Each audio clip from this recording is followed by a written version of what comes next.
Welcome to Fiction Audiobooks. If you enjoy the content, like and subscribing would be greatly appreciated. If you have any recommendations for novels, comment below. Please join my Patreon at https://www.patreon.com/fictionaudiobook. Third-person POV. The next few millennia unfolded like a fleeting dream, marked by progress and subtle tension. Now teeming with life, the cardinal world had become a vibrant tapestry of civilizations.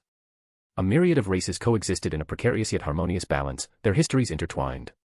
Once powerful and enigmatic, the high humans had almost entirely vanished due to Jahil's unchecked hubris. Their downfall marked a turning point, leaving lessons etched in time. Meanwhile, Veldora had made a monumental decision. Humanity would be the cornerstone of the multiverse.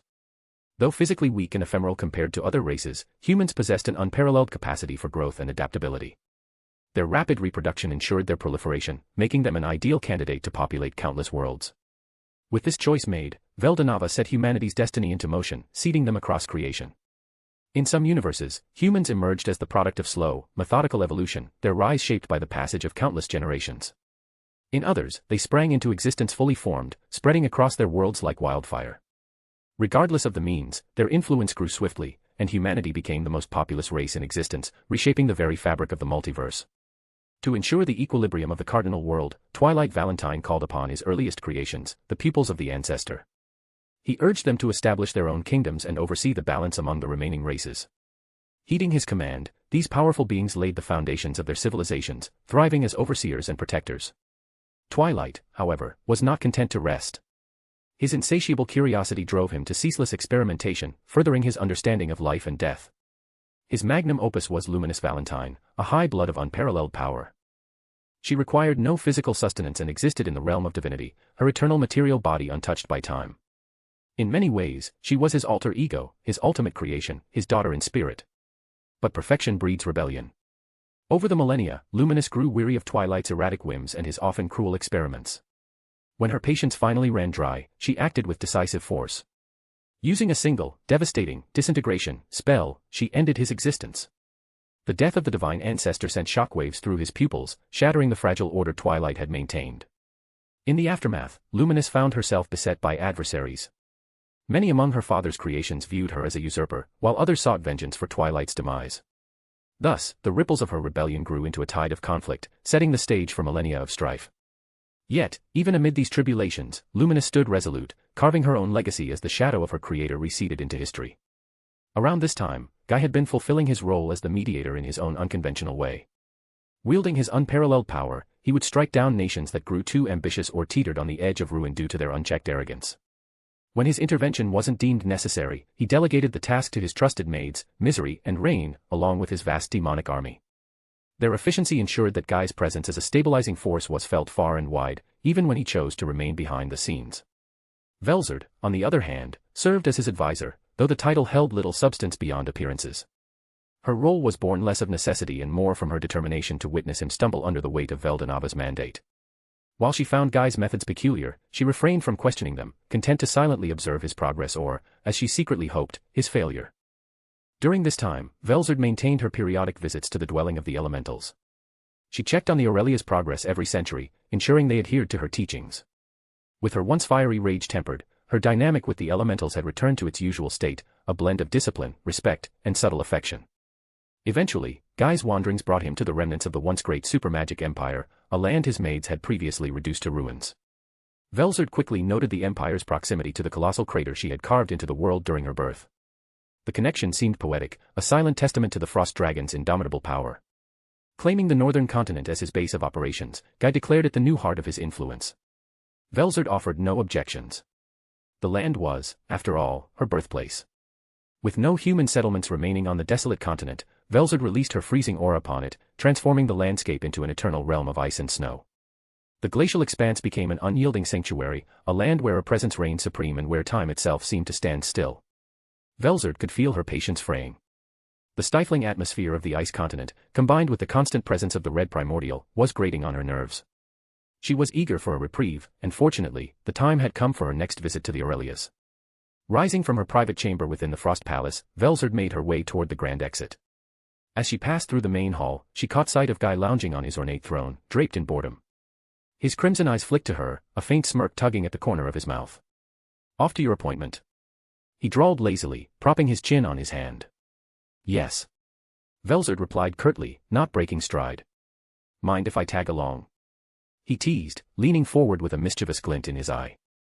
She stopped and turned her head, her icy gaze piercing. "No," she told him flatly. Feigning a wounded expression, Guy leaned back with an exaggerated sigh. "You're no fun," he muttered. "I'm not here to entertain you," she retorted, her tone as frosty as the palace walls. Without another word, she resumed her departure. Guy chuckled softly, shaking his head as he watched her retreating figure. "Whatever. Good luck, I guess," he said, his voice light with amusement. Velzard didn't look back, and the heavy doors of the Frost Palace closed behind her with a resounding finality. With a sigh, Guy leaned back into his throne, the grin lingering on his face as he let the silence of the palace settle once more. The Frost Dragon materialized in the private sector of the dwelling of the elementals, the familiar chamber where she conducted her lessons. The transition was seamless, a privilege granted to her by Rimuru, allowing her to bypass the labyrinth's intricate layers and enter directly. As she stepped forward, her sharp eyes caught an unusual sight. For once, the Aurelias weren't locked in one of their trademark squabbles. Instead, they appeared deep in discussion, their expressions unusually serious. The unexpected scene caused a faint smile to tug at Velzard's lips, a rare softness easing her usually stoic demeanor. Curiosity piqued, Velzard approached quietly, her presence regal yet tempered with an air of familiarity. She caught snippets of their conversation. "It doesn't make sense," one Aurelia muttered. "The moment we cross the 10,000-year mark, everything becomes noise," it added. "Even though foresight should only show probabilities." Another chimed in, their tone tinged with frustration. "The visions are clear up until that point. But after? It's like staring into static," it said. The mention of foresight made Velzard's gaze sharpen with interest. The elementals were undoubtedly discussing something significant regarding time elemental magic. Yet, as she neared, her mere presence was enough to silence the group. The Aurelias straightened, their hushed conversation ceasing as they turned their full attention to their mentor. Velzard's cool gaze swept over them, an approving glint flashing in her ice-blue eyes. She gave a slight nod, her poise effortlessly commanding. "It's good to see you, Velzard-sensei." The Aurelias greeted in unison, their voices tinged with a mix of reverence and affection. As Velzard regarded the Aurelias before her, a fleeting thought crossed her mind. She was tempted to grant each of them a name. It would simplify things, giving each a distinct identity. Yet, she quickly dismissed the notion, recalling her conversation with Rimuru and her brother. Naming them would be unwise.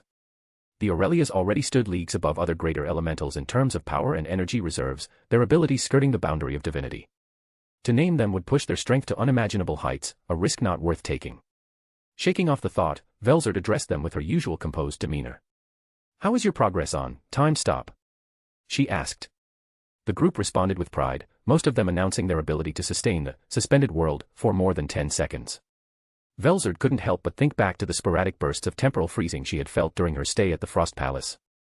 Those instances, clearly the Aurelias practicing, had irritated Guy to no end, a memory that brought a faint trace of amusement to her otherwise calm expression. But her musings were interrupted when she noticed something unusual. Among the Aurelias, the one she privately referred to as the curious Aurelia, typically the most vibrant and eager to flaunt its superior talent, was uncharacteristically quiet. Even during the group's earlier discussion, it had remained reserved. Its typical enthusiasm dimmed. The change in behavior was subtle but deeply uncharacteristic, enough to stir Velzard's attention. For now, she decided to push the matter aside. "Demonstrate your progress," she instructed. One by one, the Aurelias stepped forward to display their mastery of time stop. Despite their relatively modest magical reserves, their skill was impressive, each managing to sustain the suspended world for roughly 10 to 15 seconds. Velzard nodded approvingly, her sharp eyes scrutinizing every detail with satisfaction. Finally, it was the curious Aurelia's turn. It stepped forward silently, with no trace of its usual playful bravado. Velzard watched closely, intrigued by its subdued demeanor. As it activated the suspended world, time itself seemed to yield to its power. The spell lingered for 20 seconds, displaying undeniable superiority over its siblings. Yet there was no triumphant gloating, no smug glances or self-assured quips. The curious Aurelia simply ended the spell and stepped back, its quiet composure unshaken. The other Aurelias exchanged glances, clearly caught off guard by the uncharacteristic restraint. Velzard's keen instincts told her something was amiss.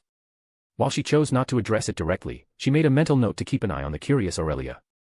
For now, she observed as the group drew closer, whispering among themselves in hushed tones. Even the curious one seemed to blend into the huddle, its unusual behavior casting an unspoken tension over the gathering. With their demonstrations complete, Velzard approached the gathered Aurelias, her regal bearing softened slightly by her approval. "You've done well," she began, her tone calm yet encouraging. "At this stage, you've more or less reached the limit of how long you can sustain. Time stop. To improve further, you must focus on refining your efficiency by minimizing waste and perfecting control," she said. The group listened intently, their collective energy subdued but respectful in her presence. However, Velzard's gaze lingered briefly on the curious Aurelia. It remained unusually quiet, standing apart from its siblings, its demeanor far removed from its usual exuberance. But she chose not to question it. Instead, with a final glance at the group, she dismissed them. "That's all for today. Keep practicing," she told them. As Velzard's elegant form retreated, the other Aurelias began to murmur.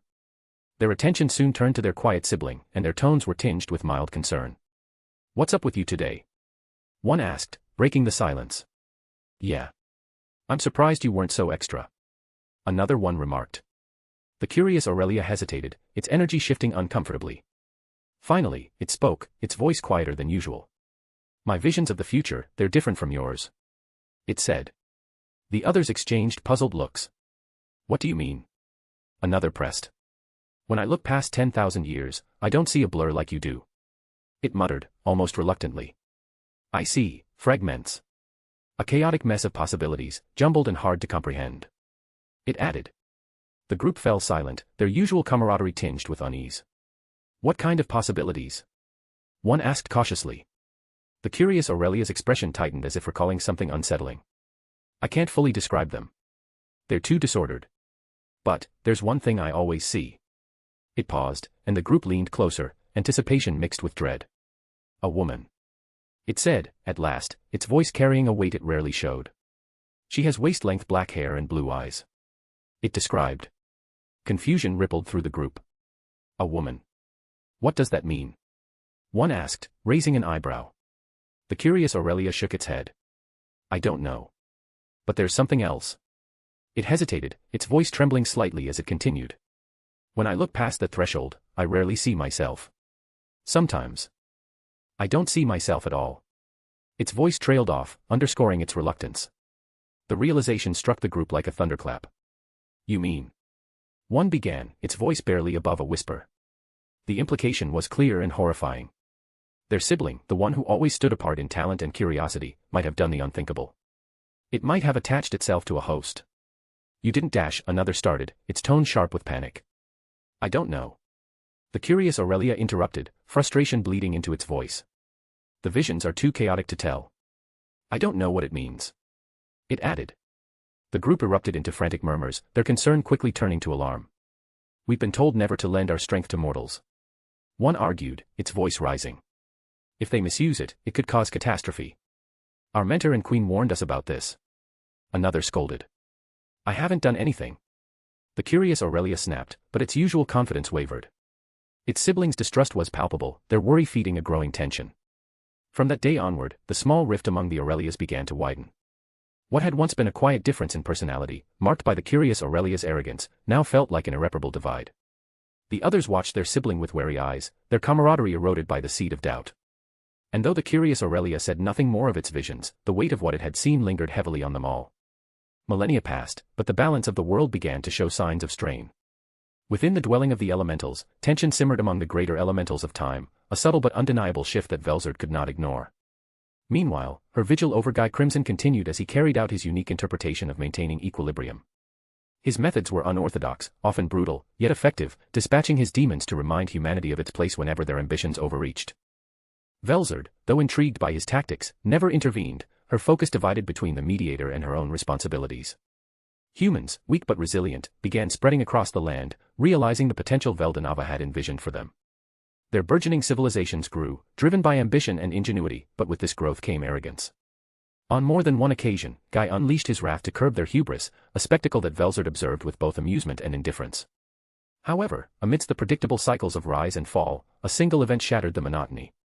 In the kingdom of Nazca, a young prince named Ruthless emerged, a man of unparalleled ambition and charisma. His meteoric rise caught Velzard's attention, though she initially dismissed it as another fleeting spark in humanity's history.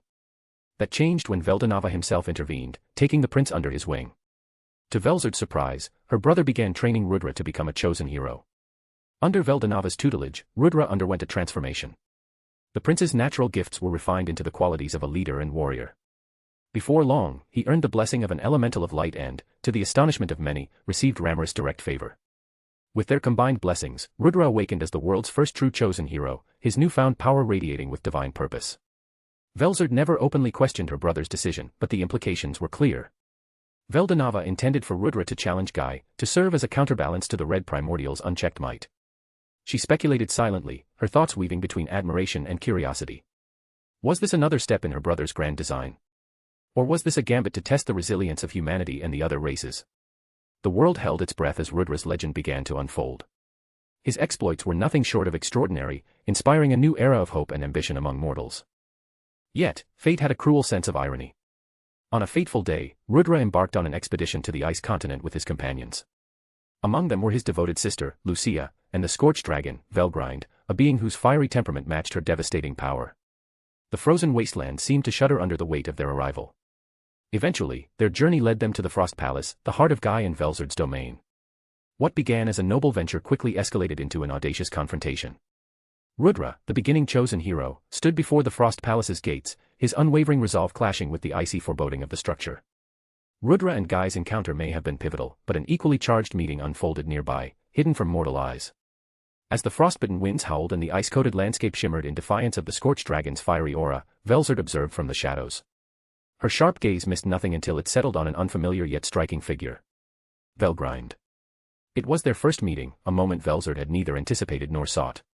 The scorched dragon, born over 450,000 years after Velzard, carried the same destructive legacy as her elder sister. Her arrival had carved a permanent scar into the eastern lands, a volatile monument of her birth, later named the Scorching God Mountain, its volcano in perpetual eruption. Curiosity tempered by her natural froideur, Velzard stepped from her vantage point, addressing her sibling with the air of an icebound queen. Fufufu, I believe this is our first time meeting. Velgrind. Her greeting was cordial, but the chill in her tone was unmistakable. Velgrind advanced, her step steady and unyielding as if the freezing winds were mere whispers against her fiery resolve. Spare me the pleasantries, sister. She replied, her confident grin a stark contrast to Velzard's composed demeanor. The frost dragon's expression remained neutral, her sister's tone bouncing off her glacial exterior like snowflakes. The distance between them lessened with each step, a quiet tension building in the air, a clash of frost and flame waiting to ignite. Since you're not supporting your team, I assume you have business with me directly. Velzard remarked, her voice calm and cutting. Quite sharp. I'll give you that. Velgrind's response was laced with mockery, her words like embers seeking a spark. Velzard rolled her eyes, crossing her arms as if dismissing her sister's antics. What do you want? She asked, her patience wearing thin. Velgrind's confident smirk faded, replaced by a seriousness that felt almost unnatural for her fiery nature. It's about our youngest sibling. The storm dragon, Veldora. She said, her tone carrying a weight that froze even the air between them. For a moment, silence reigned. The frost and flame that defined them seemed to flicker with uncertainty. Velzard's narrowed gaze met Velgrind's unwavering eyes, and though no words passed between them, the storm was far from settled. The silence between the sisters stretched on, broken only by the distant echoes of clashing steel and erupting energy as Guy and Rudra's battle raged in the distance. Amid the muted chaos, Velgrind finally broke the stillness, her tone steady but laced with simmering frustration. We need to discuss Veldora. She began, her fiery gaze locking onto Velzard's icy one. His restlessness has gone unchecked for far too long. Ever since his birth, he's caused nothing but chaos, leaving destruction in his wake. She complained. Velzard tilted her head slightly, her expression unreadable, though her lips curved into a faint, dismissive smirk. And this concerns me how? She asked coldly.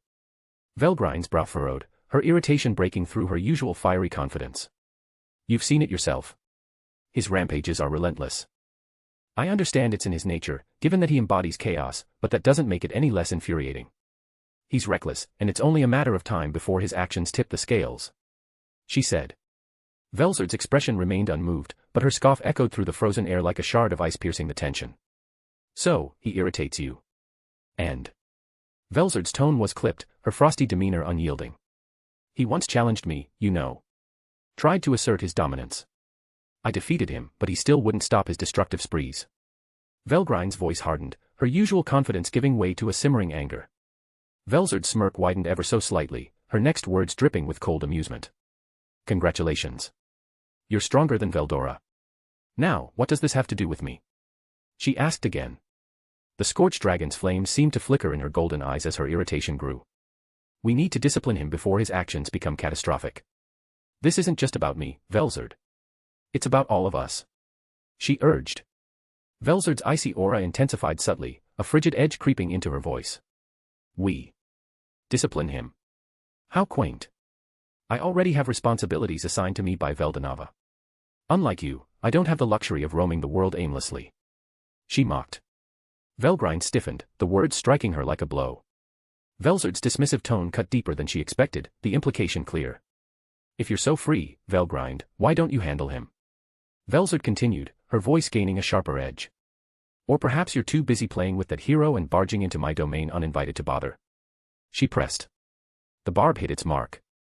Velgrind's confident facade faltered, her expression turning grim as she clenched her fists at her sides. Careful, sister. Velgrind warned, her voice low, but the anger simmering beneath was palpable. Velzard met her gaze unflinchingly, her frosty aura unyielding. Oh, I am. Perhaps you should try it sometime. She replied. The tension between them grew thick, a collision of fire and ice that threatened to spiral into something far more dangerous. Velgrind's jaw tightened, her composure barely holding as Velzard's icy disdain bore down on her. The unspoken truths and deep-seated rivalry between the siblings began to rise to the surface, their clash inevitable. Velgrind's fury ignited, her body erupting into motion with explosive force. The icy ground beneath her fractured instantly, a spiderweb of cracks radiating outward. As the fastest true dragon, she closed the distance between herself and Velzard in an instant, her movements blazing with raw intensity. Boom. The impact reverberated through the Frost Palace, a thunderous explosion shattering more of the frozen floor. Ice shards cascaded from the ceiling like glittering rain, and a thick veil of smoke obscured the aftermath. Velgrind's fiery presence blazed through the haze, her energy rippling outward in scorching waves. But as the smoke dissipated, her eyes widened in disbelief. Velzard stood unharmed, her serene expression unchanging, a sharp contrast to the chaos surrounding them. Her slender hand gripped Velgrind's wrist firmly, arresting the attack with unnerving ease. So much power, yet so little control. Velzard said coolly, her voice tinged with faint disappointment. Her grip was unyielding, but her stance betrayed no sign of strain. The devastation from Velgrind's strike, however, was undeniable. Walls crumbled outward in every direction, revealing hidden chambers within the palace. Flames flickered across the ice, their orange glow casting eerie shadows against the frost. Velgrind growled in frustration, yanking her wrist free and retreating a step. Her blazing aura flared even brighter, a deadly glint burning in her eyes. Without hesitation, she surged forward again, her movements relentless and fierce. This time, she aimed a devastating kick at Velzard's side, her speed and strength amplified by her ultimate skill, Lord of Charity, Ruggel. Velzard sidestepped gracefully, her movement fluid and precise, evading the strike by the barest margin. Her motion seemed almost effortless, like she was dancing through the battle rather than fighting. You're much faster than me. I'll give you that. She admitted, her tone still composed. Velgrind's missed kick didn't go to waste. The residual force sent a fiery blade of air and energy, slicing through the space between them. The sharp wave of heat rushed toward Velzard, threatening to engulf her in its destructive path. Without breaking her rhythm, Velzard raised her hand, a soft glow emanating from her palm as she conjured her frost magic. The icy energy consumed the kinetic force of the attack, neutralizing most of its impact. What remained of the fiery strike veered past her, slamming into the ceiling. The resulting collision dislodged massive chunks of ice, which came crashing down in a thunderous cascade. Velzard's movements remained efficient, each step and gesture measured and precise, a striking contrast to Velgrind's fiery assault. The Frost Dragon's calm, calculated demeanor was the perfect foil to the Scorched Dragon's relentless aggression, their battle a clash of opposing natures that shook the palace to its core. The Frost Palace trembled under the ferocity of their battle. Ice walls cracked, ceilings collapsed, and the air grew heavy with heat and steam. Velgrind, her expression fierce, conjured the Azure Dragon Blade, a shimmering weapon of immense power. Without hesitation, she surged forward, slashing the blade in a deadly arc toward Velzard's throat. Velzard's form shimmered as she warped just out of reach. She reappeared a mere step away, her expression unreadable, and delivered a sharp, precise strike to the blade. The impact sent a reverberation through the air, and the weapon shattered into countless azure fragments, dissipating into embers before they could touch the ground. Velgrind snarled in frustration, her fiery aura intensifying. She unleashed a relentless barrage of attacks, her scorch magic igniting the palace with searing waves of heat. Her movements were nearly impossible to track, each strike carrying enough force to melt the surrounding ice. The heat generated was so intense that the thawed ice immediately vaporized, creating thick clouds of steam that engulfed the battlefield. The haze provided no cover for Velgrind's offensive. Velzard countered every spell and strike with unerring precision, her frost-coated hands, and magic effortlessly nullifying the attacks.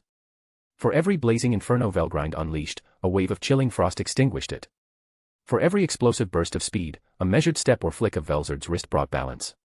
As acceleration and deceleration clashed, the two opposing forces cancelled one another out, leaving raw combat prowess and experience to determine the victor. It was here that Velgrind found herself at a disadvantage. She pressed on, her attacks becoming more aggressive and reckless as her frustration mounted. Velzard, however, remained composed, her disinterest evident in her cool gaze and calm demeanor. Each missed attack only stoked Velgrind's fury further, her flames burning brighter but never landing a decisive blow. Velzard's sharp eyes analyzed every move her sister made, her mind calculating weaknesses and patterns with detached precision. She acknowledged Velgrind's power. It was undeniable. Yet, she noted the glaring gaps in her sister's technique. Too much force, not enough thought. She mused inwardly. Another powerful strike was aimed her way, but she warped out of its trajectory at the last instant. The resulting attack caused a powerful explosion, causing a tremor to shake the palace. Impressive, but far too inexperienced, she thought. Finally, Velzard decided she had seen enough. Velgrind roared, launching herself forward for a finishing strike. The ground cracked beneath her as she channeled her power into one devastating blow. But her attack hit nothing but empty air, the sheer force of her swing obliterating a large section of the Frost Palace. Chunks of ice and debris rained down as the scorched dragon's eyes darted through the mist, searching for her opponent. Before she could react, a sudden, crushing force slammed into her back. The impact was overwhelming, sending her plummeting through the fractured floor. She crashed into the cavern below the palace, the icy ground shattering upon her landing. Snow erupted around her, forming a crater beneath her prone form. Velgrind struggled to rise, her breaths ragged and her body aching. Above, Velzard hovered gracefully, her form untouched by the chaos of the battle. She gazed down at her fallen sister, her cold eyes betraying no triumph, only a faint flicker of pity. "This is the difference between us," Velzard said, her voice soft yet cutting, carrying through the stillness that followed. "You fight with rage, Velgrind. But rage alone will never reach me," she continued, ignoring her sister's defiant glare. Before Velgrind could retort, a thunderous explosion in the distance shattered the tense silence, the ground beneath them trembling violently. Velgrind, still sprawled in the crater, froze as the shockwave reached them. Both sisters turned their gazes toward the source, their sharp eyes cutting through the haze. In the far distance, a plume of smoke and vapor rose high into the sky, its ominous tendrils curling like a harbinger of destruction. The battlefield where Guy and Rudra clashed now radiated with the unmistakable residue of overwhelming power. Velgrind's breathing was labored, her body aching from the fierce blow she had endured. But the sight of the explosion rekindled the fire in her eyes. Gritting her teeth, she forced herself to her feet, her movements shaky yet determined. "You can stand, at least," Velzard said, her voice calm and devoid of mockery. She made no move to follow her sister, her frosty presence remaining still and collected. Velgrind's glare burned with intensity, though she said nothing. Instead, she vanished in a burst of fiery speed, leaving behind a trail of heat as she darted toward the battlefield. Velzard remained behind, her cold gaze lingering on the rising plumes of smoke in the distance. Her arms crossed, and she tilted her head slightly as she regarded the chaotic horizon. "Where is all of this leading?" she murmured to herself, her voice almost drowned by the distant crackle of fading energy. With a soft sigh, Velzard turned away from the shattered remains of the Frost Palace, her graceful steps carrying her across the fractured ice. Though the battle had ended, its aftermath left a heavy weight on her mind. The outcome of the clash between the first chosen hero and the first demon lord defied all expectations. In a reckless and unprecedented move, Rudra named his opponent Guy Crimson, a gesture that drained a significant portion of his power.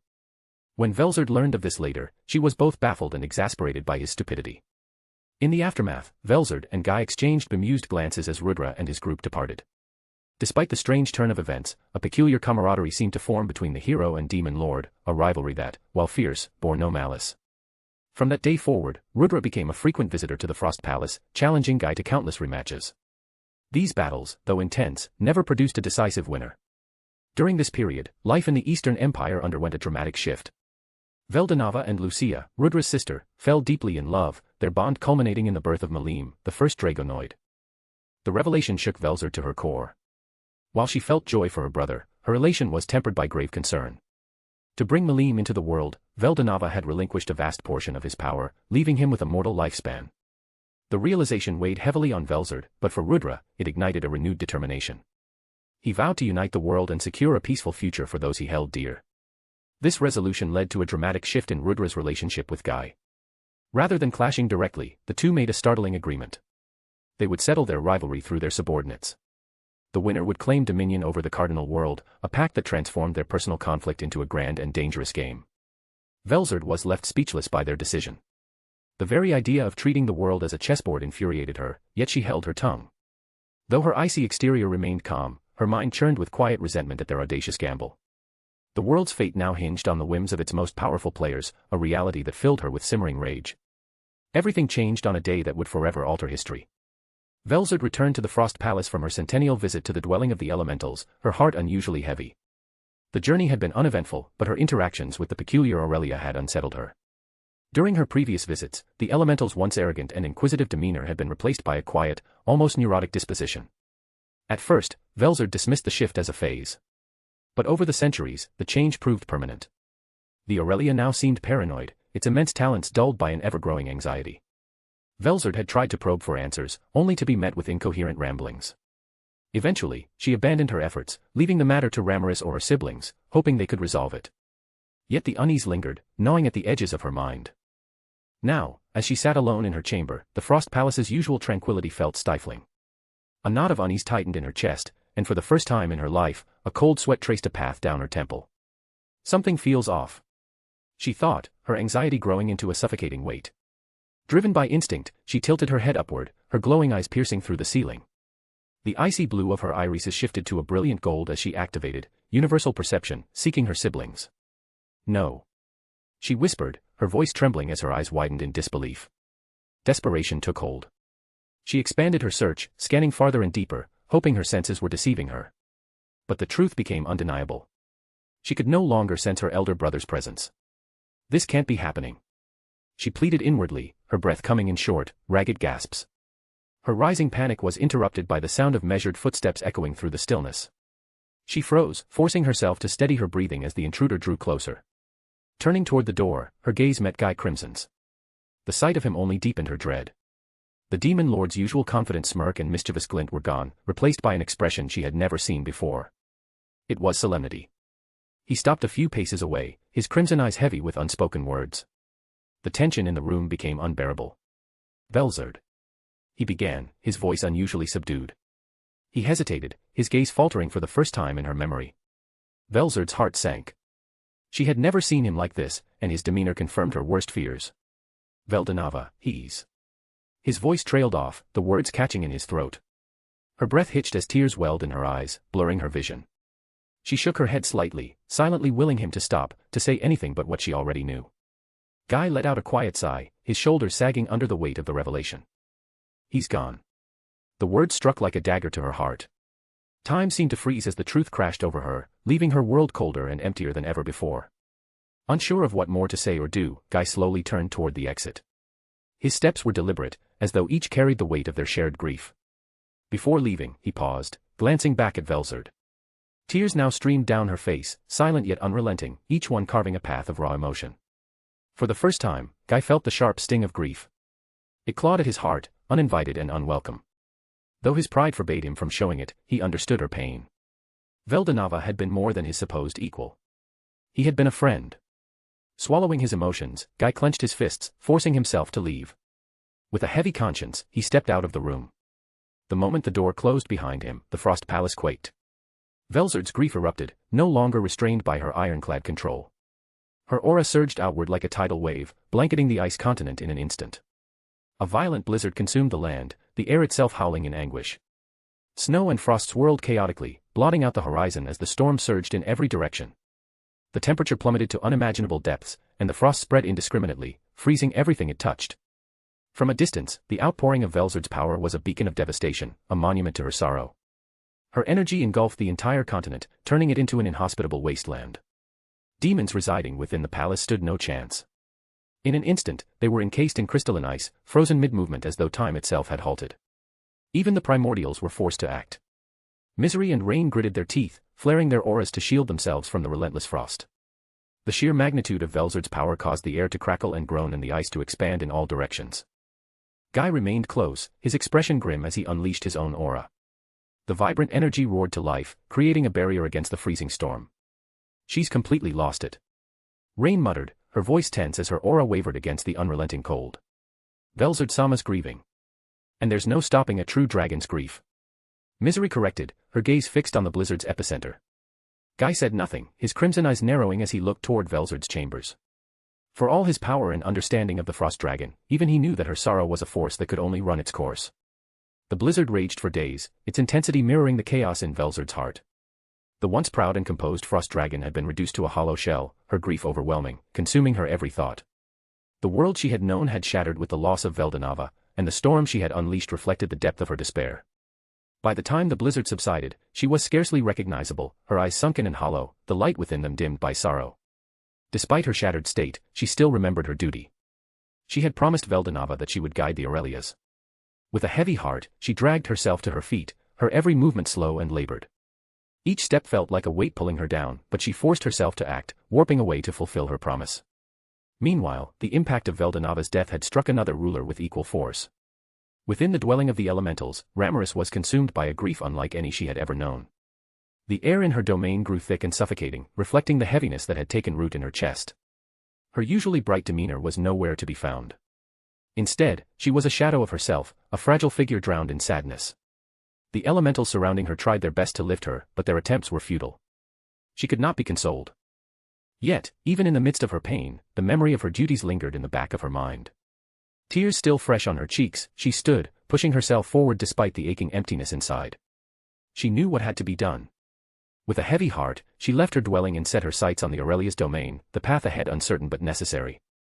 Velzard arrived at the labyrinth, her body moving with a sluggishness that betrayed her usual grace and poise. Her posture was slumped, her expression vacant, as though every step she took was another burden. The elementals who saw her approach paused, their bright, vibrant lights dimming in response to her sorrow. They sensed the heaviness in her, the weight of the grief that had crushed her once immovable spirit. As Velzard made her way deeper into the labyrinth, her eyes eventually met those of Rimuru, who had arrived with the same heavy heart. The two stood still for a moment, words unnecessary between them. Their gazes spoke volumes, the sadness they shared unspoken but understood. Without hesitation, they closed the distance between themselves, embracing each other in a silent communion of grief. The only sound at that moment was Rimuru's occasional sobbing, her body trembling as she clung to Velzard. For the first time in ages, the elemental queen allowed herself to fall apart, knowing that she was not alone. The two of them, bound by their loss, stood in the quiet sorrow of their shared grief, the weight of their duties looming over them even as they allowed themselves this brief moment of shared mourning.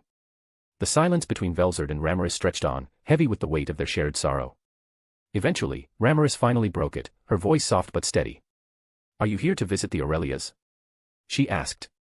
Velzard nodded, her own sadness still palpable but buried beneath a veil of strength. Rimuru wiped the lingering tears from her eyes, forcing a smile that didn't quite reach her eyes. Velzard mirrored the gesture, a small but deliberate attempt to reassure her friend. They turned their steps toward the Aurelia's domain. The echo of their footsteps resonated through the vast space, a reminder of how much had changed since the death of Veldora. When they arrived at the Aurelia's domain, the air shifted instantly. The moment they stepped inside, their grief vanished, replaced by a sharp sting of concern and shock. In the center of the room, the four remaining Aurelias were huddled together, battered and bruised. Their once glowing forms were now dull and crumpled, the ethereal energy that usually defined them now flickering weakly. Rimuru's heart clenched as she took in the sight, and Velzard's expression darkened with an unreadable mix of emotions. Both of them rushed forward, concern evident in their eyes, but it wasn't the sight of the Aurelia's broken forms that startled them the most. It was the glaring absence of one of them. There were only 4 Aurelias now. What happened here?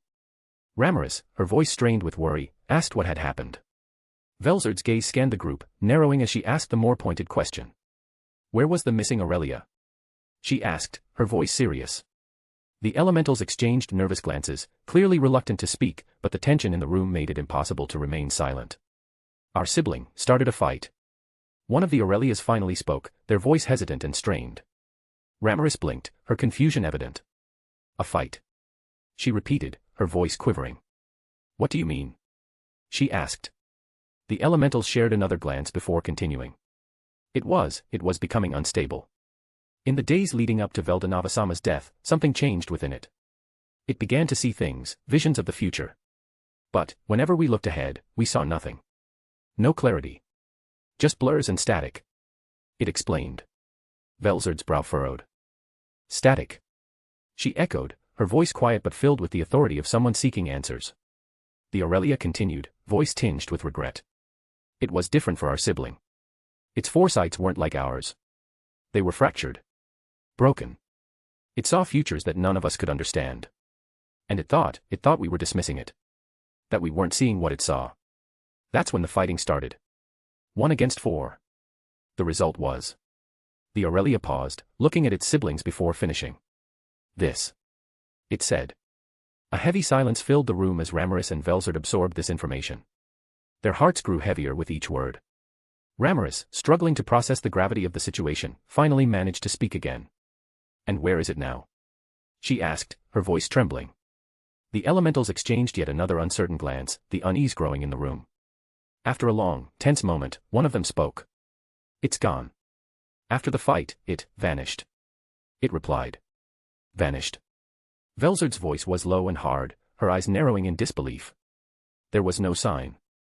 No trace. It didn't leave or run away. It simply disappeared. Like it was never here at all. It elaborated.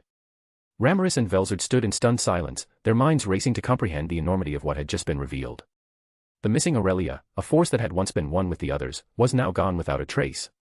The room, once filled with a sense of solemn duty, now felt suffocating, the weight of uncertainty pressing down on them both. I am sure it's fine. We'll find it eventually, Rimuru stammered, but the uncertainty in her voice was impossible to hide. Velzard's gaze, however, was fixed on nothing. Her eyes glazed over as her thoughts spiraled, the weight of everything pressing down on her. Where did it go? Her mind raced in a chaotic whirlwind. How could I've let this happen? The thought clawed at her, relentless. A pang of regret twisted painfully in her chest, and her vision blurred for a moment as the realization sunk in deeper. Velzard. Rimuru's voice broke through her haze, laced with concern. But Velzard remained silent, lost in the storm of emotions threatening to consume her. Her fists clenched at her sides as an unbearable pressure built within her. She could feel her aura stirring, reacting to the overwhelming surge of anger and regret welling up inside her. I failed him. I failed him. The thought repeated, a cruel echo reverberating in her mind, feeding her guilt. She had always been one to fulfill her elder brother's wishes. But now, the realization that she had failed clawed at her soul. Before her aura could explode outward, she forced herself to calm the storm within. She exhaled sharply, releasing the tension threatening to crack her composure. Slowly, her clenched fists loosened, and she straightened her posture, but the heaviness remained, sinking deep into her soul. Rimuru, sensing the shift, placed a gentle hand on Velzard's shoulder. Velzard. She asked softly, her voice filled with worry. Velzard turned to face her, her expression unreadable, a mask that betrayed none of the chaos swirling inside her. She stared at her friend for a long moment, torn between wanting to stay and confront her feelings and the overwhelming need to escape. Finally, her voice broke the silence, quiet but resolute. I have to go. She muttered. She placed a gentle hand over Rimuru, offering a brief, silent apology with the touch. Rimuru hesitated, her expression pained, but she stepped back reluctantly, allowing Velzard the space she needed. With one last glance at the battered Aurelias, Velzard's gaze flickered with sorrow and regret. Without another word, she warped away, leaving behind a room heavy with silence and the weight of unspoken pain. From this point on, history began its long, unyielding march. Velzard, crushed by her grief and the gnawing guilt of failing to fulfill her brother's wishes, withdrew into the depths of the Frost Palace. She isolated herself from the world, retreating into the cold silence of her own mind. The weight of her own perceived inadequacies pressed heavily upon her, and she was unable to face the world. Meanwhile, the world continued to shift around her, its currents unstoppable. In a tragic move that would forever alter the course of history, a group from the Super Magic Kingdom infiltrated the kingdom of Nazca, intending to capture Melim and harness her unparalleled power. Melim's pet dragon, given to her by her father and her last remaining family, attempted to protect her, but the invaders ultimately slew it. Melim, now without the only family she had left, descended into madness. Grief, pain, and anger consumed her. A wildfire of rage surged through her, igniting the latent, terrifying powers inherited from her father. In her blind fury, she tore through everything in her path, her destructive force wiping out entire cities and killing hundreds of thousands. The massacre marked the birth of Melim as a true demon lord, her power reaching unimaginable heights. With the world teetering on the edge of destruction, Guy Crimson intervened to contain Melim's wrath. For 7 grueling days, the two demon lords clashed in a battle that left the once bountiful lands of the west reduced to a barren wasteland. Neither side yielded, and no victor emerged. The devastation they wrought threatened to unravel everything. In the face of such destruction, Rimuru forced herself into action despite the grief still consuming her heart. She pushed past the pain, her own sorrow momentarily forgotten as she sought to pacify Malim's rage. But the cost was steep. In absorbing the malevolent magic of the demons and the corruptive aura of dragons, Rimuru lost her purity. Her soul became tainted, and she was cursed to reincarnate, perpetually cycling through lives just to maintain her existence. The price of her intervention was nothing less than her very essence. Amid the chaos unraveling across the world, Velzard remained conspicuously absent. The Frost Dragon, once a beacon of icy majesty, had retreated into the cold isolation of the Frost Palace, consumed by grief and self-reproach. Her sorrow rendered her incapable of engaging with the outside world. She even ceased her centennial visits to the elementals of time, unable to face their knowing gazes and too ashamed of her perceived failures to meet them. The weight of her brother's death loomed over her like an unrelenting storm cloud, darkening every corner of her existence. Meanwhile, the storm dragon, Veldora, became a growing menace. His rampages grew more frequent and destructive, though Velzard remained oblivious to the cause. What she didn't realize was that his actions were fueled by his own grief, a reflection of the shared pain he bore for the loss of their elder brother. Each act of destruction was his way of lashing out at a world that now felt incomplete. Though stricken by her emotions, Velzard still carried an unyielding sense of duty to protect Veldonava's world. Every so often, she would force herself to leave the Frost Palace, not for the sake of companionship or solace, but to educate her unruly younger brother. Veldora's endless sprees of destruction were a source of unending frustration for her. She couldn't stand his reckless disregard for the balance Veldonava had worked so hard to establish. Velzard's methods of dealing with Veldora were anything but gentle. Her interventions were brutal, often ending with him barely clinging to life or outright killing him in the process. To her, these measures were necessary. She hoped, however futilely, that his next reincarnation might bring a calmer, more controlled version of her sibling. Yet, deep down, she knew it was a fool's hope. The storm dragon's essence was wild and untamed, and no amount of reincarnation would ever change that. The next 2 millennia passed like a fleeting winter breeze. Kingdoms rose and fell, their banners flying high before vanishing into the annals of history. The ever-constant game between Guy and Rudra endured, a battle of wits spanning centuries. Amid these changes, one significant event brought Velzard a rare moment of reprieve. Veldora's rampages came to an abrupt halt. The storm dragon had been sealed away by a masked hero, and his chaos was finally silenced. For the first time in an eternity, Velzard could truly breathe. But the fragile calm would not last. Everything changed with the arrival of an unassuming slime. Rimuru's meteoric rise was nothing short of extraordinary. Within just 2 years, he had carved out an independent nation from the great Jura forest, a feat that inspired awe and unease in equal measure. Yet his burgeoning reign was destined for tragedy. The Eastern Empire, long preparing for its massive invasion of the West, began its march. The great Jura forest was their gateway, and despite Rimuru's valiant efforts, the Empire's overwhelming forces ultimately crushed him and his nation. Tempest fell, and with it, the hope that Rimuru had inspired. What followed was pure, unbridled chaos. The Empire, now emboldened, swept through the forest and began subjugating the Western nations, leaving devastation in their wake. Realizing that the world teetered on the edge of destruction, Velzard forced herself to act. Despite her grief and years of self-imposed isolation, she could not ignore the impending collapse of everything Veldonava had sought to protect. She descended upon the invading army with all the might of a true dragon. Her presence alone turned the battlefield into a frozen wasteland, her fury halting the Eastern Empire's advance. But amidst the chaos, a single entity drew her attention. It was a figure unlike anything she had ever encountered. A woman with pale skin and waist-length black hair, her unsettling eyes flickered between an eerie blue and a deep yellow. But what truly struck Velzard was her fractured form. Portions of her body emitted a pale blue glow, with golden lines etched like cracks into her skin. And then, the horrifying truth dawned upon her. This enigmatic figure was the missing Aurelia, her fractured state now fused with an unknown human. Velzard's failure to watch over her and prevent this outcome boiled into a searing rage. With terrifying speed, she launched herself at the aberrant elemental. The distorted being shrieked in defiance, its glitching form attempting to resist the frost dragon's wrath. But it was no match for Velzard's sheer power. She tore through the amalgamation with merciless precision, silencing its twisted cries. When the fractured Aurelia's life was finally extinguished, Velzard stood amidst the desolation, her icy breath visible in the frigid air. But her victory brought no solace. The weight of her failure, of yet another loss, pressed down on her like an unrelenting storm. Then, the world around her blurred, her grief consuming her as darkness took hold. Velzard awoke with a start, her pale blue eyes fluttering open. A faint sense of disorientation clung to her as she surveyed the familiar confines of her room. The Frost Palace was cold, pristine, and utterly silent, as it always had been. Yet something felt wrong. She couldn't place it, but the air seemed heavier, and her thoughts were muddled. Straightening herself in bed, she ran a hand through her silvery hair, trying to piece together her scattered thoughts. Where is Veldora? The question flitted through her mind, spurring her to move. But as she swung her legs off the bed, a crushing realization hit her. Veldora was already gone. Her heart sank, and she exhaled a shaky sigh. The pain of his loss, though distant in her memories, returned with sharp clarity. Yet, something else was a nagging sensation tugging at the edges of her mind. Images flickered, fractured, and fleeting, like shards of a broken mirror reflecting events she couldn't fully grasp. A battlefield coated in frost. A distorted figure with glowing cracks. And a suffocating darkness. She clenched her fists, willing the images to fade. A dream. It was all just a dream. She told herself, but doubt lingered. Seeking solace, she rose and made her way to the main hall. Her bare feet padded softly against the cold floor, her thoughts swirling.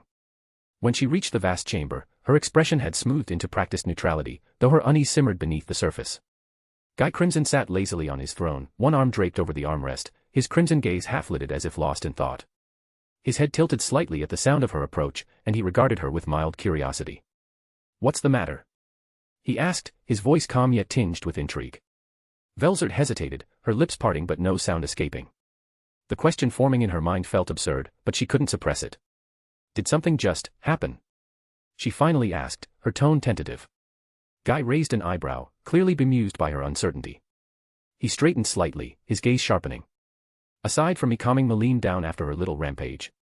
No. Why? His casual response struck her like a hammer. She blinked, her pulse quickening. Wait, what? Calming Meline. That battle, wasn't that around 2,000 years ago? She pondered. Her breathing quickened as fragments of memory swirled chaotically. Frost-laden carnage. An elemental's fractured form. An overwhelming fury. But no matter how hard she tried, the pieces refused to fit. I see. She muttered, her voice faint as she averted her gaze. I must have been mistaken. She admitted. Guy's eyes narrowed slightly, but he said nothing as Velzard turned on her heel and left the hall. As she walked, her pace quickened. The cold halls of the palace blurred as her thoughts spiraled. Something was wrong. She didn't know what, but the world felt askew, her memories fragmented and unreliable. But for now, she could do nothing but move forward, burying the gnawing unease beneath layers of icy composure.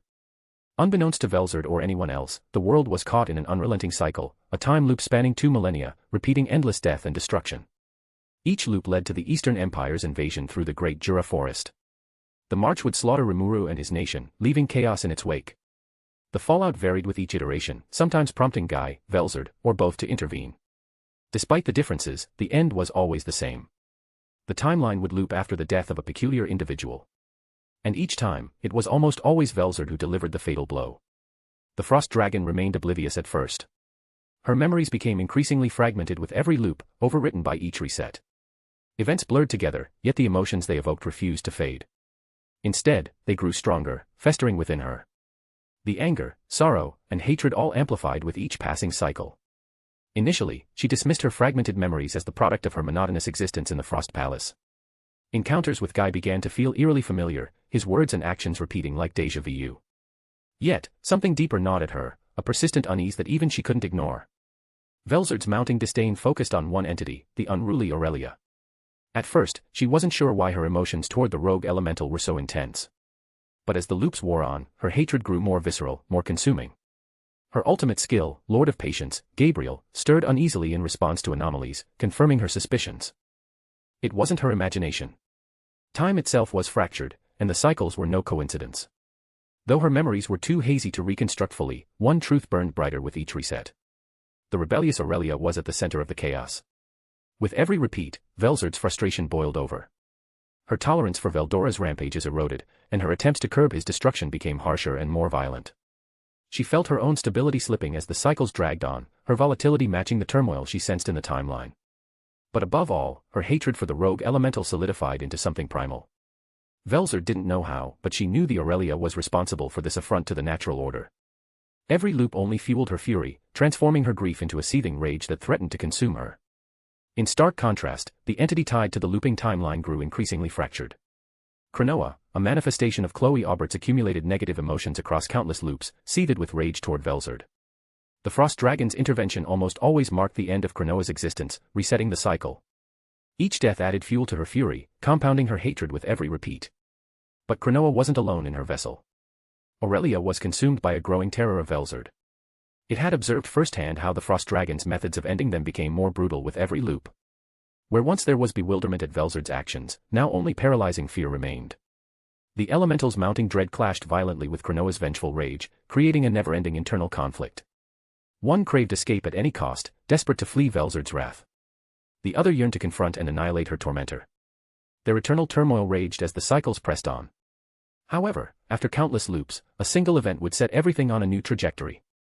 Guy Crimson left the Frost Palace to preside over a Walpurgis, entrusting Velzard with its care. Alone in her chambers, the Frost Dragon felt the weight of monotony pressing down on her. She'd contemplated accompanying Guy if only to stave off her growing restlessness. But in the end, she chose to remain behind, indifferent to the meeting of demon lords. Velzard's POV. I lay stretched out on my bed, flipping through one of the many books Rain had brought me from her journeys to various human nations.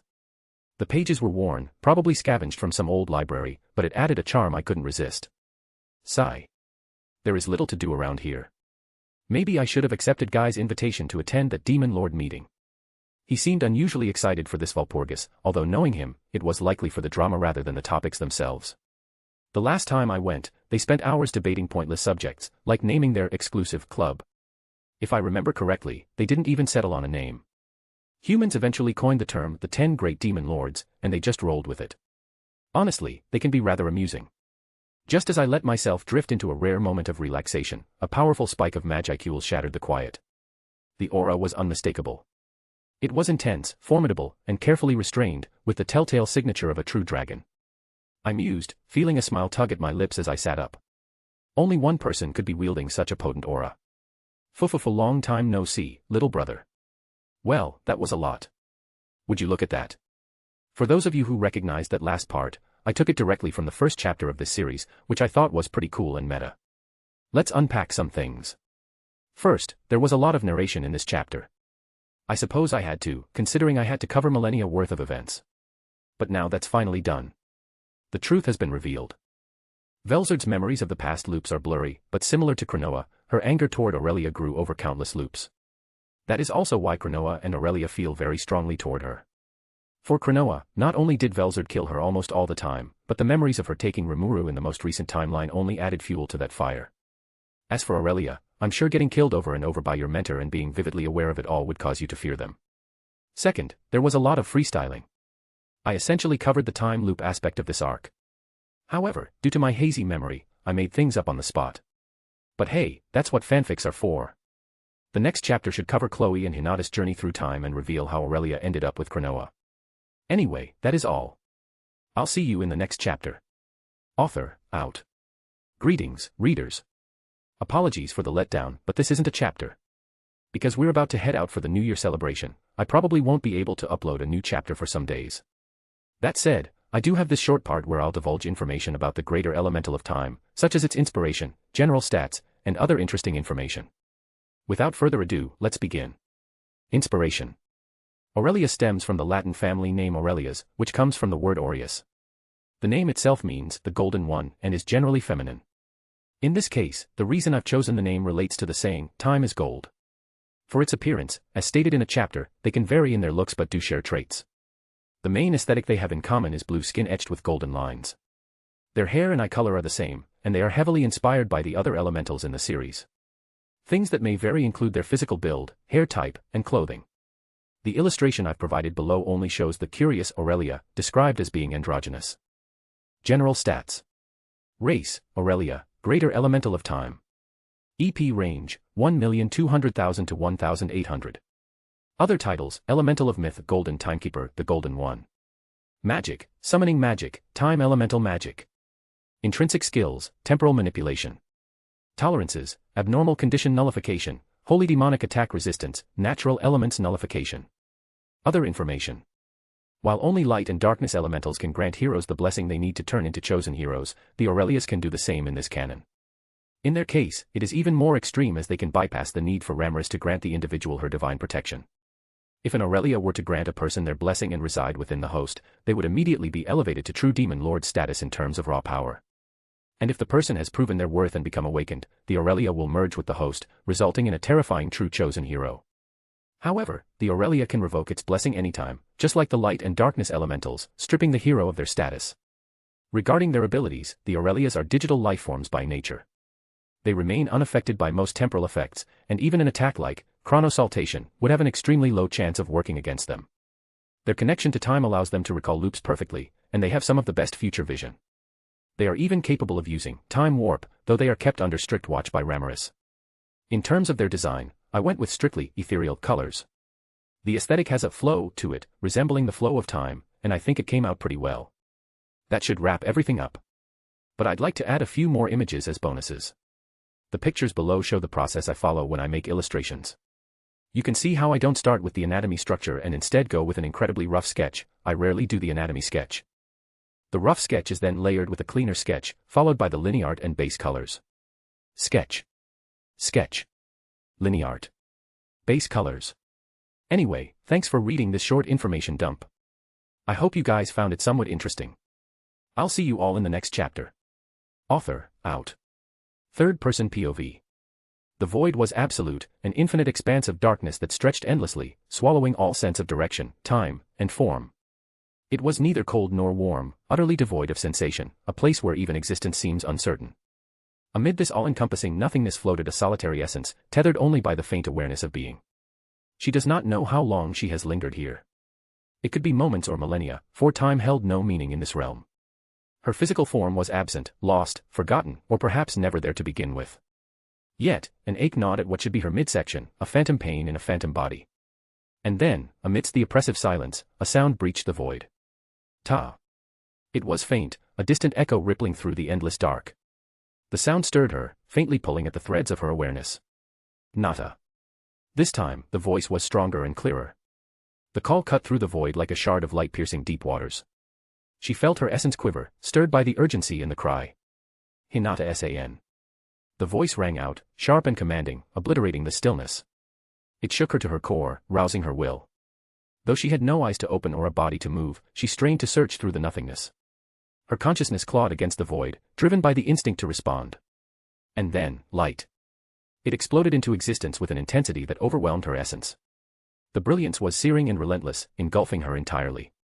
There was no relief, no eyelids to shield herself, no body to recoil.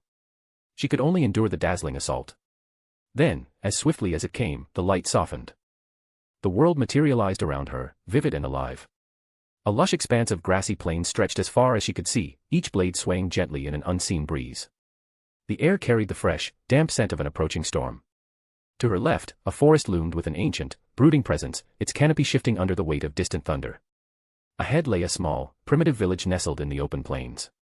The structures were modest, built from wood and thatch, and smoke curled faintly from a handful of chimneys. Despite its simplicity, the settlement hummed with subtle life, children's laughter, the clink of tools, and the faint murmur of voices carried by the wind. Above, the heavens churned with ominous energy. Clouds swirled in shades of gray, their edges tinged with a faint, metallic sheen.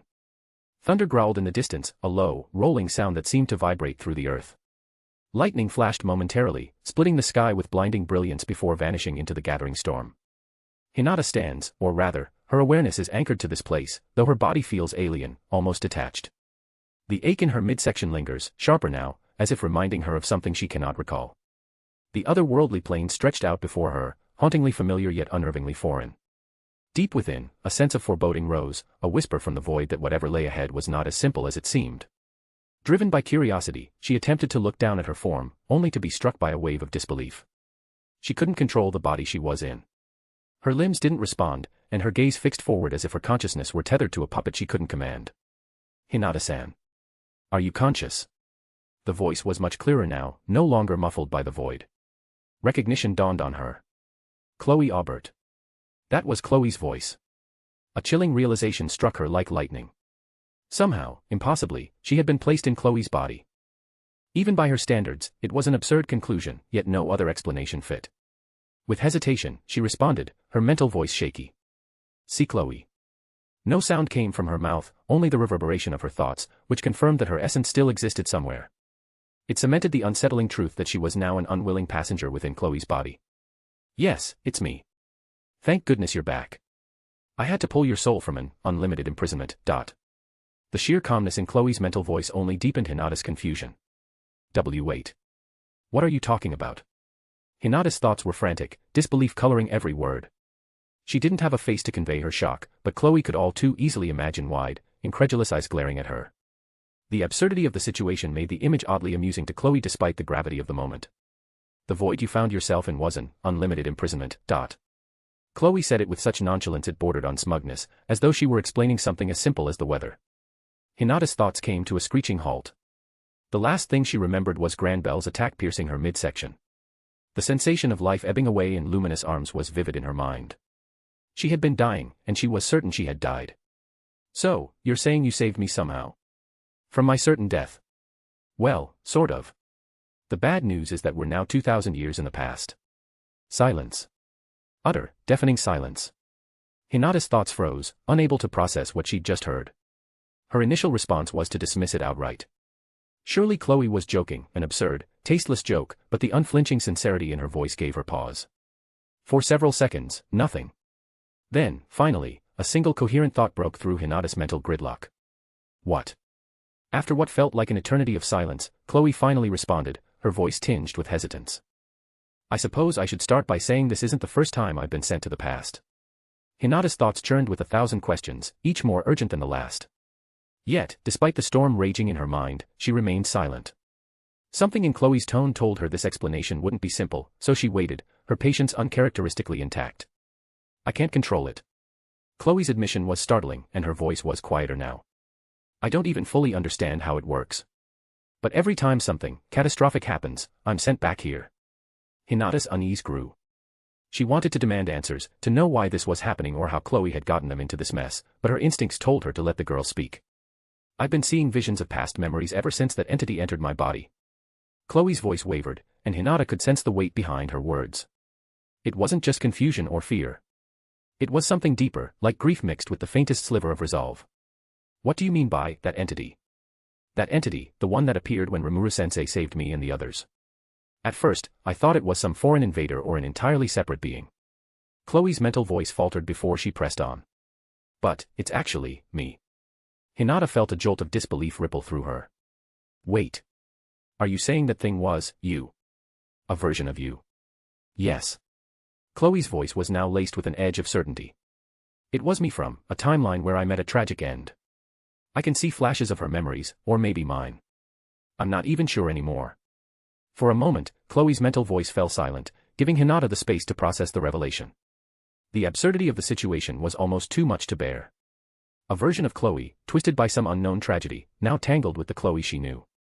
Hinata wanted to scream and yell at Chloe for not being more forthcoming sooner, but she couldn't. The gravity of the situation weighed too heavily, pressing down on her thoughts like an unrelenting storm cloud. And you're certain about this? I am. At least as certain as I can be. I've had more time to think about it than you might imagine. The unspoken tension between them lingered, a quiet reminder that the full explanation had only just begun. Hinata's mental voice broke the silence, sharp and focused. All right, then tell me. What happened in the previous timeline? If I can figure out the sequence of events, maybe I can determine what triggers this time travel. Chloe hesitated, the weight of her next words pressing heavily against her. That's not necessary. Not necessary. Why? Because I already know what triggers it. Chloe's pause was unbearable, and Hinata could do nothing but wait. It's your death, Hinata-san. The words hit her like a physical blow. For a moment, her thoughts stalled as if the sheer absurdity of the revelation refused to process. My death. Yes. Every time you die, the timeline resets. Hinata's mind reeled. She wanted to reject it, to call Chloe a liar, but something in the girl's voice left no room for doubt. The weight of it settled in her essence like a stone sinking into a dark abyss. Yet, despite the shock, her resolve hardened. All right. Then tell me. What happened last time? Her voice was much colder now. Chloe's tone softened, filled with a strange mix of regret and weariness. In the previous timeline, you and Rimuru-sensei never fought in the first place. What? Hinata's response was immediate, tinged with disbelief. He avoided the confrontation. Because of that, he focused entirely on stopping Falmouth's invasion. Without the distraction, he succeeded, but... Chloe's voice faltered, but Hinata urged her to continue. But what? He never evolved into a true demon lord. He didn't gain the strength he needed for what came after. Hinata's mind raced, piecing the implications together even as Chloe continued. When the Eastern Empire invaded through the Great Jura Forest, Rimuru-sensei wasn't powerful enough to resist them. Tempest fell. He died in the war. The revelation hit Hinata harder than expected, but Chloe wasn't done. His death threw the entire world into chaos. Veldora went berserk, his rage completely uncontrollable. Demon lords who had once been allies turned on each other. Nations collapsed, and the Eastern Empire pushed further into the Western nations, leaving destruction in their wake. Hinata struggled to keep her composure as Chloe's voice took on a heavier tone. And then, she came. She. Velzard. The frost dragon descended onto the battlefield to end the chaos. Her arrival turned what was left of the war into an apocalyptic scene. In the end, you were killed in the fighting, and the timeline reset. For a long moment, Hinata said nothing. Her thoughts churned, attempting to make sense of everything Chloe had just told her. The sheer scale of the events she described was staggering, but one detail burned in her mind above all else. My death is the trigger. Her voice was bitter. The silence between them stretched, both of their minds weighed down by the implications of their reality. After what felt like an eternity of oppressive silence, Chloe finally spoke again. Each loop is different. But there are two constants. The trigger is always the same. It's always your death, and, most of the time, you and I are stuck together in the same vessel, like now. Her tone was hesitant, as though she was uncertain about the validity of her words. Hinata didn't respond, though her frustration simmered beneath the surface. And the second constant is the fallout from Rimuru-sensei's death. It's catastrophic, no matter how things play out. Either guy, Velzard, or both step in to stop the chaos. It always leads to our deaths, and then, the loop resets again. Chloe's mental voice grew heavier. The absurdity of the situation hung thickly in the air, almost suffocating in its weight. Hinata's mind churned as she tried to wrap her head around everything. She was apparently a walking time bomb, and the result of her death led to a never-ending loop. Neither of them spoke for what felt like an eternity. Eventually, Chloe finally broke the silence, her voice tinged with a hint of hope. But, this time is different. Rimuru-sensei is alive. He didn't die when we traveled back, so maybe this time, if we follow the exact same steps I took last time, he can fix everything. Hinata froze, her mental voice crackling with disbelief as she broke her silence. Excuse me. If we can just live out the next 2,000 years exactly as I did in the last loop, maybe it'll all work out this time. Chloe sounded almost relieved to have shared her plan. But Hinata didn't even try to hide her growing irritation. Do you hear yourself right now? Do you honestly think it's possible to repeat everything exactly the same for over 2,000 years? Her tone was sharp, like the edge of a blade. Chloe's mental voice faltered, confusion creeping into her words. Why not? I mean, if we just dash. Because even one tiny change can throw off the entire course of events. You're banking on variables completely outside of our control, going the same way as last time. What do you mean? The butterfly effect, Chloe. If even one small action is different, just one, we could set off an entirely new chain of events. And we're supposed to believe that nothing significant will change over 2 millennia. Chloe went quiet, the gravity of Hinata's words seemingly sinking in. Hinata sighed, her frustration simmering but under control, and allowed herself a moment to let the ridiculousness of it all wash over her. We're going to need a better plan. Hinata's tone was flat, signaling her finality. Chloe remained silent, her mind undoubtedly working overtime to process Hinata's words. Finally, she spoke, her voice carrying a fragile hope. We still have a chance, Hinata-san. If we do everything the same way as before, maybe we can keep the timeline intact and hope Rimuru-sensei will fix the problem. Hinata's exasperation was palpable, though she restrained herself from snapping outright. Her response came measured but firm. I don't doubt Rimuru-san's abilities, Chloe. I really don't. But there are things beyond our control, no matter how hard we try to follow your original timeline. This seemed to stump Chloe. Her mental voice reflected her confusion. Things, out of our control.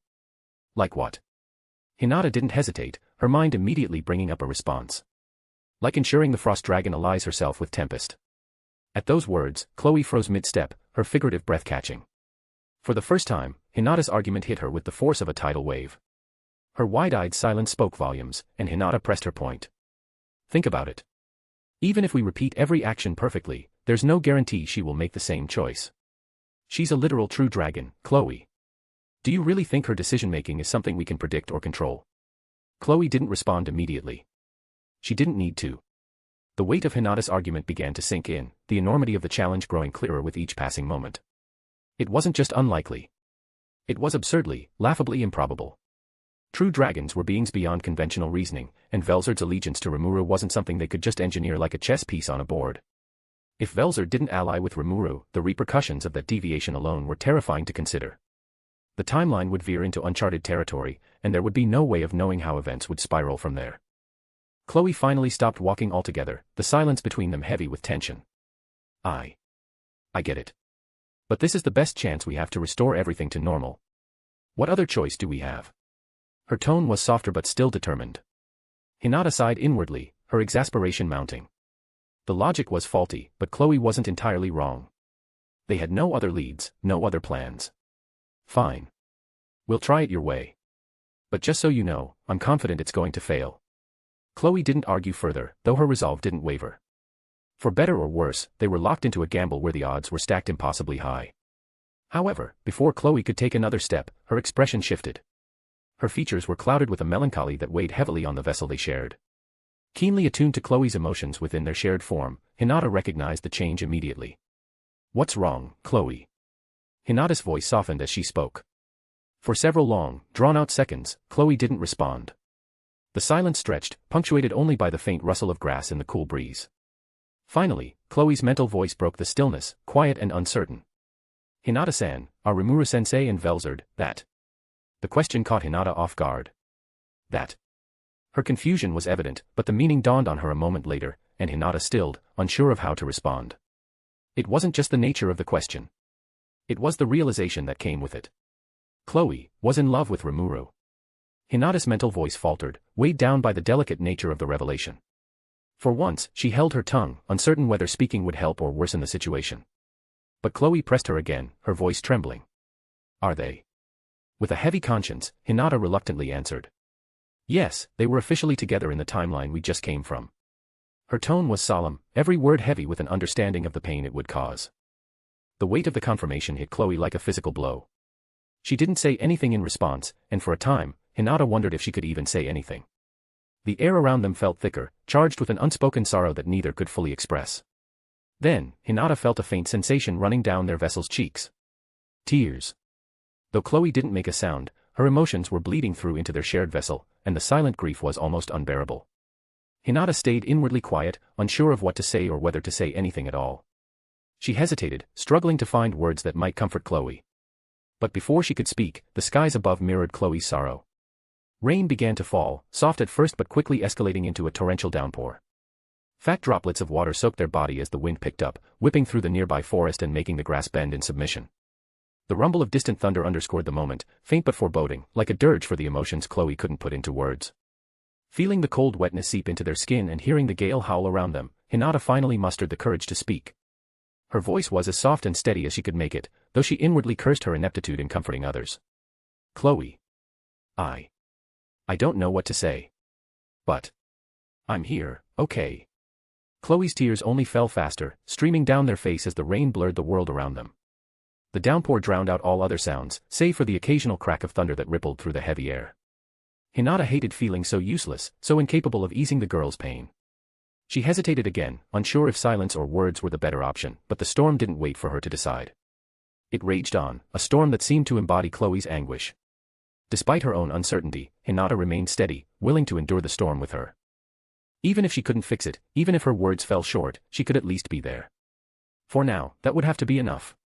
After a few moments of silence, Chloe's voice finally broke through the mental void. Hinata-san, can you take over the vessel for now? Her words were hesitant, almost as if she regretted asking. Hinata's heart sank at the tone of her voice. Gone was the vibrance, the youthful determination that usually defined Chloe. Instead, it was replaced by something low and fragile, a quiet resignation that stung more than any words could. Are you sure? Her tone was gentle. Yes. I'll guide you on what to do. Hinata hesitated, an ache settling in her chest. She felt helpless, unable to find the right words to comfort Chloe. The rain continued to pour, a relentless backdrop to their shared sorrow. But Hinata understood.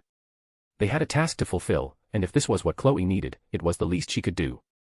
The transition happened seamlessly, though it wasn't without its challenges. As Hinata's consciousness took control of the vessel, she was immediately overwhelmed by a flood of sensations. She could feel the icy chill of the raindrops on her skin, the damp fabric clinging to her body, and the rhythmic pounding of her heart. Though she had felt the vessel's senses earlier, this was different, intensely vivid, almost startling. It was as if she had been thrust from a coma into full awareness. Still, she steadied herself. Determination overpowered the discomfort, and she spoke softly, her voice resonating in their shared mind. Chloe. The name carried more weight than she intended, each syllable filled with unspoken concern.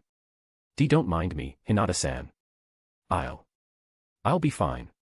The lie was as transparent as glass, but Hinata didn't push. Chloe's words were brittle, and pressing her further would only risk shattering what little composure she had left. Instead, Hinata let out a soft sigh, the sound muffled by the unyielding rain. Chloe's voice returned, quieter still. In a few weeks, the storm dragon will attack Lublius. We should inform Luminous of that first. The revelation stopped Hinata in her tracks, her eyes widening in realization. That was how Luminous had managed to evacuate her people before the attack.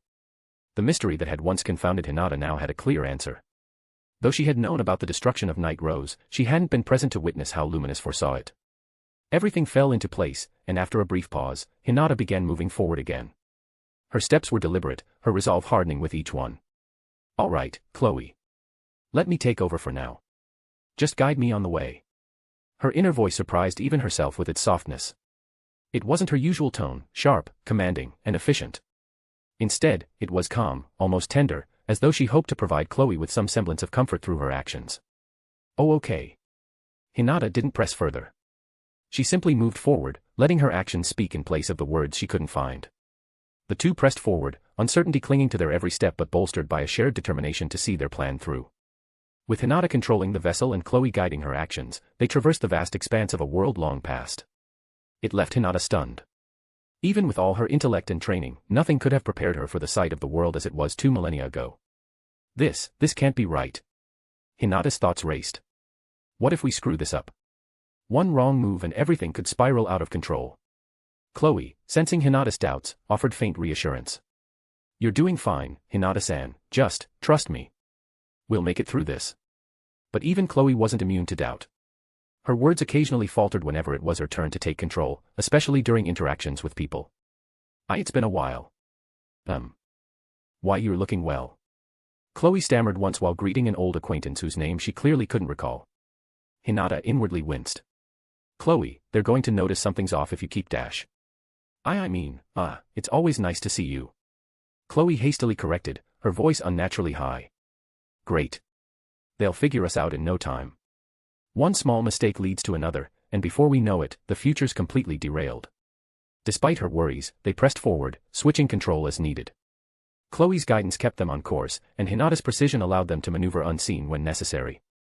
Their shared determination carried them through long days of travel until they finally reached their destination. As they arrived, Hinata's breath caught in her throat.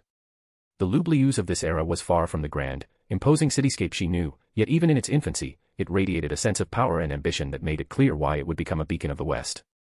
This is where it all began. Hinata murmured, her awe momentarily breaking through her guarded demeanor. They approached under the cover of night, Hinata's controlled movements allowing them to slip past the guards undetected. Their destination was clear, and the one person who could ensure the evacuation was carried out in time was none other than Luminous Valentine. When they finally stood before the Vampire Queen, her reaction was one of shock, though not fear. Luminous tilted her head, her heterochromatic eyes narrowing as she regarded them. A human. And you've breached my defenses. Her tone was low, tinged with curiosity. Yet I sense no hostility from you. She muttered. Chloe hesitated, then took control of the vessel, her voice trembling as she addressed Luminous. I am sorry for intruding, but I need your help. It's urgent, she said. Luminous raised an elegant brow, crossing her arms. Oh. And what could possibly warrant such recklessness? She shot back. Chloe swallowed hard. I'm from the future. In a few weeks, the storm dragon will attack this nation. You need to evacuate your people before it's too late. She replied. There was a beat of silence, and then Luminous laughed, a sound as cold as the wind outside. Time travel. You expect me to believe that? She asked. Chloe clenched their shared fists, her desperation seeping into her voice. Please, I'm telling the truth. If you don't act, countless lives will be lost. She pleaded. For a moment, Luminous' expression hardened, but then her gaze softened, and she leaned in closer. You truly believe what you're saying? Her voice was quiet, measured. I do. Chloe exclaimed, her eyes shining with sincerity. Luminous regarded her for another moment before sighing. Very well. If you're lying, the consequences will be dire. But, if you're not, I will not allow my people to suffer. The evacuation will begin the day before this so-called attack. She said. Chloe exhaled in relief, the tension leaving their body. Thank goodness. Hinata could feel her gratitude resonating within their vessel. Yet, despite their progress, she couldn't shake her unease. This is only the beginning. We're threading a needle with no margin for error. And every moment feels like it could unravel everything. A few days later, Chloe's warning became a grim reality. The storm dragon's wrath had scarred the land, leaving behind a tableau of utter devastation. Luminous' once proud castle, Night Rose, was reduced to little more than a skeletal ruin, its towers toppled and walls shattered beyond recognition. The surrounding city fared no better. The streets were littered with rubble, charred remains of homes, and smoldering wreckage. Smoke rose in thick, dark columns, blotting out the sun and casting a foreboding gloom over what was once a thriving heart of the nation. The air was heavy with the acrid stench of burning wood and scorched earth, and the distant cries of survivors gazing upon the destruction were faint but haunting. What was once a beacon of strength and prosperity was now an unrecognizable wasteland. Luminous stood at the edge of the destruction, her eyes locked on the smoking ruins of her domain. Her fists trembled at her sides, nails digging into her palms as an unrelenting fury boiled within her. The very magicule surrounding her seemed to shudder in response, the atmosphere thick with the weight of her rage. That damned evil lizard. She hissed through clenched teeth. To destroy everything I've built, to reduce my people's homes to ash. Her voice faltered, cracking under the weight of her emotions. It wasn't just anger that coursed through her. It was grief, raw and unfiltered. The sound of approaching footsteps pulled her from her thoughts. She turned sharply, her gaze falling on Chloe as she stepped cautiously through the rubble. Chloe's expression was somber, her eyes reflecting the weight of the destruction she had foreseen but was powerless to prevent. For a moment, Luminous said nothing, her fury simmering just beneath the surface. But as Chloe drew closer, her presence seemed to dispel some of the overwhelming tension. Luminous exhaled deeply, her hands unclenching as she forced herself to confront the bitter truth. So, you really can time travel, huh? Luminous finally said, her voice low and heavy with bitterness. Chloe stopped a few paces away, her head bowed slightly. I'm sorry. She murmured, her voice barely audible. The sadness in her tone was undeniable, as was the guilt she carried for not being able to prevent this. Luminous studied her for a long moment, her anger slowly giving way to something else. A grudging acceptance. The devastation was proof enough, and the sincerity in Chloe's eyes left no room for doubt.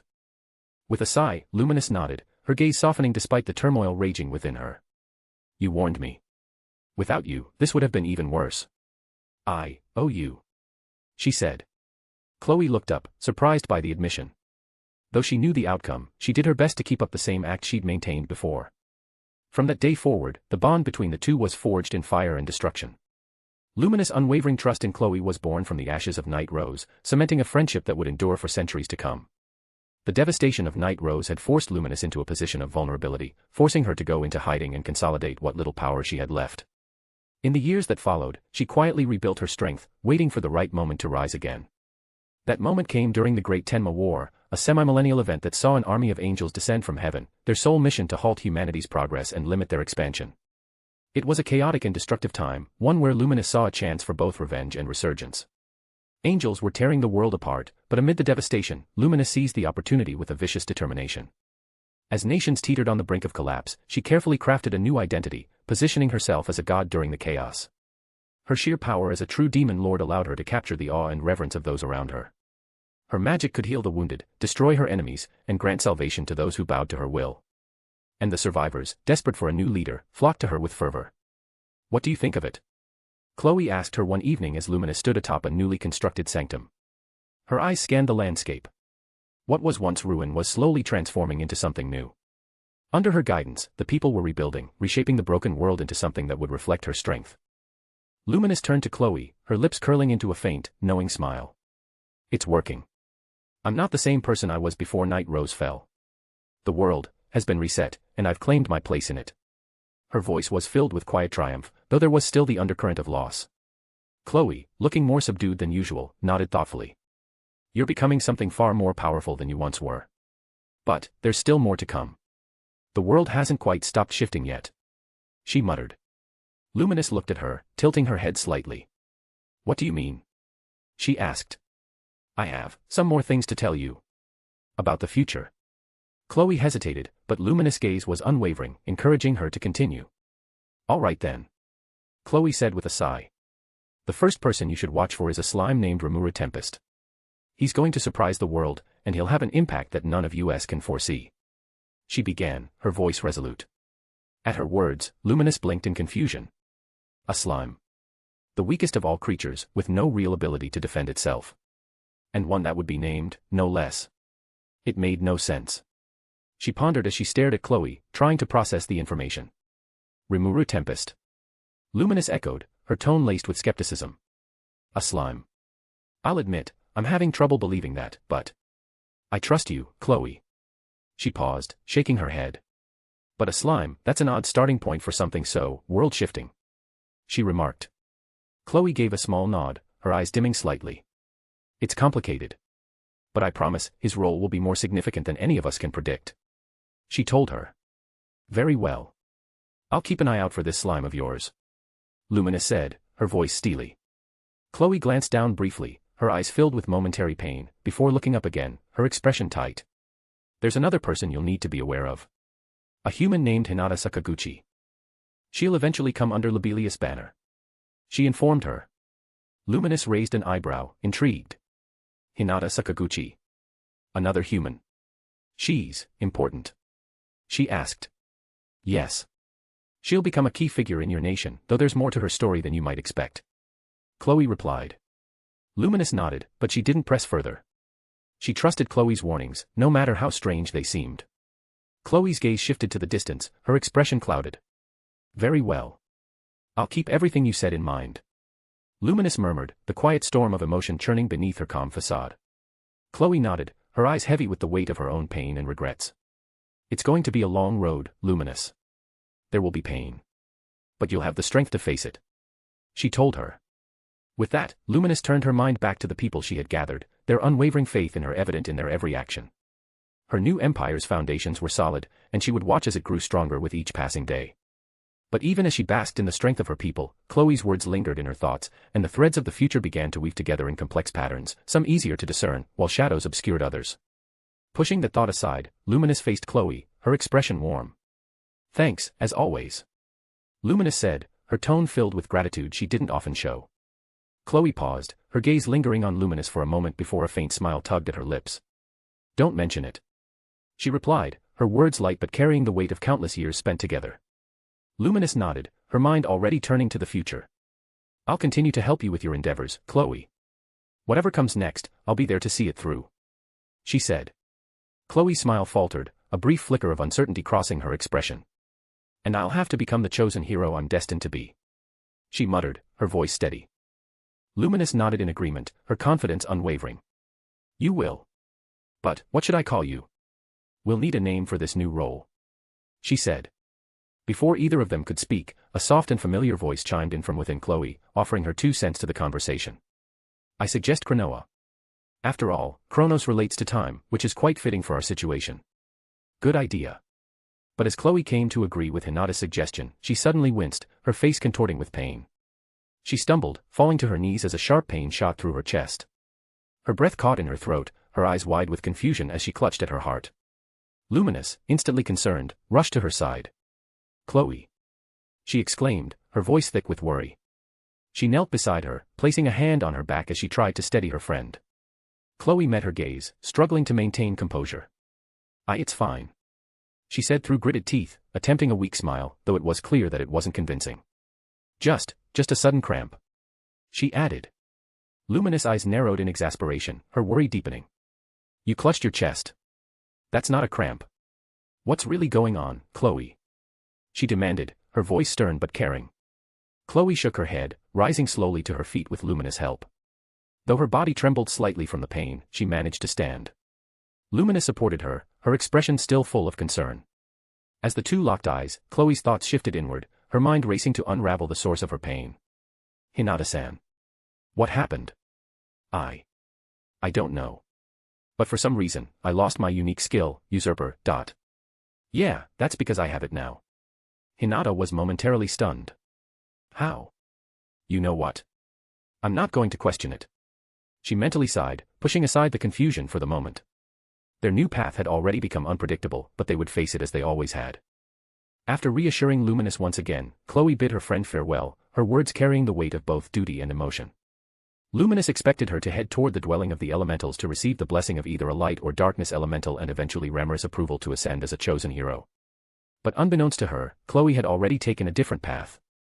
As Chloe descended from the sacred mountain, a sudden shift in the air caught her attention. There was a dark, oppressive force stirring within their shared vessel, an ominous presence that felt both alien and familiar.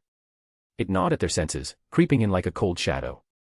With every step they took, the unease grew heavier. They continued their journey, now through a desolate forest, the night swallowing them whole. The trees were bare, their branches twisted and gnarled, like fingers reaching out to claw at the moonless sky.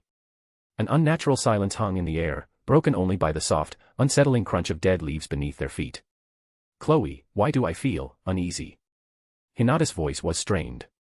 Her usual calm confidence was shattered by the heavy dread that pressed on her from every direction. The sense of foreboding was impossible to ignore. Chloe's eyes narrowed as she scanned the darkened forest, a chill creeping down her spine. She could feel Hinata's presence with her, but even with that comforting sensation, the weight of the ominous force lingering in the air made her heart race. Just ignore them. Her voice was colder and more serious than Hinata had ever heard. The usual brightness in her tone was gone, replaced by a palpable tension. Tee them. Hinata's thoughts raced. She didn't know what Chloe meant, but the unease she felt was only growing stronger. I forgot to tell you this. But we're already a chosen hero. Chloe's voice was low, almost as if speaking too loudly might provoke the dark forces that seemed to hover just beyond reach. Hinata's thoughts froze. She had thought they were headed to the dwelling of the elementals for the blessing she believed was necessary, but now, it seemed that wasn't needed. Her confusion was palpable, but before she could voice it, Chloe spoke again, her tone leaving no room for doubt. There's no need for us to gain the elemental queen's divine protection. Just don't pay them mind. The severity in Chloe's voice shocked Hinata. She had never heard Chloe speak with such unwavering authority, such cold finality. Despite the eerie presence that felt as if it were breathing down their necks, they pressed on, continuing into the suffocating blackness. The dark force behind them was undeniable, but Chloe's calm determination was even stronger. Chloe could feel the weight of the other two beings trapped within their vessel. The struggle between them was eternal, yet somehow it remained at bay, just waiting, patient, and silent. The chilling awareness that they were never alone surged through her, and yet, at that moment, the presence of Hinata beside her was a rare comfort. Despite the turmoil within, Chloe remained resolute. Whatever was waiting for them, whatever malevolent forces stirred in the dark, she would not falter. Not now. Not while they were together. The endless struggle for control within their shared body would continue, but for now, they would press on into the unknown, unwavering and unafraid. History proceeded just as Chloe remembered, each step falling into place with unnerving precision. With Hinata's guidance and their newfound power, Chloe orchestrated every event, ensuring that the threads of fate wove together without disruption. Her rise to prominence was inevitable, and soon, she became renowned as the masked chosen hero, a figure of myth and legend. Yet, even as they made monumental progress through the centuries, something darker lingered. The two beings they shared a vessel with, Aurelia and Cronoa, grew increasingly present with each passing day, their influence creeping into Chloe and Hinata's every action. The unsettling presence of these forces was palpable, an ever-present weight that gnawed at their thoughts, like two souls trapped in an eternal struggle, never able to find peace. Aurelia and Cronoa were locked in an endless cycle of turmoil, their emotions tangled and volatile, creating an undercurrent of tension neither Chloe nor Hinata could fully escape. It was as if the conflict between the two beings was corrupting the very nature of their shared vessel, and the consequences of their internal battle rippled out into every decision and every action they took.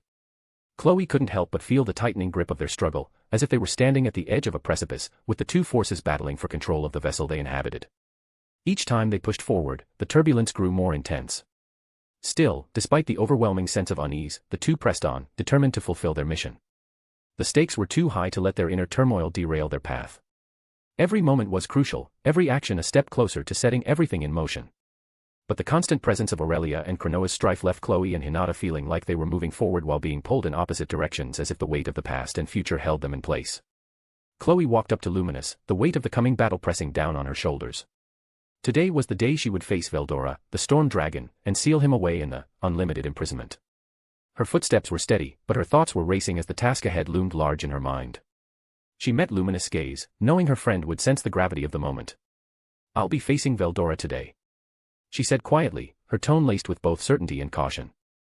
"I'll need to seal him off in the unlimited imprisonment," she added. Luminous' expression shifted, her brow furrowing with concern. "The storm dragon." She trailed off, a hint of worry clouding her usually confident voice. "Are you sure you're prepared?" "His power is dash," she tried to speak but was cut off. "I'll be fine," Chloe reassured, offering a small but confident smile. "Hinata's soul has been with me the whole time. I've never been alone in this," she told her. Luminous' eyes widened slightly, surprise flickering across her features. She'd known about Chloe's connection with Hinata, but hearing that Hinata was currently with Chloe spoken so plainly, with such trust, felt different. Yet, despite the surprise, her faith in Chloe never wavered. "I trust you," she said softly, her voice firm as she placed a hand on Chloe's shoulder. Chloe gave a nod of thanks, but before she could speak further, a voice echoed in her mind, a voice she hadn't expected to hear. "Would you mind if I took over during the fight?" Chloe blinked, startled by Hinata's sudden request. Where did that come from?" There was a brief silence in her mind, followed by a soft chuckle. "After seeing Rimuru-san battle with the storm dragon, I've been curious as to what it's like myself." Chloe was taken aback. She hadn't anticipated Hinata's interest in taking control of the fight. It was a bold move, especially considering the scale of the battle ahead. But then, the memory of the founding festival came to mind, a memory that still left her in awe. That night, Hinata revealed that Rimuru had done the impossible. He'd faced Veldora in battle and come out victorious. This revelation redefined the limits of power, shocking everyone. And now, Hinata, too, wanted to experience that strength firsthand. Chloe let out a nervous laugh before responding. "Well, with the power we have now, it should be fine." She wasn't entirely sure, but she trusted Hinata's combat instincts. With everything they had been through, she had no doubt that Hinata could hold her own. "Perfect." Hinata's response was filled with confidence, and Chloe couldn't help but smile despite the unease she felt. The battle ahead would be unlike any other, but with Hinata's strength and the bond they shared, Chloe believed they could overcome whatever came their way. She took a deep breath, steeling herself for what was to come, and with Luminous by her side, she was ready to face the storm dragon. "Welcome back, everyone. It's good to write once again. Belated Happy New Year. We're getting closer and closer to concluding the most frustrating arc in the series. After that, there will be a few slice-of-life chapters followed by the long war preparations. All of Tempest will be getting ready, and we'll actually get to see Rimuru and the others training. There's gonna be a lot of spars, which I'm excited to write about. As always, there was some freestyling in this chapter. That aside, you might be wondering how Aurelia ended up in the past despite still being alive in the present. Moreover, how exactly did the original Aurelia end up with Cronoa? Those will be explained in the next chapter. Anyway, that is all. Thank you, as always. Author, out. Third-person POV. The world seemed to hold its breath. On what should have been an unremarkable day, history was about to be rewritten. The legendary masked chosen hero had set off to face the storm dragon, Veldora, a clash that would shake the very fabric of the world. Those who lived in the great Jura forest and beyond would remember this day, whether through whispered legends or the scars it would leave behind. At this moment, Hinata had taken control of the vessel, and her senses heightened as Chloe guided her from within. Yet, something was different. The two other entities they shared a body with, Aurelia and Cronoa, had gone silent. Their ceaseless turmoil, the endless cycle of struggle that had plagued them for centuries, had suddenly stopped. The silence was unnerving, like the stillness before a storm, yet it granted Chloe and Hinata a fleeting moment of clarity. With her sword gripped tightly in her hand, the masked hero advanced toward the heart of the chaos. The cardinal world has already endured the storm dragon's wrath countless times, with once thriving civilizations now battered by relentless tempests. This time was no different, with towering trees groaning under the force of the gales, many uprooted entirely and strewn about like discarded twigs. The ground quaked beneath every distant roar that tore through the heavens, and flashes of lightning illuminated the storm-torn skies in eerie brilliance. Hinata, the one in control, felt a mix of unease and anticipation, nervousness and determination. She had faced powerful foes before. Her duel with Rimuru had been one of the most intense battles she had ever fought, but this was different. This was not a battle of honor or ideals. It was a battle against an unstoppable force of nature, a calamity given form. Remember, focus on dodging his attacks. Even with our god-grade equipment, if we take even a single hit, we're dead. Chloe's voice rang through Hinata's mind, her tone firm and laced with warning. It wasn't an exaggeration. Veldora's power was absolute. One misstep, one lapse in judgment, and it would be over. Got it. Weaken him just enough, and when the time is right, switch with me immediately. I'll be the one to seal him. Her voice softened, shifting from a warning to a reassurance. Chloe's presence was an anchor, grounding Hinata in the moment and filling her with the resolve to push forward. Very well. In the distance, the storm raged on, an unrelenting force of destruction. The wind howled like a beast in agony, twisting the sky into a vortex of blackened clouds. Rain lashed down in torrents, hammering the earth with merciless intensity. Every few moments, a deafening roar split the air, shaking the very bones of those who heard it. A small settlement of humans had taken refuge nearby, their eyes wide with terror as they watched the carnage unfold. They did not curse the storm dragon or pray for salvation.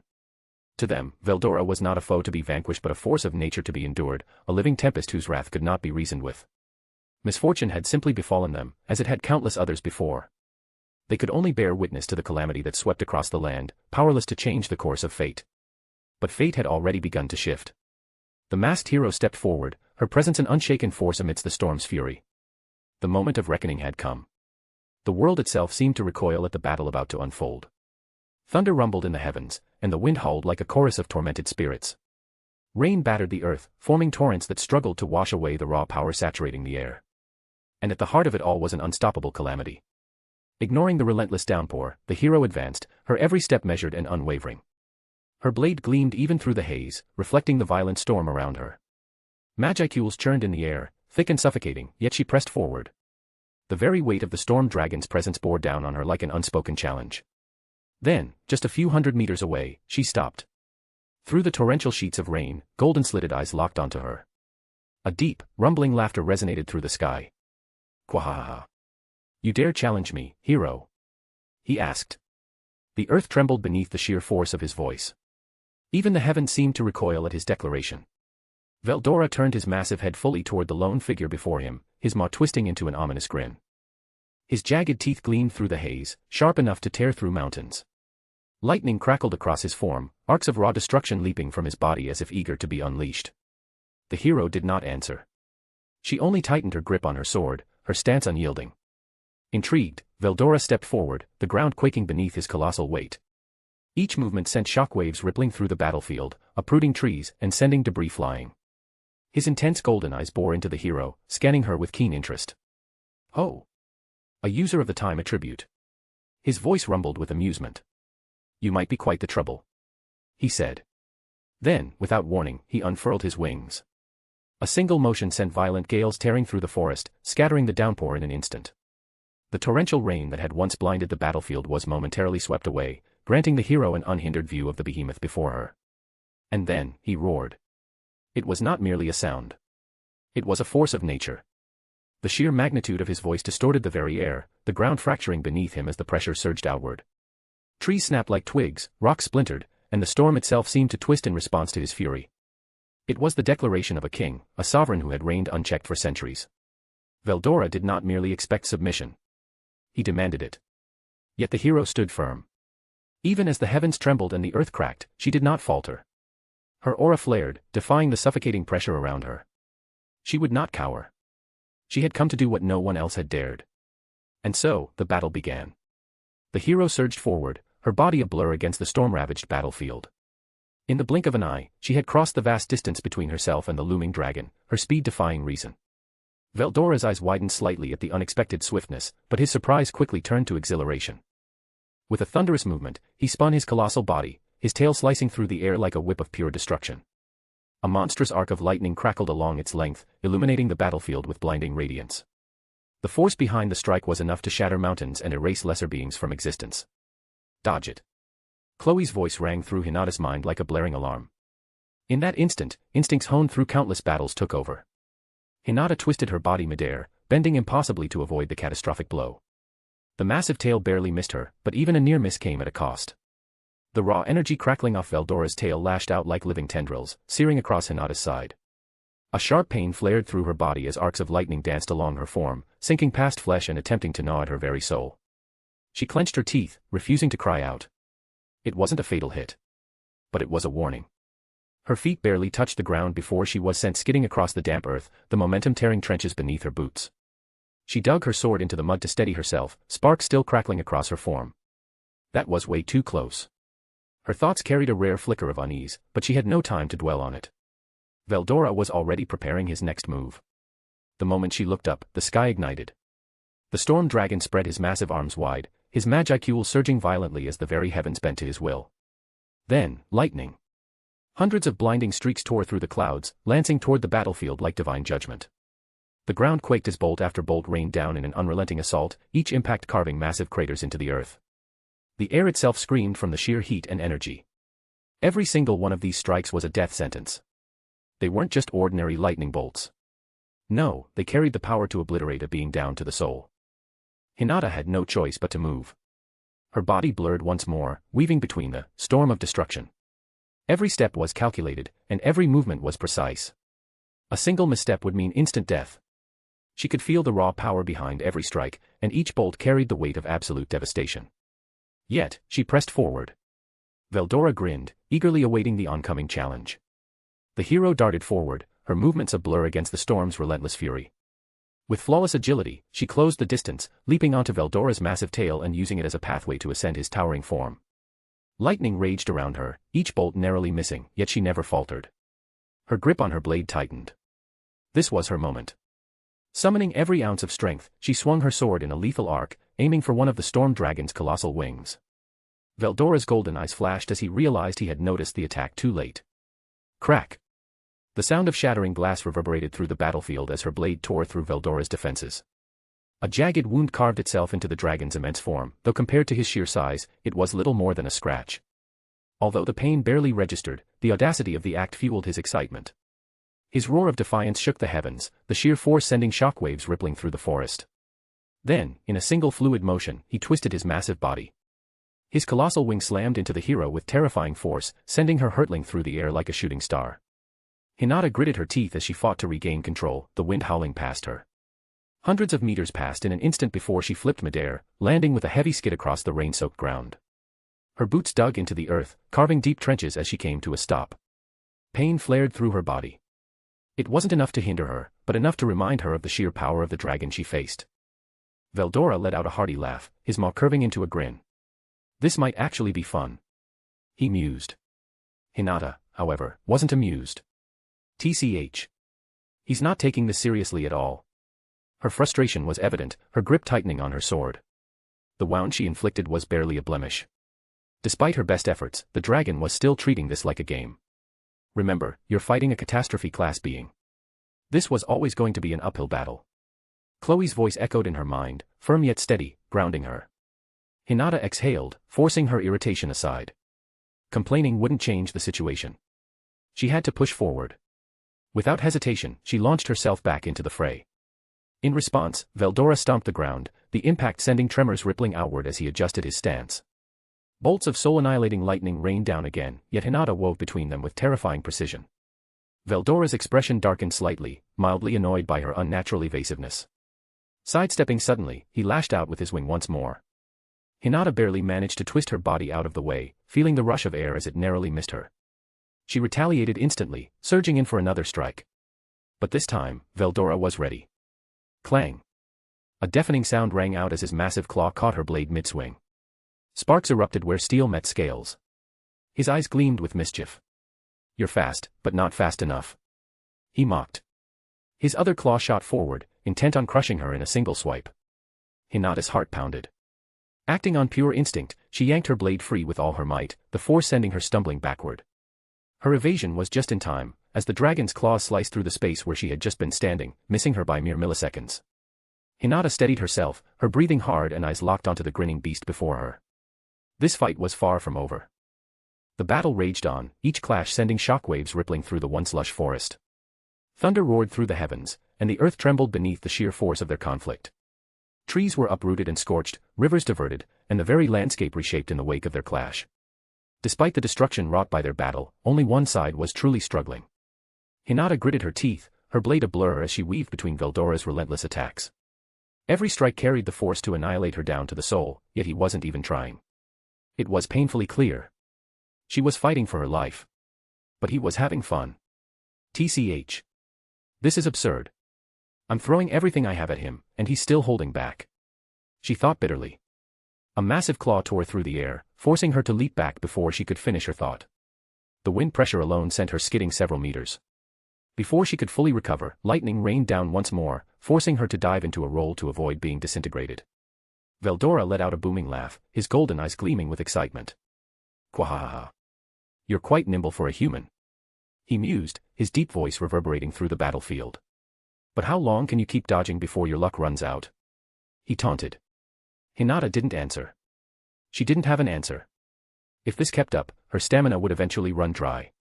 She had to turn the tide somehow. She darted in again, her sword gleaming with concentrated power. With an elegant yet deadly slash, she aimed for a vulnerable spot along his underbelly. A deafening clang rang out as Veldora effortlessly deflected her attack with his arm. The impact sent a numbing jolt through Hinata's arms, forcing her to retreat again. Damn it. I can't even make him flinch. Focus. Don't let your frustration bubble over. As she repositioned, she caught something odd. Veldora wasn't just fighting. He was observing her. There was a certain curiosity in his movements, a subtle change in the way he dodged or attacked. It wasn't just mindless destruction. It was almost as if he was studying her. And then it clicked. Wait, is he trying to get a look at my face? She wondered in utter disbelief. She barely had time to process the absurd realization before another attack came her way. Veldora swiped at her, but this time, his aim was off. Instead of targeting her body, his massive claw swept dangerously close to her mask. Hinata twisted away at the last second, avoiding the strike, but her suspicions deepened. He's doing it on purpose. He wants to see under the mask. She thought. Meanwhile, Veldora's own thoughts were far less battle-oriented. Just what does she look like under that mask? He questioned. Since the fight began, his curiosity had been gnawing at him. The mask, while mysterious, only served to pique his interest further. He had already gotten glimpses of her porcelain skin, brief flashes of her eyes' sharp determination, and her movements' elegance. But that wasn't enough. She has quite a stunning figure, but why hide her face? He wondered. He wouldn't voice such thoughts, of course. That would be improper. Still, perhaps if he landed just the right strike, he could accidentally knock the mask off. Veldora feigned another attack, his claw coming close but not quite connecting. He noticed the hero's subtle reaction, how she tensed and focused extra effort into protecting her mask. Ah. I see. He mused. A smirk curled on his massive maw. The hero, however, was growing increasingly irritated. Unbelievable. He's playing around with my life, and now he's trying to unmask me. For what? She questioned inwardly. With her patience wearing thin, Hinata dashed forward again, launching a rapid series of slashes. Each strike carried lethal intent and was aimed with pinpoint precision. Veldora batted her attacks away effortlessly, but for the first time, he actually looked mildly impressed. Not bad. He mused, dodging another strike. Then, unable to resist, he continued. But if you want to defeat me, perhaps you should remove that mask. It must be quite restricting. He joked. Hinata froze for a split second, just long enough for Veldora to launch another carefully aimed attack at her face. She barely ducked under it, her patience officially worn thin. That bastard. She screamed internally. Veldora had been enjoying himself immensely. The battle had been nothing more than an exhilarating game, a rare chance to let loose and entertain himself with a strong opponent. But unbeknownst to him, his aloofness was beginning to catch up. His vast reserves of Magicules, the highest among the true dragons, had been steadily depleting. He hadn't paid much attention to it, but his reckless use of grand attacks, combined with the constant regeneration from the minor wounds inflicted upon him, was draining his energy at an alarming rate. His power was immense, but his efficiency. That was another matter entirely. He had yet to notice the toll it was taking. Not that his opponent would give him the chance to realize it. Let's switch now. It's time we seal him. Chloe's voice rang out in Hinata's mind, steady and unwavering. Hinata barely dodged a crushing strike before skidding to a halt, bracing herself. All right then. And with that, they switched. A rush of awareness flooded Chloe's senses as she took control. Unlike Hinata's aggressive determination, Chloe's movements carried a different weight. Every step was calculated, and every action was precise. She took a moment to adjust, rolling her shoulders before gripping the hilt of her sword with an unshakable resolve. It was time to end this. Veldora's amusement faltered the moment she moved. Something was off. His keen instinct screamed at him, and his golden eyes widened in alarm for the first time in this entire fight. The change was immediate, unsettlingly so. The hero, the very same opponent he had been toying with all this time, suddenly moved with an elegance and refinement that hadn't been there before. It was as if an entirely different being now stood before him. Her footwork was impossibly fluid. Each movement was razor-sharp, no longer bound by the same slight hesitations or wasted effort. "Oh!" Veldora muttered. Veldora sent a barrage of lightning bolts her way, expecting her to weave through them like before. Instead, she slipped through them flawlessly. Not a single movement was wasted. Not a single bolt so much as grazed her. The realization hit him hard. This wasn't just a shift in focus. This was an entirely different person. What just happened? He wondered aloud. His grin faded, replaced with something far more serious. For the first time, the storm dragon felt a flicker of unease. Chloe stood before the mighty storm dragon, her grip tightening around her sword. This was the moment that would decide everything. She drew a slow, steady breath, centering herself as an immense surge of power coursed through her blade. Then, without hesitation, she lunged straight for Veldora. The move was reckless, suicidal, even.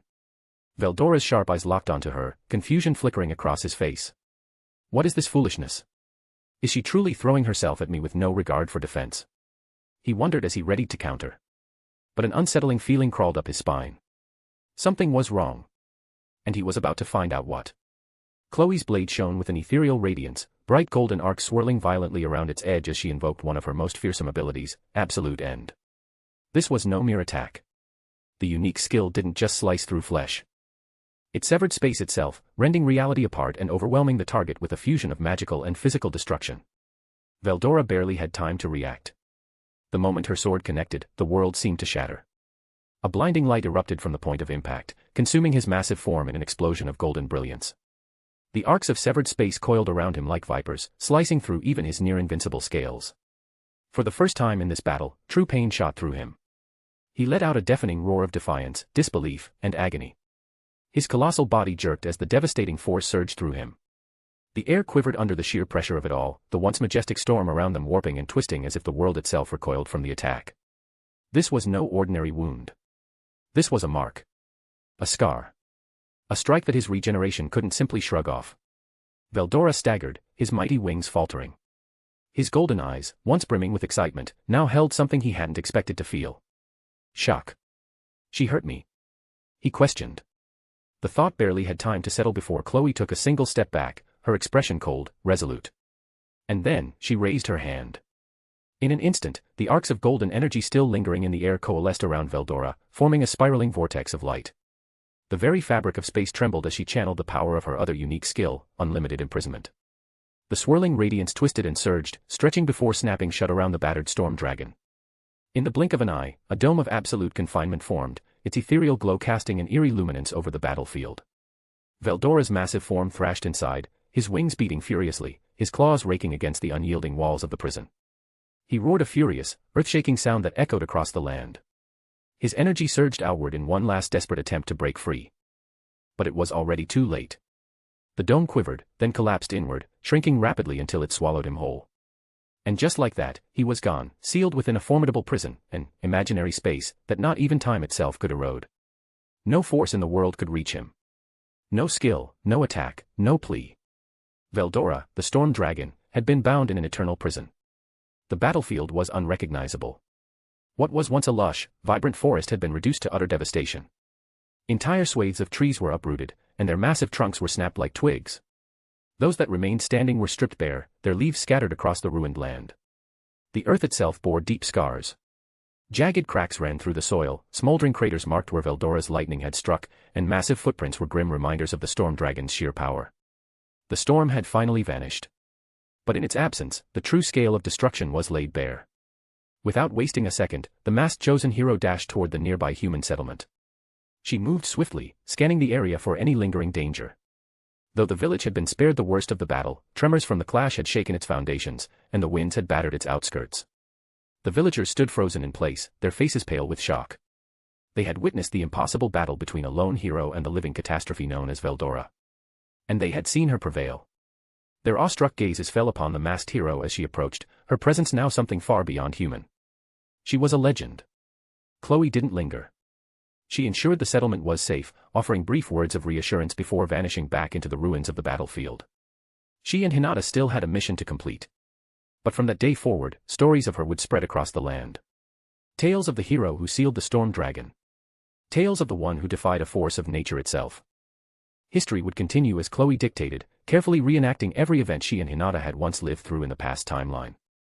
Though Aurelia and Cronoa's eerie silence gnawed at the back of their mind, they pushed forward, momentarily grateful for the fleeting peace. The flickering candlelight within the inner sanctum cast long shadows against the pristine walls, its gentle glow unable to chase away the heaviness in the air. Chloe stood before Luminous, her expression calm but tinged with something unspoken. Her lips parted, and with quiet resolve, she delivered the words she had come to say. In a few days, I'll be gone. She began. Luminous' eyes widened. What? She asked. My consciousness will vanish. Chloe continued, her voice steady despite the weight of her revelation. Hinata will be the only one left in this body. She explained. A sharp silence followed. Luminous stared at her, searching for some sign of jest, some indication that this was anything but the truth. But Chloe's gaze remained unwavering. You're serious? Luminous murmured, her voice barely above a whisper. A rare tremor laced her words, betraying the depth of her emotions. Chloe offered a slight nod. Two of the same souls cannot exist at once. She explained. When my other self is summoned to the cardinal world, I'll disappear. She said.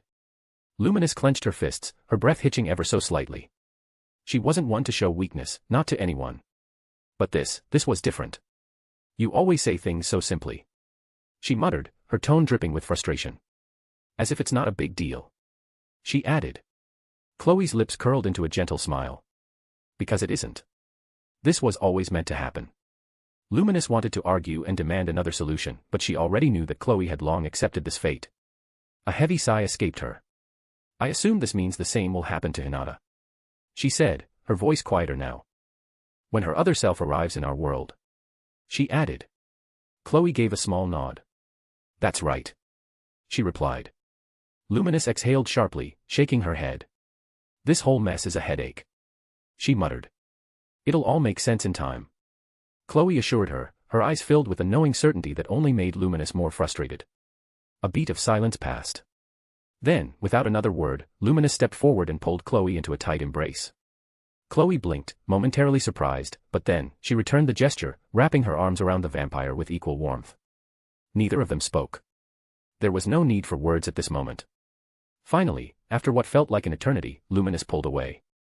Go, then. She murmured, looking away as if to hide the lingering sadness in her gaze. Finish what you need to do. She encouraged her. Chloe smiled, taking a step back. I will.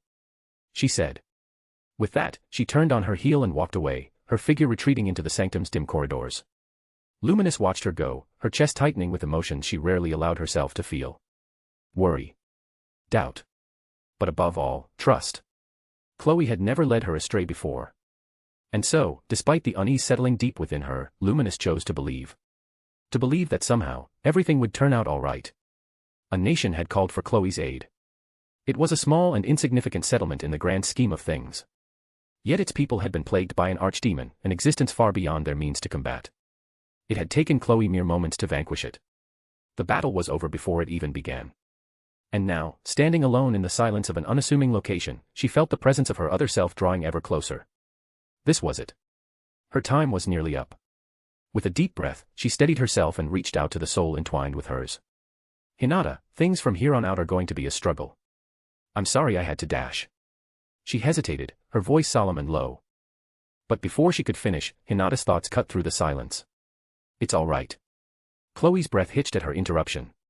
Listen. I know I may not have been the best friend when you were distraught all those centuries ago.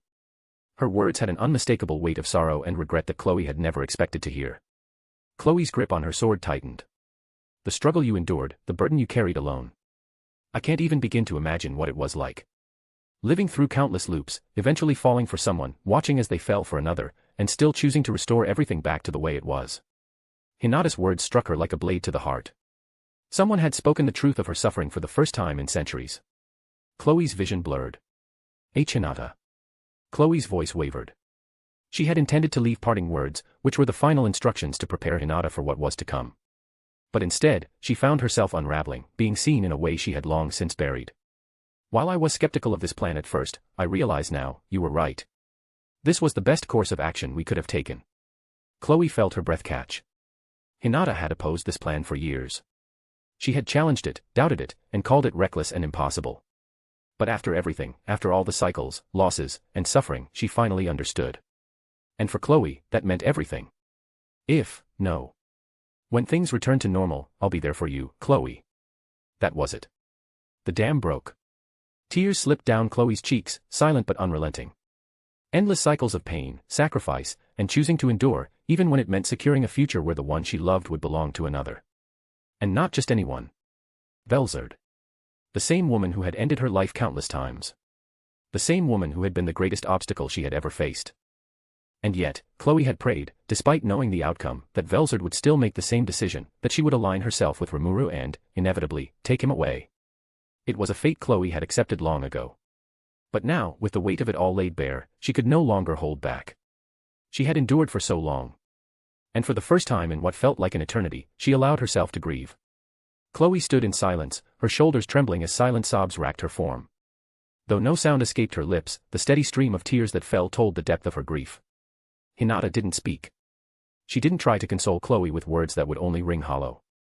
Instead, she wrapped her presence around Chloe's fading essence, a quiet but unwavering embrace that spoke of understanding, reassurance, and promise that she wouldn't be alone. For the first time in centuries, Chloe allowed herself to lean into it. She didn't know how long she stood there, lost in the storm of her emotions. Minutes. Hours. It didn't matter. But eventually, she forced herself to move. With trembling hands, she wiped away her tears. She didn't have time to fall apart. She had to push forward. Swallowing back the lingering ache in her chest, Chloe steadied herself. I need to tell you everything that will happen in the next 300 years. Still pained from witnessing her friend's grief, Hinata listened in silence as Chloe laid out what had to be done. She had to continue playing the role of the masked chosen hero. She had to find and rescue Shizu. She had to give her the mask before finally sealing herself away, just in time for her other self to arrive. It was a heavy burden to pass on. But Hinata took it all in with quiet acceptance. Chloe exhaled shakily, her form flickering at the edges, her time running thin. Yet, even as she fought to steady herself, there was one last thing she needed to say. Oh, one more thing, Hinata. Her voice wavered, but her resolve remained unshaken. You'll have to do your best. Don't let them take over. The gravity in her words made Hinata's soul darken. They both knew what she meant. With Chloe gone, they would take her place. The two malevolent presences lurking within them all this time, waiting, watching, biding their time, would finally get their chance. And the moment Chloe disappeared, they would fight for dominance. Hinata was no fool. She understood the danger better than anyone. Yet, despite the fear curling at her mind's edges, she would not waver. Don't worry about me, Chloe. I'll be fine. Her voice was steady, a reassuring warmth in the cold abyss of uncertainty. And for the first time since this ordeal began, Chloe believed her. They may have shared a body, but in that moment, nothing stopped them from embracing one another. Their very souls intertwined, Hinata's presence wrapping around Chloe's fading essence, a desperate attempt to grasp what was slipping away. It was warm. It was comforting. It was the only thing Chloe could cling to in these final moments. Thank you, Hinata. No. Thank you, Chloe. And with that, she was gone. Hinata assumed control of the vessel, the weight of Chloe's absence settling deep in her chest. A single tear slipped down her cheek, her only outward sign of grief before reality came crashing back. She wouldn't be granted a moment of reprieve. A sharp, searing pain erupted in her chest, sending her to her knees. A strangled gasp tore from her lips as a suffocating presence coiled around her soul, its sinister tendrils tightening, clawing for control. They were here. The two malevolent entities wasted no time making their move, but Hinata refused to let them win.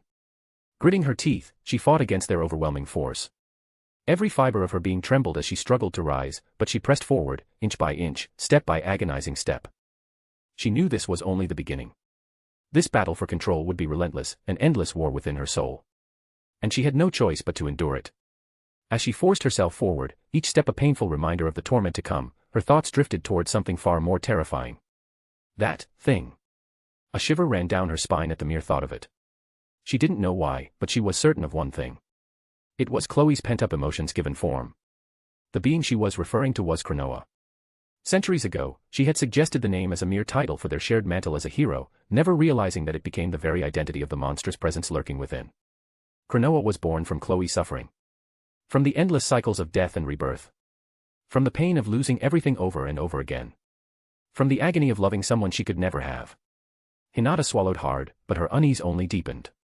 Because as terrifying as Cronoa was, there was another. A second entity. Unlike Cronoa, it had no name and no form, at least to Hinata's knowledge. But it was there, locked in a ceaseless struggle with the manifestation of Chloe's despair. Hinata didn't know what it was. Chloe had never spoken of it. And that, more than anything, sent a chill through her very soul. Unbeknownst to Hinata, the second entity dwelling within her was none other than the shattered remnants of a greater elemental of time, Aurelia. Its origins lay in a long-forgotten conflict that had transpired mere decades before Chloe and Hinata were sent back in time. There had always been a delicate harmony among the 5 Aurelias that governed the element of time until one of them began to see what the others could not. Fractured visions of the future. Its siblings saw only static, an unchanging void where the past and future should have flowed. They dismissed its warnings, disregarding its insights as nothing more than errors in perception. But Velzard had once taken note of this particular Aurelia, referring to it as the Curious One, a testament to its inquisitive nature and relentless pursuit of understanding. The rift between the Aurelias grew, splintering their once unified consciousness. Tensions reached their peak within the labyrinth after Veldonava's death. Ramaris, the elemental queen, was consumed by sorrow, retreating into grief for days on end. With no guiding force to mediate them, the time elementals were left to their own devices. And so, the curious Aurelia, tired of being dismissed or seen as delusional, lashed out. Its superior magicule reserves and unparalleled mastery over time granted it the upper hand. One by one, it overwhelmed its siblings, forcing them into a desperate struggle for survival. But the tide of battle did not remain in its favor. The remaining 4 Aurelias adapted, shifting the conditions of the fight. Piece by piece, they began to corner their rogue sibling, their combined strength proving too much even for its brilliance. Their battle raged for days, plunging the dwelling of the elementals into utter chaos. Yet Ramaris, still drowning in sorrow, never intervened. In its final moments, the desperate Aurelia made a choice no one could have foreseen. It dared to invoke the forbidden. Stacking the effects of time stop upon itself, it forced a paradox, multiplying the temporal effect beyond natural limits. Time ceased to exist for the world, yet for the rogue Aurelia, it surged forward alone. A distortion formed, creating an absolute void where time and space collided. The backlash was catastrophic. In a single instant, the rogue Aurelia was ripped from reality, cast adrift through the endless currents of time. This was chronosaltation, the pinnacle of time elemental magic, and the ultimate act of temporal manipulation. It was an art that guaranteed absolute victory when cast upon an opponent. But against all reason and expectations, the curious Aurelia had used it upon itself. For countless years, the curious Aurelia's essence drifted through the endless void, a place beyond comprehension known only as the other side of time and space. It had made a desperate gamble. A reckless escape born from necessity. Yet deep within its fragmented consciousness, it knew the risk would one day bear fruit. And in the present timeline, that moment had finally arrived. The curious Aurelia had been forcefully separated from its host by Velzard's decisive attack. What remained was a broken remnant, a husk of what was once bright and inquisitive, its very essence warped beyond recognition. But now, as if guided by fate, the time for it to act had arrived. Summoning the last vestiges of its power, it invoked Time Leap once more. The shattered remnant of the curious Aurelia remained bound by Velzard's spell, its body still chained with Verglaw binding. While it's normally impossible to use skills or magic under its effects, the Aurelia managed to do so by fracturing its essence with sheer willpower, leaving the body chained but not the soul. Its essence whizzed across time and space, casting it adrift once again. This time, however, it had a destination. In the depths of the void, 2 identical entities collided, one from the present and the other from the past. For the first time in eternity, the other side of time and space was illuminated.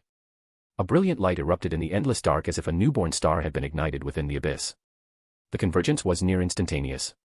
2 copies of the same soul, separated by time, became one. With that unification, the shattered Aurelia, what remained of its will, turned its gaze backward toward the moment in history when everything had begun. Hinata was there, mere moments away from bestowing upon its other self the name it had carried throughout countless loops. It was time. Activating Time Warp, the newly whole Aurelia took its final leap through time, its destination set to the exact moment when Cronoa would receive her name. A heavy silence loomed over the inner sanctum. For over 2 centuries, Hinata had carried out Chloe's instructions flawlessly, ensuring that history remained intact. She had fulfilled her duty as the masked chosen hero without deviation, leaving no room for error. Yet, throughout it all, she had fought an invisible battle of her own. Aurelia and Cronoa, 2 relentless forces, had waged an endless struggle for control, not just against each other but also against Hinata. Their presence festered within her soul, their desires clashing in ceaseless turmoil. But Hinata had resisted. She had endured.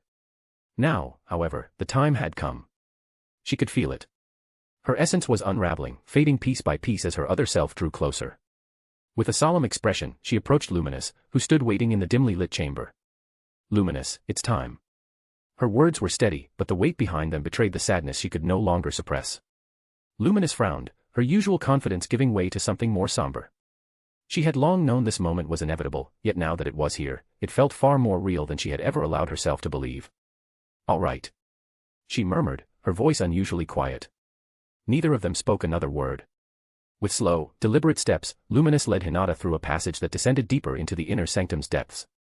The deeper they went, the colder the air became. The torches lining the walls cast long, flickering shadows, their dim glow barely reaching the floor. And then, at last, they arrived. A set of heavy, reinforced doors stood before them, guarded by Luminous' most powerful subordinate. Without hesitation, they stepped aside, pushing open the entrance to reveal the hidden chamber beyond. Inside, the darkness was thick, almost suffocating. The cold stone walls felt like they were closing in, amplifying the oppressive stillness that filled the space. At the center of the room lay an ark, its ominous presence drawing all attention to it. Thick, enchanted chains coiled along the floor, waiting to bind the one who would be sealed within. Hinata stopped at the threshold, and her breath hitched. She had known this moment would come and had accepted it long ago, but now, standing before that thing, the full weight of what was about to happen crashed down on her. She swallowed hard, her heartbeat thudding in her ears. I'm really about to do this, huh? She questioned herself. She forced herself to move forward, following in Luminous footsteps. Each step echoed through the chamber, the sound unnervingly sharp in the heavy silence. The air felt thick, almost unnatural. When she finally reached the ark, she peered down at its interior. Empty. Cold. Unforgiving. She raised a trembling hand, letting her fingers brush against its edges. The surface felt like ice against her skin, sending a shiver through her spine.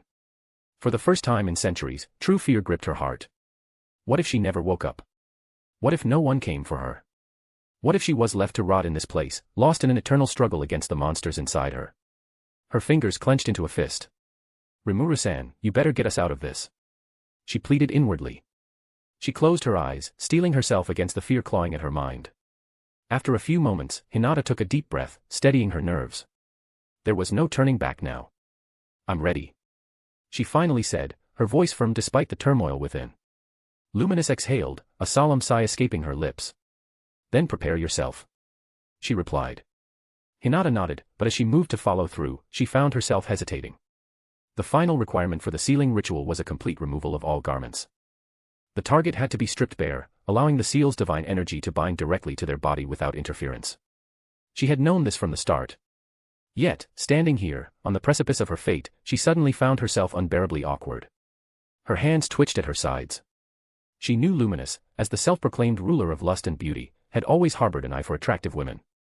Chloe's body was no exception. And even back in the previous timeline, Luminous had an eye for Hinata, making all sorts of moves on her and staring at her more times than she could count. And now, a shiver ran through her. Whether it was from the cold chamber or her own embarrassment, she couldn't tell. Still, she had to do this. Gritting her teeth, Hinata reached for the hem of her cloak and slowly began undressing. Each piece of clothing she removed left her face growing hotter, her cheeks burning with mortified heat. The silence in the chamber felt unbearable, and though she refused to meet Luminous' gaze, she could feel it, those heterochromatic eyes drinking in every detail, lingering far longer than necessary. Of course, she's enjoying this. Hinata thought bitterly. She forced herself to focus on the task at hand, willing herself to ignore Luminous' barely contained awe. Finally, as the last piece of fabric pulled at her feet, Hinata stood completely bare before the ark.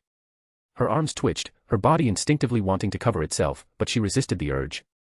Instead, she feigned a cough, forcing herself to speak through the thick air of tension. Let's just get this over with. She muttered. Luminous blinked, then shook her head as if clearing a daze. Right. She said. There was something almost reluctant in her tone, but she quickly masked it, her expression returning to one of solemn duty. Hinata swallowed hard. Her legs felt stiff as she stepped forward. The closer she got to the ark, the heavier the atmosphere became, pressing down on her like an unseen weight. She hesitated just before the edge, staring down at its cold surface. A part of her screamed at her to turn back and run. But she couldn't. Taking one last breath, Hinata steeled herself and then stepped inside. The moment her bare skin touched the ark, a chill shot through her entire body, far colder than the chamber's air. It seeped into her bones, wrapping around her like an unseen force. The sensation sent an involuntary shudder down her spine, her fingers twitching as she lowered herself onto her back. And that was when the dread set in. It came like a creeping shadow, an overwhelming sense of finality as she lay inside the ark. Every nerve in her body screamed that this was a coffin, not a vessel of salvation. Once the seal was complete, she would be trapped, her consciousness drowning in an eternal abyss. What if I never wake up? What if I get lost in there? What if I never see them again? She pondered these thoughts over and over. Her breaths came slower, shallower. Her fingers curled against the smooth surface. Then, a shaky exhale left her lips. Her heart pounded against her ribs, but she forced herself to remain still, remain resolute. Above her, Luminous stood at the edge of the ark, gazing down at her with an unreadable expression. A long pause settled between them before Luminous spoke. "Are you ready?" she asked. Hinata hesitated, but after a moment, she gave a slight nod. Luminous closed her eyes. Then, raising her hand, she began the incantation. Immediately, a pulse of energy rippled through the chamber. The radiant glow enveloped the ark as, holy magic, surged to life. Countless spirit wands manifested in the air, swirling in an intricate dance of light. Their presence was suffocating, overwhelming, and so dense with divine power that it felt like the very concept of time was being rewritten. The room became awash in an ethereal glow, the golden hue of holy power clashing with eerie blue light. It was a beautiful and terrifying sight, a divine force so potent it could isolate a soul from existence itself. Then, the chains at the base of the ark trembled, reacting to the incantation as they began slithering toward their captive. Hinata clenched her teeth. The moment they wrapped around her, it would be over. But she didn't resist. She had already accepted her fate. And so, as the spirit wands coalesced around her, crystallizing into an ice-like cocoon, Hinata closed her eyes and let herself disappear. The holy ark was formed, and thus, Hinata's essence, along with Aurelia and Cronoa, were locked in time. Well, that was heavy. There's a lot to unpack here, so let's get to it. First, the Aurelia's escape. After being cornered by its siblings, it made a desperate gamble and used chronosaltation on itself, sending itself to the other side of time and space. Note that it differs from the end of space and time, where Rimuru was sent. Second, a future version of Aurelia would then send its memories to the same place and merge with itself. With the two recombined, they send themselves back to when Cronoa gets named. But you might ask how the future Aurelia came to be when its past self ends up on the other side of time and space. That's the beauty of the paradox. Similar to the origins of the anti-magic mask, it's nearly impossible to discern where or when the future Aurelia came from. To shorten the explanation, past Aurelia escapes with chronosaltation, and then its future self returns and merges with Cronoa. They live out the timeline where they face Velzard. Just before Aurelia and Cronoa die, the former sends its memories to the other side of time and space, where they recombine with its past self that's already there. Finally, they return to the past, where Cronoa gets named. Confusing, I know. But this whole arc was confusing, to begin with. Now that all the past stuff is over, we can finally return to the present, as this chapter's title suggests. I'll cover Rimuru saving Chloe and Hinata, the Razzle fight, and the finale with Luminous and Granbell. Things can finally calm down after this chaotic mess of an arc. Anyway, that is all for today. I'll see you all in the next chapter. Author, out. Third-person POV. Lune, the once proud capital of Lublius, had been reduced to a hollowed-out corpse of a city. The vibrant streets that once bustled with life now lay in ruin, marred by massive craters that swallowed entire sections of the roads. Majestic buildings, symbols of the nation's strength and culture, had crumbled into heaps of rubble. The Grand Theater had been obliterated, its once glistening facade reduced to shattered stone and scorched remains. Though the citizens had been evacuated, the sheer scale of destruction was beyond comprehension. An entire civilization was brought to its knees in the fallout of the invasion. Then, suddenly, the world breathed again. With Velzard lifting her, eternal world, movement and sound returned to the ravaged city in an instant. But with it came the return of chaos. The battles, two cataclysmic clashes frozen in time, resumed as if nothing had interrupted them. Clang. A deafening sound shattered the eerie silence, ringing like a war drum. Nevra's battle-axe smashed against Razzle's gleaming exoskeleton, sending the towering insector skidding back several meters. The impact cracked the stone beneath him, fissures webbing out from where his clawed feet struggled to find purchase. Dust and debris clouded the air, mixing with the lingering scent of scorched rock and blood. Two figures emerged from the wreckage. Cheyenne and Venom had already repositioned themselves, flanking Nevra as they faced their opponent. Their eyes burned with unwavering resolve, and their bodies were poised to strike at any opening. Venom clicked his tongue, his lips curling into a smirk. "Ha. The bastards finally got a few scratches on him," he remarked. Cheyenne gripped her odachi tighter, nodding. "It's difficult, but if we can land a fatal blow through those openings, we can win," she declared. Across from them, Razzle trembled with fury. For over 1,000 years, he had stood as the guardian of the West, an unbreakable force. His exoskeleton, harder than the finest steel, had never been scratched, let alone pierced. And yet, these insolent fools had dared to wound him. His multifaceted eyes gleamed with a murderous crimson light. A deep, guttural growl rumbled from his throat, the air around him distorting with the sheer intensity of his magicules. The ground cracked beneath his weight, the force of his presence alone warping the battlefield. Cheyenne, Nevra, and Venom tensed, feeling the shift in the air. The battle was far from over. In the blink of an eye, the four warriors converged at the battlefield's center. When their weapons met, a thunderous shockwave erupted from the impact, sending tremors through the already ruined city. Stone shattered, buildings groaned under the force, and debris shot skyward, engulfing the battlefield in a dense, suffocating haze of dust and rubble. As the dust began to settle, the brutal struggle came into view. Cheyenne's Odachi was locked in a fierce bind against Razzle's bladed forearm, the metal screeching under the pressure. A jagged scratch marked the insector's carapace, a testament to the power of Cheyenne's unique skill, Cook, a terrifying ability that could dictate the outcome of an event to her desire. Even the so-called unbreakable exoskeleton was no exception. On Razzle's other side, Nevra's battle-axe had nearly found its mark. But instead of cleaving through his body, it was caught mid-swing by his clawed hand. However, his defense came at a cost. His thick chitin had been punctured, black ichor dripping from the wound. All the while, chains coiled around Razzle's form like constricting serpents. Venom had wrapped him in a vice-like grip, the heavy links locking the insector in place. Realizing his predicament, Razzle snarled, his multifaceted eyes burning with fury. He began to force his way out of the bind, muscles bulging, his raw physical might threatening to shatter the chains restraining him. But just as he started to move. Now. Venom's voice rang out, loud and commanding, an unusual shift from his typical nonchalance. Cheyenne and Nevra responded immediately, leaping backward in perfect sync. The sudden release sent Razzle staggering forward, thrown off balance by his own resistance. His piercing gaze snapped to the lone figure still holding him down, the demon who had dared to chain him. "Your life ends today, spawn of hell." Razzle bellowed, retracting his arm for a vicious strike. But Venom merely smirked, his grip tightening around the chains. "I wouldn't start celebrating just yet, Bugman," he replied. Then, a flash of blue flickered in his hands. Razzle's eyes widened in realization, but it was already too late. In an instant, electricity surged from Venom's palms, racing along the chains like a lightning bolt seeking its mark. This was the power of Current Spike, Venom's unique skill.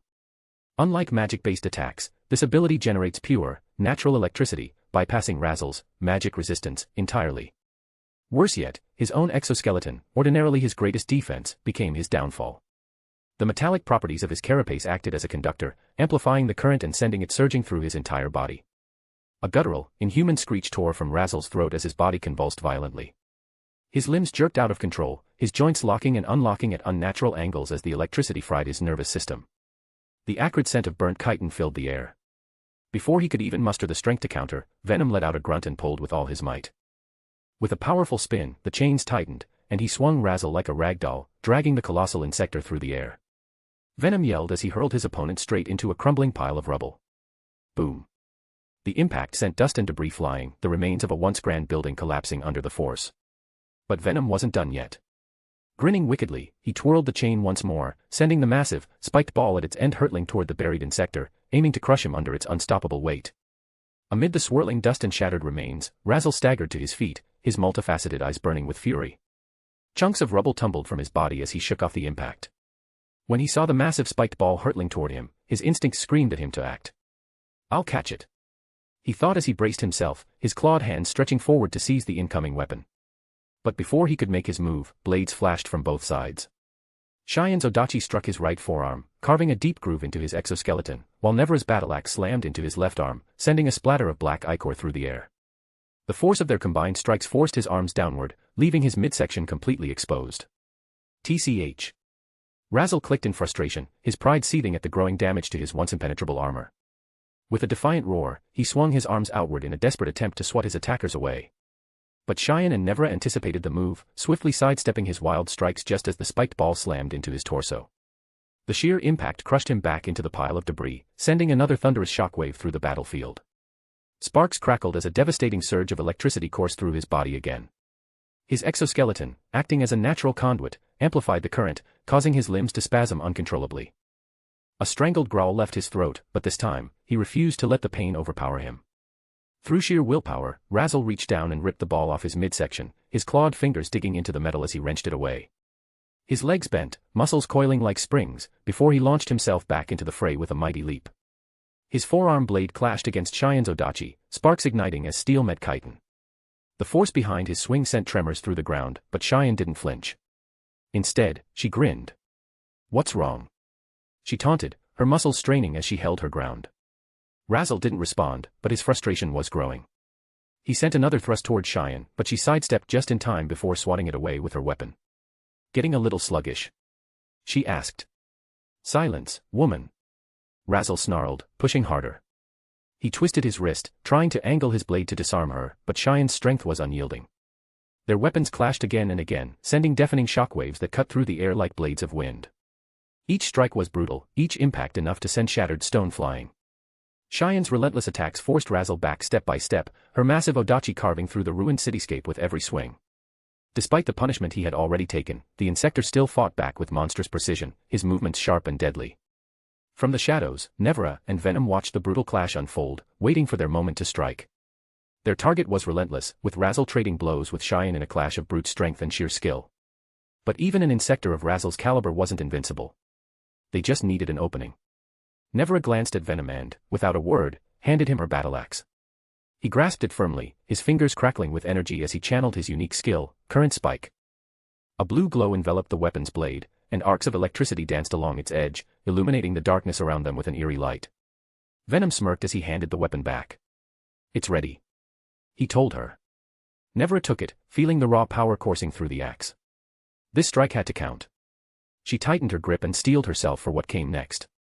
Her body tensed as she activated her unique skill, Dark Immolation. In an instant, every ounce of her defense and magic-wielding ability was stripped away, redirected entirely into raw physical power and speed. It was a dangerous gamble, one that left her exposed. But for this single moment, she would become a nigh unstoppable glass cannon. Her muscles coiled, her bloodlust surged, and her eyes locked onto her prey. Razzle's back was to her, completely fixated on Cheyenne's relentless offense. He wouldn't see her coming. This was it. Nevera took a deep breath and vanished. The ground beneath her shattered, spiderweb cracks rippling outward as the force of her departure tore through the already devastated cityscape. A gust of wind followed in her wake, the sheer pressure distorting the air. In a blink, she reappeared just behind Razzle, her axe already swinging downward with all her might. Razzle's instincts screamed. His multifaceted eyes flared with panic as he sensed the killing intent behind him. He twisted around just in time to meet Nevera's gaze. But it was too late. The axe came down in a blinding arc, its electrified edge crackling with destruction. Razzle barely managed to pull back and lift his arm to intercept the strike, but the moment the blade met his exoskeleton, it cut straight through. A sickening sound filled the air as the insector's arm was severed at the elbow, the force of the impact sending a concussive shockwave through the battlefield. Cheyenne was knocked back several meters, forced to skid to a halt as she steadied herself. Razzle, however, was not as fortunate. His body was sent hurtling through the air, smashing through the remains of a ruined building before crashing into the rubble below. His severed arm landed with a dull thud, a pool of thick black ichor forming around it. Nevera stood still, her breath heavy, eyes gleaming with satisfaction. She turned toward the wreckage, gripping her axe tightly. "Not so indestructible now, are you?" she spat, her voice filled with disdain. Without missing a beat, Cheyenne launched herself toward the insector, who was slowly rising from the rubble. After witnessing Nevera and Venom's devastating display, she knew she had to act. But as she tore through the ruined streets, a nagging doubt crept into her mind. For the longest time, she had accepted the idea of dying in battle. It wasn't fear that held her back. No, it was something more profound. Throughout her time with Rimuru, she had proudly called herself his secretary. But deep down, she knew the truth. That title was nothing more than a formality. Her real duty had always been to protect him, to serve as his sword and shield. But now, did he even need her? Rimuru had grown to an absurd degree, far beyond the need for a bodyguard. And with every passing day, his army only expanded, welcoming stronger and more competent subordinates. First, there was Diablo, her self-proclaimed rival secretary who has now become Rimuru's undisputed strongest subordinate. Then came the Demonist trio, each one terrifyingly powerful. Even Nevera and Venom, Diablo's newer recruits, had already proven themselves capable. Where did that leave her? Was she falling behind? No. That wasn't a thought she could afford to entertain. She clenched her jaw, tightening her grip on her blade. I can't be thinking like this. Rimuru-sama went through so much just to bring me back to life. She scolded herself. That alone was proof. Proof that she mattered, that she wasn't disposable, and that people depended on her. Cheyenne's violet eyes burned with newfound resolve as she charged forward. Razzle stood his ground, his multifaceted eyes gleaming with fury. His arm had regenerated but without the thick exoskeleton that once protected it. He exuded pure rage, preparing to strike as soon as she entered his range. I won't be left behind, she declared inwardly. At that moment, something inside her snapped. Her aura erupted violently, and she raised her Odachi high, her intent clear. She would carve her opponent apart. Razzle lunged to meet her head-on. Successful. The intrinsic skill, Ogre Berserker, has evolved into the unique skill, Divine Berserker. In the next instant, a surge of unfathomable power coursed through her, pushing her material body past its natural limits. But unlike before, she could feel the difference. Her new skill allowed her to overlay her spiritual body onto her material one, temporarily granting her the power of a fully awakened spiritual life form. And with that, she would show exactly why she deserved to stand among Rimuru's strongest.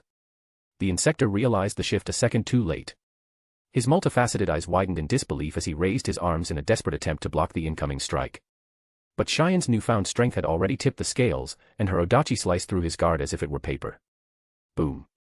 A thunderous explosion tore through the battlefield, sending shockwaves rippling across several city blocks. A blinding light erupted from the point of contact, momentarily outshining the sun. The air itself seemed to rupture as consecutive bursts of force shattered the surrounding ruins, leveling what little remained of the once proud capital. Razzle's body was sent hurtling through the desolate streets, his form crashing through buildings like a meteor, debris scattering in his wake. He didn't stop until he slammed into a massive pile of rubble nearly 100 meters away, the impact leaving a deep crater beneath him. Cheyenne stood at the center of the devastation, her body trembling from the immense toll. She sucked in ragged breaths, her chest heaving as sweat dripped down her brow. Pain surged through her limbs, her muscles screaming in protest. Every fiber of her being felt like it was on fire. This power was not meant to be wielded so recklessly. Her legs gave out, and she fell to one knee.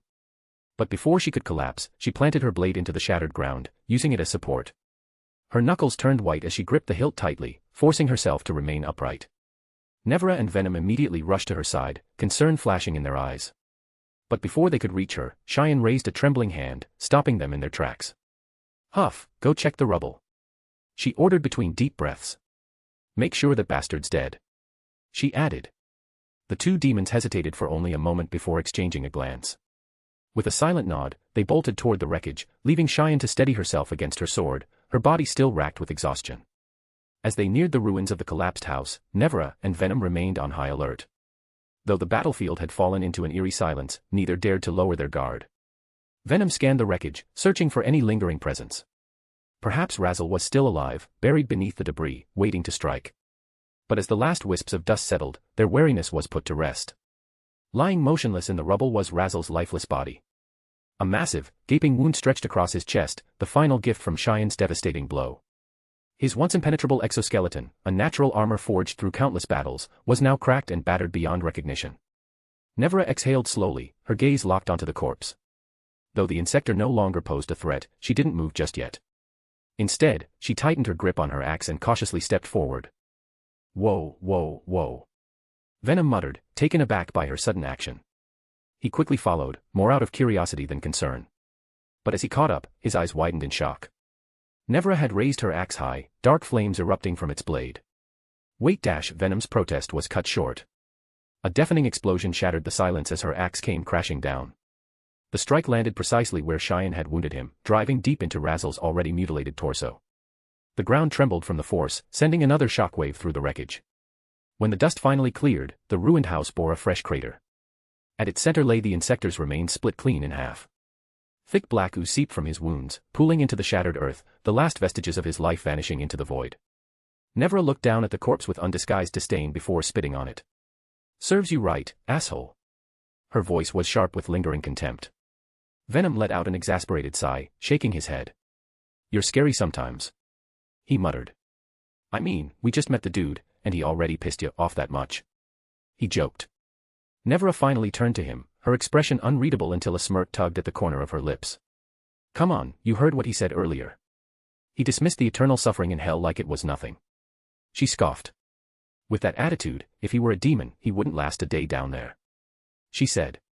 Venom couldn't argue with that. Instead, he sighed again, his gaze flickering back to the ruined corpse.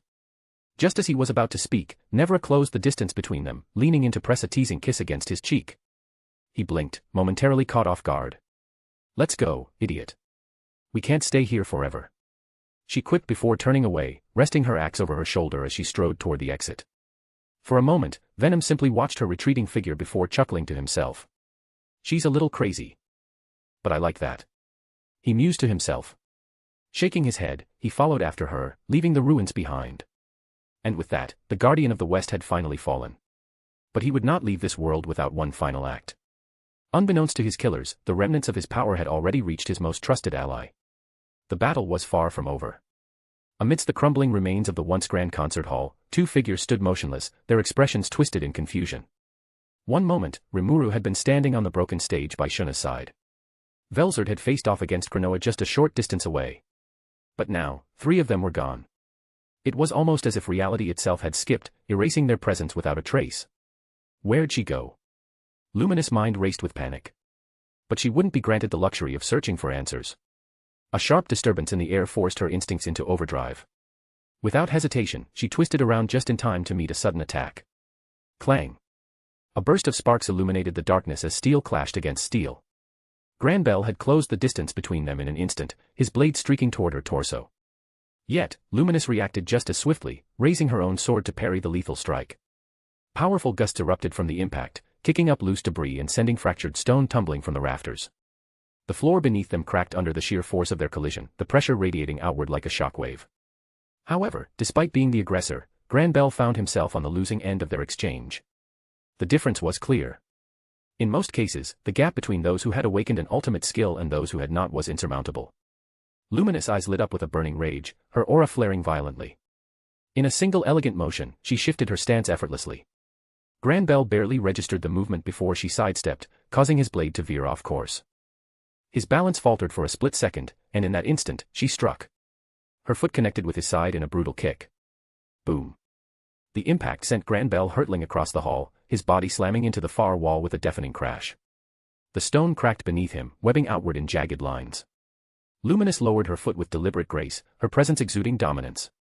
The power of Asmodeus coursed through her, the lingering essence of her opponent siphoning into her with every successful strike. From the rubble, Granbell let out a slow, measured breath.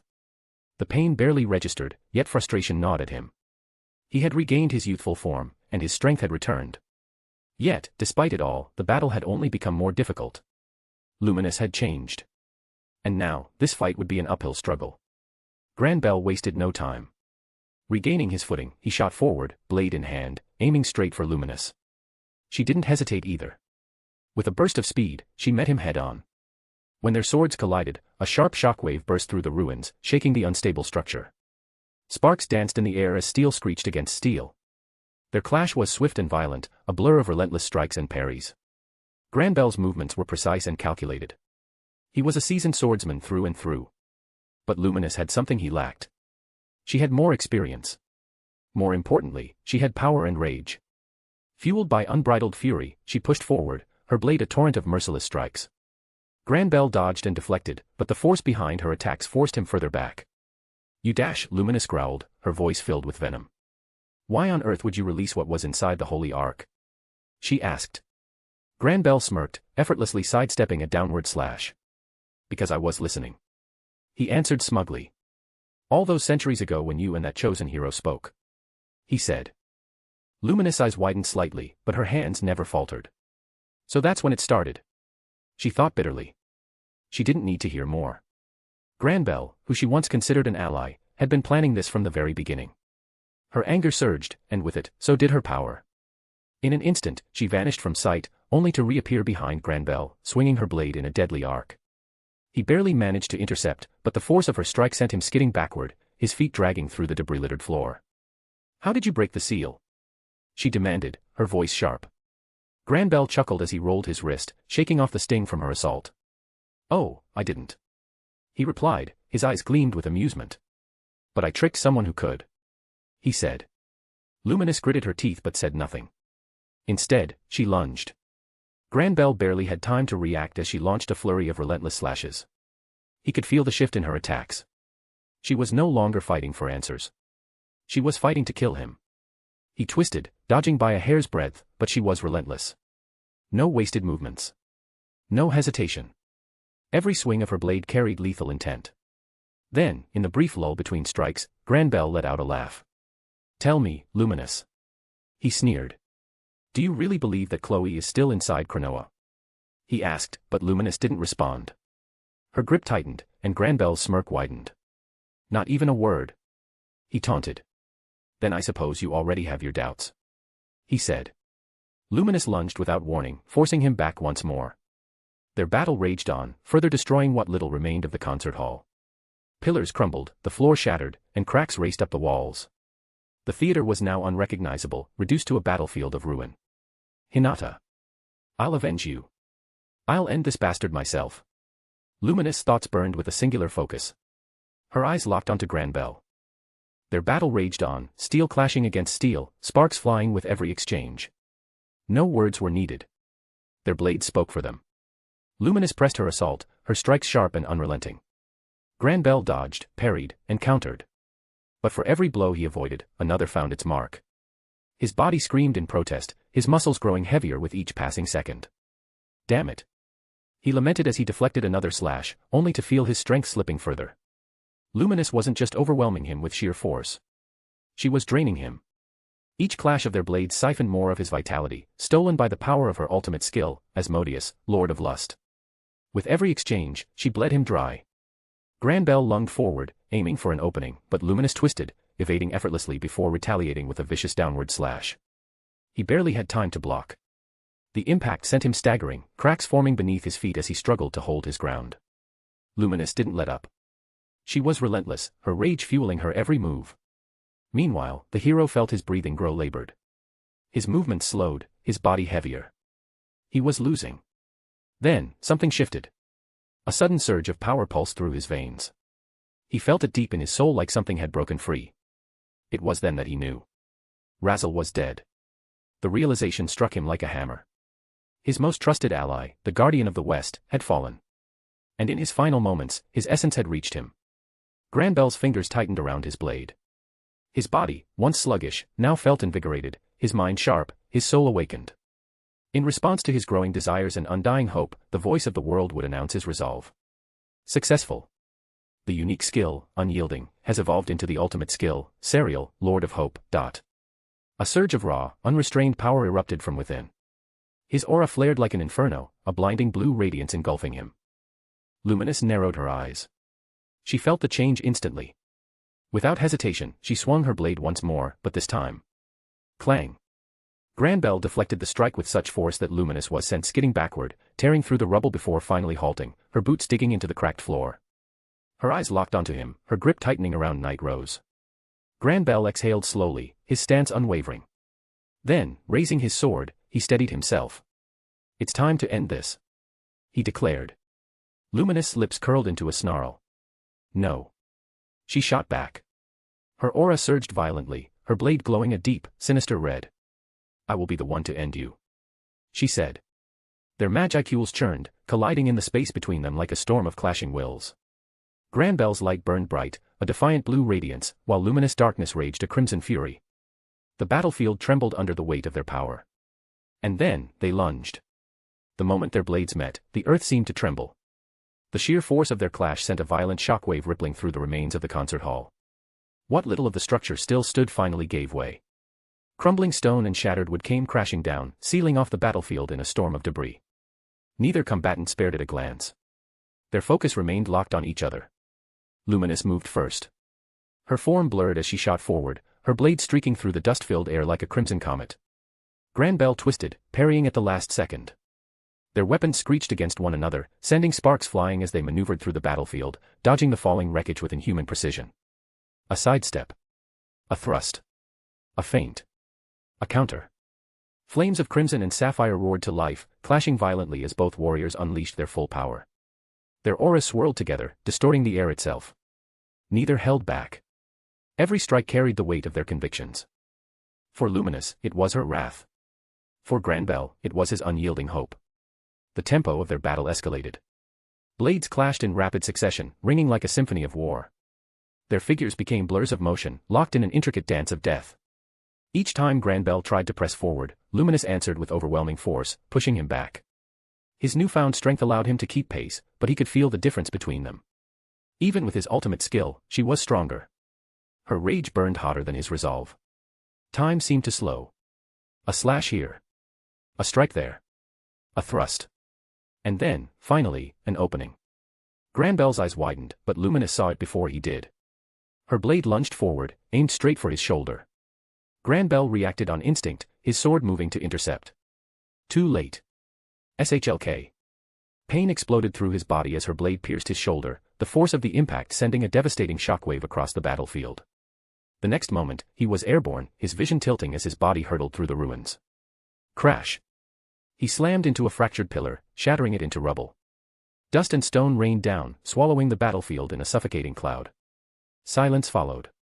Through the haze, Luminous stood tall, her crimson blade still pointed forward, her expression unreadable. Although she bore minor injuries, such as small gashes and wounds, and her clothes were tattered, she stood as the undeniable victor. As the smoke began to clear, Luminous stepped forward, her heels clicking softly against the cracked stone. Her wounds closed with unnatural ease, and the shredded fabric of her dress stitched itself back together, the black silk flowing once more. The dust finally settled, revealing Granbell slumped against the shattered remnants of the pillar he had crashed into. He still clung to his sword, using it to prop himself up, though his hands trembled from the effort. Each shallow breath he took rattled in his chest, and the once bright glimmer in his eyes had dulled, fading with each agonizing moment. Luminous stopped in front of him, staring down at his pitiful figure. Granbell stirred at her presence, lifting his head with great effort. His movements were sluggish, drained of all vigor, yet his lips curled into a faint, weary smirk. Huff, well, aren't you going to finish me? His voice was strained, each word drawn out between ragged breaths. Luminous didn't answer immediately. She didn't need to. Death already had its claws in him. His end was inevitable. Striking him down now would be redundant. And yet, despite everything, despite his betrayal, she still saw glimpses of the men she once called an ally. Perhaps it was because of his restored youthful form or simply nostalgia clinging to the edges of her mind. Her gaze lowered ever so slightly. Was that your plan? To resurrect the true chosen hero? She asked. Granbell's smirk faltered, his chin dipping as his strength dwindled further. His breaths grew shallower, each one more labored than the last. My time has come. I suppose. He murmured, his voice barely above a whisper. I let my ideals get the better of me. He admitted. A weak chuckle left his lips, but it ended in a violent cough, crimson staining his mouth as blood trickled down his chin. I only ever had one goal. He rasped. To unite all of humanity. He said.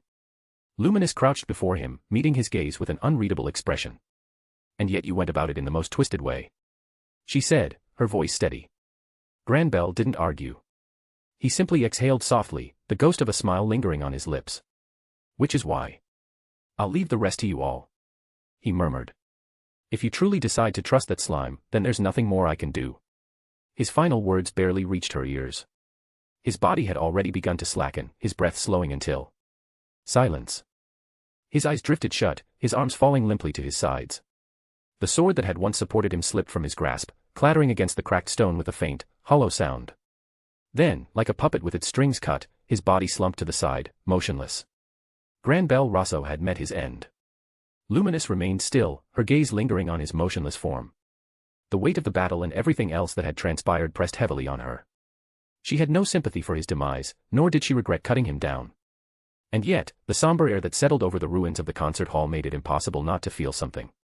A former ally. A friend, once. Now, nothing more than a silent corpse. She closed her eyes for a brief moment, letting the reality of it all sink in. Then, without another glance, she turned and stepped forward, her heels clicking softly against the fractured floor. The remnants of the grand stage lay in shambles ahead, its once polished surface marred by cracks and debris. Upon it, two figures stood in quiet solemnity, Shuna and Leon. Between them, Hinata's lifeless body remained undisturbed. Leon's expression was tense, his sharp gaze flickering toward Luminous as she approached. His concern was evident, his thoughts still preoccupied with Chloe's sudden disappearance. On the other hand, Shuna kept her head lowered, hands clasped together in silent grief. Luminous stepped onto the ruined stage, and her presence was acknowledged only by their quiet glances. Thank you. For keeping her safe. She regarded them both, her voice steady but soft. Shuna shifted slightly, opening her mouth as if to respond, but no words came. Her grip on her sleeves tightened, her eyes dropping back down. Luminous said nothing more. Instead, she stepped forward, kneeling beside Hinata's still form. For a moment, she simply looked at her. Hinata's face was peaceful, almost as if she had merely drifted into a deep sleep. But there was no warmth left in her body, only the stillness of death. Gently, Luminous reached out, sliding her arms beneath Hinata's back and legs. With great care, she lifted her from the cold stage. Her hold was steady, but her expression was unreadable. Neither grief nor anger remained, only a quiet sense of resolve. After a few moments, Leon finally spoke, his voice breaking the silence. "Luminous, do you know where Chloe is?" he asked. Luminous exhaled slowly, her gaze fixed ahead. "I may have an idea," she told him. That was all she said before turning toward the exit. Leon and Shuna exchanged glances before silently following, their steps quiet against the broken floor. The once grand concert hall lay in ruins behind them, reduced to little more than rubble and dust. A stage that had once been a place of gathering and performances was now a graveyard of shattered ideals and fallen warriors. And in the center of it all, beneath the fading embers of battle, only silence remained. Slowly, Rimuru's consciousness stirred. His mind felt weightless as if floating between wakefulness and a dream. His senses gradually sharpened, yet something was off. "Where am I?" he pondered. His eyes fluttered open, but no solid image greeted him. Instead, he found himself in a vast expanse of endless white. It wasn't like the sky or clouds. It was something far more unnatural. There was no sun, yet everything was illuminated. The light was neither blinding nor dim. It simply existed, saturating the space in a soft, eerie glow. Rimuru shifted, attempting to gauge his footing, but the sensation was strange. The ground stretched infinitely in every direction, smooth and featureless, like hardened earth yet impossibly soft underfoot. There was no texture, no resistance. It was as if he were walking on nothing. A deep sense of unease should have settled within him. Everything screamed that he shouldn't be here.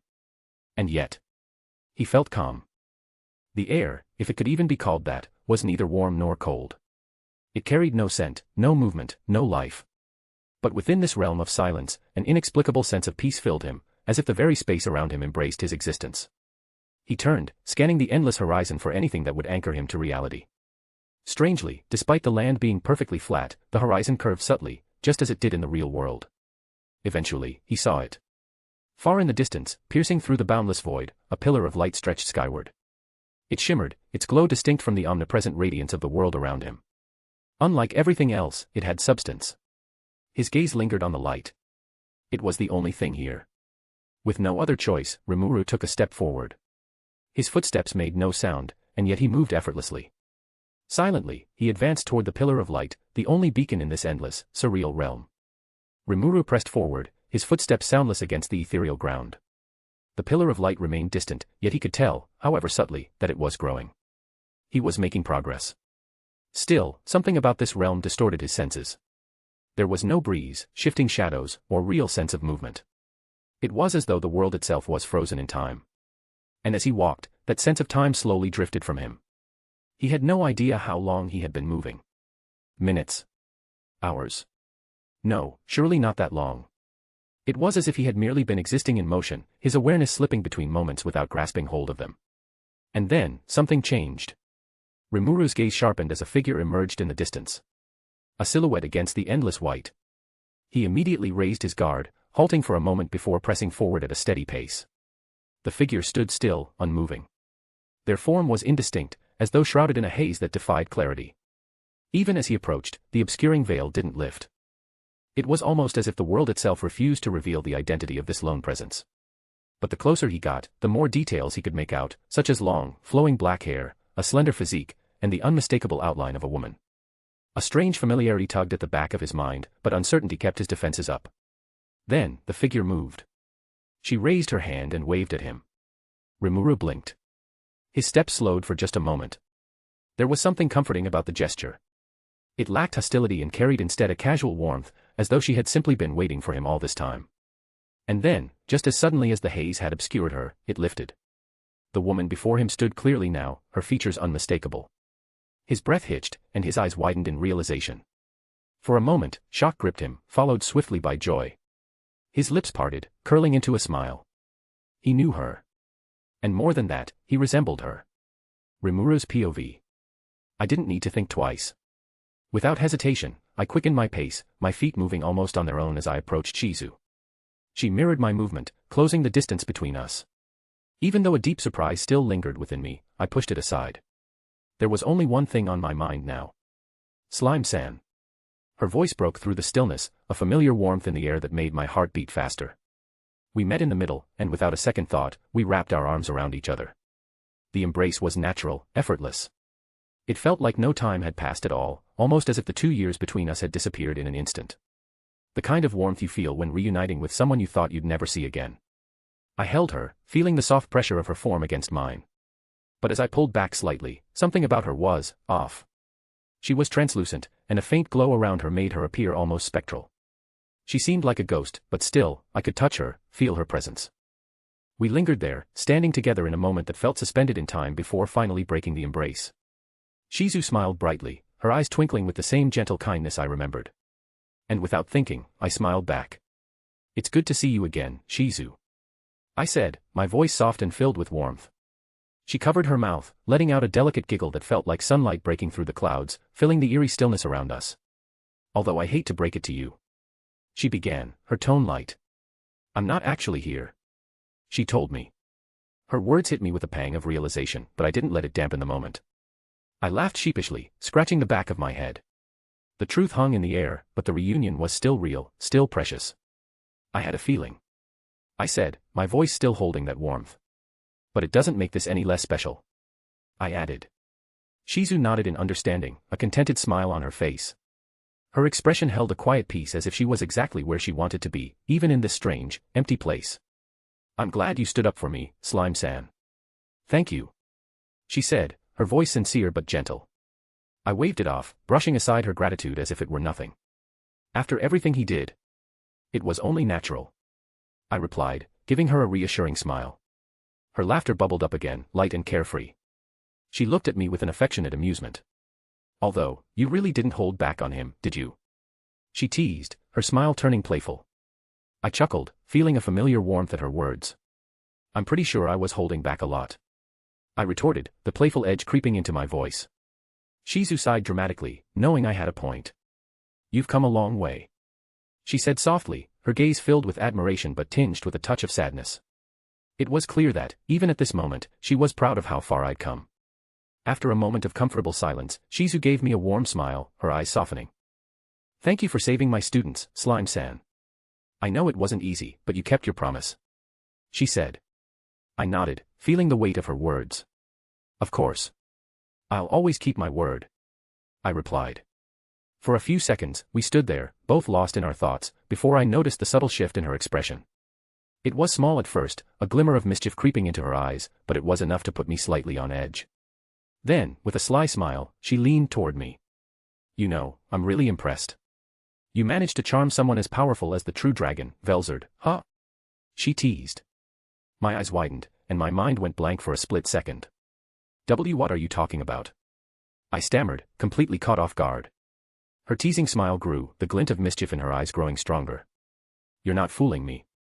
How does it feel to have such a powerful partner? What's your secret? Do you really have that much charm?" She pressed further. I tried to steer the conversation away, feeling my face start to heat up. I don't know what you mean. I didn't do anything special," I replied. Shizu raised an eyebrow, her smile never wavering. "Oh. Well then, you must be quite the master at using my form to your advantage. You know, to do all sorts of naughty things with Velzard," she said with mock frustration, crossing her arms. My face instantly turned crimson, blood rushing to my cheeks in a rush of embarrassment. Wait, Shizu. You can't say that," I stammered, my voice breaking as I tried to wave her off, feeling utterly flustered. She was still looking at me, but now her laughter bubbled up, light and teasing. "Oh, come on. Don't act so shy. It's so obvious," she said. "I'm serious. Stop," I pleaded, my voice nearly cracking as my face burned with humiliation. After a few more moments of giggling at my reaction, Shizu finally gave me a break, waving her hand in mock surrender. All right. I'll stop," she replied, clearly enjoying my reaction far too much. I let out a relieved sigh, wiping my forehead as my flushed face slowly returned to normal. "You're horrible," I muttered under my breath, but there was a fondness in my voice. Shizu chuckled softly, her gaze softening. You're just too easy to tease, Slime-san. But really, I'm glad you're doing well. She said. I let out another sigh, the weight of the situation pressing down on me once more. Shaking off the lingering sense of unease didn't help much.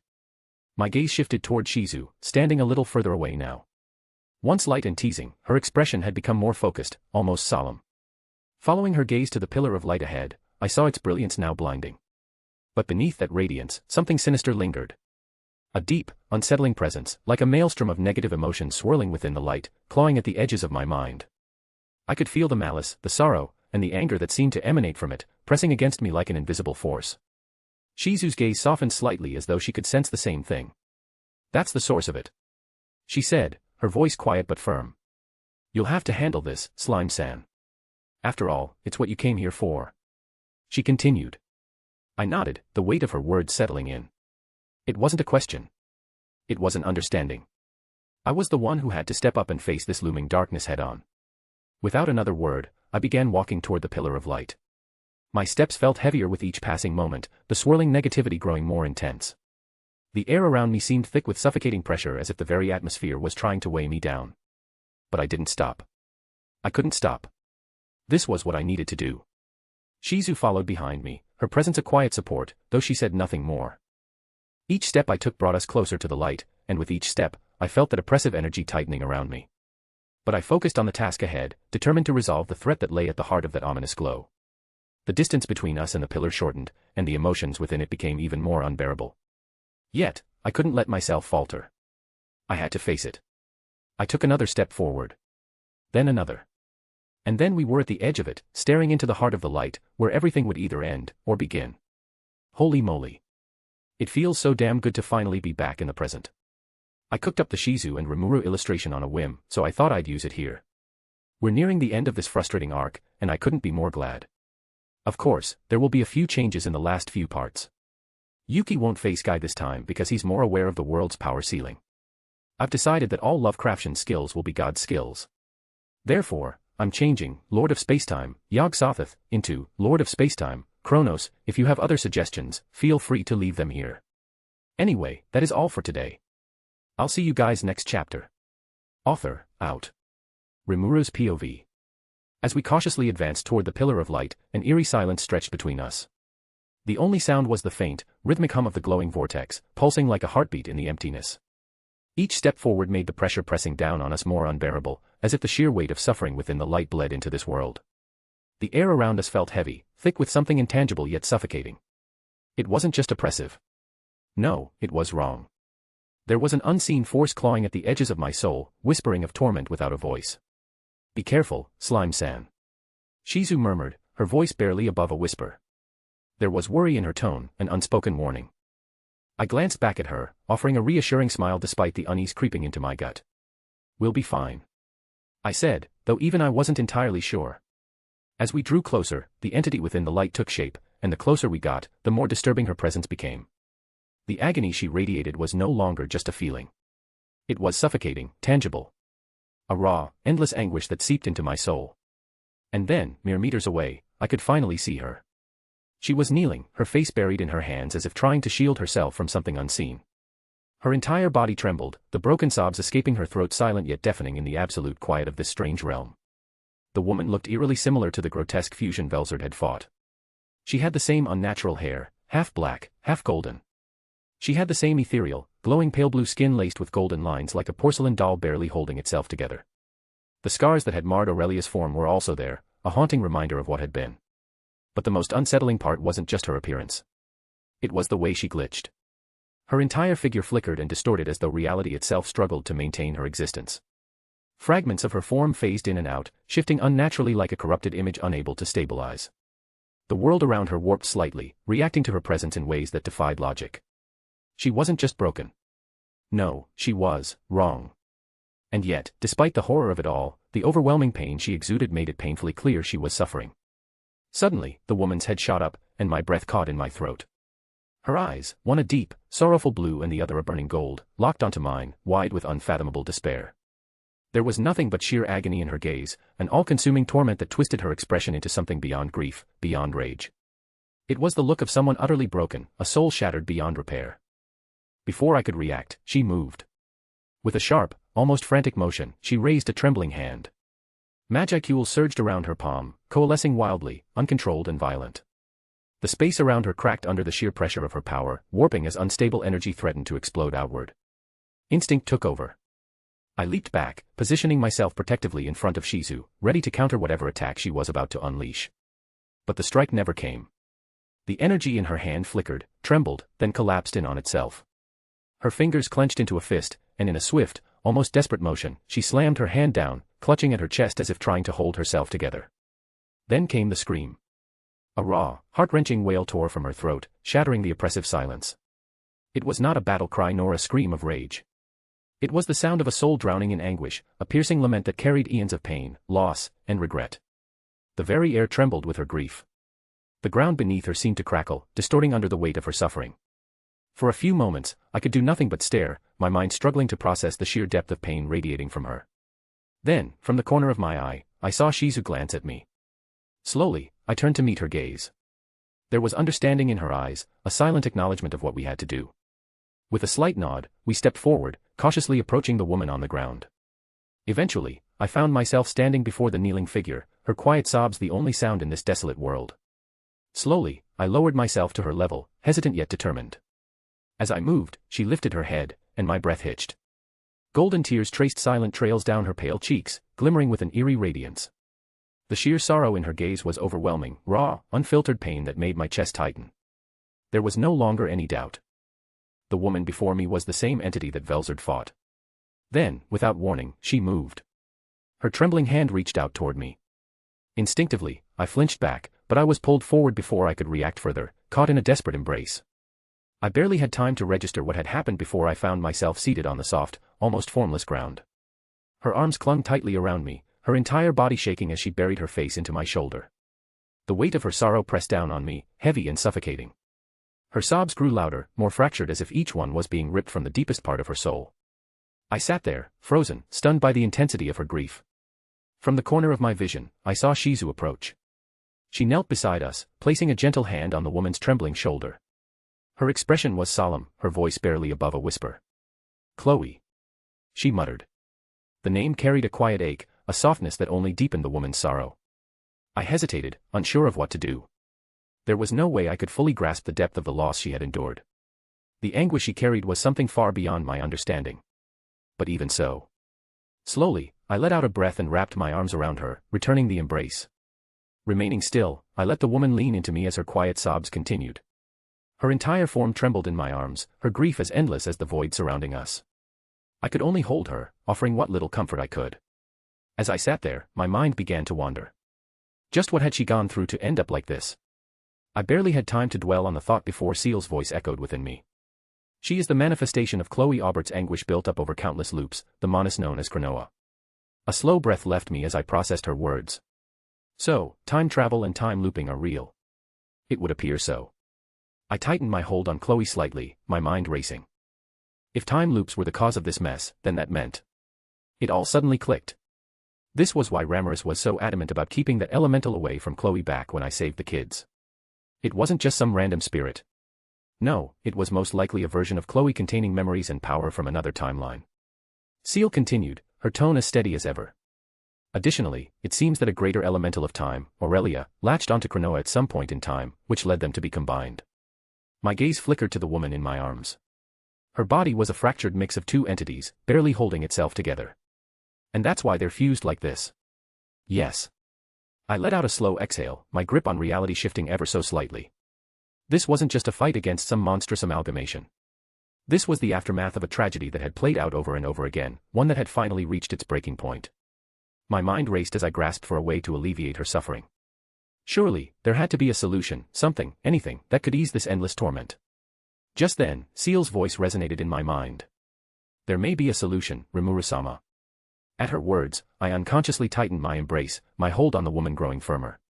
Really? It is possible to use Azathoth's soul gluttony to consume the infinite swirl of emotions. I froze. Wait, what?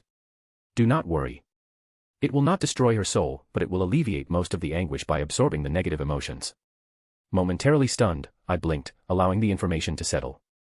For the longest time, I had thought the void god could only consume souls, physical matter, and energy.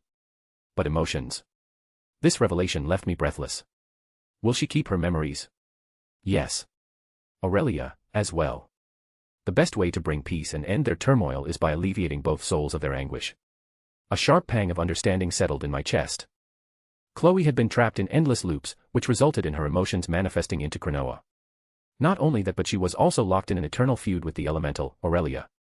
And while I didn't know the full extent of their struggle, one thing was certain. Aurelia's anguish was just as real. It must have harbored its own grievances, especially with Velzard. Steeling my resolve, I gently leaned into the woman's embrace, pressing a comforting hand against her back. Her sobs quieted slightly, though her body still trembled in my arms. "Shoo, it's okay," I whispered, running a hand through her hair. "You don't have to suffer anymore," I said. For the briefest moment, the glitching that distorted her form flickered and vanished, almost as though my words had reached something deep within her. PPPLEASE, HHELP, US. Two voices, overlapped and distorted, pleaded desperately. It was a broken cry from two shattered souls begging for salvation. I softened my grip, speaking in a voice barely above a whisper. "I will," I declared. Summoning the depths of my power, I closed my eyes, the weight of their sorrow pressing into me like an unseen force. "Consume it all, Azathoth," I commanded. The moment the words left my lips, a bright purple glow enveloped us. Dark tendrils, writhing with red, purple, and black essence, began to unravel from her soul, drawn toward me like a tide being pulled in. Soul gluttony, activated, and the maelstrom of rage, grief, regret, and pain began to disappear, swallowed into the endless void. As the infinite swirl of negativity continued to be drawn into the abyss, a new phenomenon took hold. The cracks on the woman's skin began glowing white. The sudden change made me tense, my instincts screaming that something was about to happen. "Seal, what's going on?" "Don't worry. It's working." Her reassurance calmed my nerves, and I exhaled, refocusing my attention. The last remnants of her anguish spiraled toward me, disappearing into my essence. As they vanished completely, the glowing white fractures across her body grew more intense, radiating with an overwhelming light. And then, what followed was a brilliant explosion of pure light that erupted from her body. The blinding radiance engulfed everything, forcing me to shield my eyes. It wasn't an attack. It was something else. A resolution. A purification. When the light slowly faded, I blinked a few times to clear my vision, and what I saw next left me stunned. Kneeling on the ground, where the broken woman had been, were four distinct figures. Cronoa. Aurelia. And to my utter shock, Chloe and Hinata. The two of them looked dazed as if they had just been pulled from a deep sleep, their expressions filled with confusion. What? There was an unlimited imprisonment within Cronoa. I managed to dismantle it, thus freeing Chloe and Hinata. I let out a breath, rubbing my temple. So, they really were trapped inside, huh? Indeed. Additionally, I've managed to create the ultimate skill, Lord of Time, Cronus, from Cronoa's essence. It was thanks to the gold mine of data and information I obtained while breaking the seal. For a moment, I just stood there, processing what she'd said. Then, I let out a long, exaggerated sigh. "You and your skill addiction." Heh. Ignoring Seal's smugness, I turned my attention to the four figures kneeling before me. As the dazed confusion in their eyes gave way to recognition, two of them, Chloe and Cronoa, sprang forward without hesitation. Before I could react, I was pulled into a desperate embrace. Both of them clung to me tightly, their sobs racking their bodies as they buried their faces into my chest. Their emotions, relief, sorrow, gratitude, poured out all at once, overwhelming and raw. For a moment, I was stunned, but then instinct took over, and I gently wrapped my arms around both of them. I let them cry, offering what little comfort I could as I held them close. As they wept, I turned my gaze toward the other two. Aurelia, now fully separated from Cronoa, stood in its true form. No longer the cracked and broken entity it had once been, the time elemental now radiated an otherworldly brilliance. Its once pale blue skin shimmered with vibrant energy, and the golden lines across its body burned with an ethereal warmth. Its golden hair cascaded elegantly, no longer dulled by anguish. Yet, despite its restored appearance, it remained still. The elemental's head bowed, and it fixed its on the ground. A deep sadness lingered in its expression, a silent grief that weighed heavily upon it. Aurelia looked lost, almost as if it didn't know where it belonged anymore. Meanwhile, Hinata had taken in the scene around her, her violet eyes sweeping across the group until they landed on her. Shizu. Hinata's breath hitched, her eyes widening in disbelief. Then, without a moment's hesitation, she ran. Shizu-sensei. she called out. Shizu barely had time to react before Hinata crashed into her, wrapping her arms around her former teacher in a tight embrace. A soft chuckle escaped Shizu's lips as she steadied them both, a warm, knowing smile crossing her face as she returned the embrace. After a few moments of silence, Chloe and Cronoa hesitantly pulled away, their embrace lingering for just a second longer before they finally stepped back. Their eyes were slightly swollen from crying, and though they wiped away their remaining tears, the sorrow within them still lingered. I glanced over at Hinata and Shizu, watching as the former held onto her teacher as if afraid she would vanish the moment she let go. Shizu, however, let out a quiet sigh, a hint of reluctance in her expression as she gently patted Hinata's back. "I hate to break it to you like this," she murmured, her voice soft yet uncertain. "But..." Her voice trailed off, averting her gaze for a moment. Then, a small, almost awkward smile formed on her lips. "I'm not actually here, you know," she said. Hinata stiffened, confused by her words. What? Her voice was barely above a whisper, yet the disbelief in it was palpable. Shizu met her gaze, hesitating for just a moment before casting a quick glance in my direction. Then, with a resigned smile, she turned back to her student. "I'm just an illusion created by Rimuru-san's mind," she admitted, her tone light yet tinged with an undeniable sadness. Hinata's breath caught in her throat.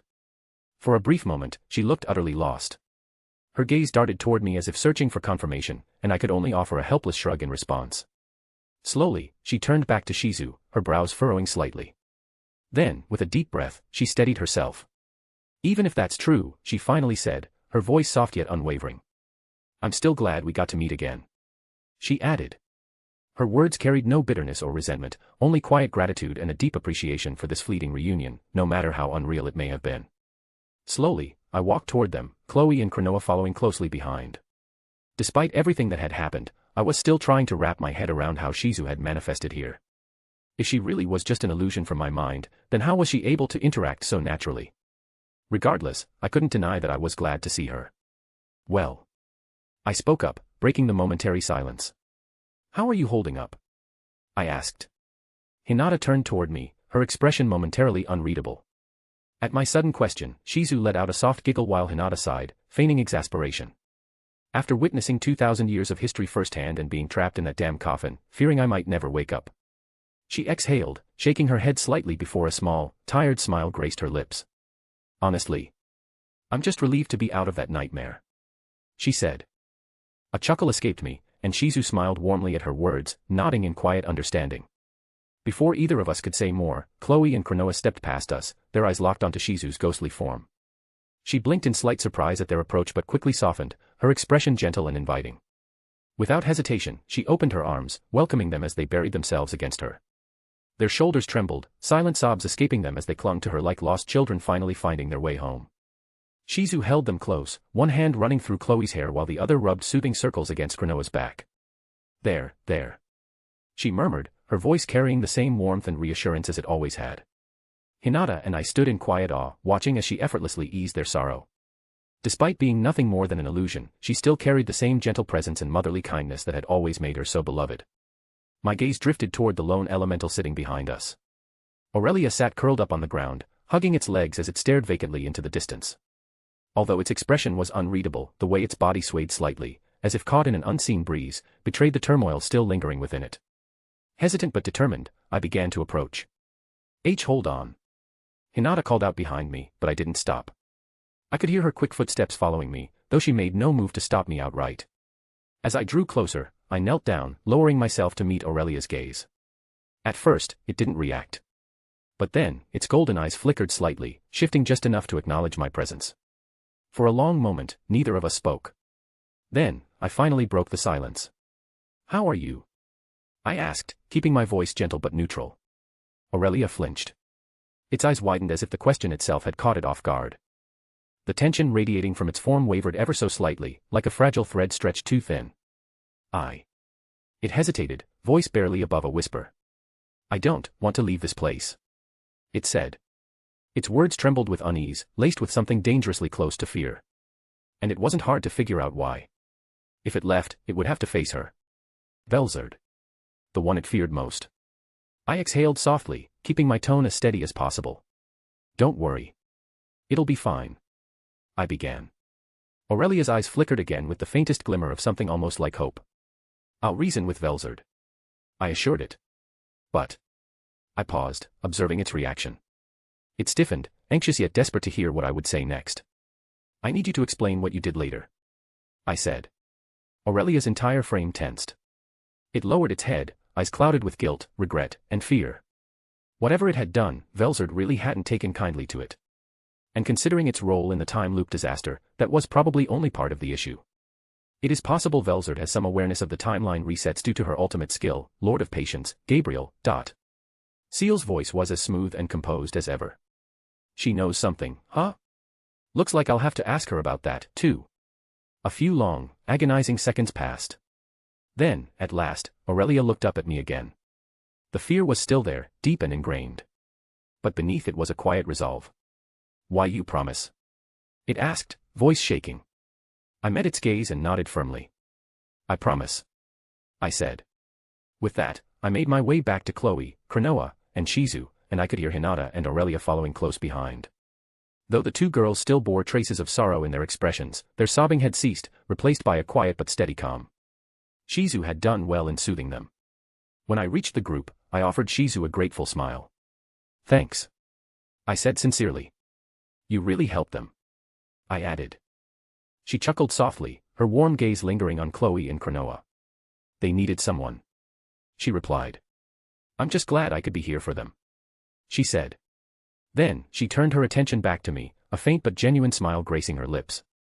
And, thank you, Slime-san, she said, her voice carrying a sense of finality. For standing up for me. For everything, she continued. Her words held a weight to them, and I could tell she was finally at peace.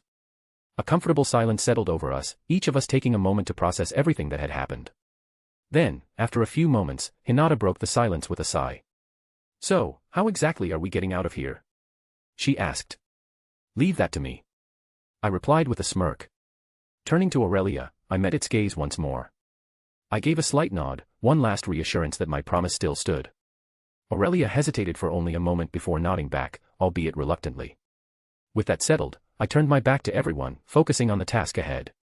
Slowly, I opened my eyes. The warmth of the afternoon sun bathed my vision, a stark contrast to the cold, omnipresent white glow of the realm I had just left behind.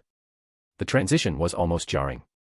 Where once there had been endless emptiness, now there was light, heat, and the gentle touch of something soft against the back of my head.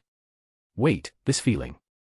I was lying down, my gaze fixed forward, but as I shifted slightly, the familiar sight of silky white hair came into view. My head rested on Velzard's lap. She was different now, calm and serene, no longer radiating the unrestrained fury of before. Instead, she traced delicate circles in my hair, her touch soothing and uncharacteristically tender. For a brief moment, the temptation to close my eyes and succumb to the comfort of her presence was overwhelming. But I knew better. Velzard peered down at me as if sensing my thoughts, her piercing blue eyes softened by relief. Fufufu, how was your sleep, Rimu? She asked, her voice carrying its usual warmth. I took a moment to gather my thoughts, the disorienting shift between realms still settling in. It was strange, I muttered. Her lips curled into a gentle smile as she continued stroking my hair, her touch unwavering. How about you? I asked, my voice tinged with concern. For a moment, she didn't answer. Her gaze drifted past me, toward the ruins surrounding us, before she let out a quiet sigh. I'm feeling better now, she said at last. Her voice was softer than usual and almost contemplative but genuine. Whatever rage had consumed her before was now gone, replaced by a quiet sense of clarity. Satisfied with her answer, I hesitated before finally sitting up, letting my head leave the comfort of her lap. And that's when I took in the full scope of the destruction.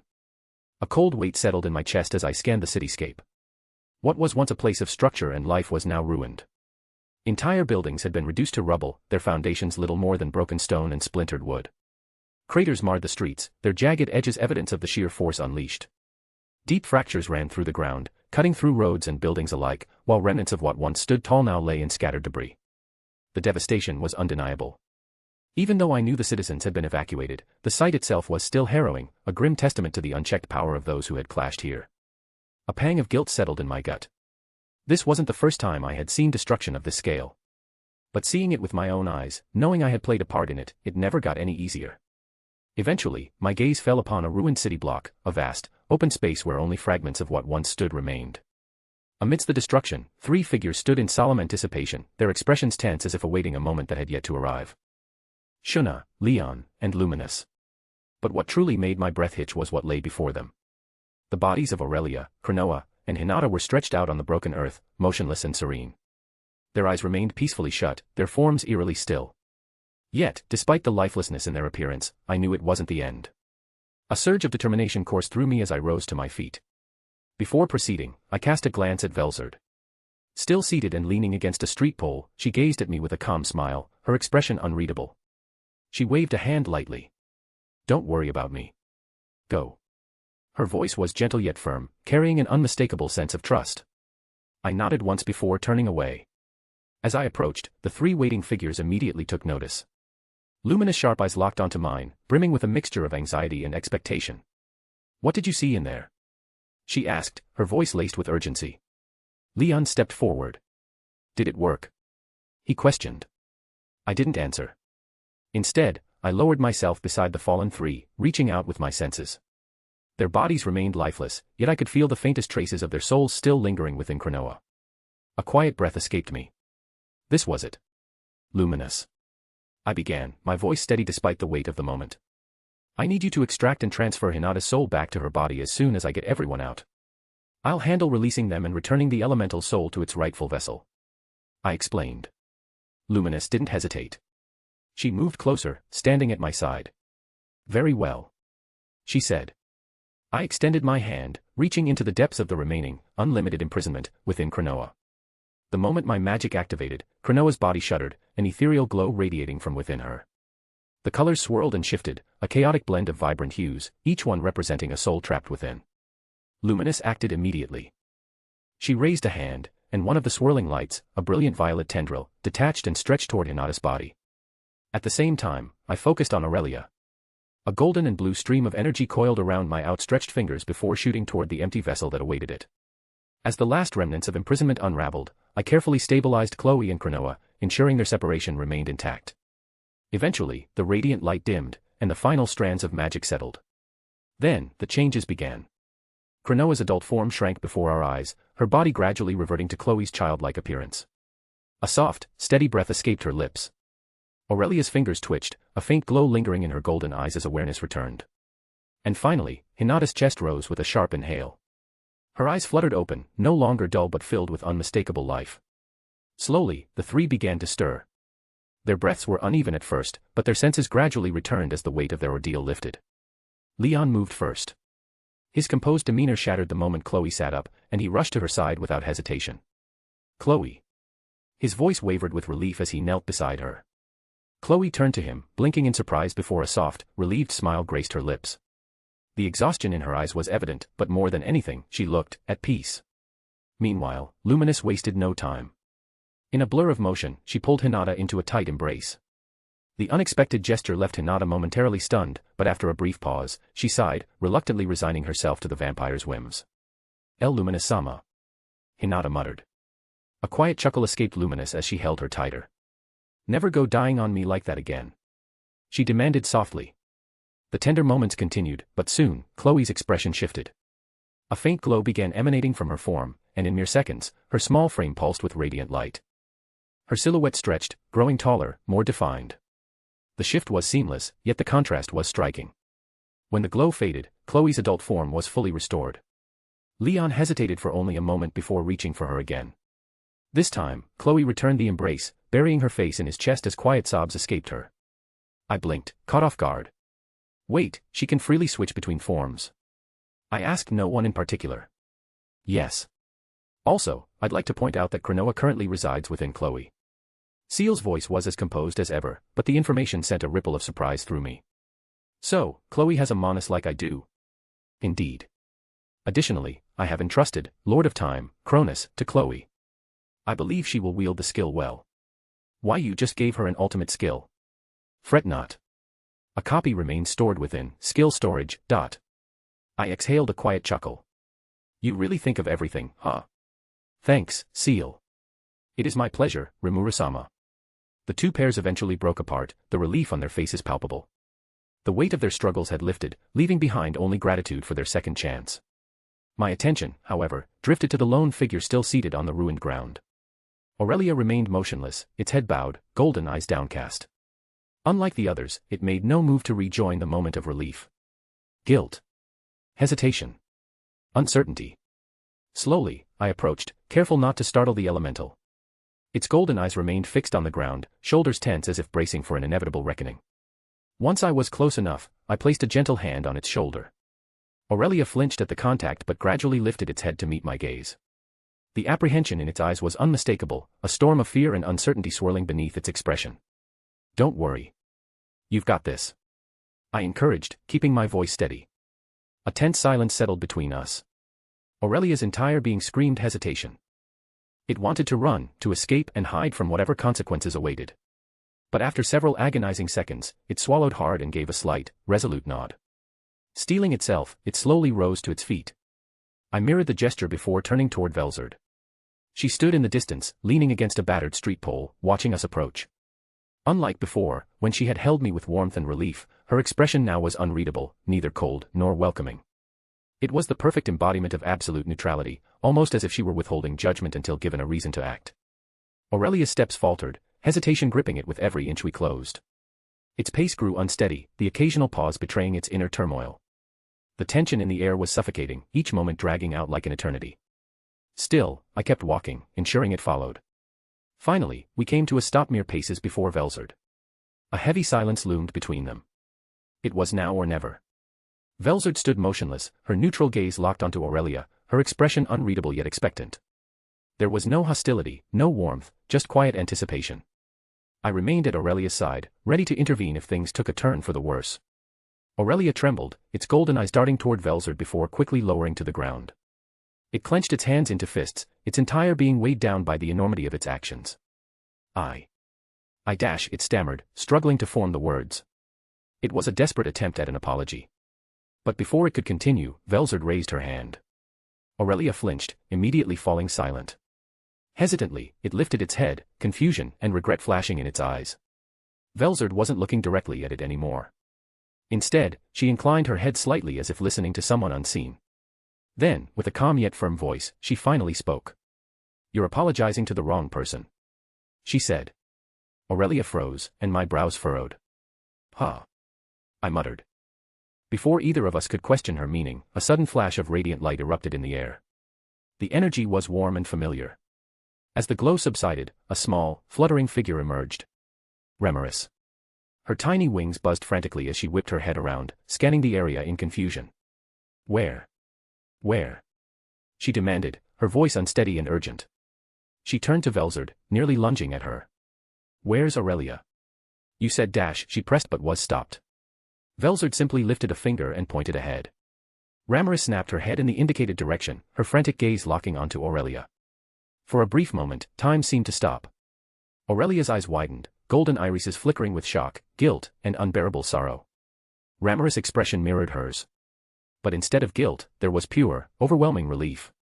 She didn't hesitate. With a single, rapid flutter, she shot forward and stopped mere inches from the elemental's face. Her tiny hands cupped Aurelia's cheeks, her touch impossibly gentle. "You're really here," she breathed, her voice trembling with raw emotion. "You're really back," she exclaimed. Aurelia gasped as if the air had been knocked from its lungs. Its entire body quivered as its golden eyes brimmed with unshed tears. It choked, struggling for words, but they came out in a broken sob. Then, like a dam finally bursting, the emotions came rushing out. "I was so stupid." Aurelia's voice cracked as its body began to shake. "I was arrogant. I thought I could dash," a sob cut through its words, its breath hitching. "I made a mistake, a terrible, unforgivable mistake." It screamed. Tears streamed freely down its face now, falling in glistening trails. Rimuru remained steady, her small hands still holding Aurelia's tear-streaked face. Guilt. Regret. Despair. Aurelia poured everything out, each word laced with the weight of its sins. I hurt you. I betrayed everyone. And because of me, everything fell apart," it said. It clenched its trembling hands, its voice barely above a whisper. I don't deserve to be forgiven," it lamented. For a moment, there was nothing but the sound of Aurelia's ragged breaths and the quiet, broken sobs it tried to suppress. Then, Rimuru spoke, soft, yet unwavering. "Silly Aurelia," she began, her thumbs wiping away the elemental's tears. "You're here. That's all that matters," she said. Aurelia's breath hitched.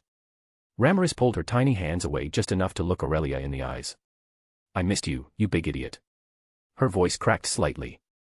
It was so lonely without you. Your siblings missed you, she said. Aurelia let out a strangled sob, its whole body trembling. But I hurt you. And I hurt them, too, she replied. Ramiris shook her head, pressing her forehead against Aurelia's. It's okay, she murmured, her voice soothing. You're home now, and your siblings are eager to see you. She continued. At those words, Aurelia completely broke down. It collapsed onto its knees, sobbing uncontrollably, unable to hold back the tidal wave of emotions any longer. And Ramiris stayed right there, never once letting go. Having nothing more to say, I stepped past Aurelia and Ramiris, leaving them to their long-overdue reunion. My attention shifted toward Velzard, who remained where I'd last seen her, leaning against the street pole, one arm resting on her head. Her expression was one of quiet exasperation as she watched the elemental break down in front of Ramiris. Though subtle, I caught the faintest trace of relief flickering across her face, like the final remnants of tension bleeding away. When I reached her, she turned her gaze toward me, her lips curving into a faint smile. I returned the gesture. For a brief moment, I hesitated, carefully considering my words before asking. How are you feeling? I asked. Velzard didn't answer right away. Instead, she averted her gaze toward Aurelia and Ramiris, observing the elemental still crumbling under the weight of its emotions. Then, a quiet sigh escaped her lips. I'm glad it's over, she muttered. There was something in her voice I couldn't quite place, something more profound than simple relief. I still didn't understand everything but decided not to press further. The weight of the moment lingered between us, heavy yet oddly peaceful. Eventually, the sound of approaching footsteps drew my attention. I turned to see the others making their way toward us. Luminous walked at the front, her usual regal confidence tempered by the quiet relief of having Hinata back at her side. Meanwhile, Chloe lingered slightly behind Leon, her posture unusually stiff, her expression uneasy. It didn't take a genius to see she was avoiding my gaze. Velzard noticed, too. Though she said nothing, her arms crossed over her chest as she glanced off to the side, her expression unreadable. Leon, ever the composed one, leaned down slightly and murmured something to Chloe, words of quiet reassurance, I'm sure. She nodded meekly, but the sadness in her eyes remained. The group finally came to a stop in front of us. Luminous sighed, placing a hand on her hip as she scanned the ruined cityscape. Well, my city's become quite the mess, she remarked flatly. I winced slightly.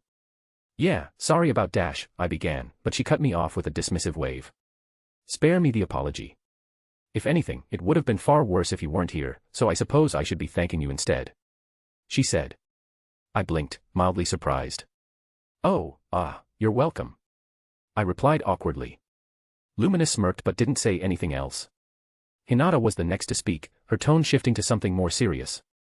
We need to discuss everything that's happened, but this isn't exactly the best place for it, she said.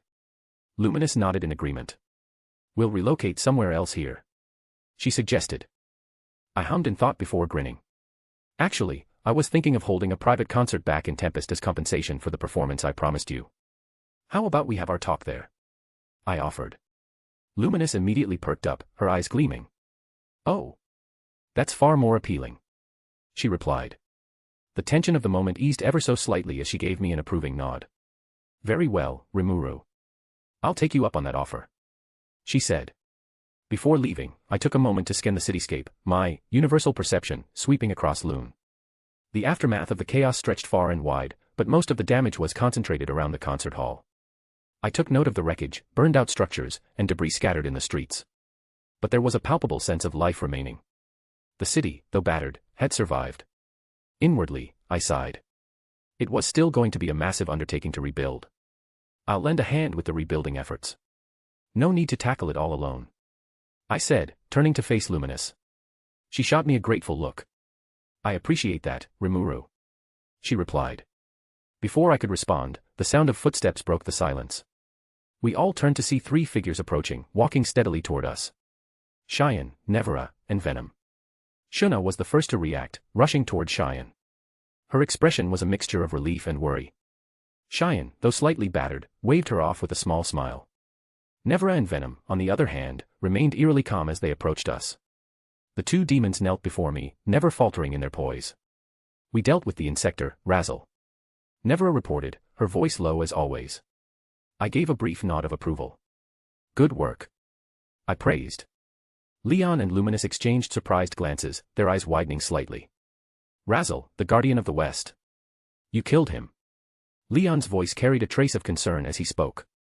Nevera's gaze remained unfaltering. Yes. She confirmed. Luminous shook her head, still processing the news. And who will protect the West now? She asked. At that, I stepped forward, meeting their gaze with calm confidence. That duty now falls on Tempest. We're in charge of the West's military now, I said. Both demon lords paused, taking a moment to digest this. Then, with a subtle shift in their expressions, they both relaxed. Cheyenne and Shuna rejoined the group a moment later. Cheyenne dropped to her knees before me, her voice laced with self-criticism. I wasn't able to do much. I failed you, Rimuru-sama. She lamented. I raised a hand to stop her before she could go any further. You did great, Cheyenne. You've grown so much. Don't think for a second that you've failed. I told her. Her eyes lit up with a new spark of determination as she lifted her head to meet my gaze. I'll keep improving, Rimuru-sama. I'll work harder than ever. She declared. Cheyenne's vow settled over us like a promise she would undoubtedly keep. The mood softened, the weight of the moment easing as we prepared to leave the city behind and return to Tempest. Though there was still tension, mostly between Velzard, Aurelia, and Chloe, everything was beginning to simmer down. All right then. Let's go, everyone. We've got plenty to discuss. We're getting so close to the end of this arc. The next chapter should cover a brief segment of the concert, followed by the group's private discussion. If I can, I'll go over what Yuki is up to following the events of Chronoa's Unleash. Once we get everything out of the way, I can finally get back to writing more of the fun stuff. The next arc will be a massive preparation for the upcoming war with the East. Everyone, especially the underrated monsters, will get their time to shine as they train for the battle. Some chapters will be dedicated to Chloe's interactions with Hinata, Leon, and Luminous as they help her overcome her grief. Anyway, that should be all for now. I'll see you all in the next chapter. Author, out. Third-person POV. Having successfully repelled the invasion in Lublius, the group relocated to Tempest. As promised, Rimuru hosted a private concert to compensate Luminous for the missed performance. However, unlike the music festival, which had primarily focused on classical compositions, this concert was an eclectic mix of soundtracks from various anime in Rimuru's previous world. The melodies evoked emotions foreign yet strangely familiar to the listeners. Cheyenne and Shuna also took the stage, performing modern songs rearranged for piano and violin, their harmonies weaving a mesmerizing spell over the audience. By the end, Luminous was thoroughly pleased, her initial expectations completely shattered. Even Leon, ever composed and reserved, found himself offering rare words of praise. Chloe, seated beside him, seemed momentarily free from the grief that had weighed her down. The music had drawn her in, providing a brief escape. Nevera and Venom, despite their usual indifference toward such genres, found themselves captivated. The music stirred something within them, a nostalgia for the world they once knew, a reminder of their origins as demons before finding their place in Tempest. Yet, the fleeting bliss of the concert had since faded. Now, the group sat in Tempest's grand meeting hall, the atmosphere starkly contrasting the light-hearted delight from earlier. The air was thick with tension, an almost oppressive weight settling over the gathering. Inside the chamber were Rimuru, Velzard, Diablo, Shuna, Cheyenne, Chloe, Hinata, Leon, Luminous, Ramaris, and, lastly, Aurelia. A silence stretched between them, heavy with unspoken thoughts. Each individual carried their own burdens, questions unanswered, concerns unresolved. The joyful melodies that had filled the air mere hours ago had long since dissipated. Now, only the hushed anticipation of the impending discussion remained. Rimuru's POV. I sat at one end of the long table, my chin resting on my hand. Though the lingering echoes of the concert still resonated in my mind, they felt distant now, overshadowed by the weight of the discussion ahead. Beside me, Velzard remained still, her expression unreadable. Behind us, Diablo, Cheyenne, and Shuna stood at attention, their presence reassuring yet silent. While I would have preferred to have my other executives present as well, I had deliberately kept this meeting limited to those involved in the events at Lublius. Too many voices would only complicate things further. Across from me, Chloe sat stiffly, her gaze lowered. The sadness that clung to her earlier hadn't faded. If anything, it felt heavier now. And after everything I had learned, I finally understood why. It was a tangled mess I would have gladly avoided if given the choice. But I wasn't afforded that luxury. To the side of the room, Aurelia stood awkwardly, fidgeting under the oppressive atmosphere. The elemental looked like it wanted to be anywhere but here, its unease practically radiating off of it. Ramaris hovered nearby, offering silent reassurance, but even the usually cheerful fairy seemed subdued. The room was steeped in tense silence, starkly contrasting the vibrant energy from before. The conversation we were about to have wouldn't be pleasant. But it was necessary. After taking a deep breath, I leaned forward in my chair, ready to begin. I suppose we should start by addressing the most glaring issue, I said, my voice steady. All eyes were on me now, waiting. Time travel and time looping, I announced. The words hung heavy in the air, suffocating. Even in a world overflowing with absurd skills and magic, the idea of resetting timelines, erasing and rewriting entire realities, was beyond comprehension. I let the silence linger before turning my attention to Chloe. My gaze was patient yet expectant. She shifted slightly, clearly uneasy under the weight of my scrutiny, but a silent exchange with her three companions seemed to bolster her resolve. Eventually, she took a breath and spoke. Well. I should start by saying that Leon and I arrived in this world together over 300 years ago. She began. I blinked. The revelation hit harder than I expected. Then, Leon stepped forward, his usual composed demeanor strained. That should have been the case, he said, his voice carrying an edge of frustration. But Chloe was somehow summoned to the present, separating us by more than 3 centuries. He added. I slowly nodded, absorbing his words. That would explain why I first met Chloe as a child. Had she lived through those 300 years, she would have already been an adult. Still, that doesn't even begin to explain any of the time-traveling shenanigans. Chloe shifted uncomfortably in her seat, her fingers curling against her lap as she struggled to find her words. Everything changed the day I encountered that entity. Or more specifically, the other version of me. She murmured. A tense stillness settled over the room, thick enough to choke on. Aurelia stiffened, its entire form rigid with unease, while Ramaris hovered motionless, her wings trembling. I closed my eyes, processing the implications. If I understood correctly, that entity must have been a future version of Chloe. Upon merging with her present self, she began seeing memories of everything that had occurred in the last timeline. I opened my eyes and gave her a slight nod, urging her to continue. And then, after that day, I started having visions. Chloe said, her voice barely above a whisper. At first, they were hazy. Just fleeting glimpses. But as time passed, they became clearer. She added. Her words faltered, and for a brief moment, she seemed lost in those memories. Her breathing grew uneven, and her posture tightened as though bracing for something unseen. The silence in the room became unbearable, almost as if the world itself was holding its breath. The past was. She stopped abruptly. Her eyes went wide, the color draining from her face. A deep, paralyzing fear gripped her. Leon and Luminous immediately stepped forward, steadying her with reassuring gestures. It took several moments before she could compose herself, her breaths coming out shakily. It was catastrophic. She finally said, her voice unsteady. Cronoa, the same one that was sealed in the Holy Ark, was unleashed. And by that point, Tempest had already fallen to the East's invasion. She added. At her words, a chill ran down my spine. I didn't want to believe it. But something deep within me, something instinctual, told me she wasn't lying. Behind me, I could feel the atmosphere shift dangerously. Diablo and Cheyenne radiated a dark, simmering rage, their magicule stirring ominously in response to Chloe's words. I raised a hand, signaling them to hold back. This wasn't the time to lose control. After learning of your death, Cronoa went on a rampage.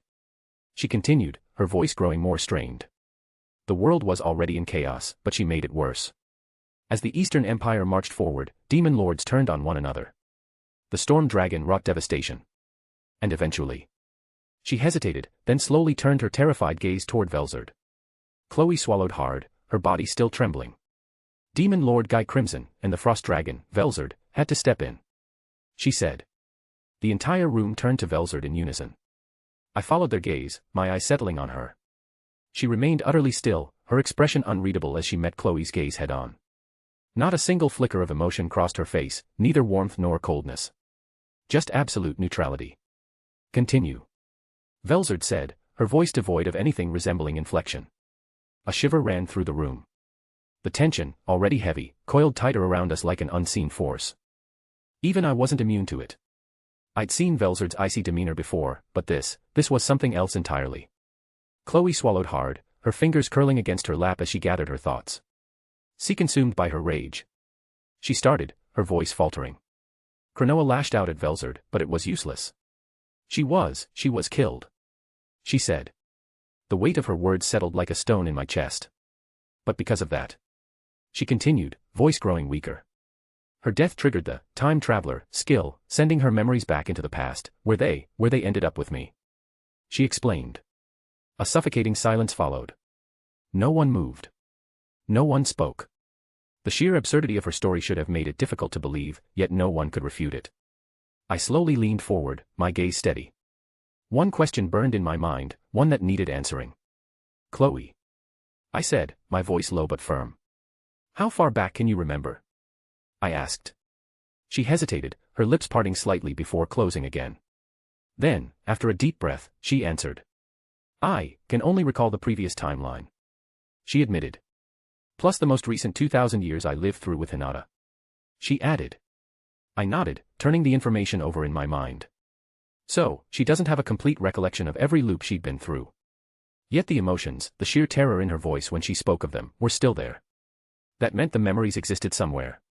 And if we could tap into the earliest timeline, we might be able to trace the origins of this entire mess. The memories of every single loop are stored within Cronoa. Seal's voice chimed in, smooth and ever informative. So, could we coax Cronoa out and have her explain things? I'm afraid not. At this point in time, Cronoa remains inactive after I began assimilating her with the ultimate skill, Lord of Time, Cronus. It will take some time before she regains consciousness. So much for that plan. A sigh escaped me as I leaned back in my chair, rubbing my temple. It would be very beneficial if we could access the earliest timelines. I muttered. Chloe lowered her gaze, her shoulders tightening. I'm really sorry. She murmured, her voice barely above a whisper. Rimuru she caught herself. Rimuru-sensei. She corrected. For a moment, I almost felt amused. Considering she'd lived over 2,000 years, she was technically older than me by a wide margin. The thought pulled a dry chuckle from me as I leaned forward again, easing the atmosphere ever so slightly. It's not your fault, Chloe. I reassured her, but she still looked troubled. Just then, Velzard stepped forward, immediately drawing all attention to her. There is someone who has perfect recollection of every loop. She declared. Her gaze then settled on Aurelia. The moment the elemental realized it was being addressed, its entire form jolted as if struck by lightning. A visible tremor ran through its ethereal body, the glow of its form flickering ever so slightly. All eyes turned to it, scrutinizing the being that remained silent until now. Ramiris flitted around Aurelia, whispering reassurances, but it did little to stop the trembling. The elemental hesitated as if wanting to disappear, but it finally willed itself to move after a deep, shuddering breath. Its steps were slow and unsteady as it drifted toward the table, stopping just a few paces from Chloe and her companions. I stole a glance at Velzard. Despite calling Aurelia out, she didn't seem particularly angry. Her expression remained eerily neutral, arms crossed, her stance more like an immovable force awaiting an inevitable truth. Well? Velzard prompted, her voice devoid of emotion. Aurelia flinched. I am not the best at explaining things. It stammered, its voice unsteady. For an entity so otherworldly, its nervousness was startlingly human. It swallowed its fear, if it could even do such a thing, and finally looked up, attempting to meet Velzard's gaze. So, it's be best if I perform that magic. It said hesitantly. There was an expectant pause as if Aurelia were waiting for something.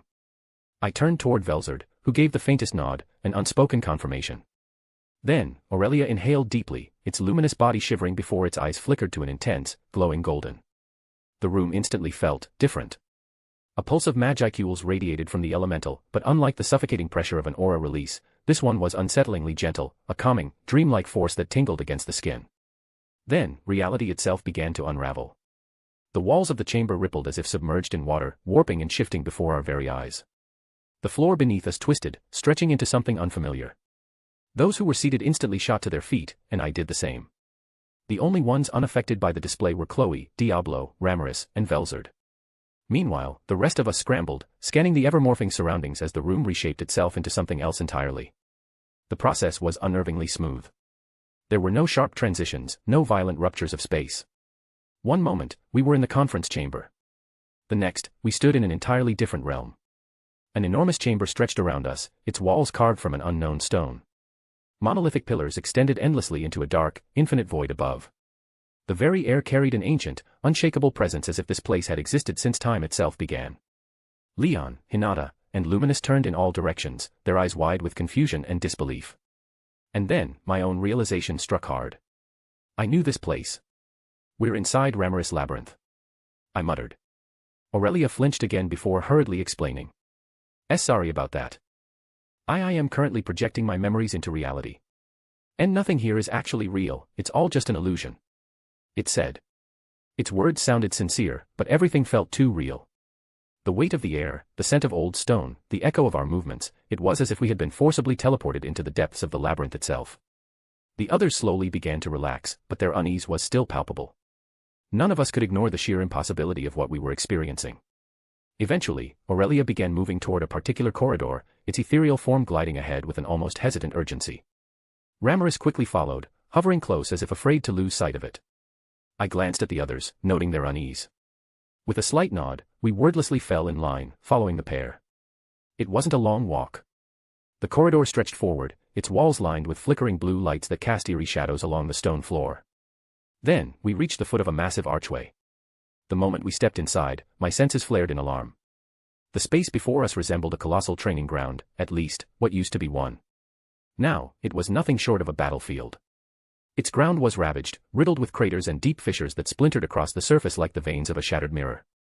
Jagged scars marred the walls, evidence of attack strong enough to rupture even the most fortified structures. The acrid stench of burnt air and scorched stone filled my nose. Velzard exhaled sharply beside me. "So, this is when it began, huh?" she murmured. This time, I could hear the simmering frustration in her voice, like a slow-building storm. I turned to face her, watching her fixate on a particular corner of the ruined battleground. Her icy gaze burned with an emotion I couldn't quite place. Gently, I placed a hand on her shoulder. She shifted her attention to me, her eyes softening briefly before offering a faint smile. Then, I followed her line of sight. And what I saw was absolute chaos. Aurelia, an exact replica of the one standing beside us, was sprinting across the battlefield, desperately evading the relentless pursuit of four identical beings. Or rather, almost identical. The assailants' appearances varied slightly. Their physiques, hair textures, and even the intricate golden lines etched into their ethereal blue skin had minor differences. Yet, all of them, chasing and fleeing alike, shared the same radiant golden hair and piercing eyes. It was a 4-against-1 battle. And it had clearly been going on for days. All 5 combatants were battered beyond belief. Their forms flickered, their once pristine bodies marred with cracks, bruises, and scorch marks. But despite their wounds, they fought on with a desperate, almost primal intensity. One thing stood out immediately. The lone Aurelia, the one being hunted, stood above the rest. It bore the least damage, and its movements were precise, its attacks devastating. It was stronger. Faster. It commanded the battlefield with sheer dominance, as though this entire fight had been predetermined from the start. I turned toward the others, gauging their reactions. Ramirez looked distraught, her tiny hands clenched into fists as her wings twitched anxiously. Hinata, Leon, and Luminous stood frozen in disbelief, their gazes locked onto the warring elementals. Velzard, however, her rage was growing. Palpably. I thought they were just a myth. Luminous muttered under her breath, eyes still fixed on the battle before us. Velzard took a slow step forward, her gaze unyielding. Ramirez-san and I ensured that the existence of the greater elementals of time was kept a secret. She stated, her voice as steady as ever. But beneath that steadiness, her frustration was barely restrained, almost like ice on the verge of cracking. The Aurelia beside us trembled violently, not just at the sight of its memories unfolding before it but also at the sheer rage radiating from Velzard. Ramirez fluttered beside the elemental, trying to offer comfort, but her efforts were shaky. She was too disturbed herself, her small frame trembling with barely suppressed emotions. How could I have let this happen? She murmured, guilt thick in her voice. Velzard exhaled slowly, shifting her gaze to the distraught fairy. It's not your fault, Ramirez-san. She said, her tone softer than before. However, Ramirez didn't seem convinced. Her wide eyes met Velzard's, brimming with shame. But her voice trailed off into nothingness. No one else spoke. We could only watch. By now, the battlefield had turned into an all-out onslaught. The lone Aurelia, the one that had been holding its ground so fiercely, was faltering. The tide had shifted. The 4 pursuers, once disorganized, had begun working together with brutal efficiency. Their attacks came in relentless waves, pressing their rogue sibling into a corner. Their power is immense. Luminous muttered, unable to tear her eyes away. Leon's expression was unreadable, but his voice carried a knowing weight. It makes sense. Time is the most powerful of all attributes, he said. The battered Aurelia barely managed to evade a devastating strike, its body flickering, barely holding together. But despite the overwhelming odds, it refused to fall. Then, it turned. And it ran. Straight toward us. Go after it. A sharp command rang out, slicing through the battlefield like a whip. The 4 pursuers lunged forward in unison. I knew this was an illusion, a mere projection of the past.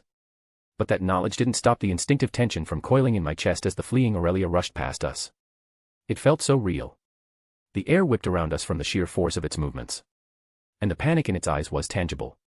Then the 4 assailants followed, barreling past us like phantoms, their golden eyes locked onto their prey. Our focus snapped to the massive corridor ahead where the lone Aurelia had run. But the moment it reached the threshold, it stopped completely. It just stood there.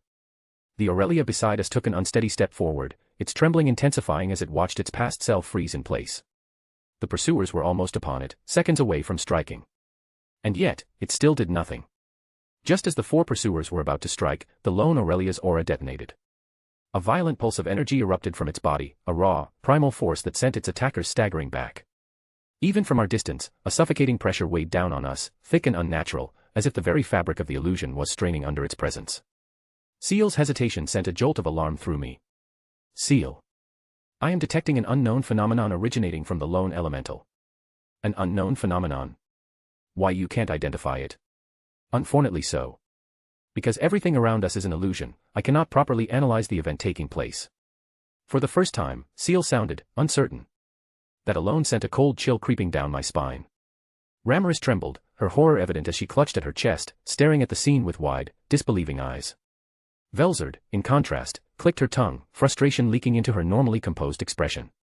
The rest of us could only watch, utterly powerless, as something impossible unfolded before us. A swirling mass of energy coalesced around the lone Aurelia, its form flickering between existence and something else. A deep, warping hum filled the space, vibrating through our bones, through the illusion itself, making the air feel thick. Then a brilliant flash of light. Blinding. Consuming. It was a presence so overwhelming it felt like the world itself had glitched. The 4 pursuers staggered backward, their faces contorted in sheer horror, their golden eyes wide as if they had seen something that shouldn't have happened.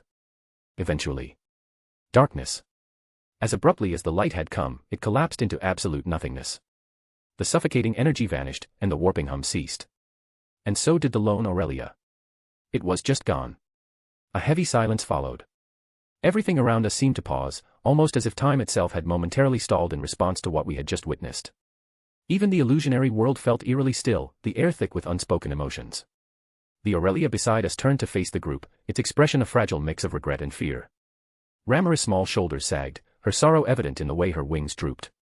Velzard, however, crossed her arms tightly, her disappointment palpable. "So, that's how you disappeared that day?" Ramaris asked, her voice soft yet weighed down with emotion. Aurelia gave the smallest nod, unable to meet anyone's gaze. I didn't know what else to do," it murmured, its voice unsteady. "I was afraid. Afraid I'd lose to them." Its voice faded into a whisper as if the confession itself was painful to admit. Before anyone could respond, Velzard stepped forward. The shift in the air was immediate. Even though she wasn't furious anymore, her emotions bled into the atmosphere. It was an overwhelming mix of frustration and exasperation that made my instincts flare in warning. I caught myself recoiling slightly, though I knew she wasn't directing that intensity at me. "And you thought the best solution was to invoke the one thing we forbade?" She pressed, her tone sharp, cutting through the silence like a blade. The elemental flinched under her scrutiny, its golden eyes flickering downward in shame. Ramaris floated up, placing a tiny hand on Aurelia's shoulder. "Hey, we all make mistakes sometimes," she sighed. Though her voice remained gentle, there was no mistaking the disappointment woven into her words. "But I won't lie to you. I am disappointed, not just because of what you did, but because of what you did to your siblings," she said. Aurelia lifted its head hesitantly, golden eyes shimmering with regret. I know. I should have it tried to speak but was cut off. Ramaris raised a finger, stopping it mid-sentence. "Shoo, it's all right. No need to say anything more," she whispered. I glanced at Velzard. She had turned away, arms still crossed, her expression unreadable. The rest of the group remained silent, their reactions varying from confusion to deep contemplation. I wasn't much different. I felt like I had wandered into something far more personal than I had any right to witness. This wasn't just some ancient history being unveiled. This was a family matter of sorts. "Continue showing everything," Velzard commanded, her voice low yet laced with unmistakable authority. Aurelia stiffened at her words, its body trembling. But after a shaky breath, it gave a small nod. All right," it stammered. As it regained its composure, its aura flared once more. The energy remained calm and steady, yet its sheer weight pressed against us, carrying an ancient force beyond comprehension. Then, the world around us rippled. The illusion wavered like the surface of a disturbed lake, distorting in strange, fluid motions. The once darkened labyrinth melted away into a cascade of golden particles, reshaping themselves into an entirely different setting. The process was bizarre, almost unnatural, like reality itself was being rewritten in front of our eyes. Within moments, the transformation settled, and we found ourselves standing in the middle of a dense forest. It was a jarring shift. The air was crisp, carrying the scent of damp earth and foliage. Sunlight streamed through the thick canopy above, dappling the forest floor with shifting patches of gold and green. A gentle breeze whispered through the trees, rustling leaves and stirring the grass at our feet. It was far too peaceful compared to the chaos we had just witnessed. "Are we where I think we are?" Rimuru asked, her voice uncertain as she glanced around. Velzard stepped forward, taking in the familiar scenery. Her earlier tension seemed to ease slightly, her posture relaxing as she exhaled. "This is the Great Jura Forest, over 3 centuries ago," she informed us. At her words, confusion flickered across Rimuru's face. She turned sharply to Aurelia, who had averted its gaze from the group as if anticipating the inevitable questions. Wait, didn't your disappearance happen 2 millennia ago? Why is there such a massive time skip?" she demanded. Aurelia hesitated, gathering its thoughts before raising a trembling hand and pointing toward a lone tree. There, nestled against the rough bark, sat a woman. My breath caught in my throat the moment my eyes landed on her. "See Chloe," I blurted out, barely able to believe what I was seeing. Aurelia gave a meek nod before stepping forward, its expression clouded with uncertainty. "After I..." It paused, choosing its words carefully. "When I vanished, I found myself lost in an unknown place. But then, something strange happened." Its voice trailed off as its golden eyes drifted toward Hinata. She blinked, caught off guard by the sudden attention as the entire group turned to face her. This was the moment when Hinata gave Cronoa her name. Aurelia revealed. A heavy silence settled over us, suffocating in its intensity. The weight of those words was immense. None of us spoke, and none of us even knew where to begin. It was a revelation that rewrote our understanding of the past, intertwining events that should have been entirely unrelated. Velzard was the first to move, stepping closer to the girl by the tree. Chloe sat with her back against the trunk, her breathing unsteady. A faint crease formed between her brows as if she were fighting off an intense headache. Beside her, a sword lay abandoned on the ground. Her expression was one of pure confusion. She looked lost. "I think I get it now," Velzard muttered, her voice low yet certain. The statement was enough to snap all of us out of our bewilderment. She strode forward, stopping just a few paces ahead, positioning herself between our group and the other Chloe. Her gaze remained fixed on the girl, her sharp eyes filled with contemplation. The very first timeline should be a paradox, something that shouldn't be seen, let alone understood. She paused, shifting her attention to Aurelia. The elemental flinched under her scrutiny but remained silent. Velzard exhaled softly before continuing, her voice steady. "But, that doesn't mean it's impossible to piece together what happened," she said. Her attention drifted back to Chloe, her expression unreadable. "Chloe and Leon arrived at the same time. Or at least, that's how it should have happened," she began, her tone becoming more instructive. "But Chloe was sent to the present via unknown means. Rimuru saves her along with the other children. The entity comprised of Chloe's future memories assimilates with her. We'll assume those memories originate from her future self which died," she said. The weight of her words settled over us like an oppressive fog. The rest of the group exchanged uncertain glances, struggling to grasp the implications, yet something about it felt like it was starting to make sense. We turned back to Velzard as she continued. "We also have to make the assumption that Veldora doesn't get sealed. At least, not in that first timeline." Her voice carried a growing certainty like she was solving the puzzle in real time. Tempest could still form, albeit in a severely underpowered state. The nation would likely struggle to survive and ultimately get crushed when the East invades, she added. A cold shiver crawled up my spine. I had already understood that this timeline, this illusion, placed us at a massive disadvantage, but hearing it laid out so clearly made my stomach twist. If Veldora was never sealed in that cave, then I likely remained unnamed in that timeline. Without my name, without my strength, Tempest would have never stood a chance. What a goddamn mess. How do you even begin to track something back to its roots when paradoxes are involved? Can you? Or does it just spiral endlessly into chaos?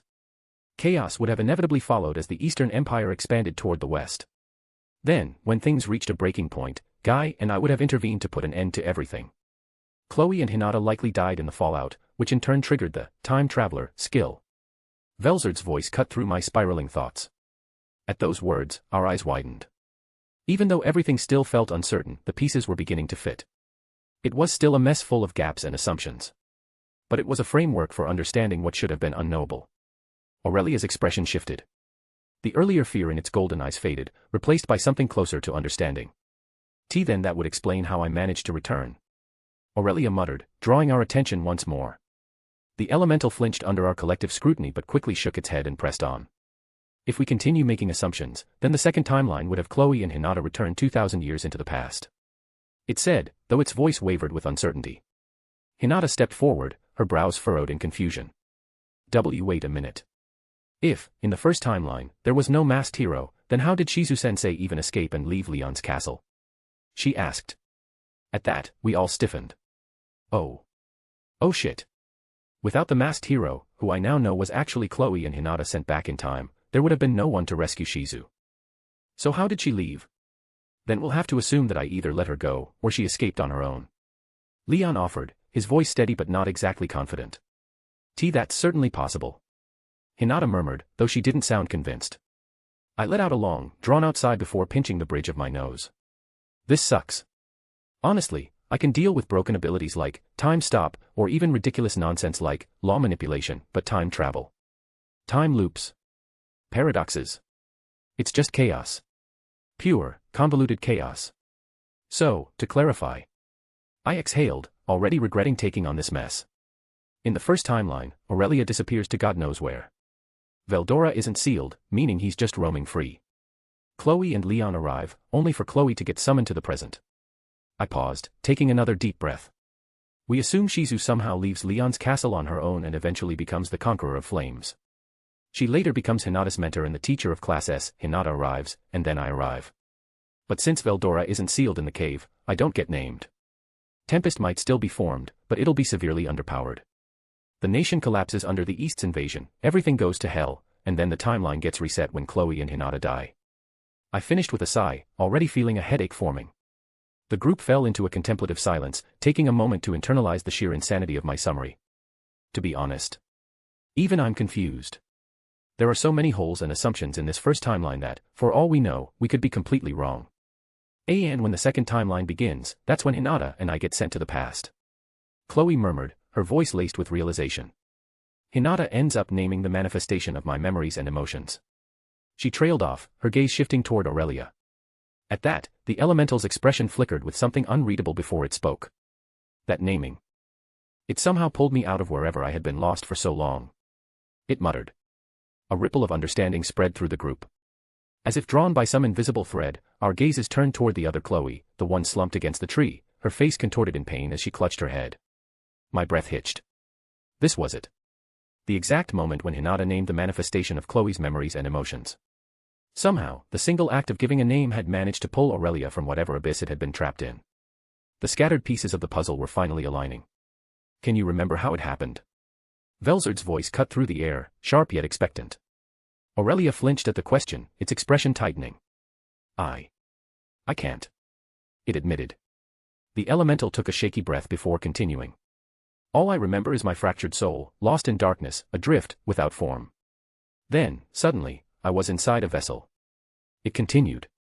Its trembling hand then pointed toward the other Chloe. This was the moment it happened. It said. A dense silence settled over the group. The weight of it all pressed against us. We were finally understanding, but the sheer absurdity of the situation remained undeniable. Diablo stepped forward, his expression unreadable. I'm reminded of the paradox of the anti-magic mask. He muttered, instantly drawing our attention. I frowned. What do you mean? I asked. Instead of answering immediately, he cast a lingering gaze toward the other Chloe, the one slumped against the tree. There is currently no masked hero in this timeline. He finally said. My eyes widened. He was right. The other Chloe wasn't wearing the mask. But that only made things more confusing. I turned back to Diablo. Okay, but what does that mean? I questioned.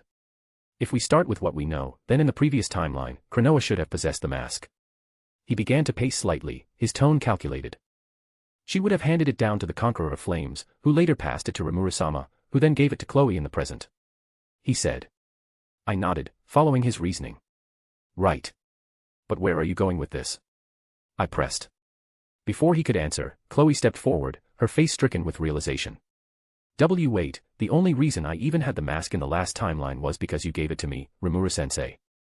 She said, her voice almost breathless. It came with me when I got sent to the past.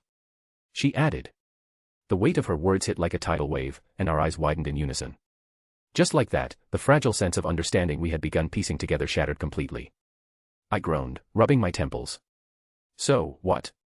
Now we don't even know where the mask originally came from. I complained. Diablo's lips curled slightly, his amusement barely hidden. That is why I believe Rimuru-sama is the true source of the mask. He announced, and I nearly choked. Wait, why me? I asked. The mask is an object bound by cause and effect. He explained. Before it came into your possession, it was indestructible, capable of withstanding attacks from even me. He said. The group exchanged glances, our confusion deepening. But that changed the moment Shizu gave it to you. Diablo continued, his eyes gleaming. That was the first time it cracked, which leads me to conclude that you are the origin of its existence. He said. Silence fell over us, thick and suffocating. It was as if the floor had been ripped from beneath our feet. The understanding we had fought so hard to reach had crumbled, replaced by a maddening paradox. A causality loop. An object with no true beginning or end. I exhaled sharply, dragging a hand down my face. As if this whole time travel mess wasn't already giving me a headache. I muttered. After a few moments of silent contemplation, Velzard exhaled and turned her back on the other Chloe, striding purposefully toward us. Let's set aside the mask dilemma for now. She said, shifting her sharp gaze to Aurelia. The elemental flinched under her scrutiny but quickly composed itself. Show us the next point of interest. Velzard commanded. Why yes. Aurelia stammered, nodding hastily. A ripple of energy pulsed outward as Aurelia's aura flared to life. The air shimmered, distorting like heat waves on a scorching day. The trees, the ground, and the very sky itself began to ripple, shifting as though reality were no more than a liquid surface disturbed by an unseen force. Then, with a final lurch, the world settled. The dense greenery of the great Jura forest remained, but we now stood atop a towering cliffside overlooking a vast stretch of wilderness. The atmosphere had changed. Overhead, thick gray clouds loomed, swirling ominously as thunder rumbled in the distance. The wind howled, whipping through the trees with an eerie, restless energy. We turned to Aurelia, who stood silently, gazing intently at something ahead. This takes place not long after the last memory I showed you. It murmured, its voice barely more than a whisper. Following its gaze, our eyes widened as the scene before us came into focus. TCH. It's him again. Luminous muttered in irritation. Standing amongst the trees, dwarfing them with his sheer size, was Veldora. His massive dragon form crackled with energy, arcs of lightning dancing across his scales. The storm seemed to revolve around him as if he were its very heart. And, to be honest, he definitely was. But what truly caught our attention was who he was facing. A lone human stood before him, blade drawn, unmoving. Then, suddenly, the human lunged. With blinding speed, she closed the distance, her sword arcing toward Veldora in a decisive strike. Veldora responded with a deafening roar, a thunderous, primal eruption that shook the very earth. Trees bent and splintered under the force, the rain was blasted away in the wake of his power, and the very winds howled in resonance. I swallowed hard, my pulse quickening. Moments like these reminded me just how terrifyingly powerful Veldora truly was. Because two of the same souls cannot exist at once, that left Hinata alone in the vessel when Chloe's other self arrived. Cronoa and I weren't at odds yet. She was merely confused about my presence. Aurelia's voice was low, barely above a whisper, as it fixated on the battle ahead. Hinata stepped forward, eyes clouded with a mix of concern and understanding. Then, that means I had to hold the two of you back from fighting for control. She said, her voice soft but certain. Aurelia gave a small nod. In a way, yes. However, in the first few timelines, Cronoa and I weren't in conflict. We were aligned. And so, we could assume control the moment Chloe's consciousness vanished from the vessel. It clarified. A silence settled over the group, one of understanding. When I first encountered the wretched fusion of Aurelia and Cronoa, they were tormented souls locked in an endless struggle, pleading for release. But now, it made sense that it hadn't always been like that. For the first few loops, before everything deteriorated, they had coexisted, taking control when Chloe faded. Velzard studied Aurelia for a moment before speaking. Do you remember why you were fighting Veldora here? She asked, raising an eyebrow. Aurelia looked down, its expression darkening with shame. Why yes. It hesitated before finally averting its gaze. I convinced Cronoa that we should challenge the storm dragon. She agreed, and together, we seized control from Hinata, using our combined might to fight him. It said. A heavy pause followed its words. Velzard crossed her arms, a glint of amusement flashing in her eyes. And how'd that go for you? She asked, her tone laced with mockery. Aurelia remained silent, but the sheer weight of its embarrassment bled into the air. It was bad. We nearly died multiple times dodging his half-hearted attacks. It admitted. Boom. As if the past itself had heard Aurelia's words, the battlefield erupted. The earth shook violently beneath our feet as a thunderous explosion carved through the land. Our attention returned to the scene just as the smoke cleared, revealing a massive, charred crater. Off to the side, the hero staggered. A deep graze marred her side, her body trembling as she struggled to remain upright. And standing across from her, wreathed in crackling lightning, was Veldora, laughing maniacally. We were left speechless. Even with their combined strength and best efforts, Aurelia and Cronoa had barely survived a half-hearted strike from Veldora. Aurelia exhaled shakily. We did manage to seal him away, but only because he wasn't taking the battle seriously. It confessed. Velzard closed her eyes, nodding as if she had expected nothing less. As expected. She said bluntly. The elemental remained silent, knowing there was no point in arguing. I suppose we can conclude that Veldora's cycle of getting sealed begins in the second timeline. Velzard announced. A murmur of agreement passed through the group before our attention shifted to Aurelia. It flinched slightly under our collective gaze but quickly nodded in acknowledgement. Without another word, its gentle aura flared to life, triggering yet another shift in our surroundings. The ground beneath us rippled, the sky warped, and even the sounds around us distorted as though reality itself was being rewritten. Then, as the transformation settled, a new setting emerged. It's this moment. Ramiris suddenly exclaimed. And she was right. We now stood in a place I recognized instantly. It was the exact moment when I was about to save the children of Class S. Yet, even as familiarity washed over me, an unsettling question gnawed at the back of my mind. Wait a second, were you two ever sealed away? I asked, turning my gaze to Aurelia. At my words, the air shifted. Everyone's attention snapped to the elemental, who visibly tensed. It hesitated, caught off guard, before finally steadying itself enough to respond. For the first few timelines, no, we weren't. It admitted, voice low. Cronoa and I had yet to spiral into madness. And so, when Hinata's consciousness eventually disappeared upon arrival, we were left to our own devices. It said. A heavy pause followed. Despite our initial surprise, the implications sank in quickly. That would make sense. Luminous mused, arms crossed. Cronoa's malice wouldn't have been as strong in the earlier timelines. She added. With that realization, silence settled over the group. Our gazes returned to the scene ahead. We watched as Ramiris frantically tried to stop the entity from reaching Chloe while my past self stood there visibly confused. I narrowed my eyes at the unfolding memory before speaking. And I assume that's your future self that died in another timeline. I muttered. Chloe gave a solemn nod. Our attention remained fixed on the past as the other Chloe's aura suddenly erupted, flaring violently. Other me and other Ramiris began panicking at the overwhelming surge of energy. But then, just as abruptly as it had flared, the unstable force stabilized, settling into a controlled yet ominous presence.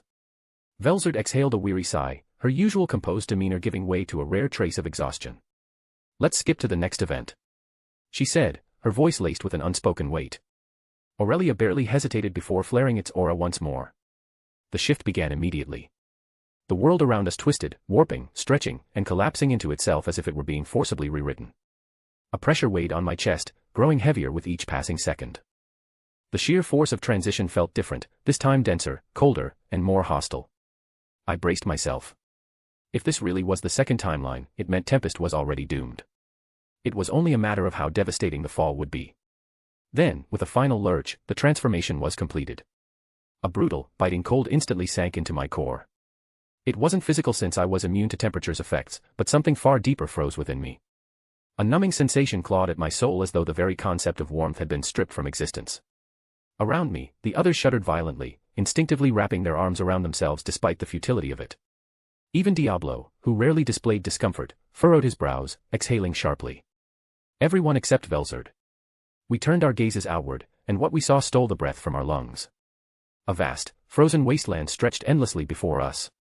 What remained of the land was encased in glacial ruin, an expanse of jagged ice and snow stretching beyond the horizon. It took a moment for recognition to settle in, but the grim truth solidified as I pieced together the ghosts of familiar landmarks. This was near Falmouth. Or rather, it had been. Above us, the sky was a dull, lifeless gray, choked by thick storm clouds that allowed no light to pass through. The wind howled mercilessly, carrying with it a relentless blizzard that consumed everything in its path. Boom. The ground shook as distant explosions thundered through the storm. Something was still fighting, but amidst this frozen graveyard, it was unclear who or what remained. And then, we saw them.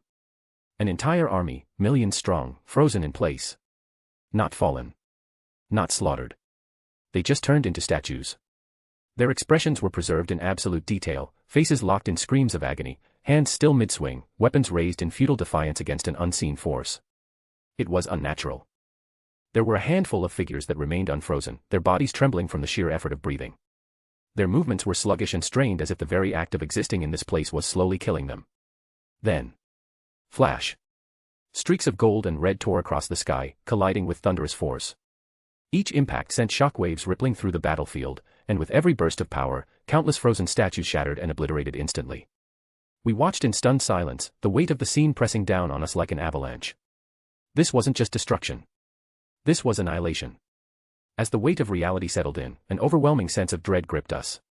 The sheer magnitude of the destruction, the aftermath of Tempest's fall, and the chaos unleashed by an unrestrained Aurelia and Cronoa was more than catastrophic. It was apocalyptic. Chloe had warned us, but now that we stood in the middle of it, I realized she had understated the horror of this outcome. How did it come to this? Shuna's voice trembled, her normally gentle tone now laced with raw fear. To think, this is the result of Tempest's fall. Cheyenne's voice remained firm, but I could hear the strain behind it, as if she were forcing herself to stay composed. Diablo exhaled slowly. The usual playful glint in his eyes was gone, replaced by something darker. Then we must ensure our nation never falters. His voice was low and serious, an oath rather than a mere statement. I barely registered their words. Instead, I stepped forward, my breath shallow as I tried to push past the suffocating oppression of this frozen graveyard. I wasn't even sure if I could use my skills in this illusion world, but I had to try. With a thought, I activated my universal perception. Surprisingly, it responded perfectly, allowing me to see beyond the haze of the hail. I scanned the wasteland, tracing the path of destruction through the remnants of what once stood. And then. My heart stopped. Far in the distance, where Tempest once thrived, there was nothing. Not a single sign of life. The structures, the roads, the home we had built were ruined. The surrounding forest had been razed to the ground, leaving only ashen remnants of what had once been lush and teeming with life. It was erased. An entire civilization, gone as if it had never existed. A sharp explosion ripped through the air, jolting me back to the present. What was that? Luminous demanded, her voice tight with tension. No one answered. Slowly, we began searching for the source until our eyes landed on a lone figure standing amidst the frozen army. A woman. Our breath hitched. We knew that form. It was the grotesque fusion of Aurelia and Cronoa. Before we could fully process her presence, she suddenly moved, darting out of the way just as an explosion of ice erupted where she had stood a moment before. She reappeared several meters away, her breath ragged, her stance tense as she stared into the dissipating smoke. Then, she turned. Her head moved unnaturally slow, her neck twisting at an eerie, deliberate pace until her eyes locked directly onto us. A silent, paralyzing moment passed. A chill worse than the frozen air sank into our bones. "See, can she see us?" Hinata choked out, stumbling backward, her face drained of color. Velzard moved forward with quiet confidence, her demeanor utterly unshaken despite the chaos surrounding us. "She can, but we should be the least of her worries." Her voice was calm, but there was an unmistakable edge beneath the words, a promise that she would ensure no further harm would come to us. Her eyes locked onto the fused entity, piercing as if daring it to make a move. And yet, the entity would never have the chance. Without warning, a second, overwhelming presence filled the air, cutting through the tension like a knife. It was a force so powerful that the very air around us seemed to tremble in response. Behind the grotesque fusion of Aurelia and Cronoa, the other Velzard appeared. Her silhouette was ominous, and her scythe was raised high above her in a fluid, predatory motion, poised and unyielding. The entity barely had time to react, its form twisting toward her in a desperate attempt to defend itself. But it was far too late. With a sudden, explosive motion, Velzard swung her scythe down with a force that could shatter worlds. The strike was so powerful that the very fabric of reality seemed to tremble in its wake. A blinding light erupted from the point of impact, searing through the air and overwhelming every sense. The sound of the collision was deafening. It was like the earth itself was shattering beneath the weight of Velzard's fury. I instinctively raised my arm to shield my eyes from the searing brilliance, but it felt like the light was seeping into my soul. The hum of the raw power was almost unbearable, vibrating through the very core of my being. Though I knew this was merely an illusion, it felt real. Every fiber of my being quivered in the presence of that unrelenting force. Seconds passed, long, heavy seconds before I cautiously lowered my arm and opened my eyes. The world had shifted. The battlefield, the horror, the frozen wasteland, everything was gone. We stood once again in the very same room where our meeting had begun. The transition was jarring, a sharp disorientation that felt as though the world itself had torn at the seams and forced us back into reality. I blinked, trying to process the shift, ensuring I wasn't caught in the remnants of a fading dream. The familiar walls, the polished floors, and the faint hum of the ambient lighting surrounded me. We were back, but the weight of what we had just witnessed lingered. Except for Chloe, Diablo, Rimuru, and Velzard, the rest of us stood frozen, disoriented, as though we had just emerged from the eye of a storm. Our senses were overloaded, and our minds struggled to catch up with the jarring, rapid transition. Time seemed to stretch endlessly, the air thick with unspoken words, until, finally, Velzard stepped forward. Her presence was unwavering, her expression composed as if the weight of everything we had witnessed barely grazed her. "So, that was the loop you both lived through over and over?" she asked, her gaze turning toward Aurelia and Chloe. The two of them remained silent, offering only a hesitant, meek nod in response. Their faces reflected the ghosts of what they had endured, a shared weight too heavy to speak of. Velzard's lips curled into a faint, contemplative smirk. And I thought my dreams of that moment were only dreams. She mused aloud as though the truth had just dawned on her. I turned to her in surprise, the sudden realization dawning on me. Wait, you can recall loops?" I asked, my voice rising in pitch, disbelief coloring my words. Velzard met my gaze with a gentle smile, but there was a quiet wisdom in it. She shook her head slowly. "Not at all. I only have hazy visions of them through my dreams. At first, I thought it was simply the product of a monotonous life in the Frost Palace. I reasoned that after so many years of a dull existence, everything would feel as if it were repeating." Her words were calm, but they carried the weight of long-forgotten struggles, the unseen toll of time that had weighed down on her. I nodded, trying to digest the depth of what she was saying. I see," I muttered, still trying to process the implications. Velzard's gaze hardened, her eyes narrowing slightly as she turned her attention back to Aurelia. The elemental flinched visibly, its shoulders tense under the sharp scrutiny. "I'm curious," Velzard began, her voice cool. "How did you escape that? I understand Chloe's death sent her memories back, so I assume you did something similar." She continued. Aurelia lowered its gaze, its voice soft and hesitant. Something like that. I used time leap to send my memory somewhere. Unlike Chloe, though, I can trigger it at any time, but I can't control where I send them." It confessed, its words laced with both frustration and acceptance. Velzard listened carefully, her expression unreadable as she processed the information. Meanwhile, Chloe looked mildly shocked, clearly caught off guard by Aurelia's ability to trigger time leap at will. "And I suppose you did the same thing in the previous timeline when I fought you in Lublius?" Velzard surmised, her voice steady as if piecing together a puzzle. Aurelia nodded, its gaze distant. "Why yes. I did." It answered quietly, the weight of that admission settling over us like a heavy fog. A few moments of silence passed, the tension thick in the air before Velzard sighed quietly. Her gaze drifted back to the elemental, and for the first time since our arrival, a subtle shift in her mood was evident. There was frustration but also something else. An unexpected flicker of pride. "As frustrating as this all has been, I have to give props where it's due," she said, her voice sharp but laced with reluctant admiration. "You managed to use skills while locked in, Verglaw binding. Although I know how to do it, color me impressed that you managed to figure it out. I suppose my teachings haven't gone to waste."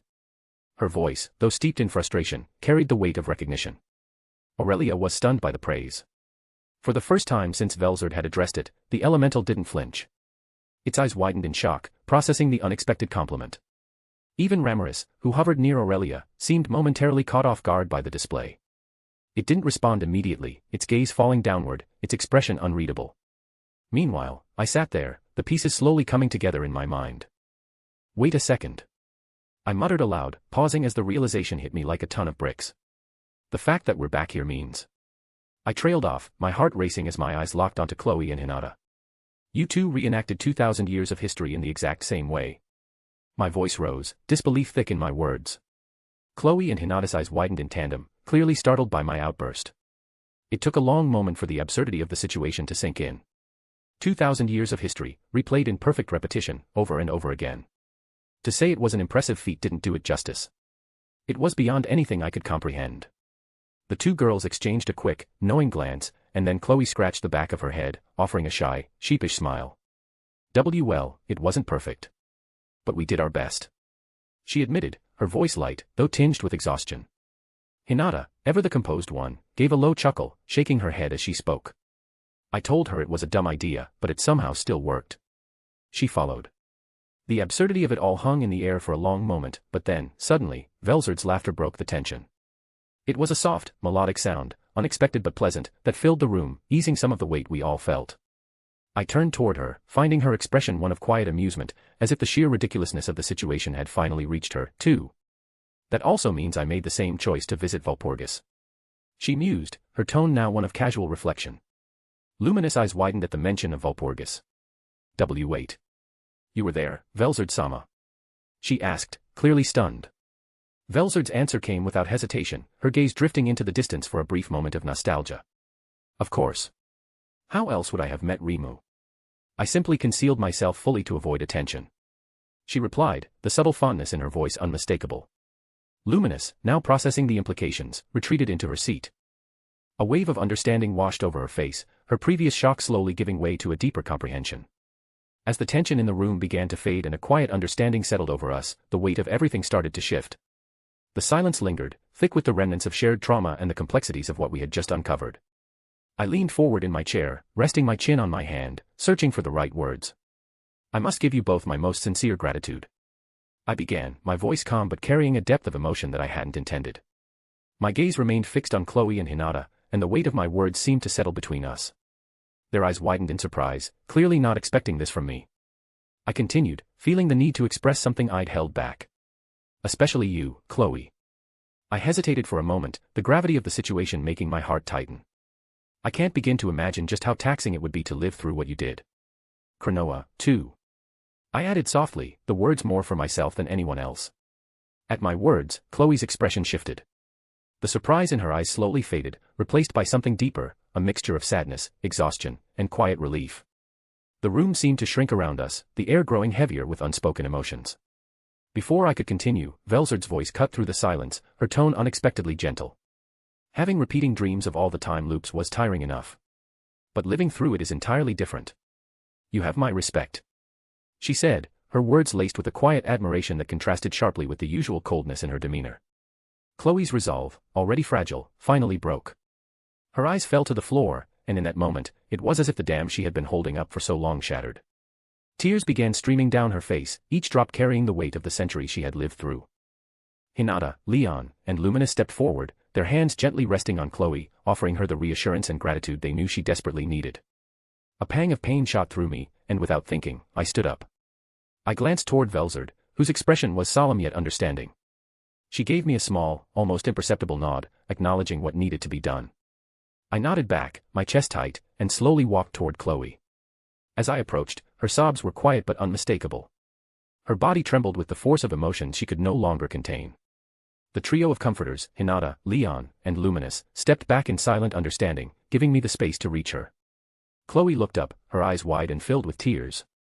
And then, before I could even open my mouth, she lunged toward me. Her arms wrapped around me with a desperate force, pulling me into an embrace that spoke volumes of the grief she could no longer bear alone. Her tears fell harder now, each sob a release of years of pain, each one drawing her closer to the release she had been denied for far too long. Her voice cracked as she whispered through her sobs, her words strangled by the weight of everything she had endured. Luminous, her expression filled with pain of her own, stepped forward. She placed a gentle hand on Chloe's back, her voice quiet but heavy with compassion. Chloe. Luminous murmured, her eyes softening with the weight of the moment. I allowed Chloe to pour everything out, her sobs filling the air, as I stood silently by her side. My gaze shifted to Hinata and Leon, who exchanged solemn nods of understanding. Not wanting to interrupt the delicate moment, I silently established a thought communication link with them, seeking their counsel. I hate to ask for help regarding stuff like this, but I don't have a choice. I admitted, my mental voice strained with the weight of my thoughts. Don't worry, we'll be here for her. Hinata reassured me, her tone as steady as always. Unrequited love is a pain even I wouldn't want to endure. So, I'll help Chloe through it. Luminous affirmed, her voice soft yet firm. As her brother figure, I'll do what I can, even if I'm not the best with this. Leon added, his words filled with gentle determination. A quiet sigh of relief escaped me as I reached out, my hand resting on Chloe's shoulder, offering her what little comfort I could. "Thanks, you guys," I said, gratitude flowing through me before I severed the connection.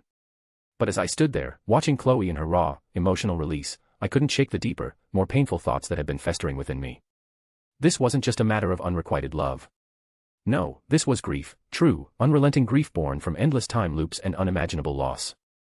Chloe, Cronoa, and Aurelia had endured horrors that few could even begin to comprehend. They had witnessed the fall of their friends, their allies, and themselves time and time again. A cycle of death, despair, and repetition that twisted and warped them into something unrecognizable. And yet, despite all that, Chloe had fallen for me. I wasn't sure how it had happened or why it had happened, but I knew one thing with absolute certainty. I could never return her feelings. She was my student, no matter how much time or age separated us. It wasn't the age difference that bothered me or that she had lived through so much more than I could fathom. No, it was something deeper, something that went beyond simple affection. My heart already belonged to another. Velzard. No matter how much time passed or what happened, I couldn't imagine my life without her by my side now. Our bond was something I would protect with every fiber of my being. And I would go through hell to ensure it lasted, even if the world itself tried to tear us apart. Love is a complicated matter, something that could never be neatly defined or easily understood. Chloe had sacrificed so much for everyone, including me, but that didn't mean I was obligated to return her feelings. As painful as it was, as demoralizing as it may seem, that was simply how love worked. You could give someone everything you had, your heart, your soul, your very existence, and in this absurd reality, that could be taken quite literally. But none of it mattered if the person didn't feel the same way. And that was the tragedy of it all. However, I still hoped nothing but the best for Chloe, Cronoa, and even Aurelia. Velzard's shift in attitude toward the elemental was strange, but after some thought, I began to understand why. She's conflicted. I don't know the full history between them, but it's clear she played a mentorship role for the Aurelias. And though the Aurelia with us got tangled in this time loop mess, it set off a chain of events that ultimately led Velzard to me. If none of it had happened, we would never have crossed paths. Tempest would be in ruins, and I'd be long dead. The same can be said for Chloe. I know Velzard must harbor complicated feelings for a woman who holds such strong affection for me. Yet, it's because of this never-ending cycle of timelines that I met Velzard at all. Without it, the world would have turned out so differently, perhaps irrevocably worse. And so, with the little I can do for Chloe now, all I can offer is a semblance of peace after a long, agonizing journey. I'll comfort her, reassure her that the pain she's carried all this time is behind her. She'll never have to endure those endless loops again. My gaze shifted to Velzard, and I saw the faintest nod, as if she, too, was silently agreeing with my thoughts. From this day forward, we will do everything in our power to ensure we don't have to experience that torment again. We would rise, we would grow, we would form unbreakable bonds and face whatever threats came our way, but most importantly, we would refuse to be dragged back into the cycle. The road ahead would be long, but it was far better than reliving everything from the beginning, endlessly chasing a future we were never meant to have. This time, we would carve our own path. Well, that was deep. I had a lot of fun writing this chapter. But I won't lie, I got a bit emotional at the end. Moving on. We're so close to the end of this damn arc. I thought it would be cool to have the characters sort of go through the past. It was just another way I could implement showing rather than telling. Of course, this chapter still had quite a lot of telling. Aside from that, there was a lot of improvisation, especially regarding the first timeline. Anyway, that is all for this chapter. I'll see you all in the next one. Author, out. Flashback to Lune's destruction. Third-person POV. Amid the desolate streets of the city, the air trembled with explosions and flashes of blinding light. Entire districts lay in ruins, buildings reduced to skeletal remains of rubble and dust. The once thriving cityscape had become a battlefield where two overwhelming forces, demon lords Rimuru Tempest and Leon Cromwell, clashed. Their conflict shook the very foundations of the land, a storm of destruction raging at the heart of the chaos. Yet, in the midst of the destruction, one man found himself gripped by frustration and turmoil. Yuki Kagurazaka, once the orchestrator of schemes and master of deception, now realized he had been deceived himself. His latest ploy, unsealing the incarnation of wrath from the Holy Ark, had been nothing more than a carefully laid trap, and he had walked straight into it. Granbel Rosso had played him like a pawn, and the bitter taste of betrayal settled deep in his throat. Gritting his teeth, Yuki sprinted through the wreckage, and his destination was the crumbling remains of the concert hall. In his arms, the lifeless body of Cronoa, the incarnation of wrath, felt unnervingly fragile. He reached his destination and skidded to a halt, wasting no time in laying the bare woman's body on the ground. The structure had suffered massive damage, entire sections torn apart, leaving gaping cracks that exposed the battle raging within. I can't believe that bastard actually fooled me. Yuki cursed inwardly, fists clenched in quiet fury. His gaze flickered between Krinoa's still form and the chaotic scene inside the concert hall.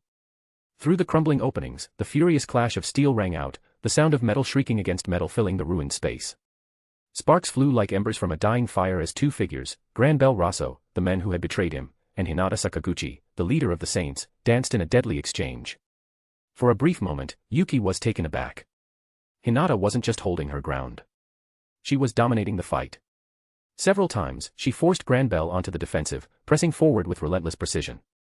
But as Yuki's sharp eyes analyzed the situation, the truth became evident.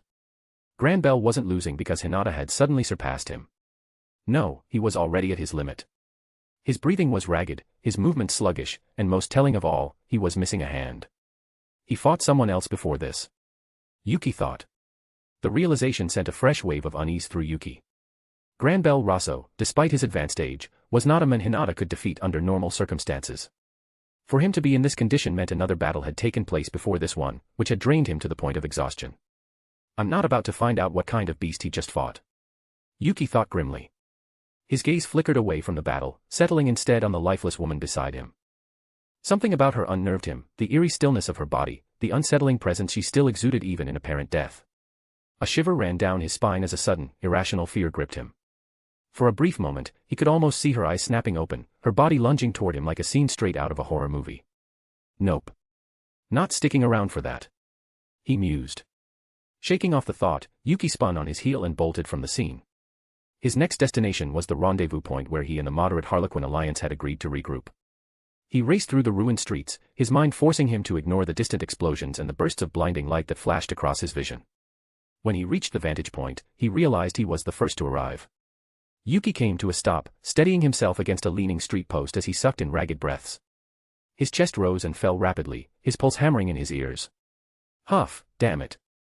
He muttered, dragging a hand through his disheveled hair. They better get here soon. He said. He had no intention of waiting around longer than necessary. Fortunately, Yuki wouldn't have to wait much longer. In the distance, a familiar figure dashed toward him, her pink Harlequin outfit standing out against the ruined cityscape. Her mask, adorned with a teardrop motif and two red horns, gave her an unsettling appearance even as she waved energetically. Yuki-sama. Tear called out. She skidded to a stop just a few paces away, breathing heavily. Yuki pushed off the street post and walked up to her, his expression neutral. Glad you made it out. He said. Tear straightened, meeting his gaze. I never actually got to do anything. She admitted, her tone oddly cheerful. Yuki raised an eyebrow. He hummed. Well, aside from luring that insector to the concert hall, I stayed out of most of the fighting. She explained. I see. Welp, that's better than getting caught in the crossfire, I guess. Yuki remarked with a shrug. Tear nodded fervently, throwing her arms up in exaggerated agreement. Right. Especially after seeing Granbell get his ass kicked by Demon Lord Rimuru. She exclaimed. Yuki's eyes narrowed slightly. So, it was Rimuru who reduced Granbell to that state. He mused. As soon as I saw that, I immediately noped out of there. Tear added, grinning. Yuki nodded, a faint smile tugging at his lips. Smart move. He said. Boom. A powerful explosion shook the streets, sending tremors rippling through the ruined cityscape. Yuki and Tear snapped their heads toward the source just in time to see a brilliant flash of light fading into the haze. Through the dissipating dust, two figures emerged, locked in a ferocious clash. Yuki's eyes widened in shock. Is that Demon Lords Leon and Rimuru? Tear exclaimed, her voice laced with disbelief. Yeah. Yuki confirmed, his tone grim. They stood frozen, watching as Leon unleashed a relentless barrage of disintegration spells. The sheer number was staggering. Normally, even the most proficient wielders of holy magic required careful preparation to cast a single one. But thanks to his ultimate skill, Leon's mastery over spiritual manipulation made it as effortless as breathing. Yet, despite the overwhelming firepower, Rimuru didn't just endure the attacks. He emerged completely unscathed. Blinding golden light illuminated the streets, outshining the sun itself. Each impact sent violent tremors through the city, further reducing what little remained to rubble. Yuki and Tear could only watch in stunned silence from a distance, hoping the destruction wouldn't reach them. Because even if they didn't join the battle, getting caught in the crossfire would mean certain death. Man, what's taking those two so long? Tyr muttered, shifting uncomfortably as she watched the dazzling display unfold. Yuki remained silent, his gaze fixed on the intense battle. After a moment, he turned to Tyr and gave a slight nod. We need to take cover, he said, his tone uncharacteristically urgent. Tyr hesitated. But what about Footman and Laplace? She asked. I don't mean we should run off. Just far enough that they don't see us, he replied. She nodded, though the unease in her expression remained. Without another word, the two bolted toward a nearby house that had somehow remained standing amid the devastation. Though its walls were cracked and its windows shattered, the structure held firm. It would have to do for now. Inside, they crouched in silence, tense and unmoving. The occasional explosion sent tremors through the ground, and flashes of blinding light poured through the broken windows, forcing them to avert their eyes. Time stretched unbearably, each second dragging as they waited. Then, at last, the chaos faded. The battle had ended. Neither Yuki nor Tyr moved, and neither dared to see who had won. As they stood up, they sensed two familiar presences approaching. Yuki and Tyr remained calm, already recognizing the figures stepping inside the battered house they had taken cover in. Goodness. You two finally got here. What took you so long? Tyr huffed, her tone a mix of relief and frustration.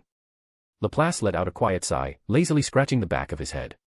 Yeah, no, I ain't the type to throw my life away just 'cause. When I saw those two lunatics tearing up the place outside, I figured staying far away was the smart move, he said. Footman exhaled deeply, adjusting his stance before speaking. Upon reaching the vicinity, we were unable to spot you. However, we could tell you had taken cover somewhere. He followed. Yuki let out a chuckle, easing some of the tension in the room. And I assume you both did the same? He asked, already knowing the answer. No shit. Laplace scoffed. When ya see a demon lord throwing around disintegration like it's a party trick, and the poor bastard on the other end just eating it like candy, ya run the other way. Or at the very least, ya don't run toward it. He continued.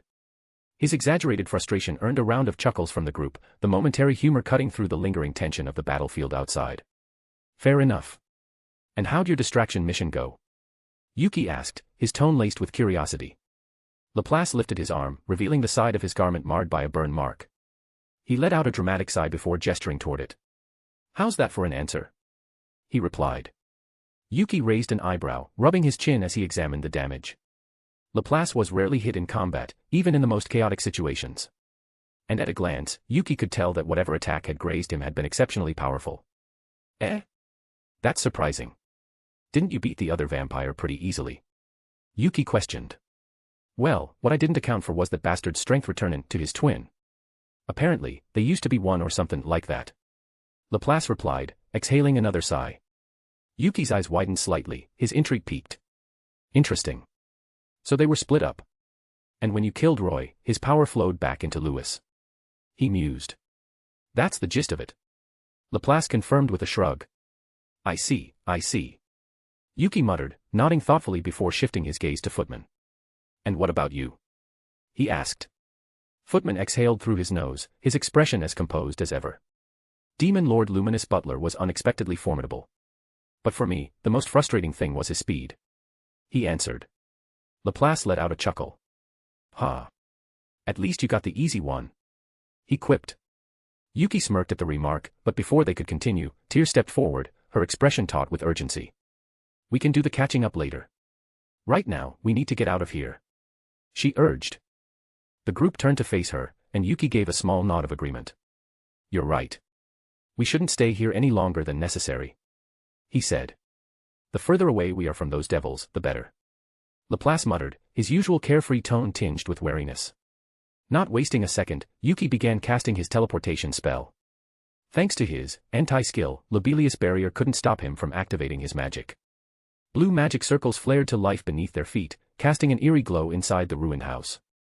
The light pulsed and expanded, filling every corner before bursting into a blinding flash. In the blink of an eye, they were gone. The group reappeared beyond the walls of Lune, the capital of Lublius, now standing in the open expanse of grassy plains. The distant city loomed behind them, its towering structures barely visible through the lingering haze of destruction. Relief settled over Yuki as he took a quick head count. Everyone had made it out. All right. Let's return to the Free Guild headquarters first, he said. His allies gave brief nods, ready to move at a moment's notice. But just as Yuki prepared to activate another teleportation spell, a sudden shift in the air sent a jolt through his senses. It wasn't just a fluctuation in magicules. No, it was something more, something immense. Then, a shadow fell over them. Their gazes snapped upward, and what they saw sent a chill through their cores. An impossibly vast barrier began forming over the entire nation of Lublius. It wasn't a simple dome or wall. It was all-encompassing, stretching beyond the horizon as if seeking to entrap the entire landmass in its grasp. The sky warped, turning into a shimmering, translucent prison that threatened to seal away everything within. What's happening? Tyr's voice wavered with fear and disbelief. Don't know. But something tells me it ain't anything good. Laplace muttered, his usual nonchalance nowhere to be found. Yuki remained silent, his eyes narrowing as he analyzed the unfolding phenomenon. This barrier, it has to be at least several hundred kilometers wide. Who could possibly cast something on this scale? He pondered. But before he could dwell on it further, the world changed. A sickening blue hue descended upon the land like a creeping mist, swallowing everything in its reach. The air thickened, not with pressure, but with an eerie stillness. Motion itself seemed to vanish. The rustling grass halted midsway. The distant smoke rising from the ruined city froze in place. Even the howling winds came to an unnatural silence. Yuki felt it instantly. Movement has ceased. A terrifying realization dawned upon him as the full effects of Velzard's eternal world took hold. The very concept of motion was erased within this domain, rendering all but the strongest utterly powerless. And they were already caught inside. Yuki's anti-skill allowed him to resist the effect, but just barely. Every movement felt sluggish, almost like he was submerged in an invisible ocean of thick, unyielding syrup. His body strained with even the simplest actions, and an unnatural weight bore down on him, making every breath laborious. Gritting his teeth, he forced his arm to move, reaching out for his allies. But the motion was agonizingly slow, like a dream where his limbs refused to obey him. When his fingertips finally brushed against Laplace's sleeve, his eyes widened in sheer horror. The fabric, which should have been soft and pliable, was as rigid as stone. No, not just rigid, it was unmoving, frozen in time itself. Yuki stepped forward, only to realize that his footfall produced no sound. His heart pounded in his chest as he tried to call out, but his voice never left his throat. What the hell is this? He questioned. Panic surged through him as he turned back to his companions, but they remained eerily still, like statues carved from reality itself. Their expressions, frozen in time, captured the last traces of their shock and confusion before motion had been stolen from them. Desperate, he clenched his fist, pulling back before driving a punch toward Laplace's side. If he could just break through this unnatural stillness and shake him awake. His fist crawled forward, inch by painstaking inch until it finally made contact. No sound. No impact. Instead, a searing pain shot through Yuki's arm, radiating through his nerves like molten fire. It was as if he had punched an indestructible wall. No, something even more absolute. He recoiled, trembling, but even his agony was muted in the suffocating silence. He wanted to scream. But the world had already been stolen from him. Suddenly, a brilliant white light slashed through the eerie blue hue, illuminating the frozen world in a haunting contrast. Yuki's breath hitched as his head snapped toward the source. High above the city of Lune, two figures clashed with incomprehensible force, their battle a surreal spectacle against the stillness below. Even from this distance, their movements were a blur of pure destruction, but something about the sight sent a deep, unnatural chill down Yuki's spine. Narrowing his eyes, he pushed his senses to their limits, forcing himself to make out the details until he saw her. The same woman he had unsealed from the Holy Ark, Cronoa. But something was wrong. Even without being close, Yuki felt it. A sickening dissonance radiated from her existence, like a puzzle piece that did not belong in this world, an anomaly that reality itself rejected. His instincts screamed at him. Whatever she was now, she was not meant to exist. A sudden blast of pure blue light tore through the heavens, swallowing the woman whole. Yuki's gaze darted toward the source, and his eyes widened in disbelief. The frost dragon. How did she get here? He screamed internally. Before he could process it, Cronoa's body was already plummeting at impossible speed, her form nothing more than a dark blur against the blinding radiance. The moment she struck the ground, the beam detonated into a searing wave of light, engulfing the landscape in an overwhelming brilliance. Yet, no sound followed. No shock wave. No impact. The ground did not shake, nor did the air tremble. It was as if the world had refused to acknowledge the devastation unfolding before it. Yuki instinctively shielded his eyes, his pulse hammering in his ears despite the oppressive silence. When the light finally began to fade, he hesitantly lowered his arm. His gaze flicked back to the sky. Velzard was gone. Soon, more flashes of white light ignited the city as Velzard resumed her relentless assault. Yet, just like before, there was no sound, thunderous impact, or reverberation through the air. Only those eerie beams, carving through the sickening blue void like cracks in reality itself. Yuki couldn't fathom what he was witnessing. It defied all logic, all understanding of magic, or the laws of the world. And he wasn't planning on staying to unravel its mystery. I have to try something, he thought. Forcing his sluggish limbs to move, Yuki reached out and grasped Laplace's wrist. The fabric of his sleeve remained as rigid as steel, unmoving beneath his fingers. But Yuki had a plan. Focusing every ounce of his strength, he channeled his anti-skill into Laplace's body. A searing strain tore through his energy reserves, but he endured. Slowly, agonizingly, Laplace's form twitched. A shallow breath, a slight shudder. His eyelids fluttered. It was working.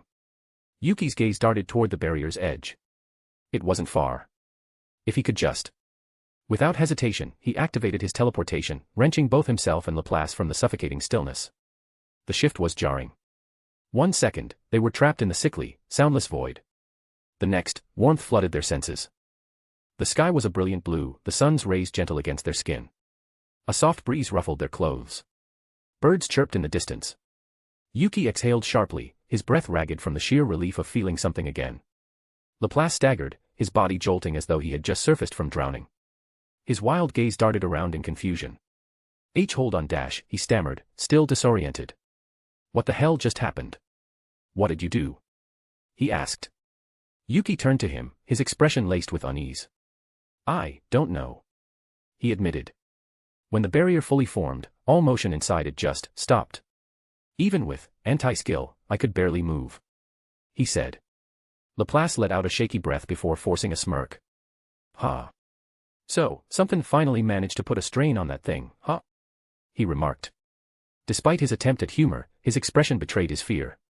His gaze snapped back to the dome looming over Lublius, and his breath hitched as he fully grasped its scale. This thing's gotta be huge, he muttered, his voice almost a whisper. The hell kind of magic covers hundreds of kilometers like this? He asked. Yuki didn't answer. Instead, his focus shifted to the unsettling details that made his stomach twist. Clouds were bisected in midair. One half frozen inside the barrier, the other drifting as if completely unaware its twin was locked in time. Birds were trapped mid-flight. The parts outside the barrier flapped frantically, desperate to pull free, but the half inside remained eerily still as if death itself had already claimed them. It was unnatural. It was terrifying. I have to pull the others out, Yuki muttered, clenching his fists. He turned back to Footman and Tyr, their frozen forms barely visible within the dome's distorted glow. Meanwhile, Laplace's eyes slowly widened as realization crept over him. Holy shit, he muttered under his breath. Yuki turned to him immediately. What's the matter? He asked. Laplace swallowed, his usual carefree demeanor giving way to something more serious. I think I know what this is, he said. Yuki's gaze sharpened with expectation. Go on, he urged. Laplace hesitated for a moment before continuing. I only ever heard about it in legends, so take it with a grain of salt, but this looks like some kind of skill or magic used by the Frost Dragon. No, that chick that's been chummy with Squishy, he explained. Yuki remained silent, his expression unreadable. A part of him had already suspected this was Velzard's doing. He had seen her fighting Cronoa. But what didn't make sense was how she got here or why she was targeting Cronoa in the first place. After a brief pause, he nodded and turned his attention back toward his remaining allies, still trapped inside the unnatural blue void. Regardless, I have to go back in there and get Footman and tear out. His voice was steady, but a sliver of hesitation lurked beneath his determination. Laplace frowned. Wait a sec. Do you even have enough juice left to pull M out? 'Cause if you get stuck in there, we're all screwed, he remarked. Yuki clenched his fists. He knew he was running on fumes, but he had no other choice. I'll be fine, he assured him. Laplace didn't look convinced, but after a beat, he sighed and scratched the back of his head. Welp, can't stop ya. Good luck, boss, he said. In an instant, Yuki vanished. Laplace snapped his attention back toward Footman and Tyr, his jaw tightening. Now, Yuki was in between them, his movements sluggish and strained. He was pushing himself beyond his limits, his hands dragging through the dense space as he reached for their wrists. Laplace watched, tense. Come on, you better make it out of there, he muttered. Seconds stretched like an eternity. Then, a blue glow engulfed their forms. Thud. A sharp noise beside him made Laplace whip around. Yuki lay on the ground, gasping for air, his body trembling from sheer exhaustion. His face was pale, sweat trailing down his temples as he struggled to steady himself. Footman and Tear staggered slightly, their eyes wide with confusion. Their bodies twitched as they regained control of their movements, blinking as if the world itself had suddenly changed. What just happened? Footman started, his voice hoarse. Tear shuddered, wrapping her arms around herself.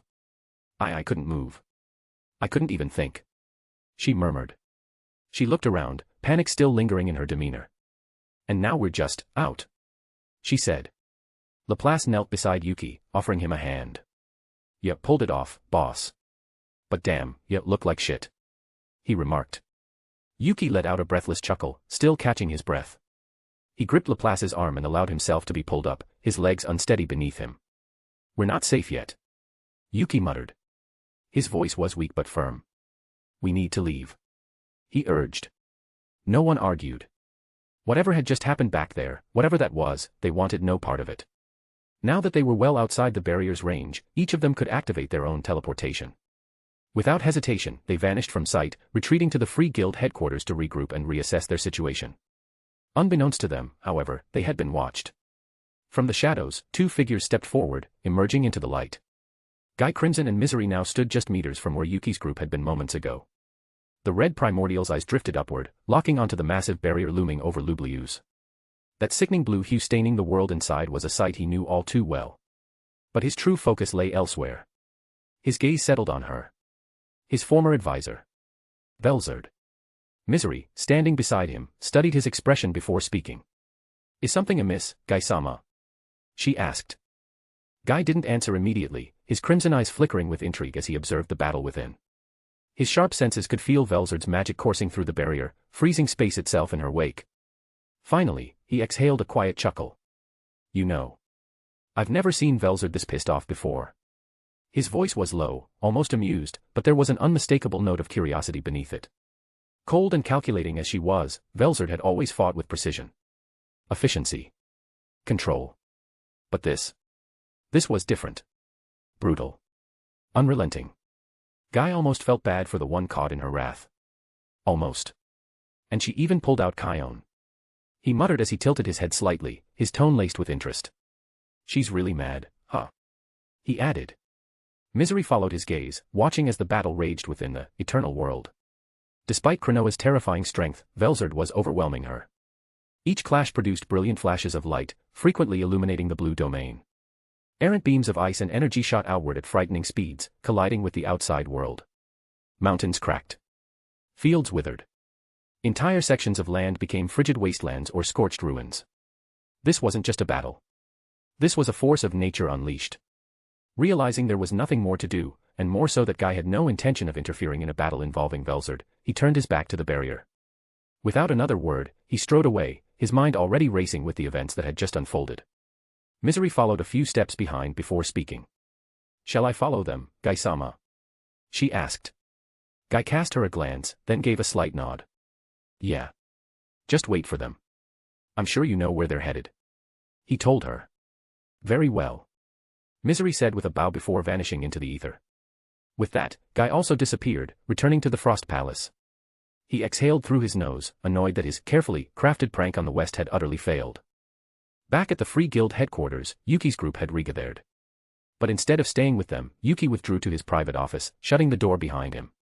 Silence. He sat at his desk, resting his chin on his hands, his eyes dark with thought. His fingers tapped idly against the surface as he took a slow breath. Ever since he had acquired the unique skill, Greed, he had felt something lurking within him. A voice, faint yet persistent, whispering to his very soul. And now, he was ready to face it. Well. Are you ready to talk? His voice rang out in his mind, sharp and cold. For a moment, there was no response. The silence stretched, heavy and suffocating until, finally. I take it you're ready to accept my offer. The voice was synthetic yet eerily identical to his own. A shadow of himself, tempting him with power. I thought you were supposed to be like me. His tone was laced with mockery. But you're naive. Yuki's expression remained unreadable, his body still. But within, he steeled himself. Then why are you dash?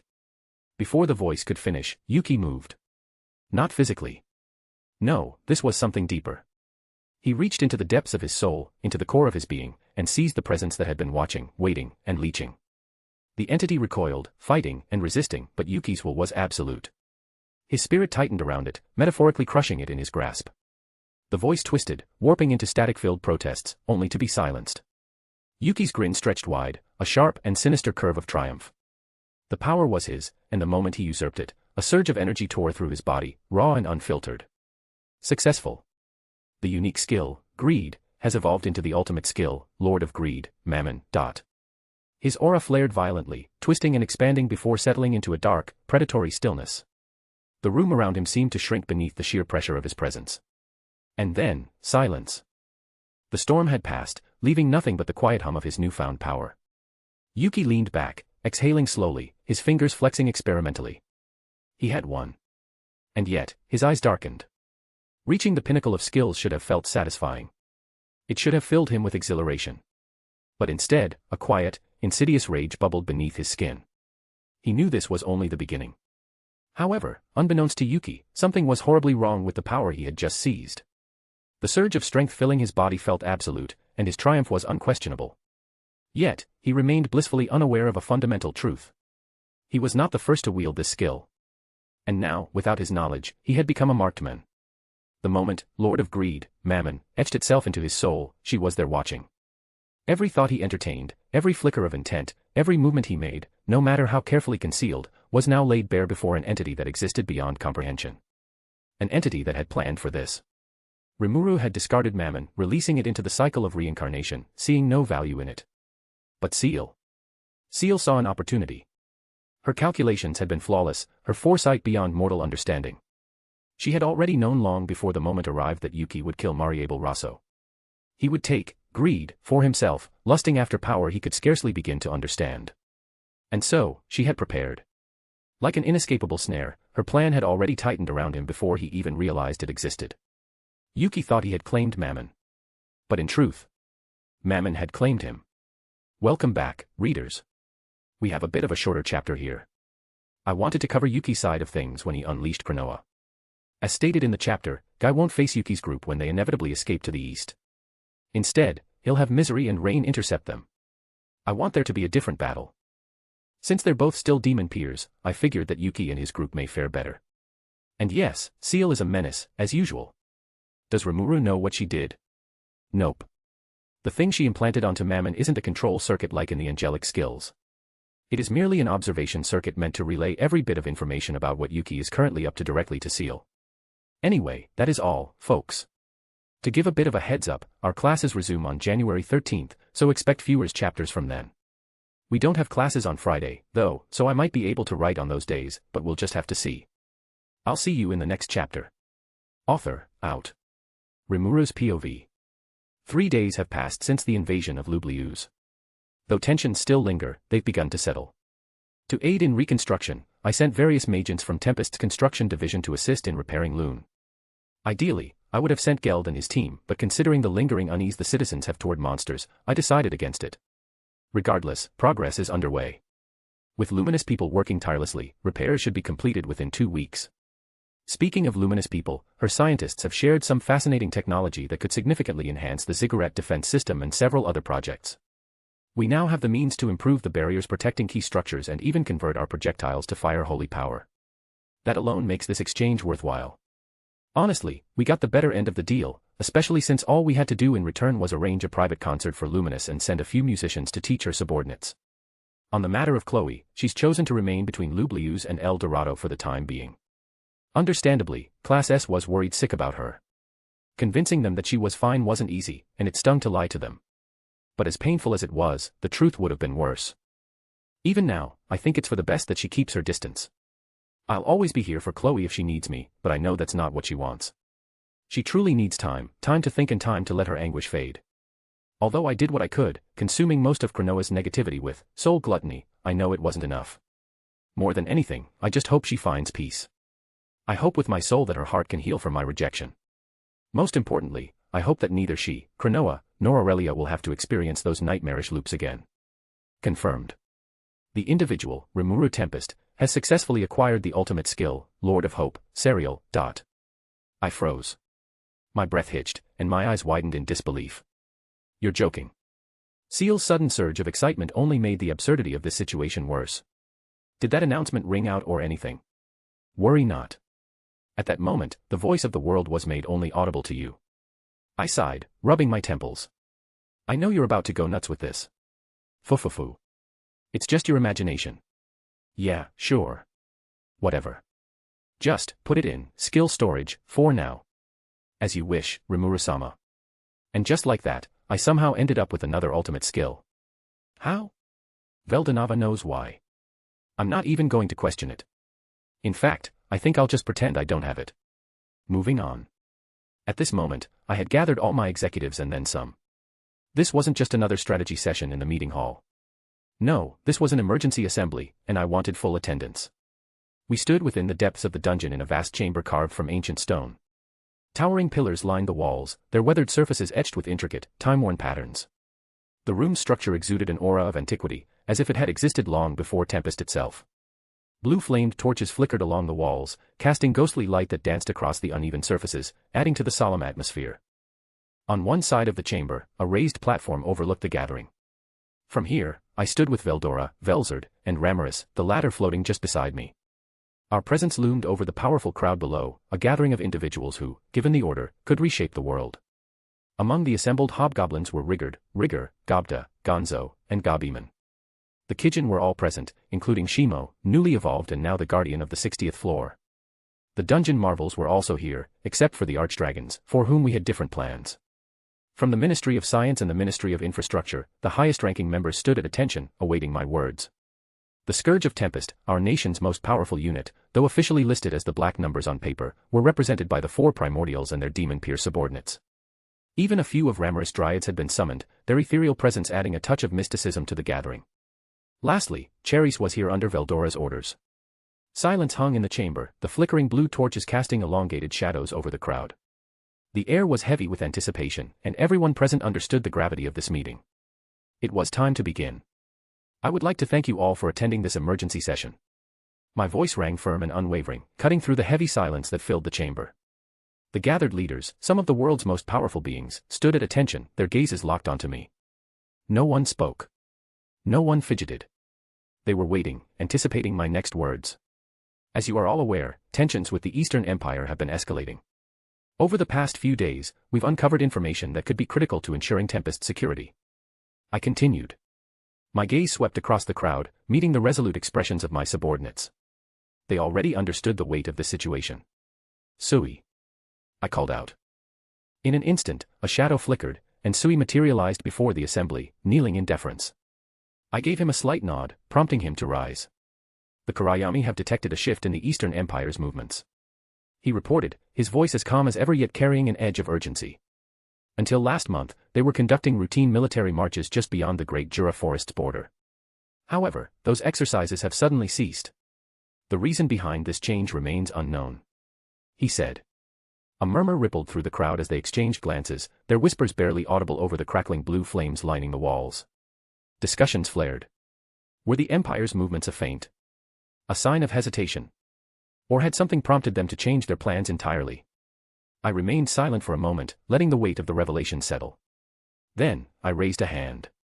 The murmurs ceased instantly. We can speculate on their motives later. For now, let's focus on the matter at hand. I announced. Sui nodded before fading back into the ranks. My attention shifted back to the assembly. The probability of the Eastern Empire invading through our territory is 100%. We don't know when they'll strike, but make no mistake, they will come through here. I declared. A quiet tension filled the room. No one flinched. No one doubted. The sheer confidence in their gazes told me they already expected as much. I snapped my fingers. At once, the chamber's dim glow was overtaken by a warm radiance as a massive holographic projection flared to life behind me. The cardinal world was displayed in intricate detail, casting shifting light across the stone walls and ancient pillars. I gestured toward it. If they take the southern route, they'll face relentless sea monsters. If they attempt to fly over the mountains, they'll enter the domain of dragons. And if they try the northern path, demons will intercept them. That leaves only the Jura Forest. And by extension, us. I explained. Silence settled over the group, but there was no hesitation in their expressions. There was no worry, no fear. Instead, quiet smirks and unwavering eyes betrayed their absolute confidence. They knew what this meant, and they welcomed it. Which brings us to our main agenda. My voice carried across the room, firm and decisive. I want Tempest security strengthened immediately. This includes all barriers designed to detect malicious intent. I don't want any spies slipping through, I said. Stepping forward with a graceful bow, Shuna met my gaze.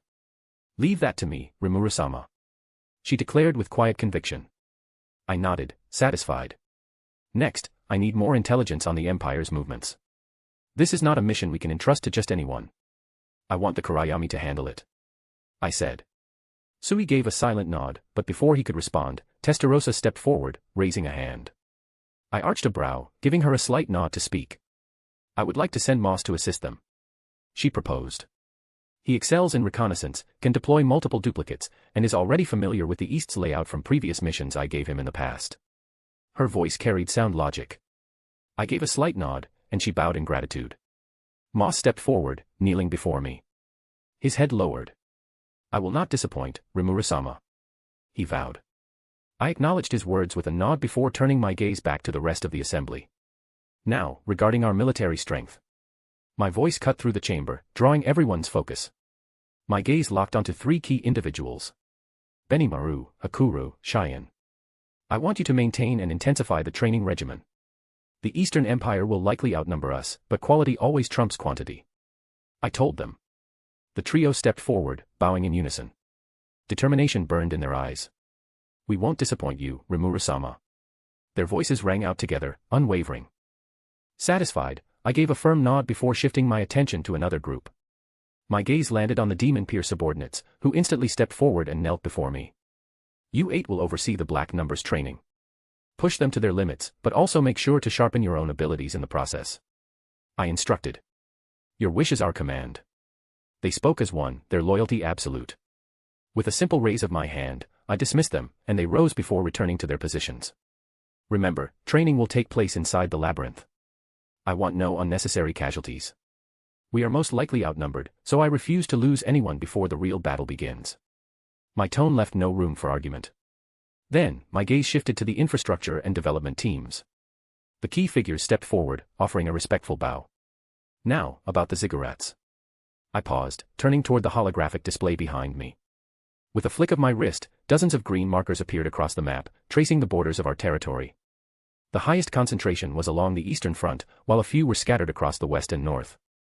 I turned back to the engineers and architects leading the project. A total of nearly 300 ziggurats will be constructed. The majority will be concentrated in the east, while the rest will reinforce key locations across our borders and monster settlements under Tempest's jurisdiction. I paused briefly, scanning their reactions. They nodded in understanding, awaiting my next orders. We'll build 4 at a time. Each site must be guarded by powerful individuals to ensure both the safety of the construction crew and the secrecy of our movements. I will not allow the Empire to track our preparations, I announced. I turned to Vesta. How long will it take to complete a single ziggurat? I asked. He stepped forward without hesitation. Each can be finished in less than a day, but at most, 2 days may be required, he answered. I processed the information quickly. At that pace, the full construction would take at most 150 days. The deadline was tight, but if we prioritized the eastern defenses first and completed the rest when time allowed, we'd have the necessary fortifications before the Empire moved. In that case, our immediate focus will be on fortifying the eastern front. The rest can be completed if time permits. My tone was firm and decisive. The group nodded in unison, acknowledging the plan before stepping back to their places. Next, my gaze landed on Gobta's unit. Gobta. I called his name, and he straightened up instantly. I want you to select a portion of the Goblin Riders and Green Numbers to begin training under Glenda Atlee in the Firearms Division. This applies to all combatants who don't excel in close-quarters combat. If hand-to-hand or weapons combat isn't your strength, then you'll be given another option, I told them. Gobta's group practically leaped in excitement, their eyes gleaming at the prospect of wielding our newly developed magicule-based rifles. Next, I turned my attention to Rigard, Prime Minister of Tempest, and the assembled hobgoblins. Rigard, I called out. His name alone carried authority, and in an instant, he and his men stepped forward, bowing deeply. I need you to relay this crucial information to the rest of Tempest. Soon, we will conduct scheduled evacuation drills, during which the entire city will be transported into the labyrinth. While this will be simple for those residing here, the same cannot be said for the settlements beyond our borders. Everyone must be informed, but ensure that panic does not spread. I instructed. Rigard placed a fist over his chest, his voice steady. Understood, Rimuru-sama. We will handle it swiftly. He vowed. Satisfied, I gave him a brief nod before shifting my gaze across the gathered forces. With a thought, I dismissed the projection, the glow from the holographic map fading into darkness. A brief silence followed. Then, as my eyes swept over the assembly, I focused on those whose strength surpassed the rest, Tempest's most formidable warriors. Some already had roles assigned, but this next directive was meant solely for them. This order is directed at my strongest subordinates. My tone was firm, and the atmosphere grew heavy. A subtle tension rippled through the crowd, not out of fear but anticipation. Those gathered knew what was coming. This is in no particular order, but I will now name 15 of the most noteworthy individuals. I paused, letting my gaze roam across the assembly, feeling the weight of my words settle upon them. Benimaru. Cheyenne. Shimo. Sui. Adalman. Ranga. Gabaru. Geld. Kamara. Apito. Zijin. Carrera. Ultima. Testarossa. Diablo. I called. Each name rang out like a drumbeat, and as soon as the last one left my lips, the 15 figures stepped forward as one, kneeling before me in perfect unison. Their presence was immense, the air around them crackling with barely contained power. Each of them held strength equal to a demon lord seed or greater. In Zijin and the Primordial's case, far greater. You are among Tempest's strongest. Because of that, I have a special task for you. I said. Their unwavering gazes met mine, awaiting my decree. Until the inevitable war begins, you will train amongst yourselves in the labyrinth. Choose your sparring partners as you see fit, but I expect results. I ordered. A flicker of something ignited in their eyes, filled with barely restrained fire. In turn, I felt my lips curl into a smirk. And lastly, I let the words hang for a moment, drawing them in. If you feel up to it, you may challenge me as well. One-on-one or even as a group. Discuss that among yourselves. I said. A beat of silence. Then, the tension snapped. Eyes widened, even from those outside the named 15. For the briefest moment, surprise flickered across their faces. But just as quickly, that shock shifted. Excitement, pure and unfiltered, blazed to life. They understood the weight of my offer. I wasn't simply giving them permission to challenge me. No, I was calling them out. And they lived for it. This was the best way to motivate my strongest warriors, and judging by the fire in their eyes, it was working wonders. They were about to become even more formidable than they already were. A force that would shake the battlefield and leave the enemy trembling in their wake. The East would not trample over us. Not anymore. That isn't just a declaration. It's a statement. And of course. My voice carried across the hall, unwavering. You won't be the only ones training. I said. I turned slightly, my gaze shifting behind me. Veldora. Velzard. Their golden eyes locked onto mine, and though they already knew what I was about to say, I could see the flicker of anticipation and the thrill of battle igniting within them. A knowing grin spread across my face, mirrored by Veldora's excitement and Velzard's calm, composed confidence. With a single nod, I acknowledged them before turning back to face the assembly. War is inevitable. My voice was steady, but the weight behind it was undeniable. We have fallen once, but we stood back up. I said. A ripple passed through the crowd. Almost everyone in this room remembered what happened during Falmouth's invasion. Some had even seen the horrors our nation endured in past timelines. But there will be no falling again. It doesn't matter what power the East wields. It doesn't matter how vast their armies are. Their influence, their arrogance, none of it will matter. Because, we will crush them. Crush them with our full might. I paused, taking in a deep breath. Is that clear? My voice tore through the chamber, commanding and resolute. The moment my final words left my lips, the entire room erupted. A thunderous roar of agreement shook the air, rattling the very foundation of the hall. Steel met stone as those carrying weapons slammed them into the ground, a resounding vow of unwavering resolve. Yes. Their voices surged as one, raw and absolute, reverberating through the chamber like a war drum. I had given them orders and asked for their all, and they were more than ready to deliver. The Eastern Empire had once trampled over a weaker version of Tempest. But now.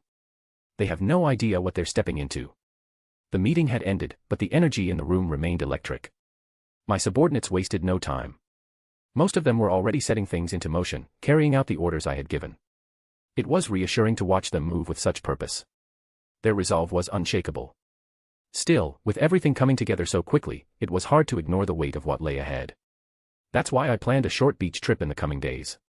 It was a brief chance to unwind, at least for those who had gone to Lublius and then some. A calm before the storm. But for now, I found myself standing at the entrance to the sealed cave, with none other than Veldora at my side. The shift in atmosphere was noticeable. Gone was the tense, battle-ready air from before, replaced by the familiar, laid-back presence of my sworn brother. He had asked me to come down here with him, but he hadn't explained why.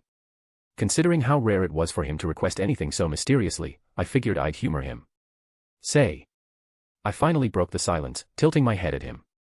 You never actually told me why we're here. My tone was playful, teasing even.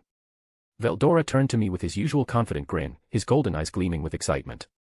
You said we'd be preparing for war, right? He replied.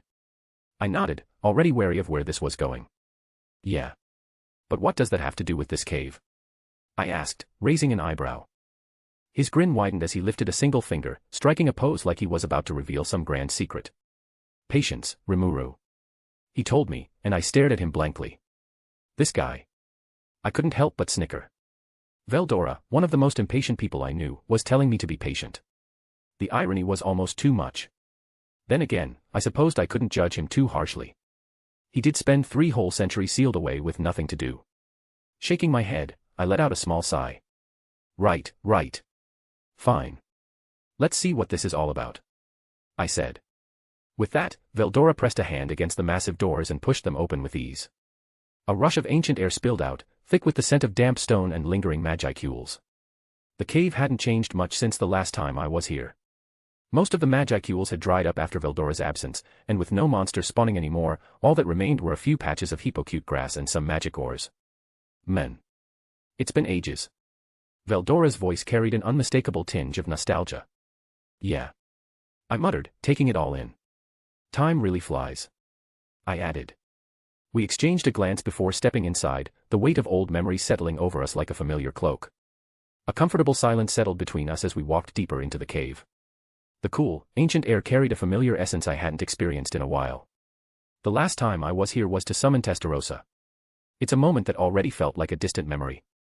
Eventually, Veldora came to a stop, his gaze fixed on a particular section of the cave wall. 2 distinct holes marred the surface. One was encased in thick frost, the ice glistening under the faint glow of the cave. Debris hung motionless in the air around it, suspended as if gravity and time had lost their hold. The other was smaller in diameter but extended deep into the rock.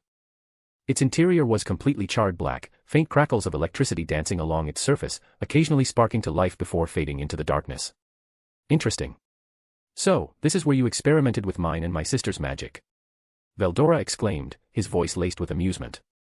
I stopped beside him, taking in my past work. Even after all this time, the remnants of my early trials with true dragon magic remained untouched, still pulsing with power. It's amazing how they still resonate. I muttered, my voice carrying a hint of pride. Veldora folded his arms, nodding sagely. Of course. My storm magic leaves lasting effects long after impact. But my sister's frost magic. He chuckled. Hers lingers even longer. He said. I let out a satisfied sigh, reflecting on how much I had grown. Back then, I was fumbling through trial and error, barely grasping how to wield true dragon magic beyond a few storm magic spells. Now, I could harness those very same abilities to a terrifying degree. Well, I finally said, turning my gaze forward. Let's keep moving. You said we were heading to the place where you were sealed, right? I continued. Veldora met my eyes and grinned, nodding once. Right. Let's go. He replied. We resumed our descent, the cave's quiet hum filling the space between us. It wasn't often that we walked like this, just the 2 of us, in peaceful silence. Veldora had changed since our first meeting. He was more composed and refined now, yet he never lost that boisterous, endearing nature that made him who he was. And honestly, I wouldn't have it any other way. As we neared the place where he had been sealed, I noticed something unusual. Veldora, the ever-boisterous and carefree weeb dragon, was tense. His steps slowed ever so slightly, and a subtle awkwardness clung to him like an unshakable weight. He looked uncomfortable, almost like there was a question he had been dying to ask but wasn't sure how to bring up. That alone was enough to make me wary. By the time we reached the exact spot where he had been sealed all those years ago, the tension had only grown. I decided to break the silence. Are you okay? I asked, half amused, half concerned. You've been acting weird ever since we got close to this place, I commented. Veldora let out a deep sigh, scratching the back of his head as if mentally preparing himself. His gaze met mine, hesitant and unsure. Rimuru. He started slowly. I don't know if I should be blunt about this or not, but I need to confirm something. He paused, taking in a deep breath. I stiffened slightly at his tone. This was uncharacteristic of him. Veldora was never this cautious about his words unless it was something serious. What the hell could he possibly be so hesitant about? Are you and Velzard, you know, that? He asked. For a moment, my mind short-circuited. That was until it clicked. Oh. Oh crap. Out of all the conversations I wanted to avoid, this was at the very top of the list. I'd barely managed to get through admitting it to Shuna and Testarossa. But Velzard's brother asking me about it. Yeah, this was so much worse. Veldora's expectant gaze bore into me, waiting for my answer. I sighed in defeat. I knew this topic would come up eventually. I just hadn't expected it to happen now. If you're asking what I think you're asking, then yeah. I admitted, trying to sound as nonchalant as possible. Velz and I are like that, I said. A heavy silence fell between us. Veldora stared at me for a few seconds, rubbing his chin in thought. His expression was unreadable, deep in scrutiny as if analyzing me from every possible angle. Honestly, it was bizarre being on the receiving end of this. Then, finally, he spoke. Velzard knows how to pick M. I'll give her that. He blurted out. I blinked. Wait, what dash, I cut myself off. Before I could even process the comment, I felt a warmth creeping up my face. Oh, hell no. What the hell, dude? I stammered, completely thrown off. Veldora's lips curled into a mischievous grin, clearly enjoying this far more than he should. I'm just saying. He paused and shrugged. Velgrind's taste is questionable. Seriously, that hero emperor. But you. He continued as he gave a sagely nod. Much better choice. He said. My embarrassment skyrocketed. And to make matters worse, Veldora burst into boisterous laughter at my expense. Stop. I groaned, throwing a series of mock punches at his arm. Quahaha, ow. I'm serious. Ow. He wheezed between exaggerated cries of desperation, clearly milking the situation for all it was worth. This guy. He can't be making comments like that. Once I finally stopped attacking him, I stepped back, still feeling the heat of embarrassment lingering on my face. Out of everything he could have said, he went with that. Trying to collect myself, I crossed my arms and shot him a pointed look. You're just biased because I'm your sworn brother, I said, attempting to sound stern. Veldora only chuckled, shaking his head as if the very notion was absurd. Certainly not. My judgment is fair, he replied, voice dripping with amusement.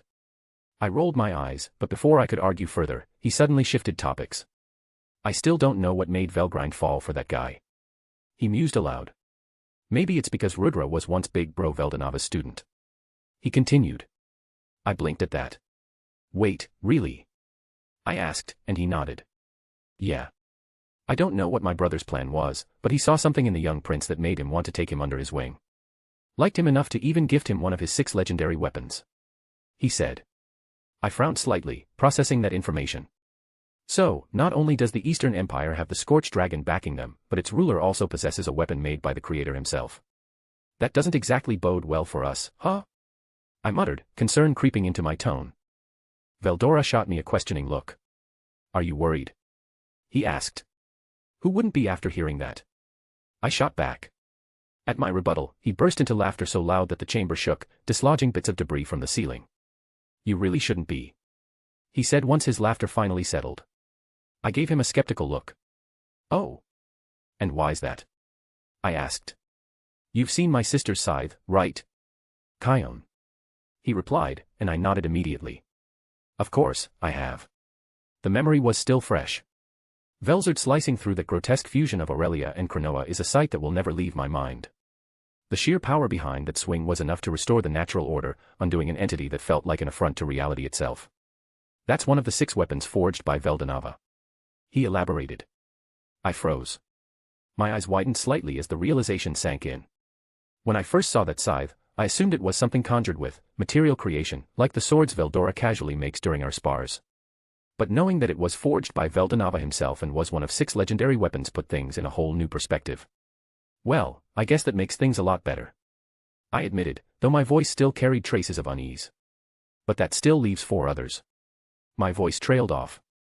1 belongs to Malim, 1 to Velgrind, and 1. I have no idea, he admitted with a shrug. I studied him for a moment, narrowing my eyes slightly before letting out a quiet sigh. Which brings me to why we're here, he muttered. At that, I immediately perked up, my curiosity piqued. Veldora's gaze shifted to the chamber where he had been sealed, and I could see something change in him. His hand rose slowly toward the cave's walls, and I watched, puzzled, as magicules gathered in front of his palm. Whoa, whoa. What are you doing? I started to ask, but I was cut off before I could finish. Crack. A jolt of storm magic surged from his palm, streaking toward the chamber with a crack of lightning. The blinding flash illuminated the cave, casting a brilliance so intense it felt like the place had never seen light. The sheer force of the attack tore through the air, colliding with the walls with a deafening explosion. Boom. The impact shook the cave to its very core, causing stalactites to tumble from the ceiling. Fortunately, our barriers held firm, protecting us from the falling debris. Even if they'd managed to get past, they wouldn't have done any harm. As the smoke began to clear, I could just make out the silhouette of a second chamber emerging through the hole in the walls. An impenetrable darkness obscured its contents. Then, I felt it. A pulse of ancient, divine power radiated from the new entrance. It was as if something, or someone, awaited us inside. Despite the ominous atmosphere of the sealed cave, the aura of that hidden chamber invited us forward as though it were calling us to step inside. Veldora broke the silence, his voice steady but oddly different. You did say there were 4 of them left, and I left out 1. He began. I turned to face him, only to find his demeanor completely changed. The usual boisterous arrogance was gone. In its place was a calm, confident air, a subtle but undeniable sense of divinity that radiated from him. His expression mirrored his new tone. He wasn't grinning or teasing anymore. Instead, he stared ahead with an almost regal smirk as if he were certain of something far beyond our understanding. For a moment, I was taken aback by the transformation. This wasn't the Veldora I knew, who was always so carefree and full of reckless energy. My gaze drifted back to the dark entrance, and a sudden understanding washed over me. Hold on. So, the last of those 6 legendary weapons he made, that one is for you, isn't it? I asked, my voice unsure, my eyes still locked on the void before us. Exactly. Veldora's confirmation was almost chilling, his voice carrying an undertone of finality. But before I could fully process what that meant, Veldora began walking forward, his steps deliberate and filled with purpose. Without thinking, I shook my head and followed him, the weight of the moment settling on me as I tried to understand what was happening. As I reached his side, the divine aura spilling from the dark void grew stronger, beckoning us into the abyss. It felt like something ancient was pulling us in, urging us to enter. Veldonava created that weapon for me early into my existence. However, I never got the chance to use it. Veldora muttered, his voice quieter than usual. I glanced at him, curiosity piqued. How come? I asked. He didn't answer right away. Instead, a low, almost nostalgic chuckle escaped him.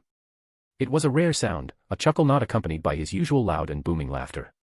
It wasn't disturbing but odd enough to make me pause. I couldn't be bothered getting into human form back then. I was restless, so to speak. He said, his voice slipping into a more subdued tone. We came to a stop just a foot away from the entrance. Veldora's gaze remained fixed on the endless abyss, his expression distant, while I focused on the subtle, melancholic shift in him. So often, I remember Veldonava asking me to get into human form and retrieve what was inside here. But I never did. His voice trailed off, thick with regret. For the first time, I noticed a tinge of sadness in his words. It was unlike him. He'd always been brash, carefree, the embodiment of reckless confidence. But now, I could sense this quiet, lingering sorrow in him. Through our soul corridor, I could feel it directly, a stark contrast to the usual vigor he exuded. I continued my reckless behavior, until it was too late. He murmured, the weight of the words sinking in. Instinctively, I placed a hand on his arm, offering the only comfort I could at the moment. I could feel the burden he carried. Like Velzard, Veldora had loved their elder brother deeply, and losing him had left a mark on both of them. When he passed, it didn't feel right to just take his gift. Not after so many centuries of ignoring his request. He continued, the words heavy in his chest. I wanted to say something, anything, that would ease the weight of his regret, but the right words escaped me. And in that moment, I wasn't sure if there were any words that could offer the comfort he needed. After a long pause, Veldora gave a low chuckle, breaking the silence. But there's no point in mulling over it now. He said, his voice lighter as his gaze shifted to me. His expression shifted again in an instant, back into the confident, playful demeanor I knew. The sadness and solemnity melted away as he flashed me a wide grin. Not when my sworn brother has hardships to face. He added, the usual fire returning to his voice. My eyes widened slightly at his sudden shift. Besides, I'm sure my elder brother would kill me for just leaving this powerful relic to waste away in here. He joked, his usual boisterous laughter bubbling up once more. It took me a moment to regain my composure. The sudden change caught me off guard, but I couldn't help the grin that tugged at my lips. You almost got me emotional, bastard. I muttered, half annoyed, half playful. Don't lie to me. I succeeded. Quahaha. He bellowed, his laughter shaking the air. This guy. Fine, fine. You win. I admitted, waving a dismissive hand, trying to shake off the odd heaviness that had settled in my chest. After a brief moment of recollection, we turned our focus to the dark void before us. Without a word, we stepped into the unknown. The moment we crossed the threshold, the ground beneath us vanished, and an endless sea of pure darkness engulfed us. Yet, despite the oppressive void, I didn't feel the instinct to flee or panic. There was something unnervingly tranquil about the emptiness, a serenity that made it feel almost welcoming. However, the divine aura that hung in the air was undeniable, almost as if waiting for the arrival of its rightful master. Then, without warning, a pulse. The void trembled as an ethereal glow rippled across its expanse. The light flickered in waves, like the very fabric of the darkness was alive, studying us, sensing our presence.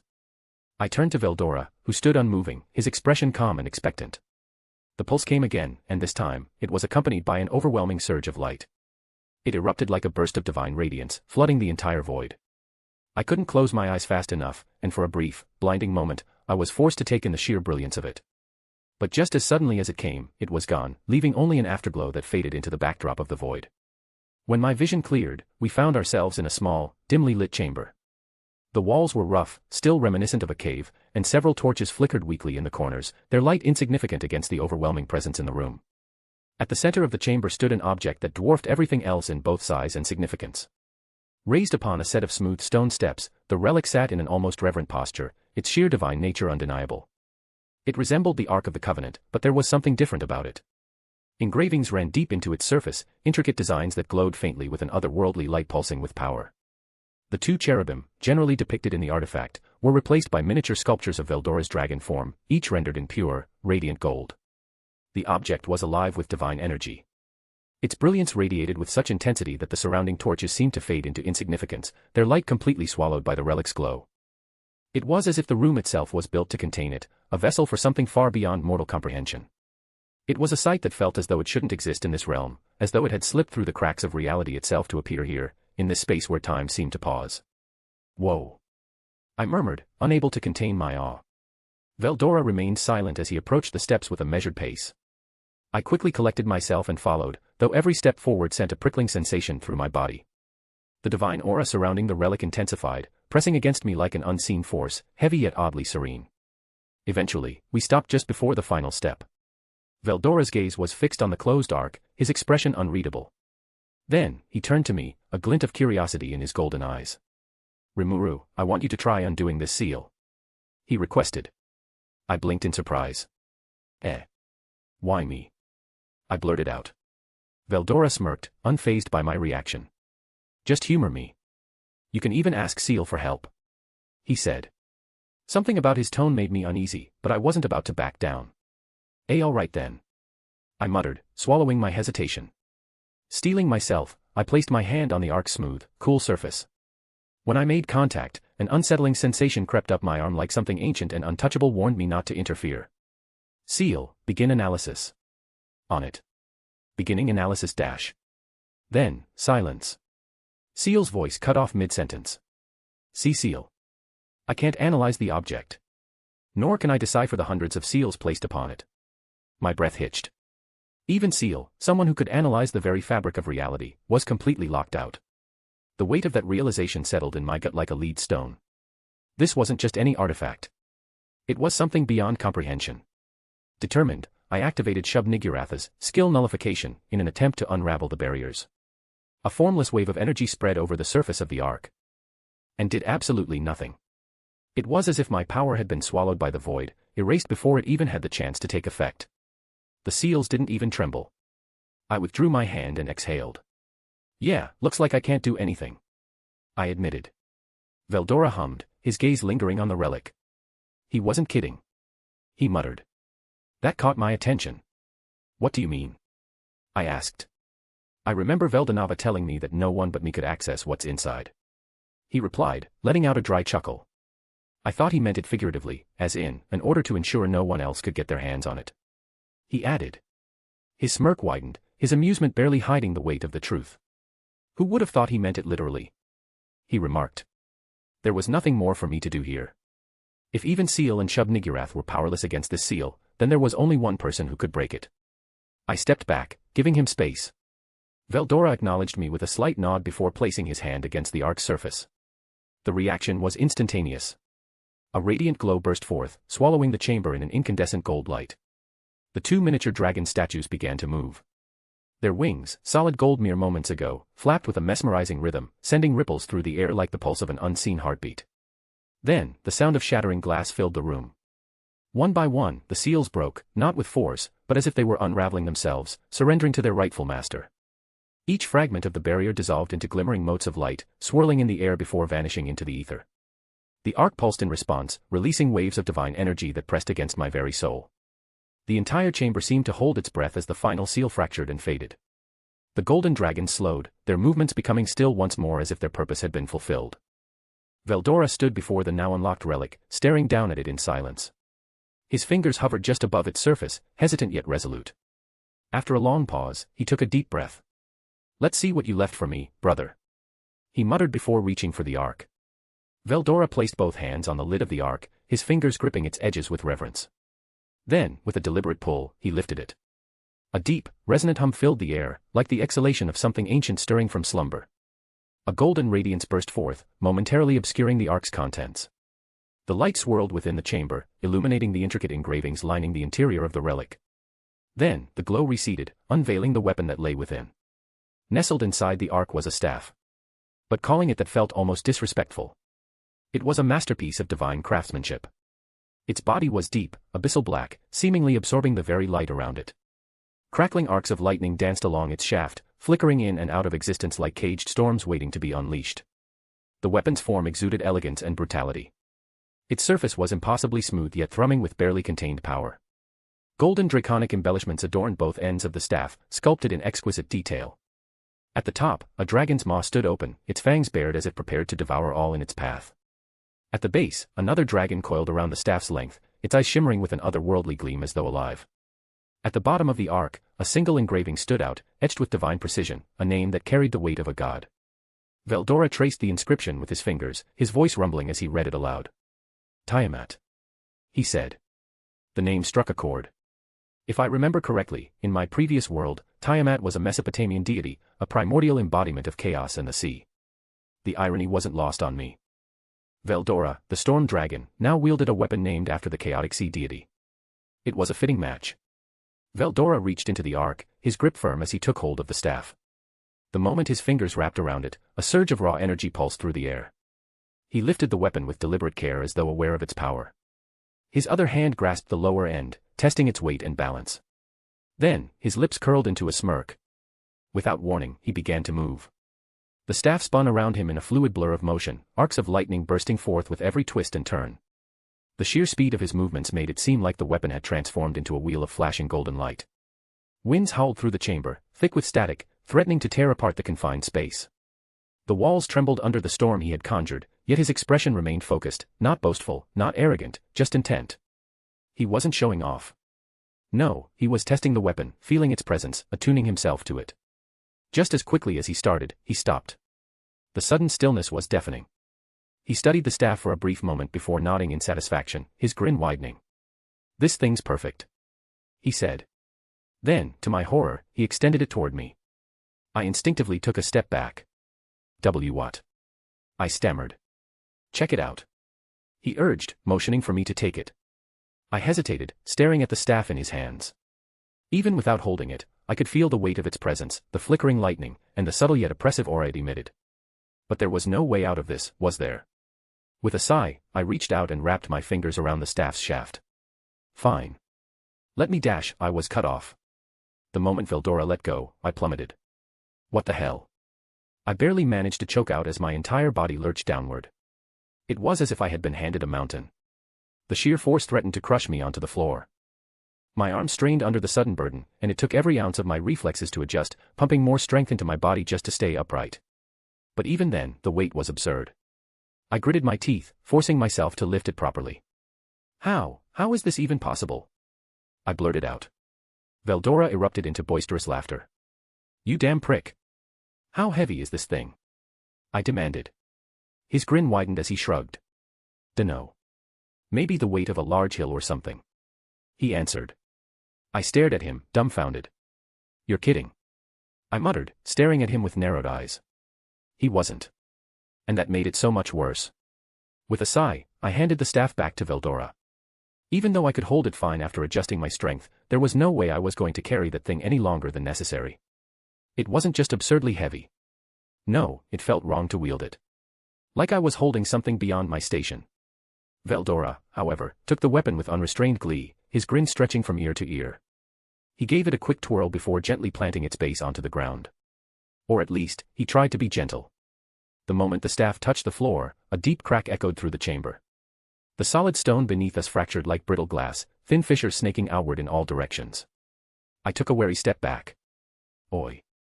Could you not? I urged. Veldora ignored me, his golden eyes gleaming with excitement. With this, I can unleash storms unlike any before, he declared, and a cold shudder ran down my spine. This guy was already terrifying. He could level mountains, create hurricanes, and reduce landscapes to nothing but ruin without a weapon.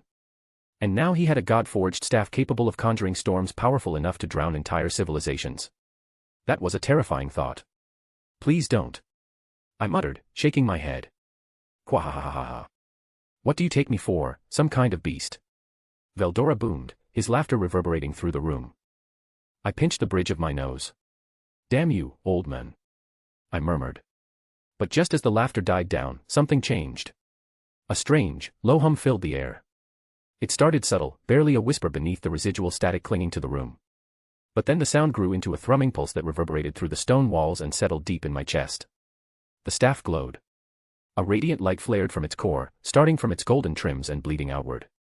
Arcs of lightning crawled across its surface, not wild and uncontrolled, but deliberate, moving with an eerie sense of purpose.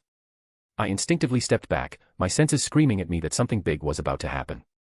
What the hell is happening? I demanded. But Veldora said nothing. His grin had faded, replaced by wide-eyed astonishment. His gaze remained locked onto the weapon as the glow surged, traveling from the staff's ends and flowing into his hands. Then, it surged into his essence. The energy coursed through his arms, running up his shoulders before flooding into his core. A tremendous pressure filled the chamber, a force so overwhelming it made my instincts shriek in alarm. Magicule swirled violently, condensing into an oppressive storm threatening to suffocate everything in its wake. And at the very center of it all was Veldora. His golden eyes shimmered, and his entire body cracked with divine power. The room groaned under the sheer force emanating from him as though reality struggled to contain his presence. Then, confirmed. The individual, Veldora Tempest, has successfully acquired the ultimate skill, Lord of Nature, Ananiel. The voice of the world rang out, resounding in our minds with absolute finality. I froze. Veldora blinked. We both stared at each other, the weight of what just happened crashing down on us like a tidal wave. What? I finally managed to choke out. This damn weapon had an ultimate skill stored inside it. What kind of absurdity was that?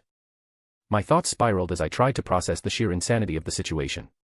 I had long since accepted that my existence defied common sense, but now I was seriously starting to question everything. Maybe, just maybe, I wasn't as ridiculous as everyone made me out to be. No, Veldonava was worse. For sure. Then again, should I even be surprised at this point? We are talking about the creator here. Sigh. I just cornered myself, didn't I? As the light dimmed, the last traces of crackling energy faded into silence. Veldora stood motionless, his golden eyes brimming with awe and disbelief. He stared at the staff in his hands, tracing its intricate details as if seeing it for the first time. Then, after a few moments, he lifted his head. His expression had changed. It wasn't his usual arrogant smirk or the wild grin he often wore.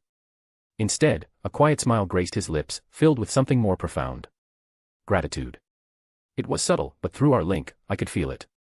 A sense of appreciation, of something long unspoken finally finding closure. Well, how's that? I said, breaking the silence with a grin. "You also got gifted an ultimate skill," I exclaimed. Veldora let out a quiet chuckle as he took a few steps forward. But instead of his usual bombastic energy, his voice came out softer than normal. "I always thought Veldonava saw me differently from my siblings," he murmured. I raised an eyebrow. "Huh," I muttered. "I knew he gave my sisters an ultimate skill, but he never gave me one," he admitted, staring ahead as if lost in thought. "I never questioned it, but I always wondered why," he said. There was no bitterness in his tone. No resentment. Just quiet reflection. And frankly, I wasn't about to let him linger on that thought. "Dude." "Of course, he would have," I said, shaking my head as I stepped up beside him. Veldora blinked, finally looking at me. I placed a hand on his shoulder, giving it a firm pat. "You were just too much of a stubborn bastard to take his gift," I told him, smirking. Hey. I'm better now," he huffed. He tried to feign a pout, which, honestly, looked equally bad in both his human form and dragon form. "Please don't do that again," I pleaded. His face scrunched up at that before he let out his signature, three-stage laugh. "Quahaha. You're no fun, Rimuru," he bellowed. I rolled my eyes before giving his arm a light punch. "Look who's finally even with his sister. You both got an ultimate skill and awakened one on your own," I said. Veldora's expression instantly shifted. His eyes lit up with unrestrained triumph. "You're right. I must use this against Velzard in our next sparring match," he declared. I exhaled sharply. "Just know we're still getting our asses handed to us," I muttered. His shoulders slumped. "TCH. You're actually no fun," he said. "But I am right," I pressed. "Yeah," he admitted with a sigh. Shaking my head, I turned and began walking down the steps. The chamber's heavy atmosphere had finally lifted, leaving behind a renewed sense of resolve. When Lobelia restoration is complete, we'll take an outing to the beach. It's been a while since I last saw the ocean, and honestly, we could all use a moment to breathe before the real battle begins. And now that Veldora has claimed what is rightfully his, our strength has grown exponentially. Let's go, old man." I tilted my head toward the exit. Veldora swiftly fell into step beside me. "I can't wait to show those eastern bastards a piece of my mind." His grin stretched wide. I couldn't help but mirror his excitement. Despite the inevitability of war, I had absolute confidence in my people and my closest allies. There was no hesitation, no fear. We would not fall. We would prevail. But most importantly, we would never repeat those same loops again. Not just for Chloe, but for all of us. Welcome back, readers. I thought I'd drop one more chapter before our classes began. This one's more laid back, I guess. It showcases Tempest preparing for war. And yes, there will be a beach chapter because why not? Moving on. I've decided to replace one of the angelic skills with Veldora's Ananiel. The name comes from the angel of the same name. Ananiel is a watcher, one of the 20 leaders of the 200 fallen angels. He is also a guardian of the gates of the south wind, which bring rain, dew, and other atmospheric phenomena. The skill I've replaced is Lord of Dominion, Melchizedek, since its ability to instantly analyze the target's power and put it under control is already so overdone. Anyway, that is all for this chapter. I'll see you all in the next one. Author, out. Third-person POV. Yuki and his group had spent the last day at the Free Guild headquarters, securing everything they needed for their journey east. In light of the overwhelming forces at play in this world, they had decided to adjust their approach. Instead of attempting to seize power outright, they would infiltrate the Eastern Empire, undermining it from within until it was theirs to control. Once he attained the strength he needed, Yuki would rise through the ranks, biding his time before turning his gaze to his true adversaries. His ultimate targets remained unchanged. He would challenge the West, Guy, and, finally, Rimuru. A reckless plan, perhaps. But undeniably ambitious. Yuki's group rode in a carriage along an untroubled road. They were close to reaching their borders, and the day was particularly clear, the sky unmarred by storm or omen. Yet, despite the outward calm, an unshakable sense of apprehension hung over them. Ahead of them, past the last stretch of open land before the Empire, two figures stood motionless in the distance, directly in their path. The instant Yuki laid eyes on them, his instinct screamed a warning. His entire group tensed, their senses sharpening as they scrutinized the two women blocking their way. Both wore pristine-made uniforms, a contrast to the vast stretch of land surrounding them. One had flowing green hair, swaying gently in the breeze, while the other bore striking short blue hair. Their presence was unnatural, unmoving, like executioners waiting for their condemned. The carriage slowed to a halt just over 10 meters away. Unbeknownst to Yuki and his comrades, they had walked straight into the most harrowing battle of their lives. Their opponents? The green primordial, Misery, and the blue primordial, Rain. Yuki was the first to step out of the carriage. His expression was composed, calm, and calculated. He couldn't afford to show hesitation, not after everything he had orchestrated to reach this point. Behind him, Footman, Laplace, and Tyr followed suit, their movements more wary. Unlike their leader, they made no effort to mask their unease. Still, their unwavering loyalty outweighed their apprehension, and they took their places at his side without question. With careful steps, the group advanced toward the two figures blocking the road. The maids remained utterly still, their posture unshaken by the approaching four. Their expressions were unreadable, devoid of hostility yet equally absent of warmth. There was something deeply unsettling about them and the way they simply stood there, waiting, as if they had already decided the outcome of this encounter. The moment Yuki and his allies approached within a few paces, silence swallowed the space between them. Not a single movement, not a single word. Only the wind stirred, whispering through the landscape, making the stillness feel all the more unnatural. After a lingering moment, Yuki straightened his posture and cleared his throat, breaking the quiet with a deliberately casual tone. "Are you two lost, by any chance?" he asked. His words were light-hearted and polite, but they carried an undercurrent of guarded curiosity. The two women exchanged a brief glance, one of mutual understanding. It was a silent exchange that lasted barely a second before returning their gazes to Yuki. "I believe we should be asking that question instead," Misery replied smoothly. Her tone was just as composed as his, yet there was a subtle weight behind it. "Are you heading for the Empire?" she questioned. Yuki's expression barely flickered, but inwardly, he felt the first stirrings of unease. How do they know? He wondered. For a fleeting moment, he considered the possibility of betrayal. Had Kigali sold them out? But he quickly dismissed the thought. No, that wasn't it, which only made it more unnerving. Suppressing his doubts, Yuki cleared his throat again, slipping back into his usual relaxed demeanor. His lips curved into a polite smile. "You could say that. We're visiting a friend," he answered. A harmless answer. But ultimately, a blatant lie. Rain's eyes narrowed the moment the words left his mouth. Instantly, the air around them changed. A sharp, biting cold crept in, an unnatural chill that cut straight to the bone. The shift was so subtle yet so absolute that even the wind seemed to falter, hesitant to move through the suddenly frozen atmosphere. "Visiting a friend, huh?" Rain echoed, her voice laced with something dangerous. She scoffed, her neutral expression finally breaking into a quiet scowl. Laplace, ever the wild card, let out a low sigh before stepping forward, irritation flickering across his usually carefree face. "We're tellin' the truth, maid lady," he said, his tone edged with frustration. "Just let us through, and we'll pretend this little meetin' never happened, hear?" he added. His attempt at casual negotiation did little to ease the tension. If anything, it made things worse. When Laplace's words settled in the air, Rain's scowl deepened, and the temperature plummeted instantly. Much to Misery's quiet disappointment, her companion was no longer restraining her presence. A sigh nearly escaped her lips, but she knew there was no avoiding it now. It was inevitable. With that resigned thought, she followed Rain's lead, unleashing her own Demon Lord's Haki. A crushing wave of malicious energy swept over the battlefield like a storm, suffocating and absolute. Yuki and his allies staggered back, their instincts screaming at them to flee. "Oh, shit." Laplace's voice broke through the rising tension. It was then that realization slammed into him like a falling anvil. His stomach twisted as he swallowed hard. They had heard of Guy's terrifying power. Nearly every monster, demon, and human alike knew of his overwhelming strength. But despite his fearsome reputation, he rarely needed to act himself. No, more often than not, he sent two to do his bidding. Those two demons raised entire civilizations and were responsible for keeping humanity in check. Misery and Rain. "Boss," he muttered under his breath, his voice eerily calm despite the cold sweat running down his spine. "I think we just fucked with the wrong demons," he said. His allies turned to him, unease spreading across their faces. "Demons." Tyr echoed, her voice barely above a whisper. Laplace nodded grimly. "Yeah. Those ain't just some maids lost on the road," he replied. Boom. The air seemed to rupture as an explosion of frost erupted from Rain's position.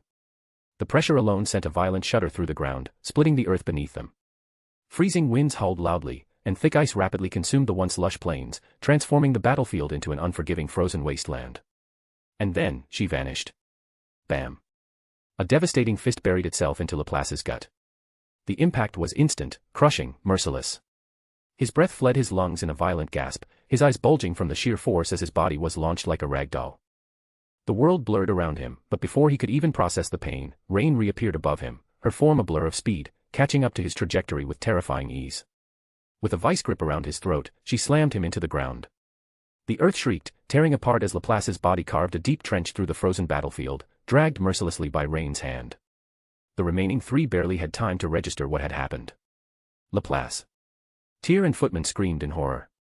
Yuki's sharp gaze locked onto the escalating battle, calculating his next move in an instant. Tear. Assist him. He ordered. Without hesitation, she bolted forward, her instincts overriding any fear. Meanwhile, Yuki and Footman turned their attention to the remaining threat. Unlike Rain, Mystery hadn't moved a muscle. She simply stood there, her posture relaxed, her presence suffocating. Her piercing eyes locked onto the two men, watching and waiting. There was no urgency in her stance, no aggression. Only the quiet, unshakable confidence of someone who knew the fight was already won. A cold realization gripped Yuki and Footman alike. They had no choice. They had to fight. For the moderate Harlequin alliance, death was not the end. As deathmen, they could return. But Yuki. He had to get out. No matter what it took. Yuki and Footman steeled themselves. They knew they had a slim chance of winning. But survival was non-negotiable. With a thunderous stomp, Footman launched himself forward. The sheer force of his departure shattered the ice beneath him, sending cracks racing outward in all directions. In the blink of an eye, he closed the distance, his massive fist barreling toward Misery with all the force of a battering ram. But she didn't move. Not a single flinch. Not a flicker of concern. The moment before impact, a sudden shockwave rippled through the battlefield. Yuki's eyes snapped away for half a second. And when he looked back, his breath hitched. Footman's fist was frozen mid-strike. Misery had caught it with just her palm. Despite the stark difference in their statures, Footman, the hulking brute, seemed utterly overpowered. His arm trembled against the unyielding grip. A bead of sweat rolled down his temple as he instinctively tried to pull away. But he couldn't. None of his strength, weight, or monstrous power mattered. Misery didn't so much as budge. It was as if he had punched a mountain, an immovable force that had simply decided he would not move. Then, with deliberate slowness, she pulled back her free hand. A subtle hum of energy gathered at her palm, verdant flames coalescing into something far more sinister than they appeared. Yuki's instincts screamed. Footman. Fall back. He roared. Footman heard him. He tried to pull back. But it was already too late. Misery's fingers tightened around his fist, a simple, effortless squeeze. The pressure alone sent a spike of pain through his arm as if his very bones were on the verge of crushing. And then, Misery struck. Her palm drove into Footman's midsection, a devastating impact infused with surging green flames. The force was unreal. A shockwave detonated from the point of contact, blasting outward with terrifying force. The ground beneath them collapsed as Footman's massive frame rocketed into the air, utterly helpless against the sheer magnitude of the blow. Yuki barely had time to react before the resulting explosion sent him skidding backward, his body barely holding together under the aftershock. By the time he regained his footing, Footman was already gone, blasted back a few hundred meters. And Misery. She stood exactly where she had been. Unshaken. Unbothered. Almost as if she had swatted away an insect. Yuki forced himself to breathe, to steady the pounding of his heart. He couldn't afford to hesitate. Not now. His eyes locked onto Misery. Despite the overwhelming pressure of her presence, she stood there, calm, unshaken, her expression unreadable. Gritting his teeth, Yuki launched himself forward. His foot tore through the frozen ground, sending jagged shards of ice flying in his wake. Within seconds, he was upon her, pivoting on his heel to deliver a devastating kick aimed straight at her head. Yet, just as his attack closed in, she stepped back. It was a simple, effortless retreat. Before he could adjust, her palm lifted, and with a subtle flick of her wrist, a wave of verdant flames erupted from her fingertips. The searing inferno roared toward him, twisting and writhing like living tendrils, only to dissipate when it made contact. Yuki felt nothing. No heat. No pressure. No pain. His anti-skill had nullified the attack entirely. Misery's eyes narrowed ever so slightly, her gaze analyzing the phenomenon before her. But Yuki didn't give her time to think. He absorbed the negated force from her spell, funneling it into his next strike. His movements blurred as he retaliated with a brutal punch, carrying enough power to shatter a building. Misery tilted her head, and the attack missed by a hair. Yuki's frustration flared, but he didn't relent. He pressed forward, throwing a relentless barrage of punches, kicks, and strikes, each amplified by the power he absorbed. The battlefield trembled beneath the sheer force of their clash. The frozen wasteland cracked and ruptured as shockwaves ripped through the air, splintering the ground into jagged fragments. Trees in the distance swayed violently before snapping apart, their remains lost to the howling storm. And yet, not a single hit connected. Misery weaved through his attacks like water flowing through cracks, shifting just enough to avoid each blow. It was maddening. She wasn't just faster than him. She wasn't just stronger than him. No, it was as if she knew where his attacks would land before he even threw them. Just then, a flicker of movement caught Yuki's eye. Behind Misery, Footman had positioned himself, his massive form crouched low, his fist coiled with devastating energy. He was waiting for the perfect opening. Now, with Misery's focus seemingly locked onto Yuki, that opening had arrived. With a guttural roar, Footman lunged forward, aiming to drive his fist into her exposed back. But the moment before impact arrived, Misery's form snapped backward, and her palm slammed into Footman's gut. The impact was instantaneous. A thunderous boom ruptured the battlefield, sending a shockwave tearing through the air. The ground beneath them buckled and collapsed, massive chunks of ice and rock upheaving from the sheer force of the strike. Footman was launched backward, his massive frame skidding violently across the ruined terrain, carving deep trenches into the frozen earth. Yuki barely had time to process it before Misery's gaze flicked back toward him. Her body shifted fluidly, and in a single motion, she narrowly dodged another of Yuki's attacks without even looking. His breath came sharp and steady as he forced himself to remain focused. Yuki's strikes landed nowhere, but he refused to let the frustration take control. Misery was entirely on the defensive, dodging, sidestepping, and never striking back. That was his one relief. But he knew this couldn't last. If she kept this up, she'd either outlast him in stamina or, worse, figure out how his anti-skill worked. That thought sent a chill through him colder than the frozen battlefield. He had to end this. Now. Yuki summoned more power, the air around him distorting from the sheer energy he absorbed from Misery's previous attacks. He channeled that force into his strikes, fueling each blow with explosive momentum. His speed increased. His precision sharpened. His attacks carried even greater force. Yet still, Misery evaded him. Every strike came so close, just a fraction away from hitting her. And every time he thought he had her cornered, she would shift, effortlessly slipping through the gaps in his offense. She wasn't even trying to block him. Yuki's frustration flared, his blows becoming more relentless. The battlefield bore the scars of his fury, craters forming beneath his feet, the frozen wasteland cracking apart, sending jagged shards of ice scattering through the air. The force of their exchanges sent shockwaves tearing through the land, uprooting debris and destroying the battlefield. And yet, he couldn't touch her. Then, Misery's eyes widened just slightly. A realization flickered behind them. Yuki barely registered it as he lunged forward again, his fist hurtling toward her chest. She dodged effortlessly again. But this time, she countered. Her palm shot toward him, swift and precise. Yuki braced himself. He had nothing to fear. After all, his anti-skill would absorb the attack like all the others. However, his instincts screamed. Something was wrong. His mind processed the issue a split second before impact. No magic. No skills. Misery's strike was pure, raw physical strength. His anti-skill wouldn't work, and his guard was down. With a desperate twist, Yuki jerked his body at the last moment, barely managing to shift out of the way. The attack grazed his arm, and the force sent him flying. His body spun wildly through the air, pain exploding through his limb. The momentum carried him across the battlefield before he crashed into the frozen ground, carving a deep trench through the shattered terrain. When he finally came to a stop, a dull ache radiated through his body. He pushed himself up, shaking off the ringing in his ears, his breathing ragged. He'd avoided a fatal blow. But for the first time in this battle, he'd taken damage. And worse than that, Misery knew now. Yuki's pulse quickened as he looked up. She was still standing there, calm and patient, analyzing him thoroughly. Laplace and Tyr weren't faring much better than their allies. The battlefield around them was in utter ruin.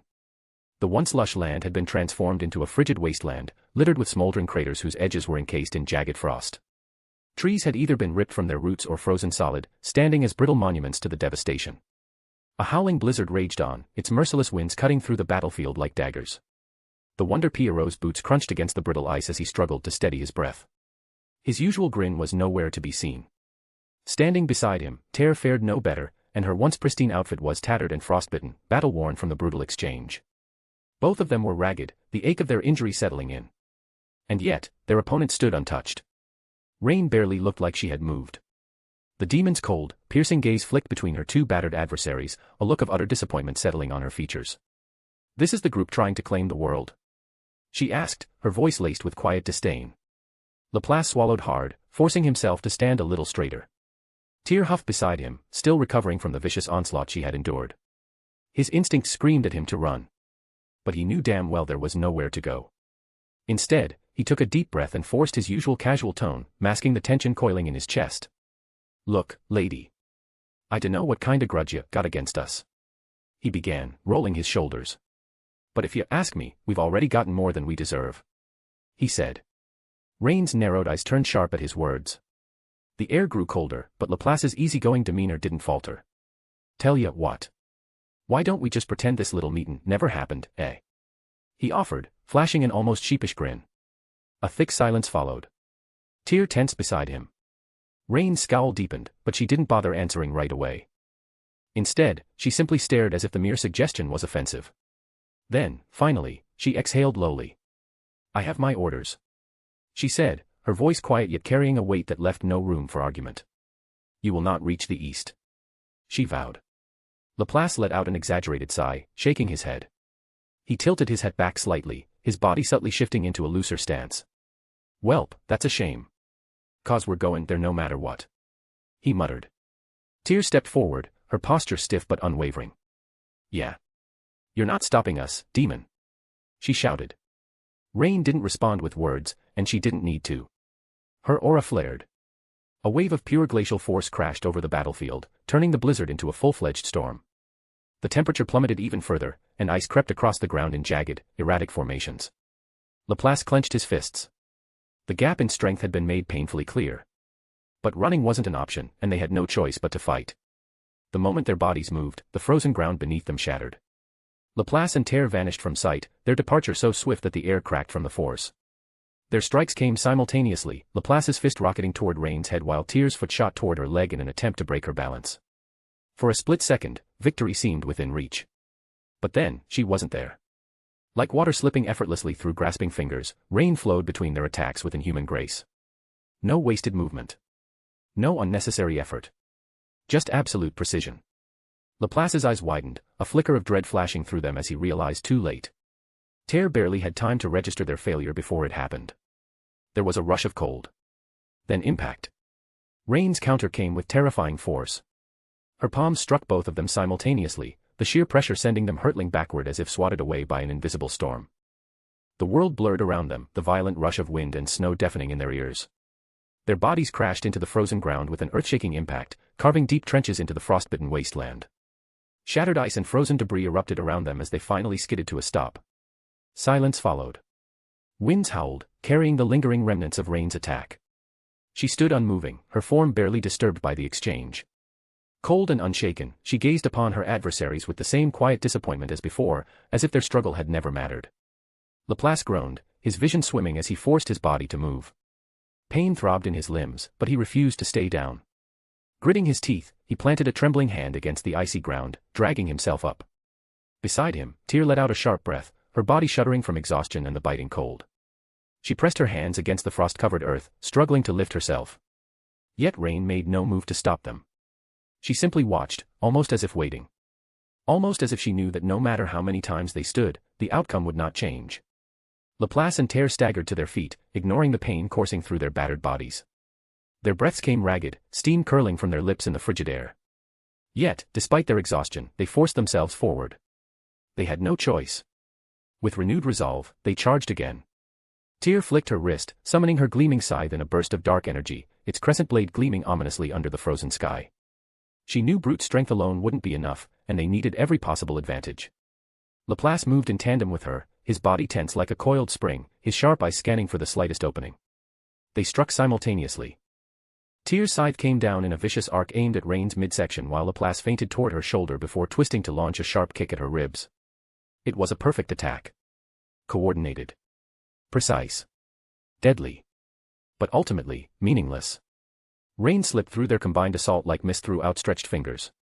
Not a single strike met its mark. Before they could adjust, the demon retaliated with a flick of her wrist. It was neither a grandiose nor complex attack, just a simple palm strike. But that alone was enough. Boom. The force of the impact sent both Laplace and Tyr hurtling backward, their bodies carving fresh trenches into the already devastated landscape. Yuki and Footman weren't faring any better. Misery, ever composed, had adjusted her approach. Rather than using magic-imbued attacks, she had begun to manipulate flames that burned using oxygen alone, which was pure, undiluted physical fire. It was a tactical shift designed to bypass Yuki's anti-skill. And it worked. Each exchange saw Yuki absorbing her raw power, redirecting it into his own attacks. Yet, no matter how much force he accumulated or how fast he struck, he couldn't land a single blow. Misery remained just beyond his reach, evading his every move with minimal effort. Her movements were not flashy but efficient, an economy of motion honed by eons of battle. Footman attempted to turn the tide, lunging in to assist his leader. But the moment he entered Misery's range, she shifted. One moment, she was facing Yuki. The next, she was behind Footman.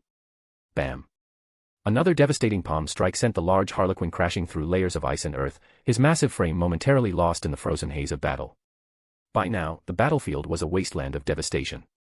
The once lush plains had been erased, replaced by an endless expanse of ice and destruction. What remained of the ground was cracked and uneven, scarred by the relentless onslaught of the demons. Trees had been either uprooted or reduced to jagged, frostbitten husks. Craters marred the landscape, some smoldering with flickering green embers, others encased in thick permafrost. A raging blizzard howled through the air, suffocating the battlefield in a veil of white. Yuki and the moderate Harlequin alliance were struggling.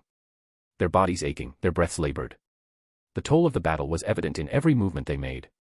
They had given their all and pushed themselves beyond their limits, but it still wasn't enough. In stark contrast, Misery and Rain remained untouched, unbothered, and unshaken. The primordials had existed since the dawn of creation. They had battled among their own kind in the depths of hell, fought in struggles that spanned entire eras, and waged wars that reshaped the very foundations of the underworld. This battle. It was nothing more than an errand. With terrifying ease, Rain maneuvered her opponents toward Misery, forcing their two separate fights to converge. Yuki and his allies, battered and fatigued, suddenly found themselves standing together, realizing too late that they had been herded like prey into a trap. They had been cornered. With one final act, Rain thrust her palm forward, sending a blast of frost that struck the ground beside Yuki's group. In an instant, jagged ice erupted from the earth, engulfing their legs and arms in unyielding permafrost. The cold burned worse than any flame, biting into their skin with a merciless grip. Yuki's eyes widened in alarm as he struggled against the ice, realizing with growing dread that it wasn't conjured with magic but pure manipulation of natural elements. His anti-skill was useless. Then, without hesitation, Misery followed up with a devastating spell. Lifting her hand, she conjured a sphere of swirling emerald flames, its heat paradoxically suffocating in the frigid wasteland. Emerald flare. She uttered. The verdant inferno burst forth, surging toward the immobilized quartet like a vengeful storm. Yuki's heart pounded as he desperately fought to break free. Shit! Yuki screamed internally. He willed his body to react, but his limbs refused.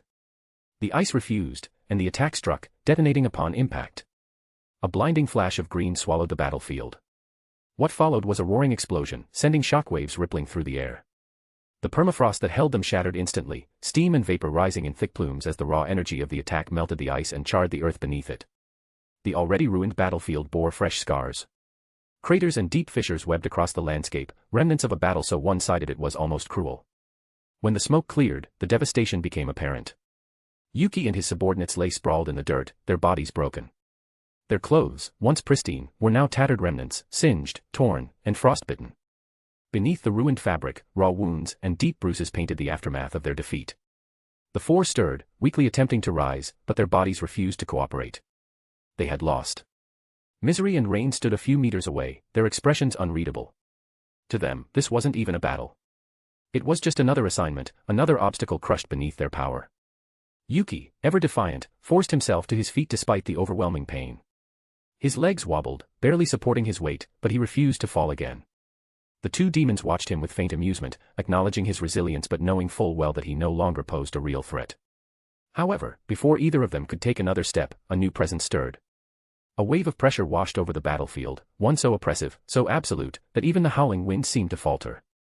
Misery and Rain instantly recognized it. Without hesitation, they turned, stepping aside as if to make way.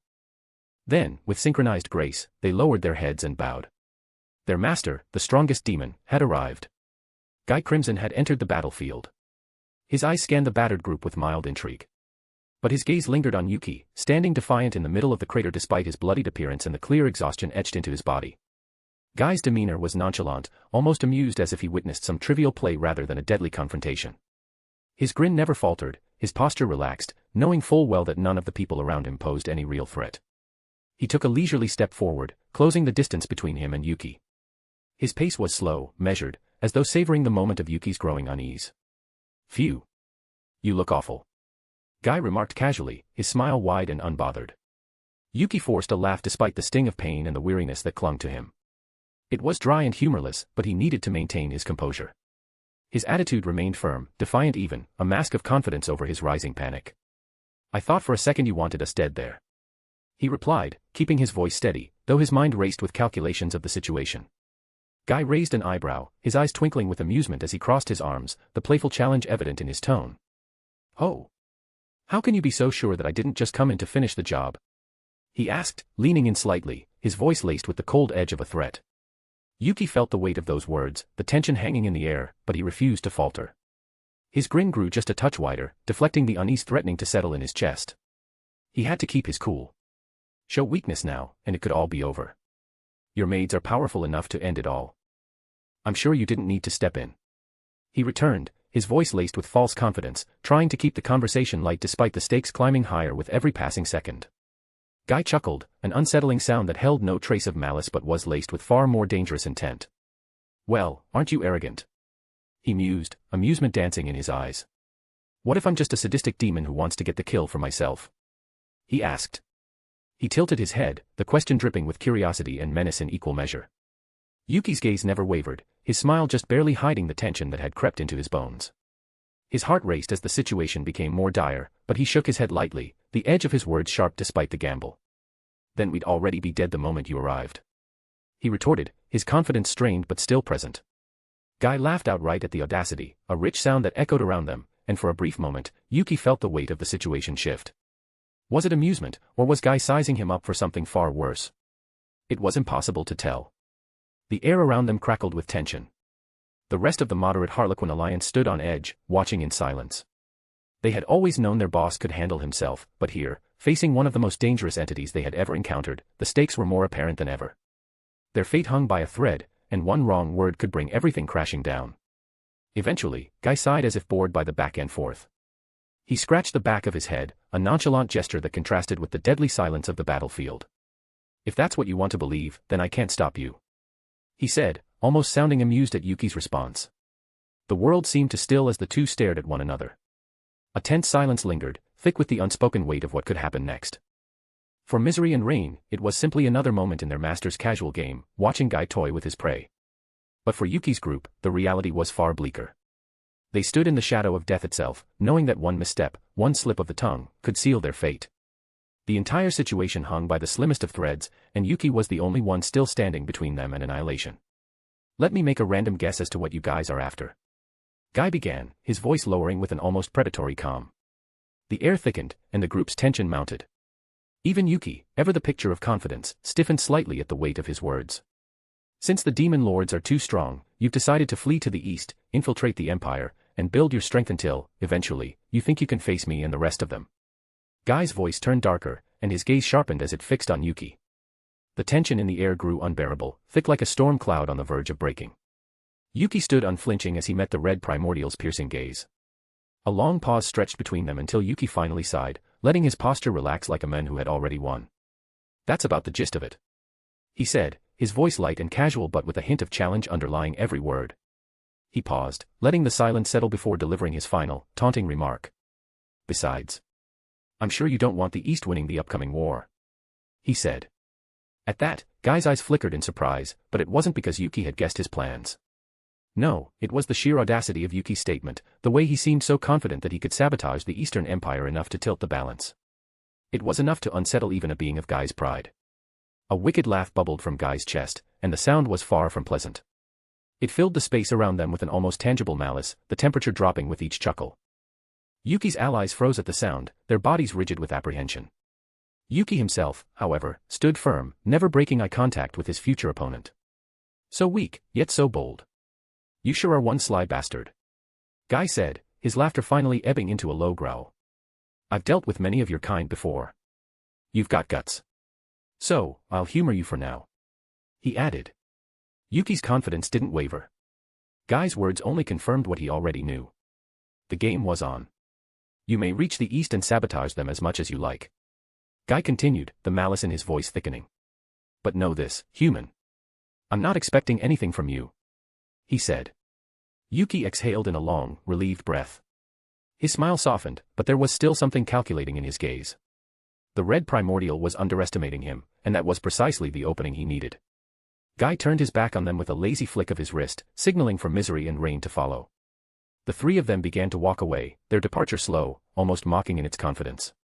As Guy raised a hand behind him, he spoke one last time. Should you manage to take over the Empire, be sure to leave me as your final obstacle. He mused. Yuki let out a dry laugh of his own. It's only natural, he replied, the challenge unmistakable in his voice as he stood unmoving, watching them leave.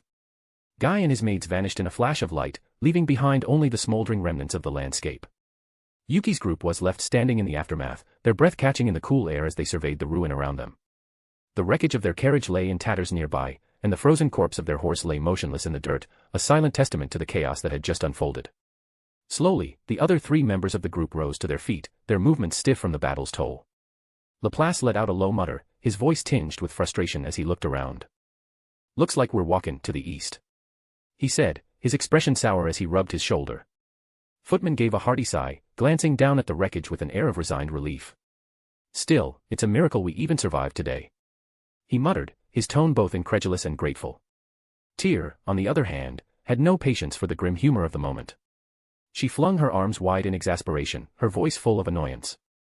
This is why I don't like fighting, she exclaimed, glaring at the distant horizon as if she could will away the tension in the air. Yuki remained silent as he absorbed their words, his gaze distant. Despite the apparent relief his allies felt, his mind couldn't escape the nagging certainty lingering in his thoughts. The notion that Guy would be the final obstacle to their plans was a lie. They had faced the demon's maids and survived because of sheer luck. But his thoughts turned inward, dwelling on the larger, looming threat. Despite Guy's overwhelming power, the true final obstacle wasn't just a person. No, he was someone far more formidable. He'd thwarted Yuki's plans again and again, built up a terrifying amount of power, and was quickly rising to the top of the world. A true monster in every sense of the word. Rimuru Tempest. Yuki's lips pressed into a thin line as he allowed his mind to wander. He knew that one day, he would face Rimuru and his nation. With the way things were going, time was running out, Tempest would grow too quickly, and they'd be left behind if they didn't act soon. He sighed deeply, the weight of the coming conflict settling heavily in his chest. Despite it all, the smile that tugged at his lips was unwavering. Yuki turned to face his group, his gaze sweeping across their weary forms, their expressions weary but resolute. Well, he said with a touch of humor that didn't quite mask the underlying tension. We shouldn't stay here any longer. We have an empire to conquer. Welcome back, folks. I'm back with another chapter. This time, we got to see Misery and Rain beat the shit out of Yuki and his crew. Because most of our professors aren't even listed yet, we had plenty of free time this week, which meant more time for me to write. After the beach chapter and some other short stories, the war preparation arc will begin. Anyway, that is all. I'll see you all in the next chapter. Author, out. Rimuru's POV. Veldora, Ramaris, and I stood on the 100th floor of the dungeon, the vast expanse stretching endlessly around us.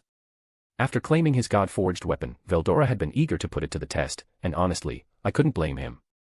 Considering the staff's absurd ability to drown entire worlds, we expanded the floor to its absolute maximum. Better safe than sorry. But that wasn't the only thing he wanted to test. Veldora had also acquired a new ultimate skill, Lord of Nature, Ananiel. And let me tell you, this one was ridiculous. Its command over natural phenomena was unparalleled, boasting 5 sub-skills. Disorder World is a world-type skill that unleashes pure chaos within the user's domain. Every natural phenomenon falls under their absolute control, and even attribute interactions can be altered at will. Essence of Nature allows the user to bring things to a natural state. It can be used to bring empowered targets down to their usual strength or restore weakened targets to normal. This sub-skill can also be used on inanimate objects or a large scale, such as the environment. Law Domination. Spatial Domination. Weather Domination. The first sub-skill was the most terrifying. It functioned similarly to Velzard's Eternal World, creating a personal domain where the user dictated reality itself. These world-type skills reminded me of domain expansions from Jujutsu Kaisen, except on an entirely different level. In Veldora's case, though, his ability was even more frightening. He could outright redefine how attribute weaknesses worked. Fire no longer weak to water. Done. Time, the strongest attribute, suddenly weak to everything else. Also done. The implications were insane, and I wasn't sure whether to be amazed or terrified. Still, despite my nerves, I couldn't deny a certain level of excitement. Watching a new ultimate skill in action was always exhilarating. That said, there was no way I was letting him test this thing above ground, hence, the dungeon. Currently, Veldora's lair has been transformed into a sizable replica of the Great Jura Forest. Of all the dungeon's floors, this one was the most expansive now, stretching dozens of kilometers in every direction. Towering trees flourished across the land, rivers cut through the terrain in twisting paths, and an illusionary sun bathed the landscape in golden light. The sky was so convincingly real that if I hadn't known better, I'd think we were actually outside. I can't believe Master finally retrieved his gift. Rimuru chirped, zipping around us with bright-eyed excitement. Veldora threw his head back and let out a booming laugh that shook the air itself. It was only a matter of time. There's no way I would let such a powerful relic waste away in some forgotten cave, he declared, his voice filled with triumph. I turned to the overly excited duo, feeling a mix of mild concern and undeniable anticipation. So, which one are you testing first? I asked. The weeb dragon leaned on his staff, striking an exaggeratedly thoughtful pose as if carefully weighing his options. Let's start with the staff. I was told it could improve my energy efficiency. He mused. Energy efficiency, huh? That was something Velzard constantly hounded him about. While he boasted the highest magical reserves among his siblings, his sheer inefficiency was a glaring weakness. Add his fondness for grand, flashy spells, and you had a recipe for a quickly drained dragon. As Veldora turned to face the vast forest far ahead, I let out a quiet chuckle. Well, isn't that nice? You can finally stop wasting all that energy. I teased. He shot me a mock scowl, clearly offended by my completely factual statement. Hey. I've gotten better, he retorted, but the hesitation in his voice didn't exactly sell it. I waved a hand dismissively, stepping up beside him. Whatever you say, old man. Now quit stalling and show us what that thing can do. I replied. Geez. You're no fun, he muttered. Before I could reply, Rimuru sipped between us, barely containing her impatience. Come on. What's the holdup? You know I can't keep this floor expanded forever. She whined, arms flailing. Her pouting earned a chuckle from both of us, which only made her puff out her cheeks in faux indignation. After a moment, Veldora took a deep breath, settling into position. Then, the air around us shifted. It was subtle at first, but there was an unmistakable tension like the moment before a storm. Raising his staff, he aimed it toward the forest, his expression calm and focused yet unreadable. I had to admit, it was still impressive to watch him wield that thing. The sheer weight of the staff measured in the billions of tons, yet he handled it like a twig. Sure, I could do the same, but unlike him, I actually had to make slight adjustments to my strength to carry it comfortably. Then, the sky collapsed into darkness. Ominous gray clouds churned violently, spiraling into a vast vortex that swallowed all traces of sunlight. The temperature plummeted as the howling wind surged with a deafening roar, uprooting trees like mere twigs and sending debris spiraling through the air. Branches snapped like brittle bones, their fragments lost in the storm's merciless grip. Following the violent winds was the lightning. Blinding streaks of white-hot electricity split the heavens, carving jagged scars into the swirling abyss above. Each bolt struck with earth-shattering force, exploding on impact and leaving charred craters wreathed in smoke and steam. The entire world trembled beneath the storm's wrath. At the heart of it all stood Veldora. His eyes glowed an intense, molten gold, mirroring the storm's ferocity. Electricity crackled across his towering form, weaving through his limbs before surging into the staff in his grasp. Despite the devastation surrounding him, his aura remained steady, burning with an intensity controlled rather than chaotic. I glanced at his energy usage and blinked in disbelief. It was drastically lower than usual. Then, the rain fell. No, calling it rain would be a disservice. This was a deluge, a relentless onslaught of water unleashed from the furious heavens. Sheets of rain cascaded from the sky, blurring the world into a swirling haze of liquid fury. Within seconds, the ground was swallowed by rising waters, turning the once thriving forest into a sinking wasteland. Thanks to the barrier I had placed around us, the floodwaters split and surged around our position, leaving us untouched. Yet, within moments, the waters reached so high that we found ourselves in a dome of dry air, suspended within an ever-expanding ocean. That was quick. I shouted, raising my voice to compete with the howling winds. Right. And Master's energy use is practically zero right now. Rimuru exclaimed, darting excitedly around the barrier. She wasn't exaggerating. The staff was doing its job perfectly, allowing Veldora to command this apocalyptic storm with barely any drain on his magicules. Then, he moved. Veldora spun his staff with impossible grace, his motions so fluid they blurred before my eyes. Each arc of his weapon sent violent crackles of lightning dancing through the air, the sheer force behind them forcing Rimuru and me to step back. I expanded our barrier further, giving him more space while ensuring we weren't fried in the process. By now, the entire landscape had vanished beneath the water's wrath. Using universal perception, I peered beyond the barrier, and the sight was nothing short of cataclysmic. The storm raged with unrelenting fury, its swirling clouds stretching across the horizon like a living, breathing entity. Lightning rained down in endless succession, turning the water's surface into a chaotic mess of flashing destruction. The forest was gone, entirely consumed by the flood. Only a few defiant hills and mountain peaks remained above the waves, scattered like lonely islands in an ocean that had not existed moments ago. This wasn't just a storm. This was a force of nature, a cataclysm given form, and one that Veldora wielded effortlessly in the palm of his hand. Now, it's time for the grand finale. Veldora bellowed, his grin stretching impossibly wide. As if responding to his command, the winds howled with renewed fury, whipping into a violent cyclone above the submerged forest. The heavens trembled. Thunder roared like an enraged beast. Instead of striking the ocean, the countless bolts of lightning curved midair, drawn toward the heart of the swirling vortex as if feeding an insatiable god. The sky itself seemed to hold its breath. Then, with nothing more than a casual swipe of his staff, Veldora unleashed divine annihilation. A cataclysmic light erupted from the storm's core brighter than a million stars, searing itself into existence. The air screamed as an all-powerful lightning bolt descended, a spear of raw devastation hurtling toward the earth. Boom. A blinding explosion engulfed the world, its sheer intensity ripping through reality itself. The ocean didn't boil away. It didn't even have time to vaporize properly. The sheer force of the strike obliterated it instantly, shredding the water into raw energy before it could even form mist. The vast sea, which had swallowed the forest moments ago, was erased in the blink of an eye as if it had never existed.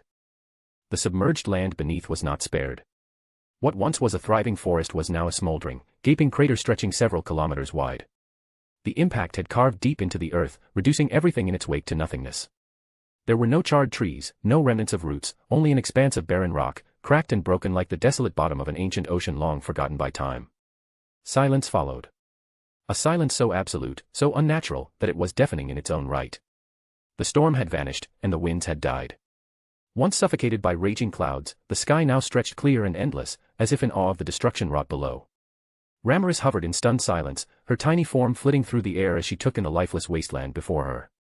Holy crap! She whispered, barely able to process what she was seeing. I was too stunned to speak at first, but Rimuru quickly recovered, her excitement returning tenfold. That was awesome! She shouted, practically vibrating in the air. Wasn't it? Veldora boomed, his chest puffing out. And that was but a fraction of my true power. He boasted.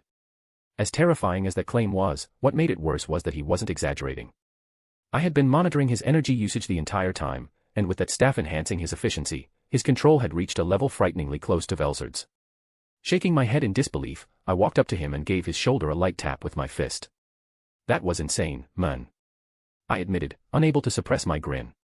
Quahaha. But of course. It's only natural for someone like me. Veldora boasted, his grin stretching even wider. I sighed and stepped back. Yeah, this guy will never change.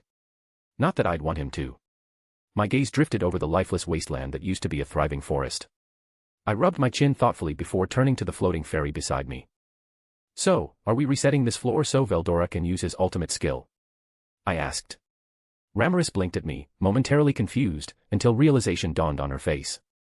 I could, but actually, Master can restore this floor himself. She declared, pointing at Veldora. I raised an eyebrow.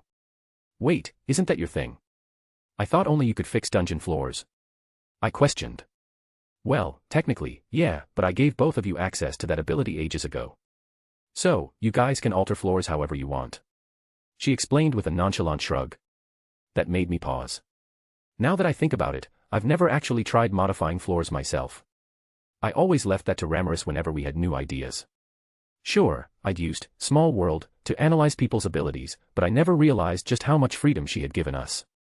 That would explain why Veldora's lair constantly changed whenever I visited. There's no need to restore the forest just to test my skill. Veldora interrupted, breaking my train of thought. Rimuru and I turned to him, curiosity piqued. But before that. He paused for dramatic effect, then snapped his fingers. A new figure materialized before him, kneeling. Cherries. I called out, surprised. The elemental lord lifted his head, his fiery gaze locking onto us. Greetings, Veldora-sama, Rimuru-sama, Ramurus-sama. He intoned, his voice deep and reverent. Veldora nodded in approval, crossing his arms. Now then, let us begin. Veldora muttered, his voice carrying an eerie finality. The air twisted. A low, guttural hum reverberated across the land as an enormous barrier descended from the heavens, enclosing a space that spanned hundreds of kilometers. The sheer weight of it pressed down on reality itself, bending the laws governing this world. I immediately recognized it as Veldora's disorder world. As the domain sealed itself, the world was bathed in a warm yellow hue, reminiscent of Velzard's eternal world. But where hers was a serene, chilling blue, Veldora's radiated an oppressive, chaotic energy, buzzing with unrestrained power. Initially, nothing seemed to change. Then, the storm came. The sky convulsed, churning as if writhing in agony. Violent winds shrieked through the air, a deafening cacophony of destruction. Tornadoes spiraled into existence, their fiery counterparts igniting into columns of hellish flame. Thunderclouds clashed, birthing bolts of lightning that ripped through the ground, leaving molten scars in their wake. Blizzards raged against sandstorms, and hurricanes and earthquakes coincided as if the world itself had lost all order. It felt like Pandora's box had been wrenched open, unleashing a maelstrom that defied reason. Cherry slowly rose to his feet, his fiery eyes flickering as he surveyed the unfolding catastrophe. Ramurus hovered beside me, her tiny figure barely holding steady against the roaring winds, yet her expression was one of awe, mesmerized by the sheer scale of it all. Through it all, Veldora remained perfectly composed, standing firm amidst the anarchy of his own making. The destruction he had wrought didn't faze him in the slightest. If anything, he looked completely at ease, as though commanding the very forces of chaos took no effort. Then, his voice sliced cleanly through the cacophony. Cherries, remain still. Rimuru will strike you with a basic water spell. It should do nothing. He said. I blinked. Wait, what? I muttered, turning to him, dumbfounded. Why me? I asked. Veldora's grin widened. Because your control is better than mine, isn't it? He said smugly, a playful challenge laced in his tone. I groaned. His confidence was infuriating and infectious. Turning to Cherries, who, despite being volunteered as a test subject, I saw that he remained unnervingly calm. But I knew better. It was a practiced facade. I'm ready when you are, Rimuru-sama. He said with a slight bow. With no room for protest, I exhaled sharply and raised my hand. You better not have messed this up, Veldora. I muttered under my breath. Channeling my energy, I conjured a basic, water elemental magic spell. A shimmering sphere of water coalesced in my palm, forming a tight, condensed mass. I focused, steadying my aim, then fired. Here goes nothing. I said. The sphere elongated into a sharp, high-speed stream, slicing through the chaotic storm toward its target. My eyes locked onto Cherries, my focus unshakable. Then, the water spell hit. For a moment, there was nothing, no reaction, no pain, no effect whatsoever. Cherry simply stared at me, blinking, his expression unreadable. Confusion flickered in his fiery gaze. Did I make it too weak? No. That wasn't it. I had ensured it had enough power to at least register some damage. Before I could voice my doubts, Veldora's laughter erupted like rolling thunder, shaking the very sky. Quahahaha. It worked. He bellowed. Ramurus and I snapped our heads toward him. Fire is no longer weak to water, he declared triumphantly. My breath hitched as my mind reeled, realization crashing over me. Veldora had altered the fundamental properties of the fire attribute. Cherries, a flame elemental, should have been naturally weak to water. That was an inherent truth, an immutable law of magic and nature. But now, within Disorder World, that weakness had been erased, no, reversed. Fire, which should have been devoured by water, had instead gained a resistance. Veldora had rewritten the rules of existence itself. Satisfied with the results, the weeb dragon closed his free hand with an air of finality. And the response was instantaneous. The violent storms vanished as though they had never existed. Winds that once howled with fury fell eerily silent. The swirling tornadoes, the raging blizzards, and the relentless downpour of lightning ceased in a single breath. The earth, which had been writhing beneath our feet, suddenly stilled as if submitting to an unseen force. Above us, the heavens themselves seemed to exhale. The roiling, turbulent sky softened, its anger dissipating into a peaceful, undisturbed expanse. The golden hue of Disorder World faded, leaving behind the same serene blue it had shone with before Veldora's demonstration.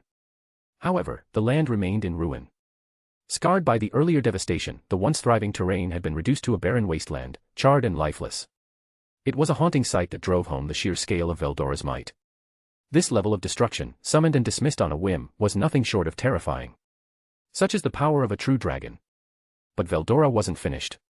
Now, he announced, his golden eyes scanning the ruined expanse. It's time to demonstrate the other ability of my ultimate skill, he said. We remained silent, watching in quiet anticipation as he extended a hand. A low hum resonated through the air as power began to gather in his palm, a soft, golden radiance, gentle yet boundless. Then, without hesitation, he dropped to one knee and pressed his hand against the shattered earth. The change was immediate. A ripple of energy burst outward, sweeping across the ruined landscape like a wave restoring the shore. Grass sprouted instantly, the barren dirt giving way to lush greenery. Trees emerged from the soil as if time itself had been rewound, their trunks thickening, branches unfurling, and leaves flourishing within mere seconds. Rivers and lakes that had dried up in the chaos reformed, crystalline waters rushing to fill their banks as though they had never been disturbed. Within moments, the land was whole again. It wasn't just restoration. It was perfection. There were no signs of lingering damage, scorched earth, or fractures in the terrain. It was as if the devastation had been nothing more than an illusion. I exhaled, still taking in the sight. That skill is pretty similar to your fertile paradox, I mused, running a hand through the newly restored grass. Veldora chuckled, folding his arms. It is, but there's a difference, you see. That art stabilizes volatile magicules, calming their state. I could achieve similar effects using essence of nature, but with much more control and refinement. He explained. Although fertile paradox was an undeniably powerful art, it had limitations. The ability acted indiscriminately, sealing magicule activity across the board, friend or foe, effectively putting them to sleep. On the other hand, essence of nature was far more refined. It could selectively heal, restore lost power, and even weaken an enemy's strength buffs while bolstering allies. It's a power designed for total control of the battlefield. And when combined with the world-altering, disorder world, and the oppressive domination sub-skills, the result is a terrifying ultimate skill. Can I shrink this floor now? Keeping it this size is exhausting. Ramiris groaned, rubbing her temples in frustration. Veldora and I exchanged glances before chuckling. Go ahead, I told her with a nod. She sighed in relief. And then, the world collapsed.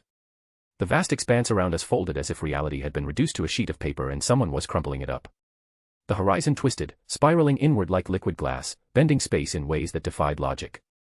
The vibrant greenery drained of color, fading into a lifeless gray before melting away entirely. Once vast and endless, the sky curled downward, devouring itself into an infinite abyss.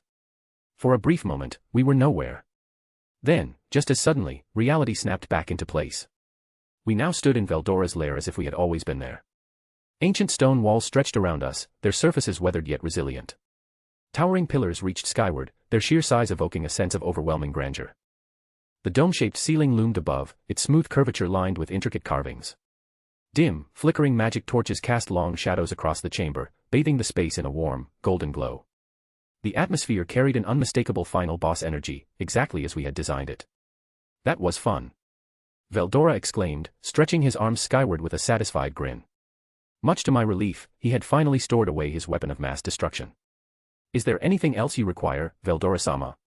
Cherries asked, his voice steady and reverent. Veldora turned to him, his grin widening. Nope.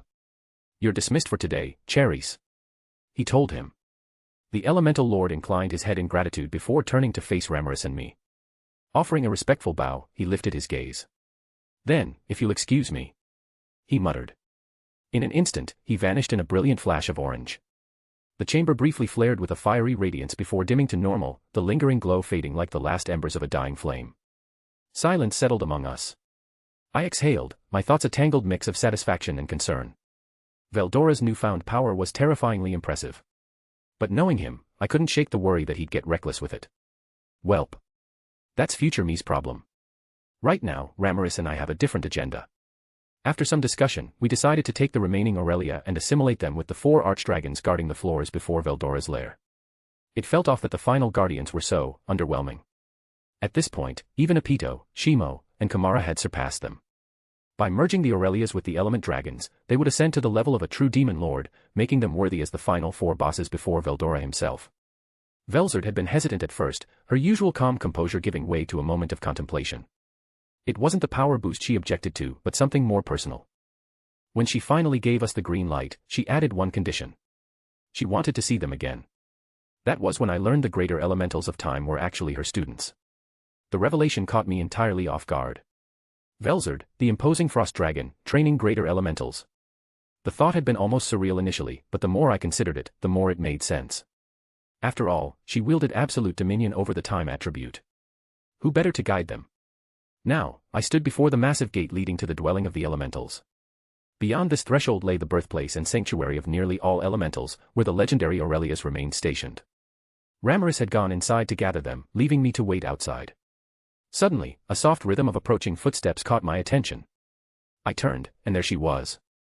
Velzard moved with effortless grace, her long, snowy hair flowing behind her like liquid moonlight.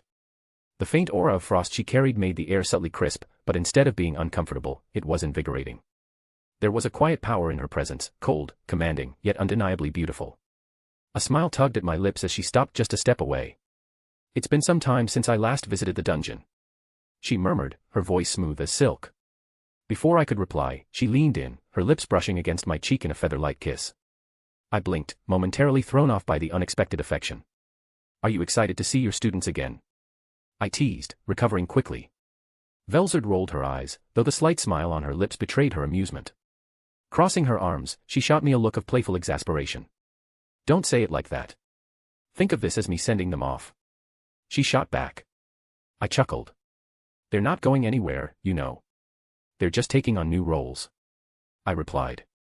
She hummed thoughtfully before giggling, a soft, melodious sound that carried an almost mischievous lilt. "Well, that depends on how much they've changed," she said. Her words hung in the air, a mixture of nostalgia and curiosity. Velzard wasn't just here to oversee their transformation. She was here to see them, to acknowledge the path they were about to take. And even if she'd never say it outright, I could tell that this meant more to her than she let on. After dealing with the whole time loop shenanigans, Velzard finally told me everything about the Aurelias. Over 30,000 years ago, their existence was considered impossible. Even lesser and medium elementals of time were exceedingly rare, to the point that most thought a greater elemental of time could never manifest. But then, 5 of them were born. Veldora, recognizing their potential, entrusted Velzard with the task of guiding them. As his younger sister and the absolute ruler of time, she was the only one who could properly teach them how to control their power. Meanwhile, Rimuru, as the elemental queen, watched over them as their guardian. Velzard would visit the Aurelias once every century, imparting knowledge and refining their mastery of time elemental magic. However, among the 5, one stood apart. This Aurelia was different. Unlike its siblings, it had an insatiable curiosity, always asking questions, always seeking more. It was also far stronger than the others, its sheer talent putting it in a league of its own. Eventually, it realized its own superiority, and that awareness created a divide between it and its 4 siblings. Then, everything changed. A confrontation broke out. The gifted Aurelia, now at odds with its kin, clashed with them in a heated battle. Pushed to the brink, it made a desperate choice, invoking a forbidden art that tore it away from reality. It should have been lost forever. But instead, it returned. And when it did, it merged with Cronoa, the embodiment of Chloe's negativity. That single act perpetuated the resetting timelines and may have led to some devastating fallouts. Velzard's unrelenting rage toward the elemental suddenly made so much sense. At first, I thought she had been too ruthless. I figured she was just being stubborn, refusing to forgive an old betrayal. But now, I get it. This wasn't just about the time loops. No, it was about everything that came before it. She had trained and nurtured that Aurelia, only to watch it throw everything away. Not to mention, it happened at the worst time, just after the death of her brother. I can't blame her for being furious. As for that wayward Aurelia, Rimuru has taken it in. For now, we've agreed it's best to keep it far, far away from Velzard. Eventually, Rimuru emerged from beyond the gate, followed closely by 4 ethereal figures. They looked exactly as they had in the memories shown to us by the curious Aurelia. But this time, they weren't battered by conflict. Their blue skin radiated with an otherworldly glow, accentuated by golden lines streaking across their bodies like veins of divine power. Long, golden hair cascaded down their backs, each possessing a unique shape and style yet maintaining the same brilliant hue. Their golden eyes shimmered with ancient wisdom, offering a fleeting glimpse into the flow of time itself. Though they differed in physique, hair type, and attire, their defining features made them unmistakable. These were the greater elementals of time, the legendary Aurelias. Rimuru waved enthusiastically, her tiny wings buzzing with excitement. Velzard, by contrast, lifted her hand slightly, her usual composed demeanor barely cracking. Yet as the 4 elementals reached us, they knelt in perfect unison, heads bowed low before their teacher. Meanwhile, Rimuru flitted about excitedly. "It is a pleasure to see you once again, Velzard-sensei." Their voices rang out in flawless harmony, low and reverent. Velzard's icy gaze swept over them, her expression unreadable at first. Then, a rare softness flickered in her eyes, a silent nostalgia washing over her. She exhaled quietly before offering them a small, knowing smile. Fufufu, it has been a while, hasn't it? She mused. With a slight inclination of her head, she signaled them to rise. The Aurelias obeyed immediately, standing with the same graceful synchronicity they had knelt with. Before anyone could dwell in the moment too long, Rimuru spun midair, practically vibrating with excitement. After so long, they can finally put their power to use, she declared, beaming. Velzard regarded her students once more, her gaze cool but expectant. I trust you will wield your power responsibly, she muttered. The four elementals bowed once again, each offering words of assurance. We will not disappoint you. One spoke, voice resolute. Your teachings will not go to waste. Another followed, the conviction in its tone unwavering. Satisfied, Velzard gave a slight nod before shifting her attention to Rimuru. Then we shouldn't linger here any longer. Right. Let's go. Rimuru cheered. With that, the six of us warped to the entrance of the 96th floor in the dungeon. The moment we arrived, the ground rumbled ominously beneath our feet. This space, known as the Tremor Floor, was the domain of the Earth Dragon. A vast, sun-scorched desert stretched endlessly before us, its golden sands disturbed by constant earthquakes and gravity traps. Jagged rock formations jutted out like the bones of a long-dead colossus, trembling slightly from the relentless tremors. The air itself was oppressive, thick with residual magic that made standing still a challenge. For a normal person, simply remaining upright here would be impossible. Above us, an illusionary sun blazed mercilessly, its scorching heat bearing down as if daring intruders to falter. And ahead of us, waiting like a slumbering beast amidst the quaking desert, was the guardian of this floor. The Earth Dragon, a hulking, one-horned behemoth covered in rugged brown scales and jagged spikes, stood in silent vigilance. While nowhere near the size of Veldora or Velzard's dragon form, he still towered over us, his sheer bulk exuding raw, unshakable might. Captured by Malim some time ago, this monster was no mindless brute. He was a creature born for survival, built to withstand anything this violent world could throw at him. Now, he would become something far greater. The Earth Dragon's crimson eyes snapped open, locking onto us the instant he sensed our presence. A deep, guttural rumble echoed through the tremor-ridden desert as the massive beast rose to his feet, the ground quaking beneath his weight. He loomed over us, his nostrils flaring as he assessed the situation, likely assuming we were intruders who had somehow crawled our way to his floor. But we stood firm, entirely unbothered by the intimidation display. Rimuru, as carefree as ever, waved her tiny hand at the dragon as though she were greeting an old friend. For a long moment, the Earth Dragon remained still. Then, his instincts sharpened, a flicker of recognition passing through his eyes. He realized we were not mere adventurers. His posture shifted slightly, the tension in his muscles eased, and his enormous head lowered toward us in quiet curiosity. The element dragons may not speak, but they are far from mindless. Even without words, I knew he understood. I've come to grant you power. My voice rang clear across the vast chamber. The dragon's nostrils flared once again, this time in what felt like acknowledgement. Can he actually understand us? Rimuru asked, tilting her head. I turned to her and nodded. Yeah. And once he evolves, he'll probably gain the ability to speak. I answered. With that, I shifted my gaze toward the Aurelias. Among them, two bore masculine appearances, while the other two carried a more feminine form. However, their physicality was likely a reflection rather than a definition, fluid, shaped by their nature rather than a strict identity. Even so, I suspected they would assume forms that resonated with the dragons they chose. Then, one of the masculine Aurelias stepped forward. It gazed up at the Earth Dragon, and the beast shifted to face it fully, the weight of his massive presence pressing down like a landslide. A silence settled over the battlefield-like desert. Neither moved nor spoke. Yet, at that moment, it felt as though they were communicating on a level beyond words, a silent exchange of understanding, a meeting of two mighty existences, one born of earth and the other of time. The Aurelia then turned away from the dragon and faced us. It lowered its head in a deep, respectful bow. Allow me to be the one to assimilate with this dragon. Its voice carried a quiet strength, unwavering in its resolve. Velzard's lips curled into an approving smile. Then let's see what you can do, she said. We stepped back, giving the two space. The Aurelia turned once more to the Earth Dragon. The two remained still for a breath longer. Then, as if reaching a silent agreement, the Aurelia took a step forward. Its body began to dissolve, breaking apart into a luminous silhouette of gold and blue light. The Earth Dragon accepted it without hesitation, his form trembling as the swirling light of the Aurelia's essence sank into its chest, merging with its very soul. Then, the dragon began to glow. His body became a haze of golden-orange radiance, his previous form distorted as his very being reshaped. The once jagged, earthen mass of his scales turned fluid, shifting into something new, something more. It was time. I stepped forward, extending a hand outward as I gathered my energy. From this day forth, you shall be known as Boreas. Use your newfound power to serve the dungeon well, I declared.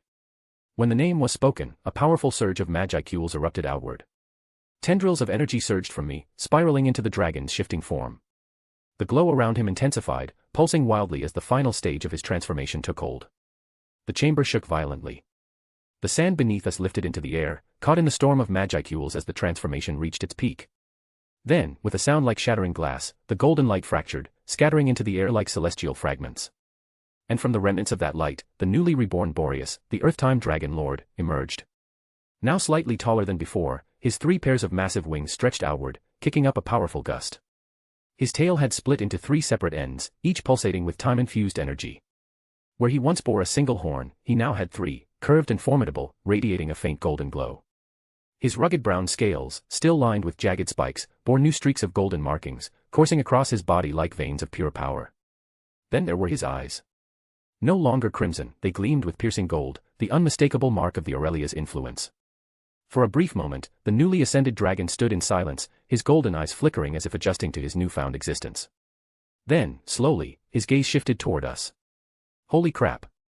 Rimur's voice pierced through the fading tremors, sharp and incredulous. I turned to her immediately. What's wrong? I asked. She was staring at Boreas, her small frame quivering with disbelief, wings buzzing erratically.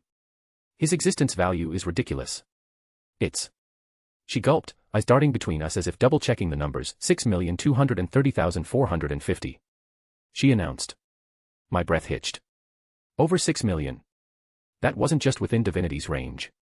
It shattered what some true demon lords could hope to achieve. No wonder Velzard hesitated earlier. The Aurelias, on their own, already possessed an EP of around 1,500,000, a staggering level of power in its own right. But through assimilation, their strength had multiplied to terrifying heights. Velzard let out a quiet, almost amused hum. Truly fascinating. She muttered. She stepped forward, her gaze lifting to meet the towering, newly ascended Boreas. The desert wind swirled around them, but the dragon stood unmoving, his massive golden eyes locked onto hers. Then, without hesitation, he lowered his head, his vast form bowing in absolute deference. The sight was almost surreal. Velzard, her expression unreadable, regarded him for a moment before speaking. Can you speak? She asked. For a heartbeat, the tremor-filled chamber fell into silence. Then, Boreas' maw parted, and when he spoke, his voice rolled through the air like thunder, deep and resonant. Yes, Velzard-sama. He affirmed. The sheer power behind his voice sent a ripple through the space, his reverence for Velzard evident in every syllable. Velzard's lips curved slightly, satisfied with his answer. With a slight nod, she stepped back, her presence effortlessly commanding. Meanwhile, the rest of us remained in stunned silence, processing the sheer dominance exuding from the reborn Dragon Lord. But Velzard wasn't done. And I assume you have a human form as well? She questioned. Boreas inclined his head once more. Yes. He said. That settled it. The first of the 4 element dragons had been empowered, and now, anyone who made it past the dungeon's previous titans would face something far beyond their comprehension. Apito, Kamara, Shimo, and Zijin were already ridiculous in their own right, each one more than capable of obliterating entire armies. The thought of anyone making it past them was nearly inconceivable.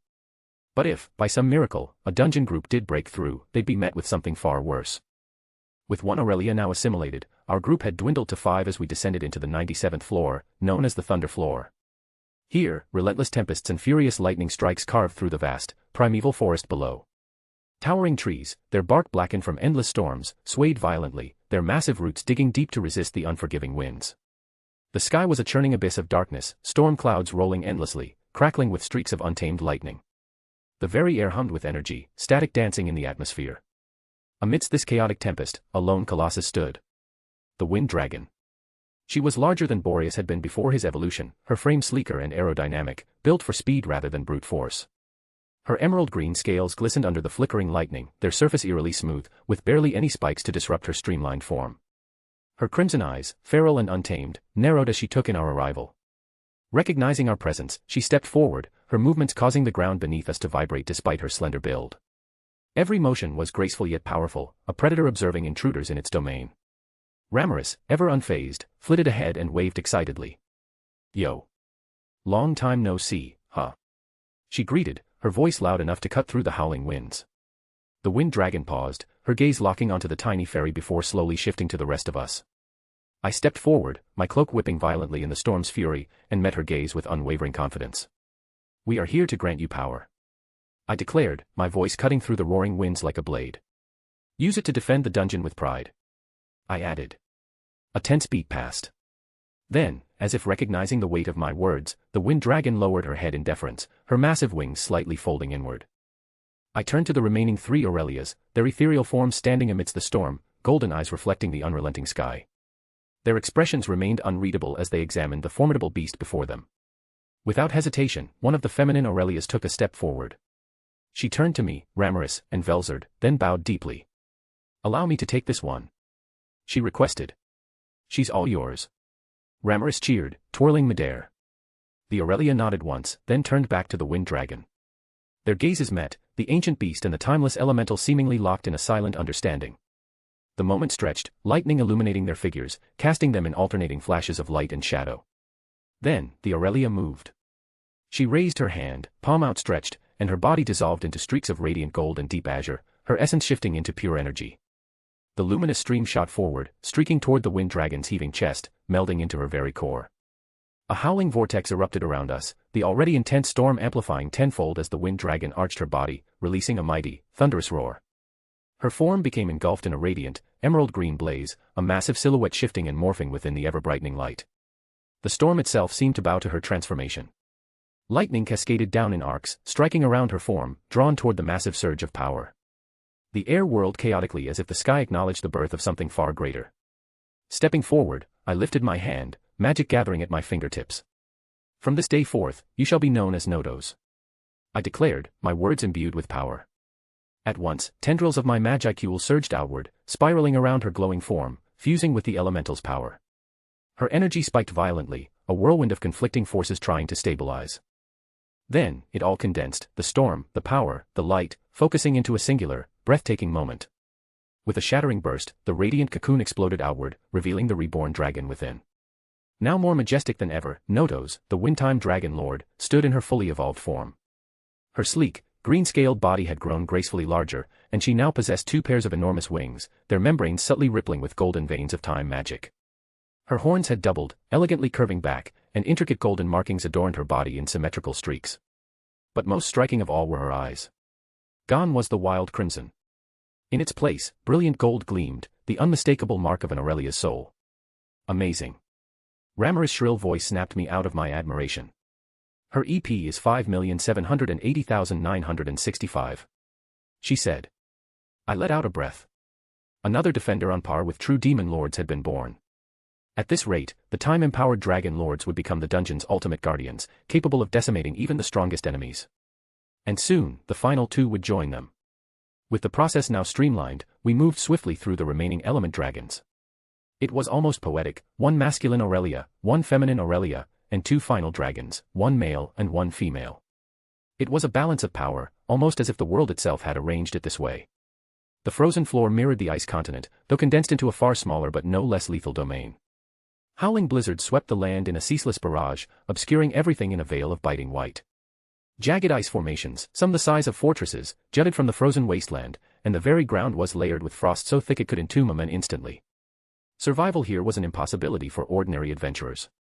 Amidst the raging storm stood the ice dragon, a creature of unwavering majesty. His crystalline blue scales glistened like polished sapphire beneath the fleeting glimpses of light. His breath alone turned the air into drifting snow, and his crimson gaze bore into us with a frigid intensity. As if answering an unspoken call, the masculine Aurelia stepped forward. No words were needed. The 2 regarded each other, a silent accord passing between them. The assimilation was as breathtaking as the storm itself. Blue and gold light intertwined, swirling like an arctic vortex before being drawn into the dragon's core. His massive frame trembled, releasing a deafening roar that sent shockwaves through the icy expanse. When the transformation settled, the result was an ice-time dragon lord. His new name, Zephyrus, resonated through the air as I granted it, and his existence value surged to an overwhelming 6,300,230. His form bore a resemblance to Boreas but now carried an ethereal chill, his blue scales etched with golden sigils of time, and his presence alone made the blizzard seem subservient to his will. Another guardian of unparalleled strength had been born. Then came the final descent into a realm that could only be described as hell itself. The blaze floor was a world of unceasing fire and molten fury. At its center, a colossal volcano erupted endlessly, spilling molten rock into vast rivers of fire that carved their way through the blackened terrain. The air was thick with ash, shimmering from the unbearable heat. Even the atmosphere itself seemed to writhe, distorting under the sheer intensity of the inferno. For anyone unprepared, death would come within moments, either through incineration or suffocation in the superheated air. And yet, amidst this apocalyptic landscape, there stood the fire dragon. She was the largest of the four, her crimson scales reflecting the glow of the inferno like molten metal. Her body was adorned with long, jagged spines, each one crackling with latent energy, her two immense horns curving back like a warlord ready to charge into battle. The final Aurelia, the last of its kind to be assimilated, stepped forward without hesitation. Their gazes met. A dragon of raging flames and an elemental of boundless energy. There was no hesitation, no resistance, only understanding. When the fusion began, the entire floor reacted. The volcano erupted violently, its power surging as though paying tribute to the birth of something far greater. Fire coiled around her shifting form, merging with the golden light of the Aurelia. It was a maelstrom of pure destruction, a scene that would have reduced armies to cinders had they borne witness. And then, as the transformation stabilized, the final Dragon Lord emerged, larger than all before her. Her red scales gleamed, but now they bore intricate streaks of gold, pulsing with temporal might. The spines along her back stretched further, radiating an aura that warped the space around them. Her eyes burned with a golden brilliance, marking her ascendancy. I took a step forward, meeting her awe-inspiring presence head-on. From this moment, you shall be known as Euros, I declared. The name carried power, binding her new existence. Her existence value surged to a staggering 6,770,430, cementing her as the strongest of the four. The process was complete. Four titanic beings, infused with the power of the greater elementals of time, now stood as the dungeon's ultimate sentinels. Boreas, the Earth-time Dragon Lord, a juggernaut of unyielding defense and seismic power; Nodos, the Wind-time Dragon Lord, an untouchable storm; swift and merciless Zephyrus, the Ice-time Dragon Lord, a sovereign of absolute cold, freezing everything in his domain; Euros, the Fire-time Dragon Lord, an unstoppable inferno, a calamity incarnate. Each dragon was a force that could shake the very foundations of the world. Should any intruder somehow make it past the dungeon's other formidable guardians, Apito, Kamara, Shimo, and Zijin, these four would be their final trial. And that trial would be inescapable. With the final assimilation complete, the 100th floor of the dungeon now stood as a testament to our success. For newly ascended Dragon Lords, each bearing the power of time, had taken their rightful place as the dungeon's final walls. Their sheer existence values alone made them walking calamities on par with Demon Lords, and their allegiance to us solidified another advantage against the East. Despite the weight of what we had just accomplished, a sense of satisfaction settled over me. Ramirez, of course, had a different way of expressing it. Phew. Finally done. She groaned, stretching her tiny arms as if she had endured the most backbreaking labor of all. Man, that was exhausting, she said. I raised a brow. You literally just flew around and gave commentary, I replied. Exactly. So much effort. She huffed, dramatically flopping onto my shoulder. I chuckled at her antics, but my amusement faded when I noticed Velzard. She hadn't spoken a word since we arrived at the 100th floor. Her icy blue eyes were fixed on the great gate leading to the dwelling of the elementals, her expression unreadable. Something was troubling her.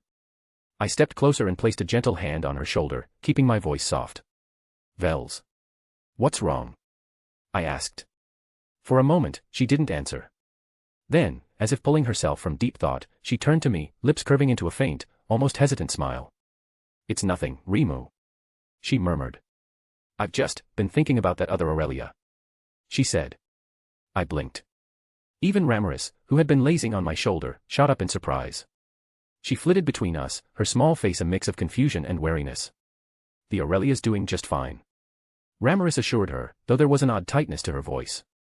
Velzard, however, didn't waver. Her gaze remained fixed on the massive gate as if she could see beyond it. I want to speak with it, she muttered. A deafening silence followed. Ramirez and I exchanged glances, a silent understanding passing between us. Without saying it out loud, we had both agreed that Velzard and the unruly Aurelia should be kept far apart, at least for a while. There was too much tension between them. But now, that carefully maintained distance was about to change. Why so sudden? Ramirez stammered, her wings fluttering erratically. Velzard finally turned to face the fairy, her expression softer than I had expected. She took a moment before answering as if choosing her words carefully. I think some closure would be nice, she replied. Closure? Ramiris echoed. My feelings toward it are complicated. Velzard paused. Her gaze flickered with something unreadable, something deeper than mere curiosity. I don't regret what I did. But I also realized that my revenge couldn't undo the millennia we relived over and over again. Her voice was calm and steady, but beneath it was an undercurrent of something unspoken. Regret? No. It wasn't that. It's something else. I'd like to leave things on a better note. Velzard added. Ramiris remained silent for a moment, her small hands clenched into fists. Eventually, she sighed and turned toward the towering entrance, wings drooping slightly. It might still be terrified of you, she muttered. But I'll try to convince it to come out, she said. Velzard nodded, genuine gratitude in her voice. Thank you, she replied.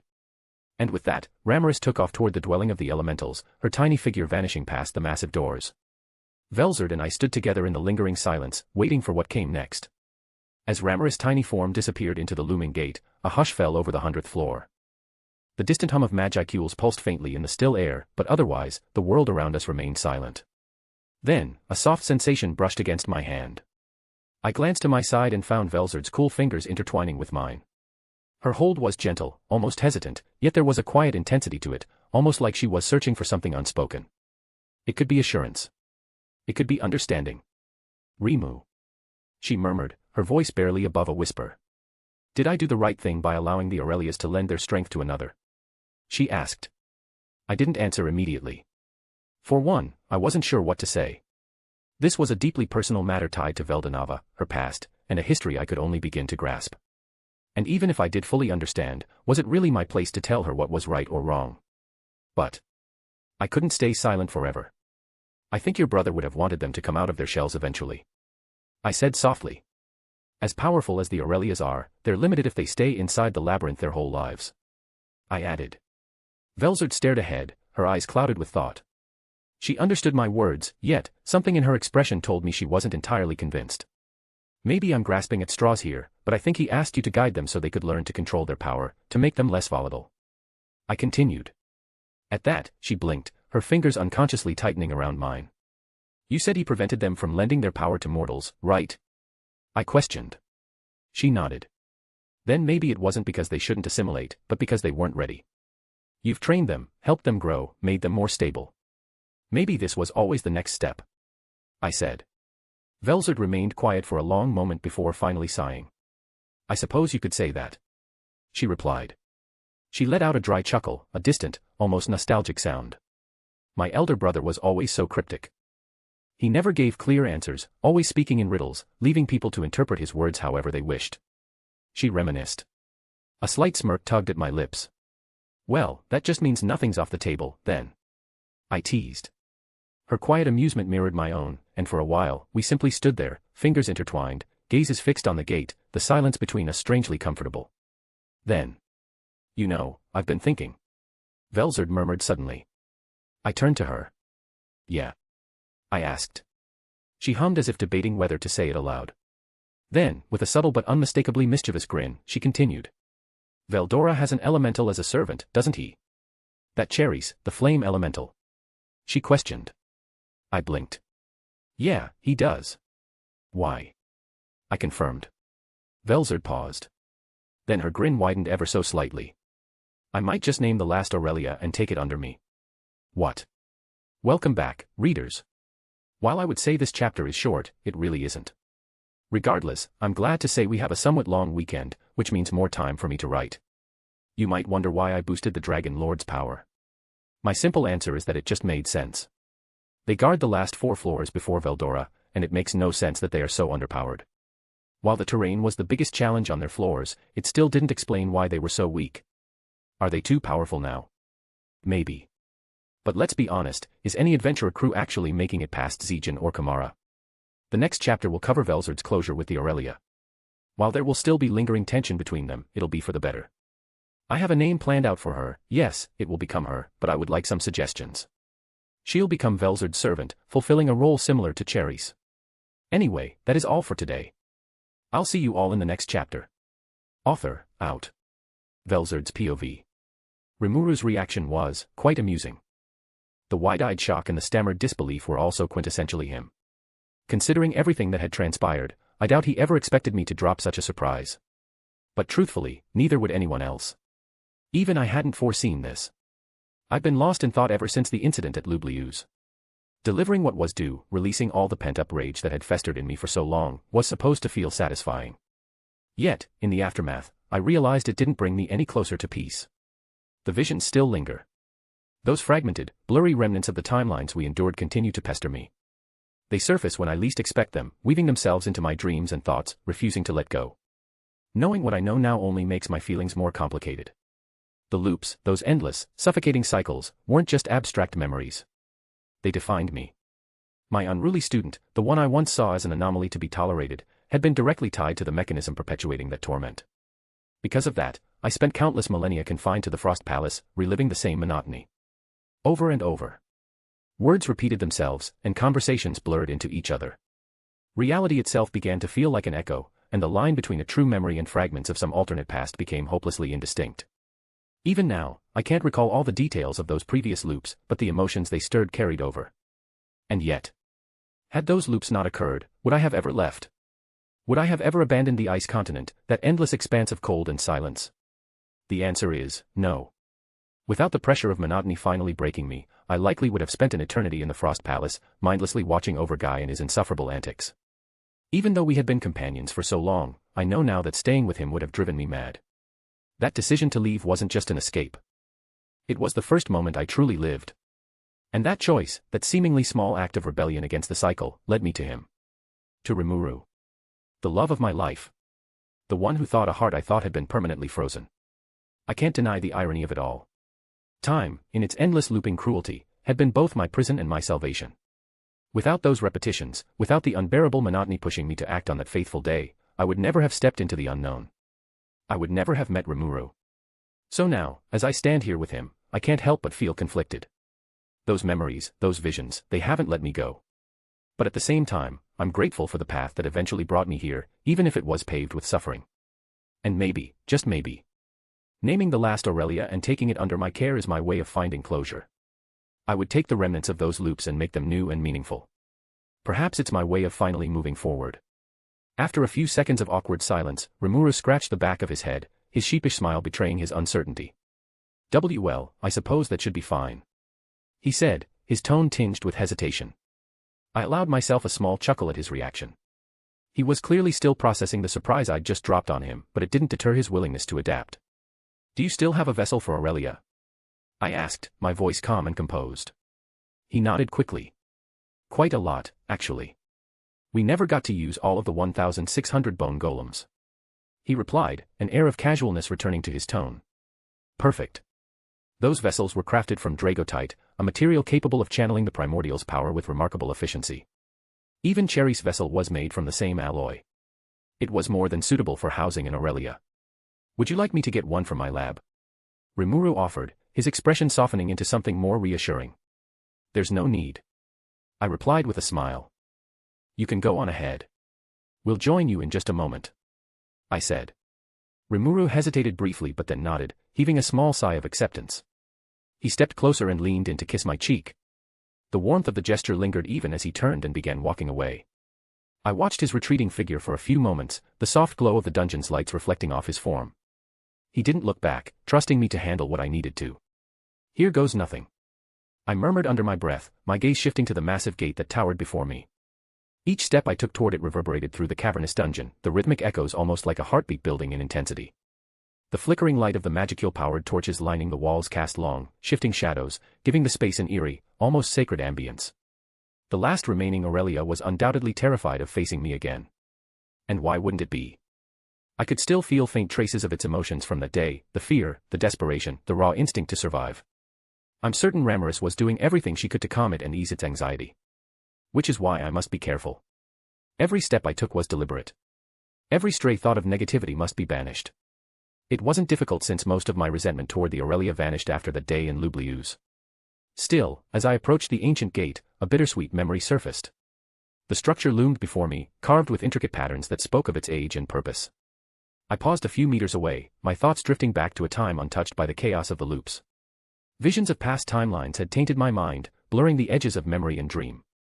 However, the events before the loops were still crystal clear, untouched by the distortion of repetition. Back then, everything was simpler. I still remember the day Ramiris excitedly announced the birth of the greater elementals of time, her excitement and joy filling the labyrinth. I also remember the pride in my elder brother's voice as he entrusted me with their guidance, a sacred task I carried out for millennia with unshakable devotion. Until it all unraveled. Veldonava's death marked the beginning of the end. His passing cast a shadow that stretched across millennia, plunging us all into chaos. The curious Aurelia's escape compounded the aftermath of his loss, shattering the fragile balance we had worked so hard to maintain.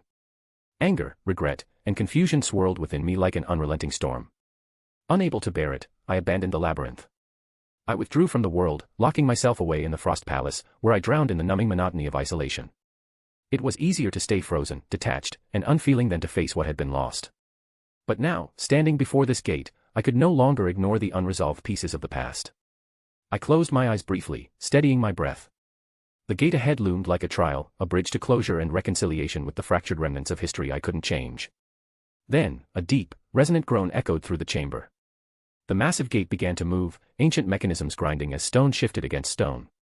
The floor trembled beneath me, vibrating with a sense of significance as if the labyrinth itself were holding its breath. The sound was deafening in the stillness, a reminder of just how monumental this moment was. A sudden burst of light spilled through the widening gap, brilliant and blinding, chasing away the dim glow of the torches. It washed over the cavern like a tide, illuminating every shadow and crack in the stone. It was time. As the gate finished its slow, laborious ascent, two figures emerged from the radiant glow. The first, small and fluttering, was unmistakably Ramiris. Her wings glimmered faintly in the light, a stark contrast to the uneasy figure beside her. Aurelia. The elemental moved hesitantly, each step faltering and unsure. Its trembling form betrayed its inner turmoil, and its gaze remained fixed on the ground as though the very act of looking at me would shatter it completely. Ramiris hovered close, darting anxiously around the elemental. Her presence was a gentle reassurance. She occasionally glanced toward me, her expression a mix of encouragement and worry, as though bracing for what might happen next. The air was thick with tension, the silence broken only by the soft shuffle of Aurelia's hesitant steps and the faint hum of residual energy radiating from the open gate. As it drew closer, my gaze remained fixed on the elemental. Every movement of its fragile form stirred something profound within me. Emotions I thought I had buried began to stir, rising to the surface in quiet waves. I clasped my hands in front of me, keeping my expression neutral. I couldn't afford to waver now, not when we were on the precipice of something that could finally mend the rift left in the wake of the past. Aurelia stopped a few paces before me, its head bowed so low that its trembling was impossible to ignore. The faint quiver of its limbs betrayed the storm of fear that gripped it, and as it knelt with shaky knees, I could feel the weight of its unease pressing down on the air between us. Ramiris hovered close, her presence a flicker of support in the tension-filled room. Yet even her usual cheer seemed muted, her gaze darting anxiously between us. Is there anything why you need? Velzard sama. Aurelia stammered, its voice unsteady and cracked. I remained motionless, my posture rigid as if the moment itself had frozen in time. My gaze never wavered, fixed on the trembling figure prostrating before me. The silence that followed was deafening, stretching long enough to make the tension almost unbearable. Finally, I exhaled softly, breaking the stillness. Would you mind accompanying me on a short walk? I asked, my tone deliberately calm yet unreadable. Aurelia's head snapped up, its eyes wide with shock. Even Ramiris flinched at my unexpected words, her expression shifting from confusion to alarm. Wait. To where? Ramiris blurted, her voice laced with worry. I turned my attention to her and softened my expression, offering a warm smile that I hoped would ease her concerns. To Rimu's laboratory. I replied smoothly. If you don't mind, I'd like to speak to Aurelia one-on-one. I requested. The effect of my words was immediate and stark. Aurelia's face twisted into a mask of dread, its anxiety visibly intensifying. Ramiris, too, looked as though she were on edge, her wings twitching nervously as she glanced between us. Rimu is waiting for me at the moment, and the three of us will need to discuss something afterward. I added, keeping my tone light. Ramiris' lips parted as though to protest, but no words came out. Her gaze flitted back to Aurelia, whose entire body seemed to shrink under the weight of the conversation. Well. Ramiris finally muttered, her voice hesitant and unsure. A soft chuckle escaped me. The sound was light yet deliberate, meant to ease the heavy atmosphere even slightly. There's no need to worry. I said gently. I'll call you back shortly. Once this is done, we'll meet at the laboratory. I told her. Ramaris hesitated, her brow furrowed as she studied me. After a moment, she let out a reluctant sigh and floated closer. She placed a tiny hand on my shoulder, her touch almost imperceptible but filled with earnest concern. Please don't be too harsh on her. She whispered, her voice barely audible but carrying a weight that lingered. I gave a slight nod in response. You have my word, I said firmly, meeting her gaze with unwavering resolve. Satisfied, though still visibly uneasy, Ramaris pulled away. She cast one last look at Aurelia, who remained frozen in place, before offering a final nod of reassurance. Then, with a faint shimmer of light, she vanished, leaving me alone with the fractured piece of my past. The silence that followed her departure felt heavier than before, the air charged with unspoken tension. Aurelia remained kneeling, its trembling even more pronounced in the stillness. Slowly, I shifted my gaze back to it, the weight of this moment settling fully onto my shoulders. Shall we? I said softly, extending a hand toward the quivering elemental. Although still visibly uneasy, Aurelia gave a slight, hesitant nod and pushed itself to its feet. Its trembling hadn't completely subsided, but it stood straighter, making a valiant effort to regain composure. Without a word, I turned and began walking toward the door leading to Rimuru's private laboratory. My footsteps rang sharply through the still air, each step echoing like a steady metronome in the silence. For a brief moment, that sound was the only thing to accompany us. Then, I heard a second set of footsteps, quieter and more uneven, hastily joining mine. I didn't need to glance back to confirm Aurelia's presence. It had quickened its pace, the uneven rhythm betraying its nerves as it hurried to match my stride. Once we settled into a matching rhythm, the silence returned, wrapping around us like an unspoken tension neither dared to break. Several moments passed before I finally glanced over my shoulder. Aurelia flinched sharply, its steps faltering as it caught my gaze. How are your scars? I asked softly, my voice cutting through the quiet like a ripple across still water. Aurelia froze in place, and I stopped as well, turning fully to face it. Slowly, almost hesitantly, it raised its arms, inspecting them as if searching for an answer in the faint glow of its form. "TT there, not as painful anymore." It stammered, though the tremor in its voice suggested otherwise. In the silence that followed, faint lines of white light and frost emerged across its body like ghostly veins. They glimmered in the dim light, branching out like cracks in glass, a stark reminder of what transpired in Lublius. I knew these marks weren't normally visible. Aurelia had altered its form to conceal the scars, likely out of shame or fear. As masters of the time attribute, the Aurelias possessed unparalleled regenerative abilities. Their status as the greater elementals of time allowed them to rewind reality for themselves, undoing virtually any damage as though it had never occurred. However, even that formidable power was useless against the scars my blade had left behind. My scythe, Canon, was a weapon unlike any other. Forged by my elder brother Veldora himself, it was a masterpiece infused with his unparalleled craftsmanship and understanding of creation. Made from stardust and imbued with mysterious properties that elude even me, it was designed to complement my powers perfectly. Among its many abilities, time damage was the most outstanding. This ability rendered conventional healing irrelevant, for it transcended the flow of time itself. No matter how far the victim rewound time, or even if they transferred their soul to a new vessel, the damage inflicted by Canon remained immutable. It was a permanent scar, one that only I hold the power to undo. Aurelia's wounds, etched into its very being, were a testament to the devastating strength I wielded that day and the consequences of my anger. "I see," I murmured, letting my gaze linger on the glowing marks for a moment longer. Eventually, I stepped forward, closing the gap between us until I stood just a few paces away. Slowly, deliberately, I reached out and gently cradled one of Aurelia's hands between both of mine. The elemental flinched at the contact, its ethereal form quivering beneath my touch. "Velzard sama," it muttered, its voice barely audible and trembling. I didn't respond immediately. Instead, I allowed a soft blue light to begin emanating from my hands, spreading like a serene glow across its form. The light was gentle yet profound, filling the space with a sense of calm. The air around us seemed to shift, becoming cooler but not uncomfortably, like the soothing embrace of winter's first snowfall. Aurelia gasped softly as the light seeped into its body, reaching the scars it had borne for days. One by one, the wounds began to close, the jagged lines of frost and white light dissolving as though they had never existed. My focus remained unwavering, my gaze fixed on its trembling hand. I could feel the remnants of Caion's power resisting me, stubborn and unyielding, but I pressed on with the same care I'd used to mend something fragile. This wasn't my first time undoing the effects of time damage, though the last time had been under very different circumstances. During one of my spars with Guy, we tested the might of our elder brother's gifts. He wielded Azura, the blade Veldora had entrusted to him, an instrument of chaos and destruction. Eventually, Guy passed it on to Malim, but the memory of those clashes lingered. The healing process was slow and deliberate. Each scar closed as though the threads of time itself were being rewoven, stitched back together by my will. Aurelia's astonishment was palpable, its wide, glowing eyes fixed on the soft light enveloping its form. When the final scar faded, the blue light dimmed and then vanished, leaving the room steeped in a quiet stillness. I released its hand and stepped back, taking a moment to regard the elemental. Its form had changed subtly, renewed, and whole. It no longer needed to mask the wounds I had inflicted. Aurelia stood there stunned, unsure how to process what had just happened. Slowly, it raised its hands, turning them over to confirm the absence of the scars. When the realization fully sank in, it lowered its gaze and bowed deeply, its voice trembling with emotion.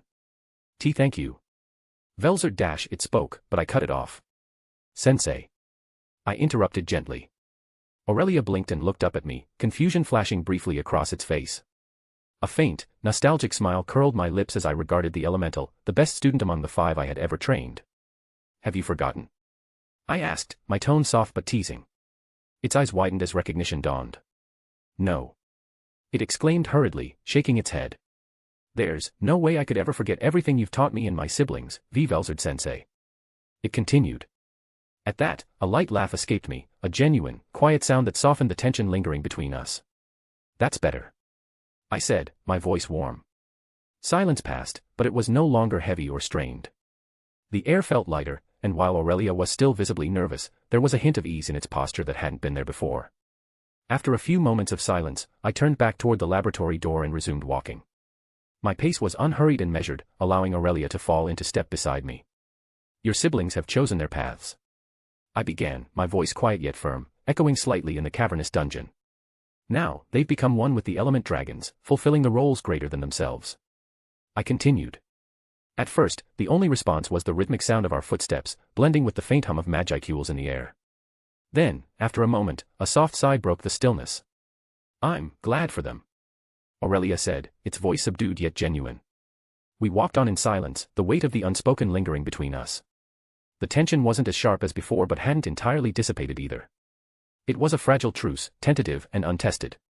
When we reached the laboratory door, I stopped just a few paces away. My gaze lingered on the entrance for a moment, but my thoughts were elsewhere.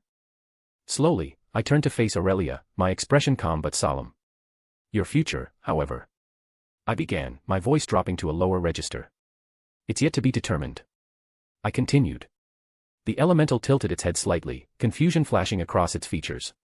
I took a deep breath, carefully considering my next words. No amount of magic can undo your mistakes. I said, each word deliberate, weighted with truth. Nor will it erase the damage I've already inflicted upon you. I added. Aurelia's head lowered, its ethereal glow dimming slightly as if it were shrinking beneath the weight of my words. But, I continued, softening my tone. That doesn't mean your life has to remain stagnant. I told it. Its head snapped up at that, its glowing eyes wide with uncertainty and a flicker of something else. Hope. Consider this. I paused, allowing the weight of the moment to sink in. A truce. I'll look past everything that's happened, your arrogance, your mistakes, your defiance, in exchange for your unwavering loyalty. Not to me alone, but to Rimuru, your siblings, and this world. I continued. Aurelia froze as if my words had stolen the very breath from its form. The glow of its eyes shifted, wavering between disbelief and cautious optimism. You have the chance to prove that you can still be more than the sum of your failures. You can redeem yourself, not just to me, but to everyone. I said, stepping closer, my gaze steady. Its expression faltered, overwhelmed by the sheer magnitude of my offer. For a moment, I saw the elemental I had once trained so diligently, full of promise yet blinded by its insatiable curiosity. That same potential was still there, buried beneath the scars of the past. Why you mean? I can still redeem myself. Aurelia stammered, its voice trembling but unmistakably laced with hope. I allowed a faint smirk to curl my lips, crossing my arms. That's for you to show. I replied simply, my tone both challenging and encouraging. The silence that followed was heavy but no longer oppressive. Aurelia's trembling form steadied, and I saw something shift within its glowing eyes. The hesitation faded, replaced by a spark of determination that hadn't been there moments before. Then, with a resolve I hadn't expected so soon, Aurelia bowed deeply. I'll do my best to regain everyone's favor, Velzard-sensei, it vowed, its voice shaking but resolute. I nodded slowly, satisfaction flickering in my chest. Good. I said, my voice softer now, almost approving.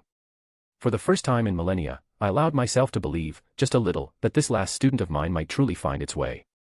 Perhaps there was still a chance for its boundless curiosity and talent to serve a greater purpose. Turning back toward the door, I spoke one final time without looking back. Don't waste this chance. It may be the only one you get. I told it. The elemental's glow brightened faintly as though it had taken my words to heart.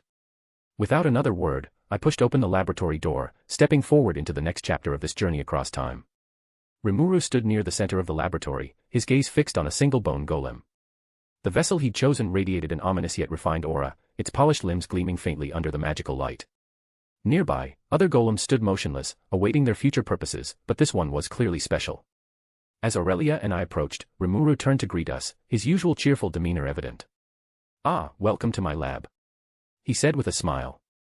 "Quite the impressive workshop you've put together," I remarked, letting my gaze sweep across the room. Rimuru chuckled softly, stepping aside to reveal the vessel. "Glad you like it." This was the best bone golem I had left. I even recreated Charybdis' core and integrated it into the design. It should be strong enough to handle Aurelia's power while giving it plenty of room to grow, he informed us. "Thank you for preparing this," I said, my voice carrying genuine appreciation. Rimuru nodded before stepping back, giving us the space we needed. I turned to Aurelia, who was now standing before the vessel, its ethereal form flickering slightly as it examined the intricate details of its soon-to-be host. Unlike its struggle with Cronoa, this time, the body would be its own to command, a new beginning. "Whenever you're ready," I said, my tone encouraging yet firm. Aurelia's glow dimmed momentarily, its uncertainty returning. Slowly, it turned to face me, its translucent features shifting with apprehension. Is it really all right for me to go out there?" it asked, its voice trembling. I crossed my arms and tilted my head with a playful smirk. "How else will you prove yourself?" I shot back. Aurelia hesitated but then nodded, its resolve slowly hardening. It stepped toward the vessel and knelt before it, its form trembling slightly with anticipation. "Wait," I said suddenly, my voice cutting through the tension like a blade. The elemental froze, turning to face me with wide eyes. Rimuru also glanced over, curious about my interruption. "Rimuru-san," I called softly through thought communication.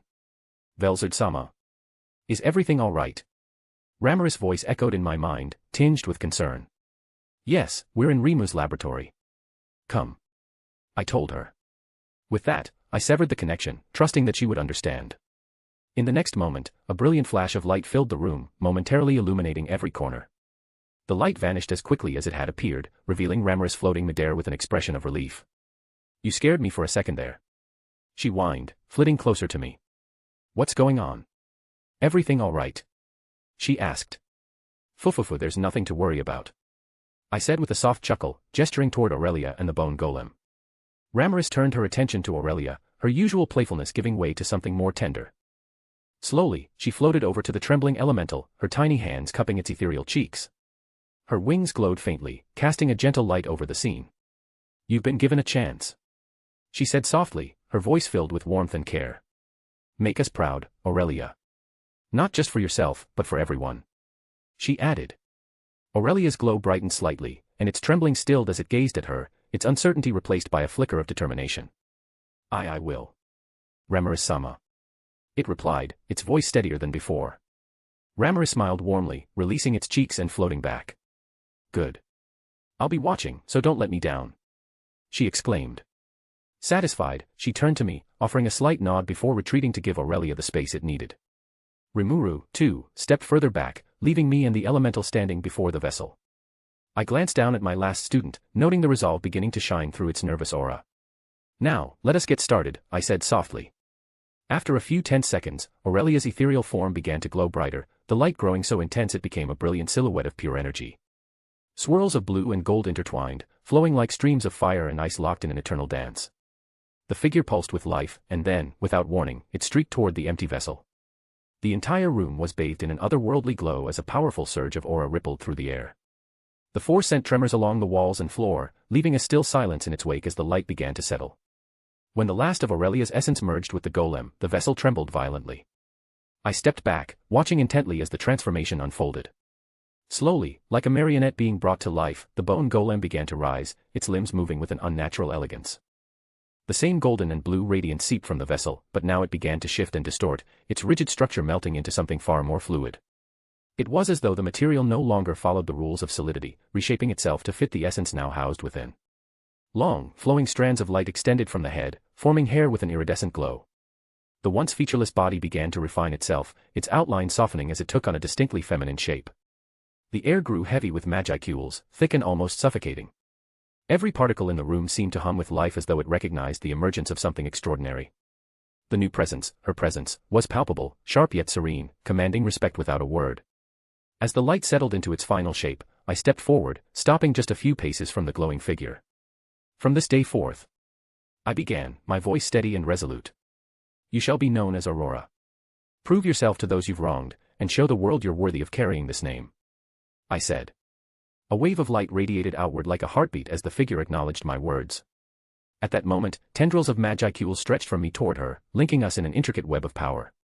The temperature plummeted instantly, and a fine layer of frost spread across the floor, shimmering like a field of stars. W.O. Ramaris yelped, darting back as her breath fogged in the frigid air. The growing cocoon of energy surrounding Aurora churned violently, swirling with raw power. The winds it stirred whipped through the room, sending the other golems clattering against one another. Ramaris quickly ducked behind Rimuru, who erected a barrier to shield her from the storm.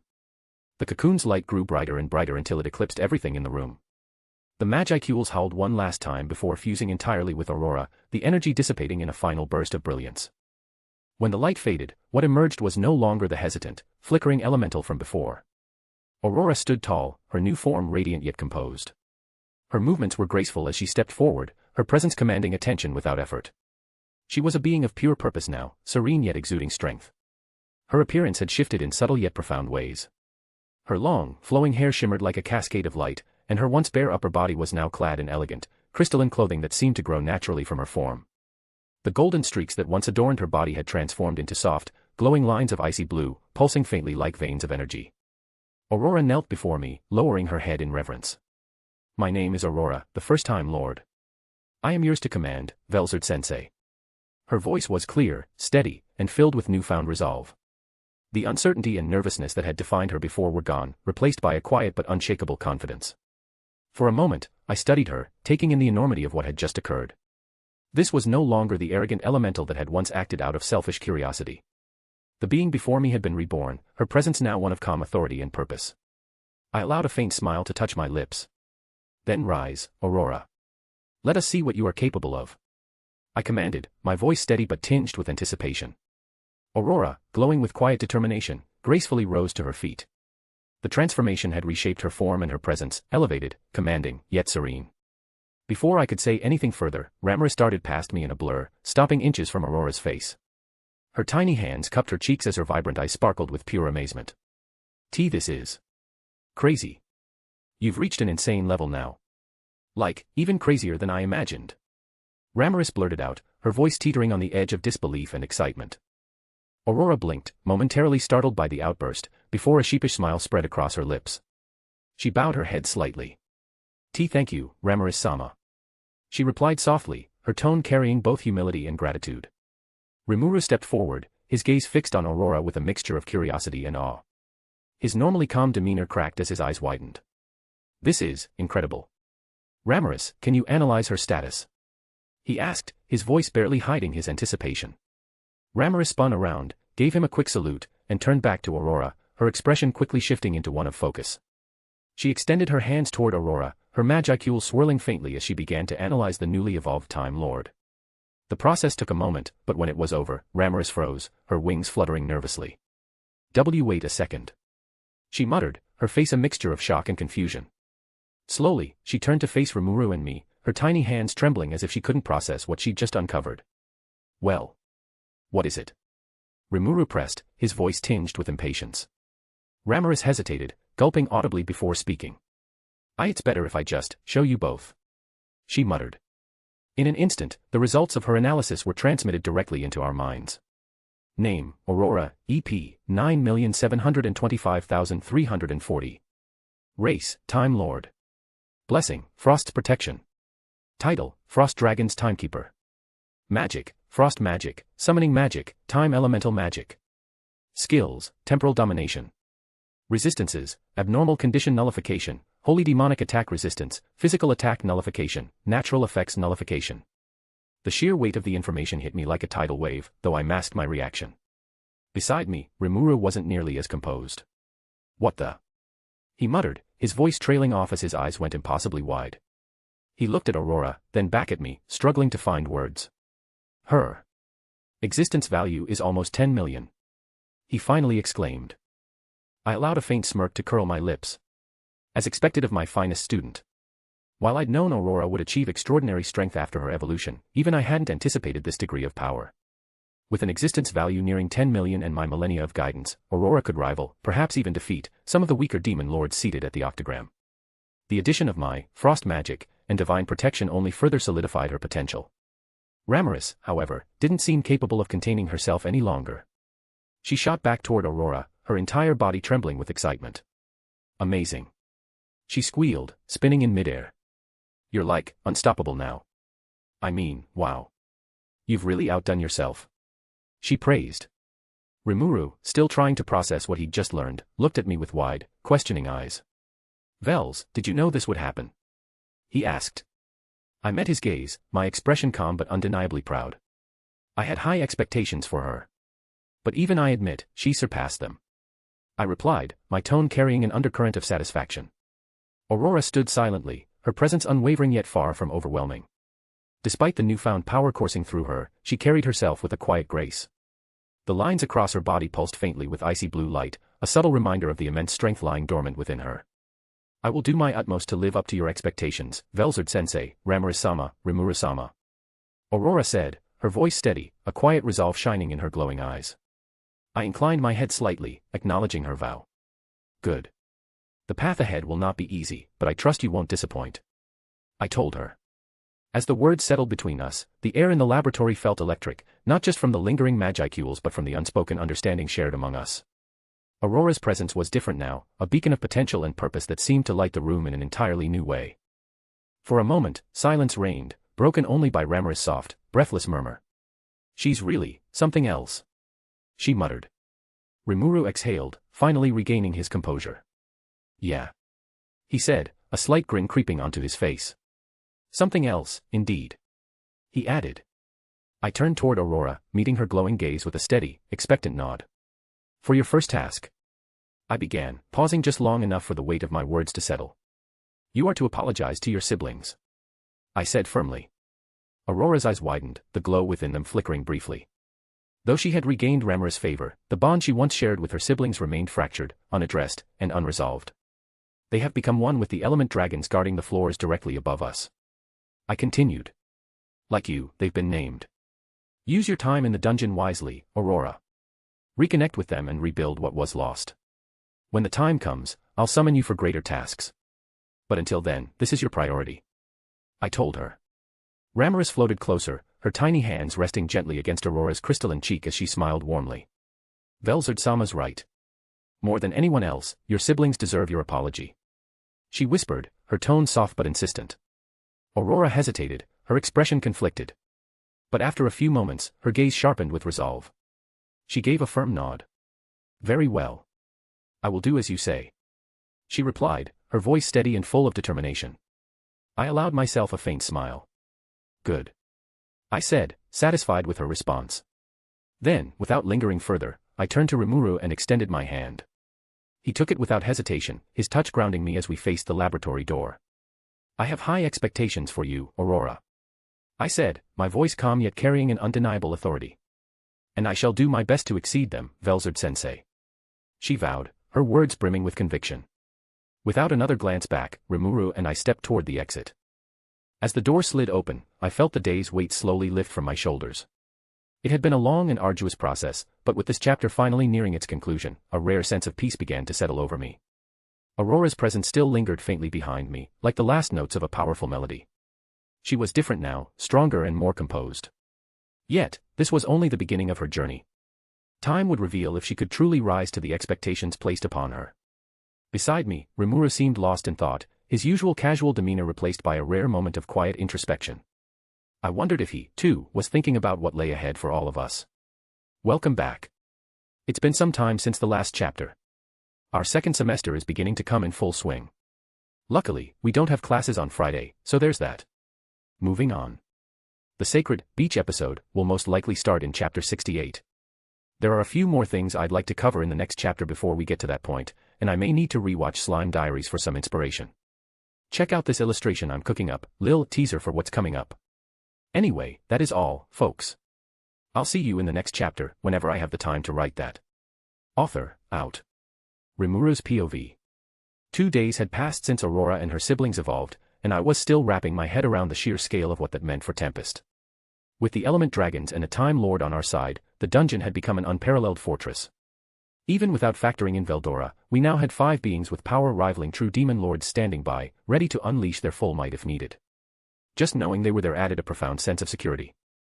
I wasn't sure how Aurora's reunion with her siblings had gone, and it didn't seem like my place to pry. From what Velzard mentioned, they had a lot to work through. But I did hear that Aurora had been assigned to guard Ramirez, which made sense since Beretta and the Dryads were constantly busy managing the dungeon's operations. As for the element dragons themselves, they hadn't faced any challengers yet. Not that they were likely to, considering they guarded the dungeon's lowest floors. Most adventurers couldn't even come close to reaching that level. But their real value wasn't just in guarding the dungeon. In a few weeks, Boreas, Nodos, Zephyrus, and Euros would be sent to protect the construction crews building the ziggurats. That assignment alone was a game-changer. With their time attribute abilities, they could cloak the entire crew in a controlled time field. It can function similarly to thought acceleration, but the main difference is that it literally separates a defined space from the rest of the world, allowing time inside to pass quicker or slower. This means that the 1 or 2 days needed to complete each ziggurat would see only a few minutes pass outside. Just thinking about the implications left me in awe. Not only would the crew be safe from outside threats, but we could finish building all 300 ziggurats in a fraction of the predicted 150 days. And since we'd have time to spare, why not go beyond that and fortify even more critical locations? Of course, the only potential bottleneck was gathering enough construction materials. But that was a logistical challenge, one we could handle. The more I thought about it, the clearer it became that the element dragons were pivotal to Tempest's future defense. This breakthrough didn't just mean faster construction, it also meant more efficient construction. It meant a complete shift in our strategy. Instead of being tied up in fortifications for months, we could secure our borders in just a few weeks. That freed us up to focus on the things that mattered even more, stuff like combat training, evacuation drills, and strengthening our forces for any future threats. Ramirez and I had been right in insisting on bringing the Aurelias back into the fold. I wasn't sure if I'd ever fully understand everything going on between them or if Velzard would even agree to the plan, but one thing was sure. They were now an integral part of Tempest's future. And I was grateful for it. Anyway, I was currently seated at my desk in the office of my private laboratory. My mind had been wandering more than I cared to admit, mostly drifting toward thoughts of the upcoming beach outing. It had been a while since we had a chance to unwind, and honestly, I was looking forward to it. But today wasn't about fun. I had more important things to focus on. I'd called in some of my strongest subordinates, as well as Veldora and Velzard, for a formal evaluation. With our plans to undergo intense training in preparation for the Eastern Empire's inevitable attack, I needed to keep track of everyone's progress. Fortunately, Ramirez granted me access to Small World's analytical system, which provided unparalleled insight into individual power levels. So, why not start with myself? Name, Rimuru Tempest, EP, 29,955,775, plus Fangs of the Devourer 3.2 million, Frost Bracelet 1.5 million. Race, Demon Slime. Blessing, Storm's Protection, Frost Dragon's Devotion. Title, True Dragon Egg Holder. Magic, Aspectual Magic, Summoning Magic, True Dragon Magic, Others. Manus, Seal. Skills, God of the Void, Azathoth, God of Harvest, Shub-Niggurath. Hang on, why is my existence value higher than before? And my blade's EP had shot up by an additional 600,000. Even my Frost Bracelet contained more stored energy than some of my strongest subordinates. How absurd was that? Seal, mind explaining this?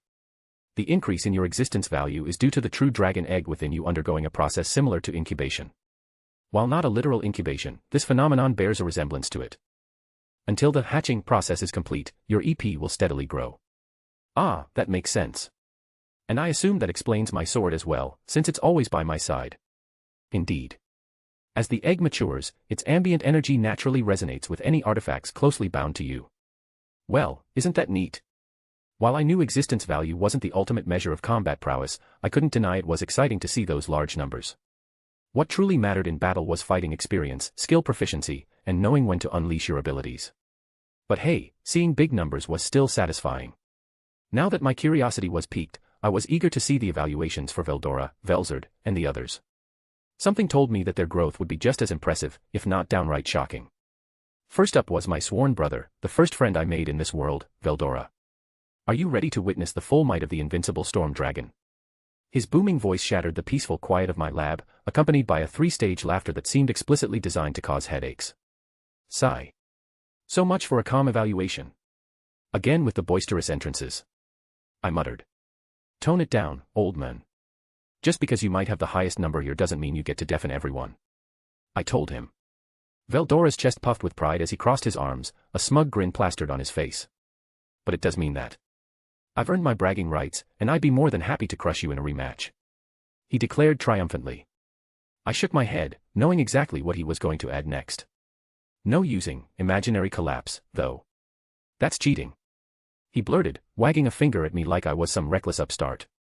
I let out a playful scoff and leaned forward, resting my elbows on the desk. Oh. Isn't it fair to use all our abilities? I challenged, arching an eyebrow. You fool.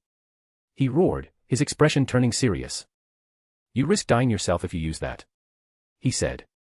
I paused, my amusement fading. As much as I hated to admit it, Veldora was right. Turn Null was the most destructive force in existence.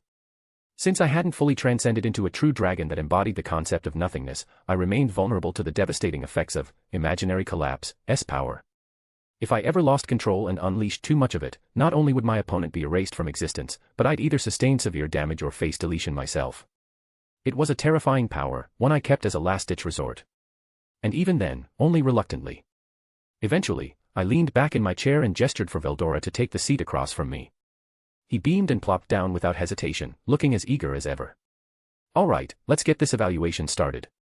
I said, shaking off the lingering weight of my thoughts. Name, Veldora Tempest, EP, 90,255,680, plus Tiamat 30.4 million. Race, True Dragon. Blessing, Storm Dragon's Grace, Demon Lord's Ally. Title, Storm Dragon. Magic, Storm Magic. Skills, Lord of Investigation, Faust, Lord of Nature, Ananiel. What in the world? I blinked, barely comprehending the absurd numbers staring back at me. His existence value had jumped by over 2 million since the last evaluation. I'd honestly expected it to go down after he acquired his second ultimate skill, since gaining skills normally results in the permanent decrease of one's magical capacity. Apparently, Veldora's elder brother had other plans. But what really caught my attention was his weapon, Tiamat. I knew it was ridiculous after seeing its devastating effects firsthand and learning that the creator himself had forged it. Still, the fact that it alone surpassed my EP. That was a little hard to swallow. Before I could process that unsettling thought, a loud bang shook my desk. Oh! Would you look at that? Veldora's voice boomed, practically vibrating the room. I glanced up to see him grinning like a child who'd just discovered candy for the first time, his palms still pressed against my desk. Trying to regain my composure, I let out a long sigh. I'll admit, that is ridiculous. I said, reluctantly acknowledging his results. Veldora leaned back triumphantly, puffing out his chest with the pride of a peacock in full display. How about it, Rimuru? Still want to challenge me? He teased, his eyes glinting with mischief. Shut it. We're training anyway, and I'll still beat your ass. I shot back with a confident grin. Quahaha. Confidence. I like it. He roared, his laughter echoing through the lab. Truth be told, I wasn't entirely sure how a proper fight between us would go. Without using Turn Null or getting any help from Seal, I'd be at a disadvantage. Sure, I was faster and more efficient with my energy usage, but Tiamat fixed Veldora's most glaring weakness, his tendency to burn through magicules like a raging storm. With that monster of a weapon in hand, he could easily outlast me in a drawn-out battle. Welp, I'll take my leave now. Veldora announced suddenly, clapping his hands together. I have to inform everyone of my glorious results, especially Velzard. She'll be impressed, don't you think? He said. I pinched the bridge of my nose. Right, because bragging will definitely go over well with her. I muttered. Ignoring my sarcasm, Veldora practically skipped toward the exit, his excitement palpable. I'll be waiting for that rematch, Rimuru. He bellowed before disappearing down the corridor. The door slid shut, and silence finally returned to the entire lab. I exhaled, letting the tension drain from my shoulders. One down, some more to go. I muttered, bracing myself for what was to come. The next evaluation was Velzard. I had no doubt she'd crossed paths with Veldora on her way here. I could practically imagine him boasting about his absurd stats while she graced him with that icy smile that never failed to send shivers down our spines. The room already felt cooler in anticipation. Soft footsteps echoed through my office, pulling me from my thoughts. I looked up, and my lips instinctively curved into a warm smile. Velzard returned it effortlessly, her usual elegance making the room feel both lighter and sharper at the same time. Fufufu, Veldora truly hasn't changed, has he? She teased as she approached my desk. I chuckled, shaking my head. Yeah. But honestly, what can we even do about that? I asked, shrugging. Nothing at all. She said with a soft laugh. As she sat across from me, a natural pull between us was evident, a quiet, unspoken understanding.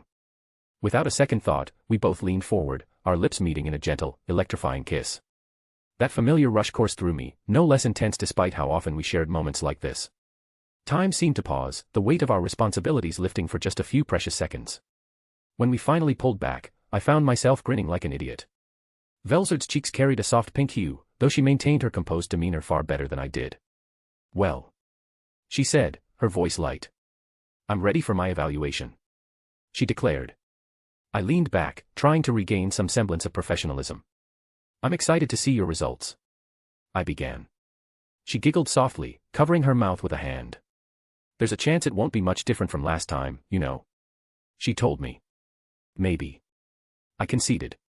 But since that last evaluation, some things have changed, wouldn't you agree? I shot back playfully. Velzard sighed in mock exasperation, though her eyes gleamed with understanding. You could say that, she admitted. Well, then, let's get started, shall we?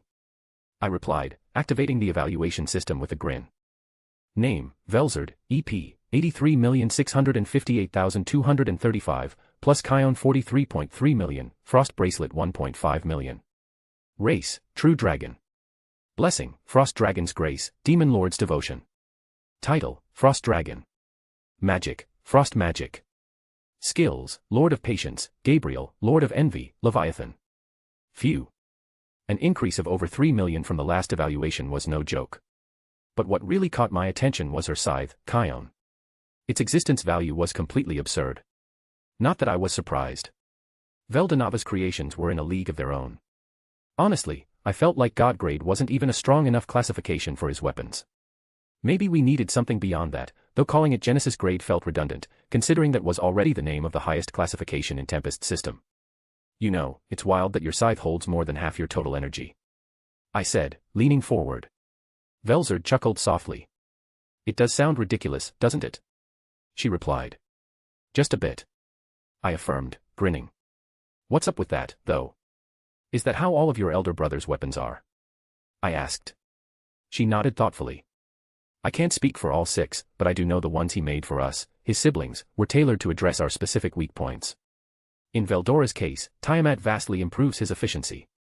That's probably why it doesn't have as high an existence value as Kion, she explained. I tapped my fingers on the desk, thinking it over. Makes sense, I guess. If he's already got that ridiculous Magicule pool, efficiency would be his biggest issue, I added. Exactly, she confirmed. Velgrine's weapon, on the other hand, holds the most energy of the 3. That's because she has the smallest Magicule pool among us, she continued. I let out a low whistle. So, your elder brother really thought this through, huh? Balancing out all your strengths and weaknesses with weapons, I remarked. Velzard smiled faintly. Indeed. His insight was unparalleled, she muttered. That checked out, but there was still one question gnawing at me. So, what's Kion supposed to help you with? I asked, tilting my head slightly. Velzard leaned back in her chair, her expression casual but confident. Kion strikes a balance.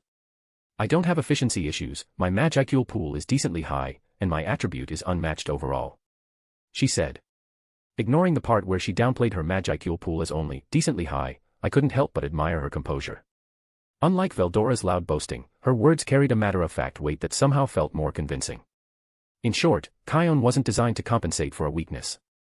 It was crafted for its unique ability, she continued. Which is? I prompted, curious. It resets things back to their natural state, Velzard explained smoothly. Although it doesn't align perfectly with my deceleration, it complements it in strange ways, she said.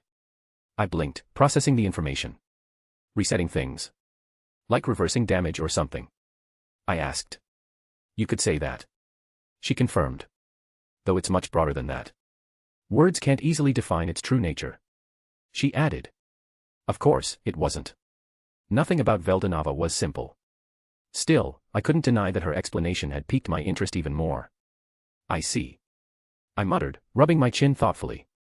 Velzard's expression softened, a playful glint in her eyes. Perhaps I should demonstrate its abilities during our upcoming training. She offered. I'd love to see it in action. I replied with genuine curiosity. She nodded gracefully before rising from her seat.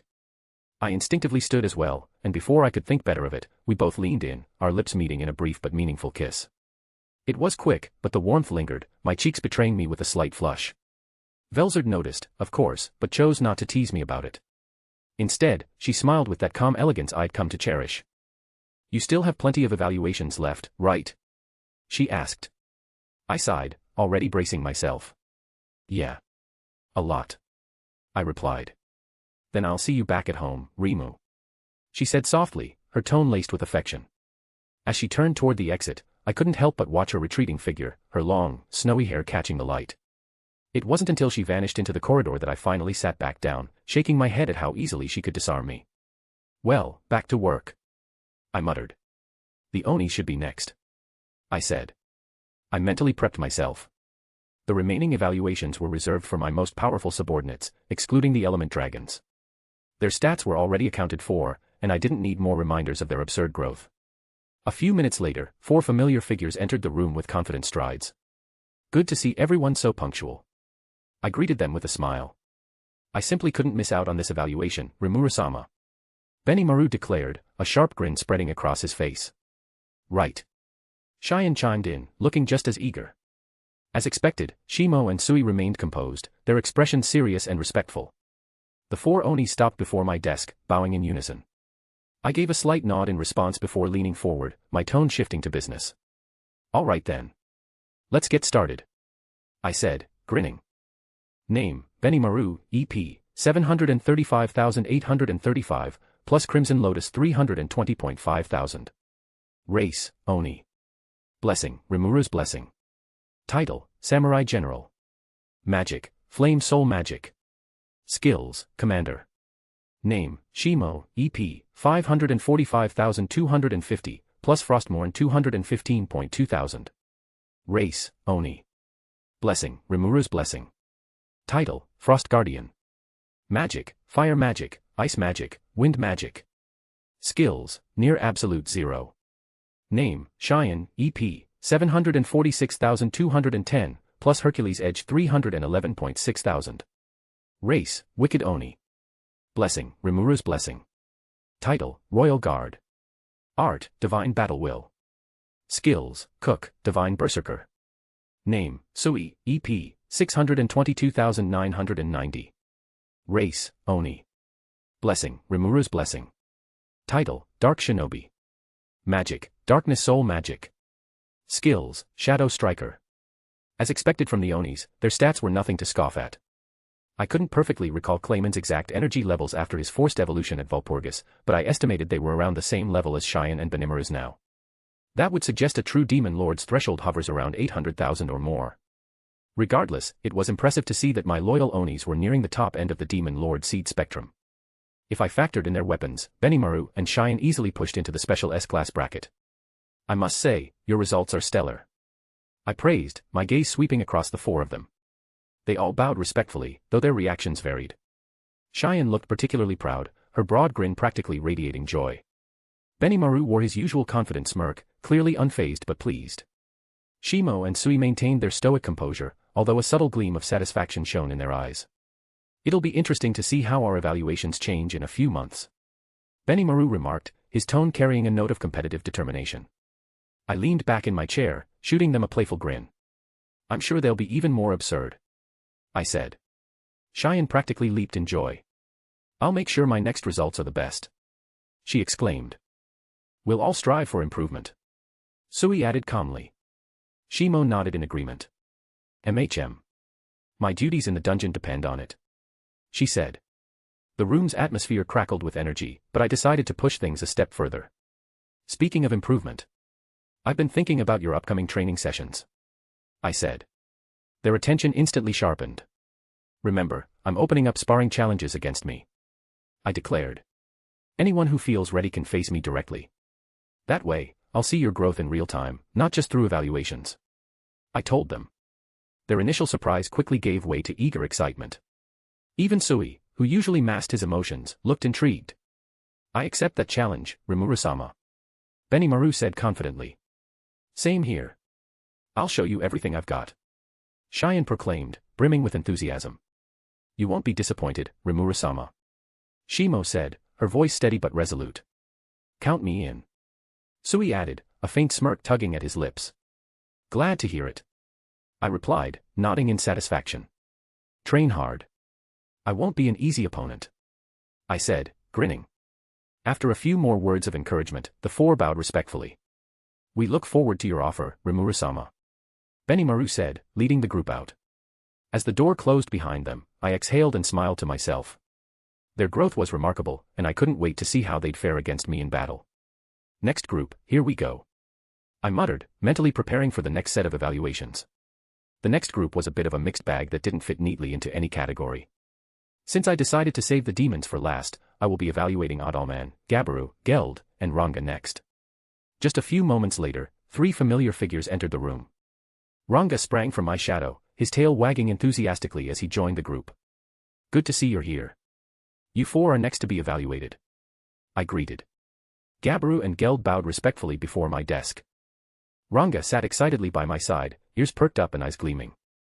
Adalman, being the devout zealot he was, immediately dropped to one knee, bowing his head in reverence. It is an honor to be in your presence, Rimuru-sama, Adalman said solemnly. I let out a soft laugh and waved my hand dismissively. Come on, no need to be so formal here, I told him. Adalman looked hesitant, but he slowly rose to his feet from his kneeling position. You all doing well? I asked, scanning their faces. Of course, Rimuru-sama. My unit's training has been impeccable lately, Gabiru declared proudly, puffing out his chest. We've made significant progress on the preparations for the Ziggurat project as well, Geld added, his tone calm and measured. I'm sure you've all been working hard, I said, grinning at their enthusiasm. But let's not get ahead of ourselves. We still have evaluations to go through, I continued. The group nodded, their expressions turning serious. Since some of you are still busy, especially with the Ziggurat project, let's not waste any more time, I said, straightening myself. Let's begin, I announced. Name, Adalman, EP, 505,835. Race, White King. Blessing, Rimuru's Blessing. Title, Holy Fist Master. Magic, Aspectual Magic, Holy Magic, Summoning Magic. Skills, Holy Demonic Inversion. Name, Gabiru, EP, 526,990, plus Vortex Spear 175.3 thousand. Race, Dragonute. Blessing, Rimuru's Blessing. Title, Dragon Warrior. Magic, Aspectual Magic. Skills, Tuner. Name, Geld, EP, 700,132, plus Meat Crusher 206.1 thousand. Race, High Orc. Blessing, Rimuru's Blessing. Title, Orc King. Magic, Aspectual Magic. Skills, Guardian, Gourmet. Name, Ranga, EP, 795,216. Race, Tempest Star Wolf. Blessing, Rimuru's Blessing. Title, Wolven King. Magic, Wind Soul Magic, Storm Magic. Skills, Lord of Mage Wolves. Another impressive batch of powerful individuals. Now that's what I like to see. I'm sensing that everyone I'll be evaluating will be at the higher end of the Demon Lord seed range. Honestly, I wouldn't be surprised if Primordials reached the million class. Impressive results, you 4. I praised, my gaze sweeping across the group. Adalman and Gabiru straightened with pride, their eyes gleaming. Geld offered a respectful bow, and Ranga wagged his tail furiously, practically vibrating with energy. Our training has paid off well, Gabiru declared with his usual enthusiasm. I will ensure that my evaluation only improves from here on out, Rimuru-sama. Adalman vowed solemnly, his expression burning with devotion. I'd like to finish our project soon so that my men and I can grow as well, Geld added, his tone steady but resolute. Their determination was infectious, and I couldn't help but grin. My expectations are high. I said, leaning forward with a confident glint in my eye. But I'm sure you won't disappoint. I added. We will exceed your expectations, Rimuru-sama. They vowed in unison, their voices filled with conviction. I nodded, satisfied with their resolve. The three promptly stood and offered one last bow before heading for the door. See you all soon. I waved as they exited. As I watched them go, Ranga let out a pleased rumble before slipping back into my shadow like a phantom. Well, then, time for the next group. I muttered to myself, leaning back in my chair. I was particularly excited about this next batch. Apito and Kamara were two of the dungeon's heaviest hitters, but Zijin was the absolute highlight. Thanks to Veldora's tutelage, that once reclusive insector had undergone staggering growth and now stood as my fifth strongest subordinate. Not a title earned lightly, considering the company he kept. The sound of approaching footsteps pulled me from my musings. My eye snapped to the entrance just as three figures entered the room, radiating controlled but unrestrained power. Kamara waved at me cheerfully while Apito and Zijin maintained their usual composed demeanor. Long time no see, Rimuru-sama. Kamara chirped. Was it really? I shot back playfully, raising an eyebrow. They stopped a few paces before my desk and knelt in unison. I leaned forward, my gaze sweeping across them. I assume you've all been training amongst yourselves. I began, keeping my tone casual. Yes. After each spar with Veldora-sama, I train with Apito to push ourselves further. Zijin said, his deep voice steady and measured. I am thankful that you stationed us on the lowest floors, which very few adventurers can reach. Because of that, we've had the freedom to train and grow stronger. Apito added. Satisfied, I nodded. Sounds like I made the right call then. I replied. My attention shifted to Kamara, who wore a cheeky grin, practically bouncing on the balls of her feet. So, what about you? I asked with a teasing tone. Heh. I've been teaching my children a few tricks, you could say. She answered. I blinked, leaning back slightly. Children. Do you mean your tailed beasts? I questioned. Yes. Training in the dungeon has become extremely exciting now that you've named them. Thank you, Rimuru-sama. She said enthusiastically, her voice brimming with gratitude. I chuckled. Looks like you and your little army will be quite the formidable group. I remarked. Her grin widened at the praise. Once the excitement settled, I straightened up and leaned forward, ready to dive into the evaluations. Well then, no time like the present. Let's get started. I announced. Name, Apito, EP, 825,775. Race, Star Wasp. Blessing, Rimuru's Blessing. Title, Insect Queen. Skills, Motherly Queen. Name, Kamara, EP, 815,125, plus 8-tailed beast 664,336. Race, Nine-tail. Blessing, Rimuru's Blessing. Title, Nine-head. Magic, Earth Soul Magic. Skills, Beast Domination, Beast Unification. Name, Zijin, EP, 1,045,980. Race, Insector.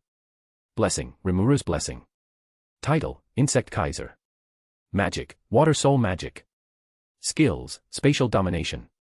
There's a lot to unpack here. First off, they all have EP levels above 800,000, and they're still technically Demon Lord seeds. The same goes for everyone I've evaluated today with their impressive assessments.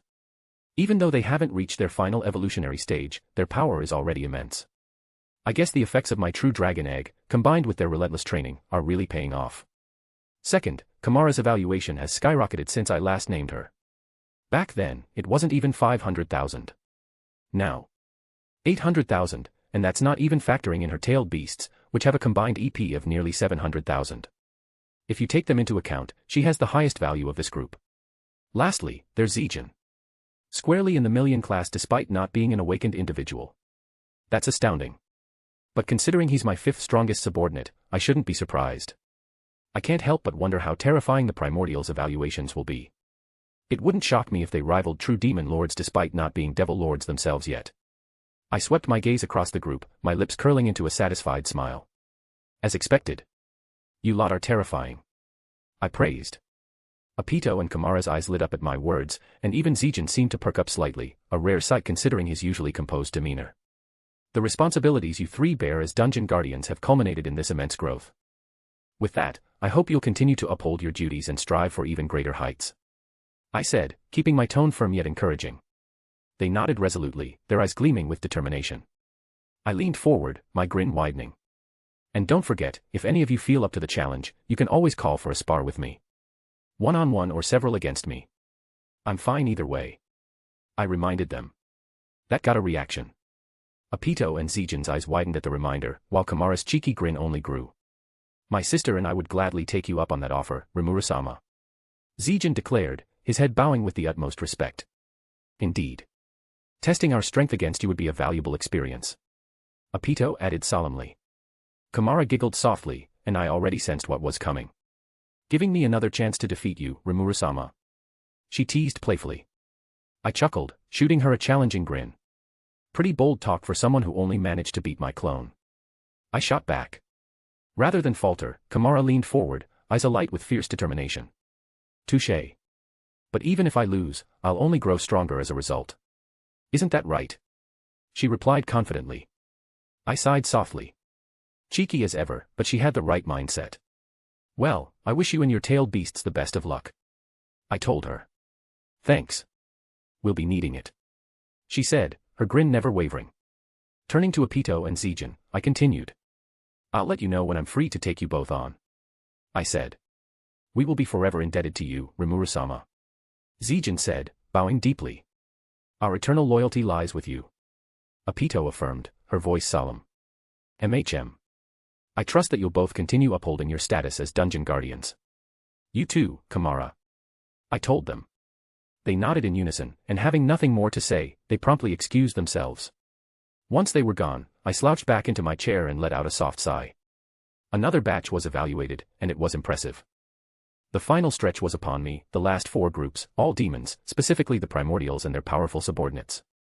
Given the absurd evaluations I'd seen so far, I braced myself for results that would likely be even more ridiculous. It's a good thing I'd mentally prepared for this. First up was Ultima's group. The sound of confident footsteps echoed as she strode into the room, flanked by Wherein and Zonda. Ultima wore her usual cheeky grin, but subtle deference underscored her demeanor. Even when playful, she knew how to maintain respect when it counted. Are you ready to have yourselves evaluated? I prompted, leaning forward slightly. More than ready, Rimuru-sama. Ultima said brightly. When the trio reached my desk, Wherein and Zonda knelt with military precision while Ultima offered a deep bow. I straightened myself before addressing her. So, how's your duty as Chief Prosecution Officer? I asked. Ultima met my gaze and released an exaggerated sigh. There isn't much crime in Tempest. The most I've seen were a few petty thieves. Nothing worth getting excited about. She replied. I nodded thoughtfully. Well, I suppose that's a good thing. Means we've built a peaceful nation. I said. Ultima huffed in response. Peaceful. More like boring. But I guess that's my job. She replied. Then she grumbled under her breath, her voice sharp with annoyance. And that stupid blondie keeps interfering with my work. She muttered. I raised an eyebrow. Carrera? I asked. Yes. She confirmed, crossing her arms dramatically. I couldn't help but chuckle. Carrera and Ultima's volatile relationship wasn't exactly a secret. Still, it was amusing to hear how it bled into their duties. Well, I suppose we can sort that out later. Maybe I'll play referee between you two. I teased lightly. Ultima's grin returned. Please. I'm tired of her showing up uninvited. She groaned. Duly noted. I said, waving off the topic. My gaze swept across the 3, my expression growing serious. For now, let's begin the evaluations. I announced. Wherein and Zonda straightened their postures, their eyes gleaming with anticipation, while Ultima's grin turned downright predatory. The atmosphere grew tense with excitement as we prepared for what would likely be yet another batch of jaw-dropping results.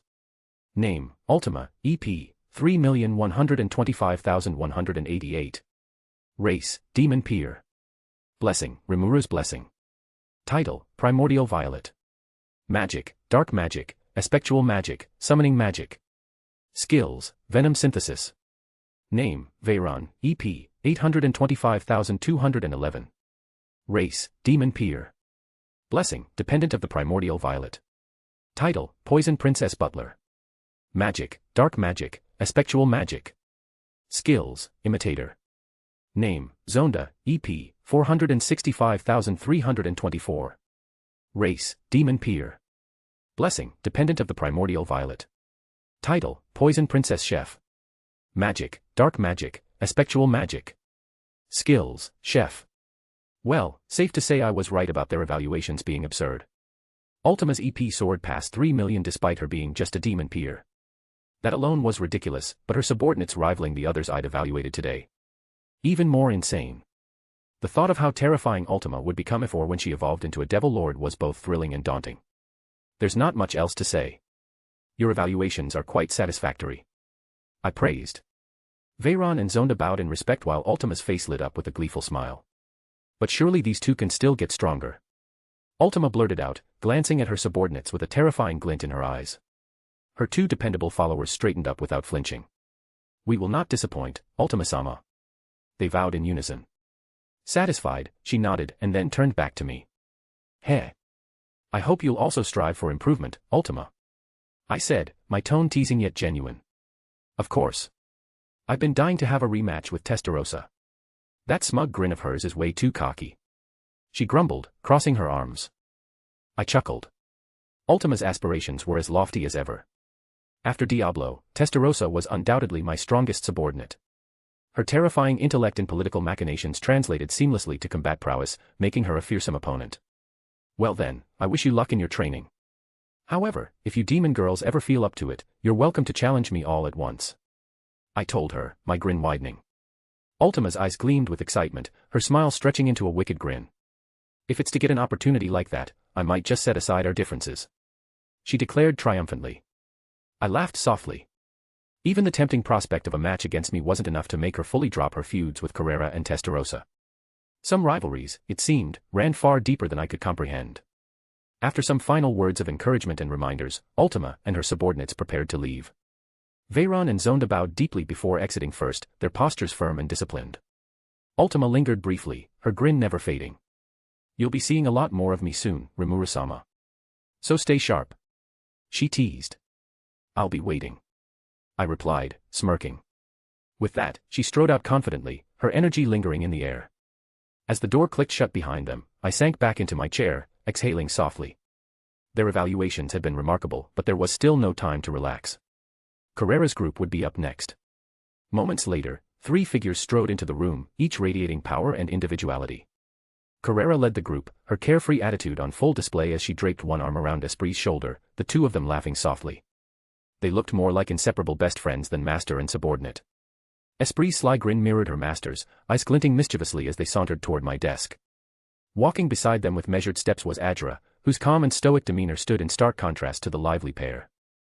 His posture was rigid and disciplined, and his expression carried the weight of someone deeply attuned to duty. That composed air reminded me of Hakuru, silent yet formidable, every movement precise. I was tempted to comment on the similarity, but decided to push the thought aside for now. Carrera was the first to speak, waving enthusiastically with her free hand. Glad we're next in line, my lord. She greeted, her tone as casual as if this were a friendly chat rather than an official evaluation. Leaning forward in my seat, I couldn't help but chuckle. I heard you were interfering with Ultima's job. I asked playfully, raising an eyebrow. Carrera burst out laughing, utterly unfazed by the accusation. Oh, please. I'm helping her. Ultima just whines too much. She dismissed the matter with a wave of her hand as if it were trivial. Of course. Trouble was bound to brew when it came to these two primordials. I sighed, already imagining Ultima's colorful complaints the next time we crossed paths. Well, I suppose that's a matter for another time, I said, waving a dismissive hand. The trio halted a few paces from my desk. Carrera offered a respectful bow, though her carefree demeanor remained intact. Beside her, Esprit mirrored the gesture, though it had a playful tilt.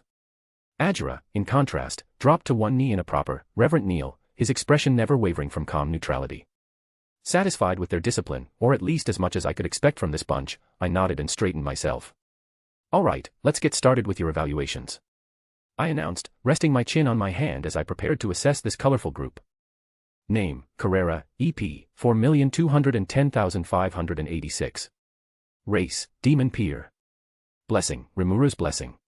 Title, Primordial Yellow. Magic, Dark Magic, Aspectual Magic, Summoning Magic. Skills, Nucleic Control. Name, Adra, EP, 754,782. Race, Demon Peer. Blessing, Dependent of the Primordial Yellow. Title, Tyrant's Master. Magic, Dark Magic, aspectual magic. Skills, spatial motion. Name, Esprit, EP, 577,231. Race, Demon Peer. Blessing, dependent of the primordial yellow. Title, Tyrant's Friend. Magic, dark magic, aspectual magic. Skills, observer. What the hell? I'm not even going to dwell on the fact that the primordial subordinates are absurdly powerful. At this point, that's expected. But Carrera's existence value is downright mind-boggling, especially for a demon peer. While I never received an exact reading on Leon or luminous energy levels, just from being near them, I'd estimate their power ranges to be somewhere between 5 and 8 million, possibly higher. And yet Carrera has more than half of that while still at her current evolutionary stage. That's unbelievable. Unable to keep my curiosity at bay, I turn to Seal for answers. Is it normal for demon peers, or even demon lord seeds, to get this strong? Not at all. Seal's response was swift and decisive. Aside from empowering those connected to you, the true dragon egg allows them to go beyond the natural energy limits of their race. While it is true that demon lord seeds should only possess an existence value of around 200,000 to 700,000, being in your lineage allows monsters to bypass that restriction and attain far more energy than they could normally hold. I blinked. That was absurd. So you're saying my subordinates can potentially become as strong as true demon lords without even evolving? It is possible, though not easily achieved. Among your current followers, only the primordials, and perhaps Kamara and Zijin, are likely to reach the heights of an awakened demon lord while remaining at their current evolutionary stages. I see. I leaned back in my chair, letting that sink in. The sheer number of terrifying individuals gathering under me was getting out of hand. But then again, perhaps that was for the best. If I and all of Tempest had truly been wiped out in those previous timelines by the Eastern Empire, I couldn't afford to hold back. Power was a necessity, not a luxury. Still. Maybe I should be more careful, but only to ensure my people's safety. Umph. A soft warmth radiated from Seal in response, as though she shared my resolve. There was no turning back from this path. And frankly, I didn't want to. Satisfied for now, I turned my attention back to the room. Quite impressive, Carrera. You have the highest existence value so far. I praised, my tone light but sincere. Carrera and Esprit's eyes immediately lit up with joy, the energy in the room practically buzzing. Ha! I'm definitely bragging to Ultima about this. Carrera declared, pumping her fist in the air with infectious enthusiasm. I shook my head, letting out a resigned sigh. Please don't. If you two get carried away, you'll probably destroy the city or something. Save that for when both of you spar inside the dungeon. I emphasized heavily, making it abundantly clear that all training should be confined within those walls. The labyrinth's unique revival system was a literal lifesaver. Anyone who died inside was immediately resurrected. Adventurers had to wear a resurrection bracelet to activate this feature, but my and Rammer's subordinates didn't require such a precaution. It made the dungeon the perfect place for chaos-prone beings like Carrera to cut loose without any permanent collateral damage. Carrera's boisterous laughter pulled me out of my thoughts. After calming down, she flashed a grin that didn't reassure me in the slightest. You have my word, my lord. She vowed with a mischievous glint. Yeah. I'm definitely keeping tabs on her and Ultima. While Diablo and Testarossa were more powerful, they weren't as wild as those two. Well, okay, Diablo had his moments, but at least he was obedient enough not to cause problems by accident. Sensing my unease, Ajura stepped forward, offering a respectful bow. I will keep watch over my master, Rimuru-sama. He said in a steady, composed tone. Esprit gasped dramatically, one hand flying to her chest as if he'd just uttered blasphemy. The audacity! She exclaimed, her voice dripping with exaggerated shock. Carrera laughed and gave Ajura a playful slap on the back. Hey! What's that supposed to mean? She demanded, her grin betraying the fact that she already knew the answer. You already know why. I chimed in, unable to suppress a smirk. Feigning defeat, Carrera sighed and threw her hands up. Fine, fine. No promises on being too well-behaved, though. She replied. The three of them formed a neat row once more, bowing in unison. I look forward to seeing your improvements. I said, my gaze landing back on Carrera. Remember, my offer for a challenge still stands. If you want, you can even team up with Ultima against me. I reminded her. Carrera's eyes gleamed with excitement, though her expression quickly soured. Gladly. But teaming up with her? I'll need some time to ponder that. Her voice trailed off, the gears in her mind clearly spinning. I chuckled at her predictable reaction. Then I wish you luck in your training. I said. With that, the trio turned toward the exit. Carrera led them out, her carefree attitude as apparent as ever. Esprit matched her energy, chatting animatedly as they walked while Ajra maintained his calm, disciplined stride. He really did remind me of Hakuru, but that was a matter to ponder another time. I watched their retreating figures for a moment before sinking back into my seat and exhaling a soft sigh. 2 more to go, I muttered, mentally bracing myself for what was next. Just a few moments later, the steady rhythm of footsteps filled the room. Testarossa entered with her usual grace and air of regality, her pristine white hair gleaming under the soft light. She was flanked by Moss and CN, both exuding a composed yet imposing presence. Straightening in my seat, I offered a polite smile. "Glad to see you're all doing well," I greeted. Testarossa's lips curled into a refined smile as she and her subordinate stopped a few paces from my desk. She offered an elegant bow, her posture flawless, while Moss and CN knelt with synchronized precision. Their disciplined demeanor was a stark contrast to the more carefree approach of Carrera's group. It is in my best interest to remain poised and dignified. The same goes for my subordinates here, Testarossa said, her voice filled with polished confidence. As expected, always the picture of composure and sophistication. I must extend my thanks to you 3 for all your hard work, especially with everything regarding the Western Council. I began, my tone grateful. Testarossa shook her head slightly, a gesture both humble and elegant. "What we did is hardly worthy of your praise, Rimuru-sama. It was simply us performing our duty," she replied with an air of modesty that only made her seem more noble. Quite the noble woman. She truly holds herself to impossibly high standards, and I couldn't be more grateful for it.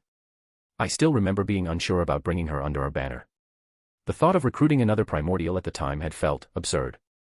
But Testarossa has far exceeded any expectations I might have had. "Well, I appreciate it regardless," I said sincerely. A brief but comfortable silence settled between us. Testarossa's composed gaze remained steady as Moss and CN continued to kneel, their presence stoic yet attentive. Even in silence, the 3 radiated a calm authority that demanded respect. "You've cultivated quite an impressive group," I remarked, glancing at Moss and CN. "Only the best for you, Rimuru-sama," Testarossa responded with a serene smile. Her words were simple, yet the loyalty woven into them was unmistakable. "Glad to hear it," I said warmly. "And I'm sure there's room for even more growth," I added. CN and Moss exchanged brief glances, their eyes gleaming with determination, while Testarossa remained effortlessly confident. After a beat, I leaned forward, resting my arms on the desk. "All right. Let's begin the evaluations," I announced. Testarossa inclined her head gracefully. "As you command," she affirmed. Name, Testarossa, EP, 3,423,564. Race, Demon Peer. Blessing, Rimuru's Blessing. Title, Primordial White. Magic, Dark Magic, Aspectual Magic, Summoning Magic. Skills, Life Beyond. Name, CN, EP, 584,997. Race, Demon Peer. Blessing, Dependent of the Primordial White. Title, Empress Secretary. Magic, Dark Magic, Aspectual Magic. Skills, Recorder. Name, Moss, EP, 1,187,532. Race, Demon Peer. Blessing, Dependent of the Primordial White. Title, Empress Confidant. Magic, Dark Magic, Aspectual Magic. Skills, Reaper. Well, I'll be damned. Excluding the primordials, Moss EP surpassed all my subordinates. That is, if you only discuss their soul values without factoring in weapons or other factors. Despite his high evaluation, I still can't picture Moss besting Zijin in battle due to the natural advantage insectors have over demons. Still, against the rest of my subordinates, he would definitely be a force to be reckoned with. Testarossa, solidly in the 3 million range, was as expected as it was absurd. Her level-headedness and unparalleled cunning made her one of my most dependable lieutenants. Interestingly, Carrera's EP was still notably higher, fitting her personality, given her likely tendency to spam flashy and destructive spells without restraint. A true menace of chaos compared to Testarossa's composed precision. Your results have exceeded my expectations, I praised. My gaze swept across the 3 demons. Moss and CN remained kneeling, their outward demeanor humble and composed. Testarossa inclined her head, a satisfied smile gracing her elegant features. "But there's certainly room for us to grow," Testarossa remarked, her tone confident but not complacent. "That's true. And I appreciate that mindset. You 3 can still go further than where you are, especially when you're given an optimal environment for training," I replied. "Indeed. As you have instructed, I will continue sparring within the dungeon." These two will do the same while ensuring the rest of the black numbers grow in strength. She informed me. Her gaze shifted to her sides, falling on Moss and CN. Isn't that right, you two? She prompted. Yes, Testarossa-sama. Moss and CN affirmed in unison. Satisfied, Testarossa nodded firmly. Remember my offer. If you're feeling up to it, you can challenge me either alone or with a group. I reminded her, grinning slightly. Testarossa's smile widened into a confident smirk, one that retained its regality despite the clear determination behind it. It will be an honor, Rimuru-sama, she said, bowing gracefully. With nothing more to say, Moss and CN rose to their feet, their movements synchronized and dignified. They offered one last respectful bow before following Testarossa toward the exit. Her presence commanded their every step as the three disappeared down the corridor. The room fell quiet, but only for a fleeting moment. I exhaled, leaning back in my seat. Just one more evaluation, I muttered. But this time, anticipation bubbled beneath the surface of my thoughts. The final group was Diablo and his subordinates. Even without seeing them yet, I could already sense the shift in the air, an almost suffocating weight brimming with dark energy. I did not doubt that their evaluations would surpass all others. Despite having conducted countless assessments today, my nerves tingled with a strange mix of curiosity and trepidation. Diablo had a knack for being unpredictable in the most entertaining and nerve-wracking ways. Straightening my posture, I steeled myself for the final and likely most intense evaluation of the day. After a few moments, an oppressive yet refined air filled the room. It was thick with dark energy, signaling the arrival of the final group. 3 figures in black attire strode into the room, their presence demanding attention without uttering a word. Diablo walked in with his usual ominous regality, his movements elegant yet brimming with an unmistakable menace. His 2 subordinates flanked him, radiating the same intensity, though their styles couldn't be more different from their master's composed elegance. Venom looked like your typical punk rocker, complete with wild, disheveled hair, a black leather jacket adorned with silver studs, and a rebellious smirk that seemed permanently etched on his face. Despite his seemingly laid-back demeanor, I knew better than to underestimate him. His chaotic energy masked a frighteningly capable warrior. Nevera was a stark contrast. She embodied darkness in a more literal sense, her presence almost suffocating. Draped in black attire nearly identical to Venom's, her hair covered one eye, and a spiked collar wrapped snugly around her neck.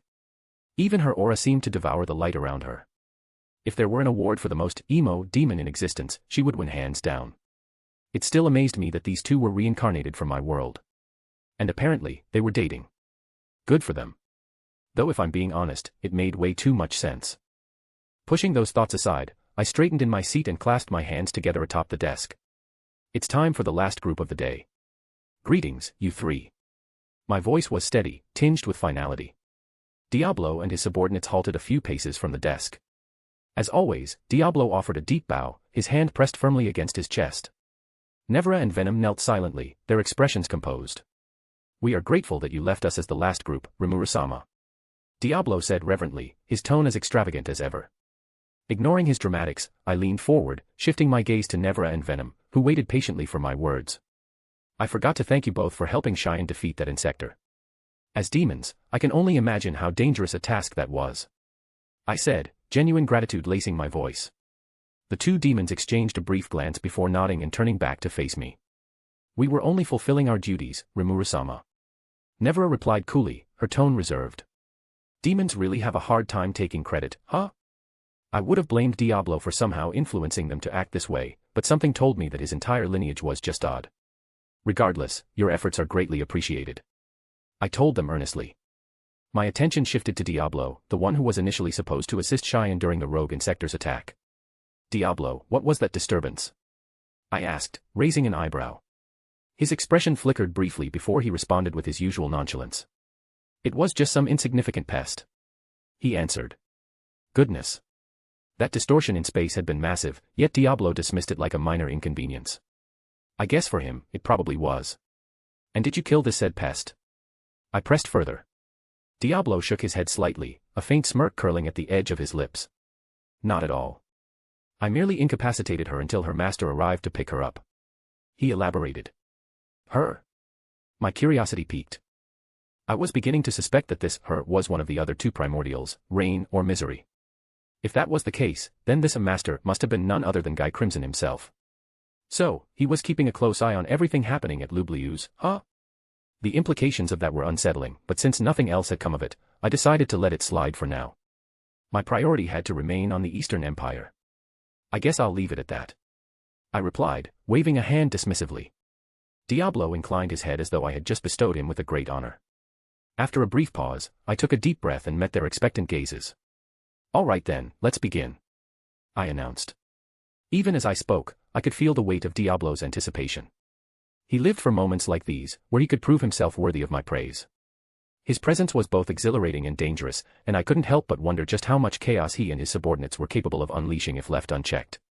Name, Diablo, EP, 3,666,666. Race, Demon Peer. Blessing, Rimuru's Blessing. Title, Primordial Black. Magic, Dark Magic, Aspectual Magic, Summoning Magic. Skills, Seeker, Tempter. Name, Nevera, EP, 963,665. Race, Demon Peer. Blessing, Dependent of the Primordial Black. Title, Devil's Secretary. Magic, Dark Magic, Aspectual Magic. Skills, Dark Immolation. Name, Venom, EP, 666,666. Race, Demon Peer. Blessing, Dependent of the Primordial Black. Title, Devil's Guitarist. Magic, Dark Magic, Aspectual Magic. Skills, Current Spike. Wow. Diablo and Venom's EP resembling the so-called Devil's number certainly isn't ominous or anything. In fact, I'd be willing to bet Diablo is somehow controlling his value to appear exactly as 3,666,666. I'd expect nothing less from him or his peculiar lineage. However, what caught my attention, though, was Nevera's unique skill, a remarkable power that grants unmatched adaptability. It allows the user to swap their strengths around, sort of like character building in video games, where you distribute stat points to different categories. The only difference here is that she can do it on the fly. If her opponent is resistant to magic but weak physically, she can redistribute all her magic abilities to physical strength and vice versa. I couldn't help but marvel at how versatile such a skill was in combat. With more training, Nevera had the potential to become one of the deadliest demons in Tempest. Once I finished reviewing the rest of the information, I straightened myself and leaned forward. I mean, what's there to say? You three have outdone yourselves, I praised. Diablo's lips curled into his signature ominous smile. It is only natural that we do so, Rimuru-sama, he replied. And thanks to this whole dungeon deal, we can get even stronger. Pretty sick, I'll admit that. Venom chimed in, grinning. Nevera turned to face him, her lips curling into a smirk. You ready to get your ass beaten by me again? She challenged. Venom raised his hands defensively. Whoa there. Easy now. Just because we can die over and over doesn't mean you gotta start killing me, he told her. I chuckled at their exchange, noting the peculiar dynamic between the two. Although I'm not one to judge, it was obvious that Nevera was the top in their relationship, no question about it. That's the energy I like to see. Though I do hope you both are training your 200 subordinates, too, I said, grabbing their attention. The two demons immediately faced me and bowed in unison. We won't disappoint you, Rimuru-sama, they vowed. Satisfied, I nodded. Then, my gaze shifted to Diablo. And Diablo. Remember, if you want to, you may challenge me to a battle if your training with the others isn't enough, I reminded him. It was a rather unsettling thought, giving such a powerful demon the freedom to face me. But I was confident enough in my abilities to win that exchange. And I doubt Diablo would kill me, even if he could. Diablo's eyes widened briefly before an unsettling grin stretched across his face. His golden eyes gleamed with exhilaration. Kufufu. It will be the greatest honor. His voice dripped with ominous glee. I shook my head, brushing aside his enthusiasm, before straightening in my seat. The three demons stood at attention, awaiting my next words. I hope you'll continue to improve.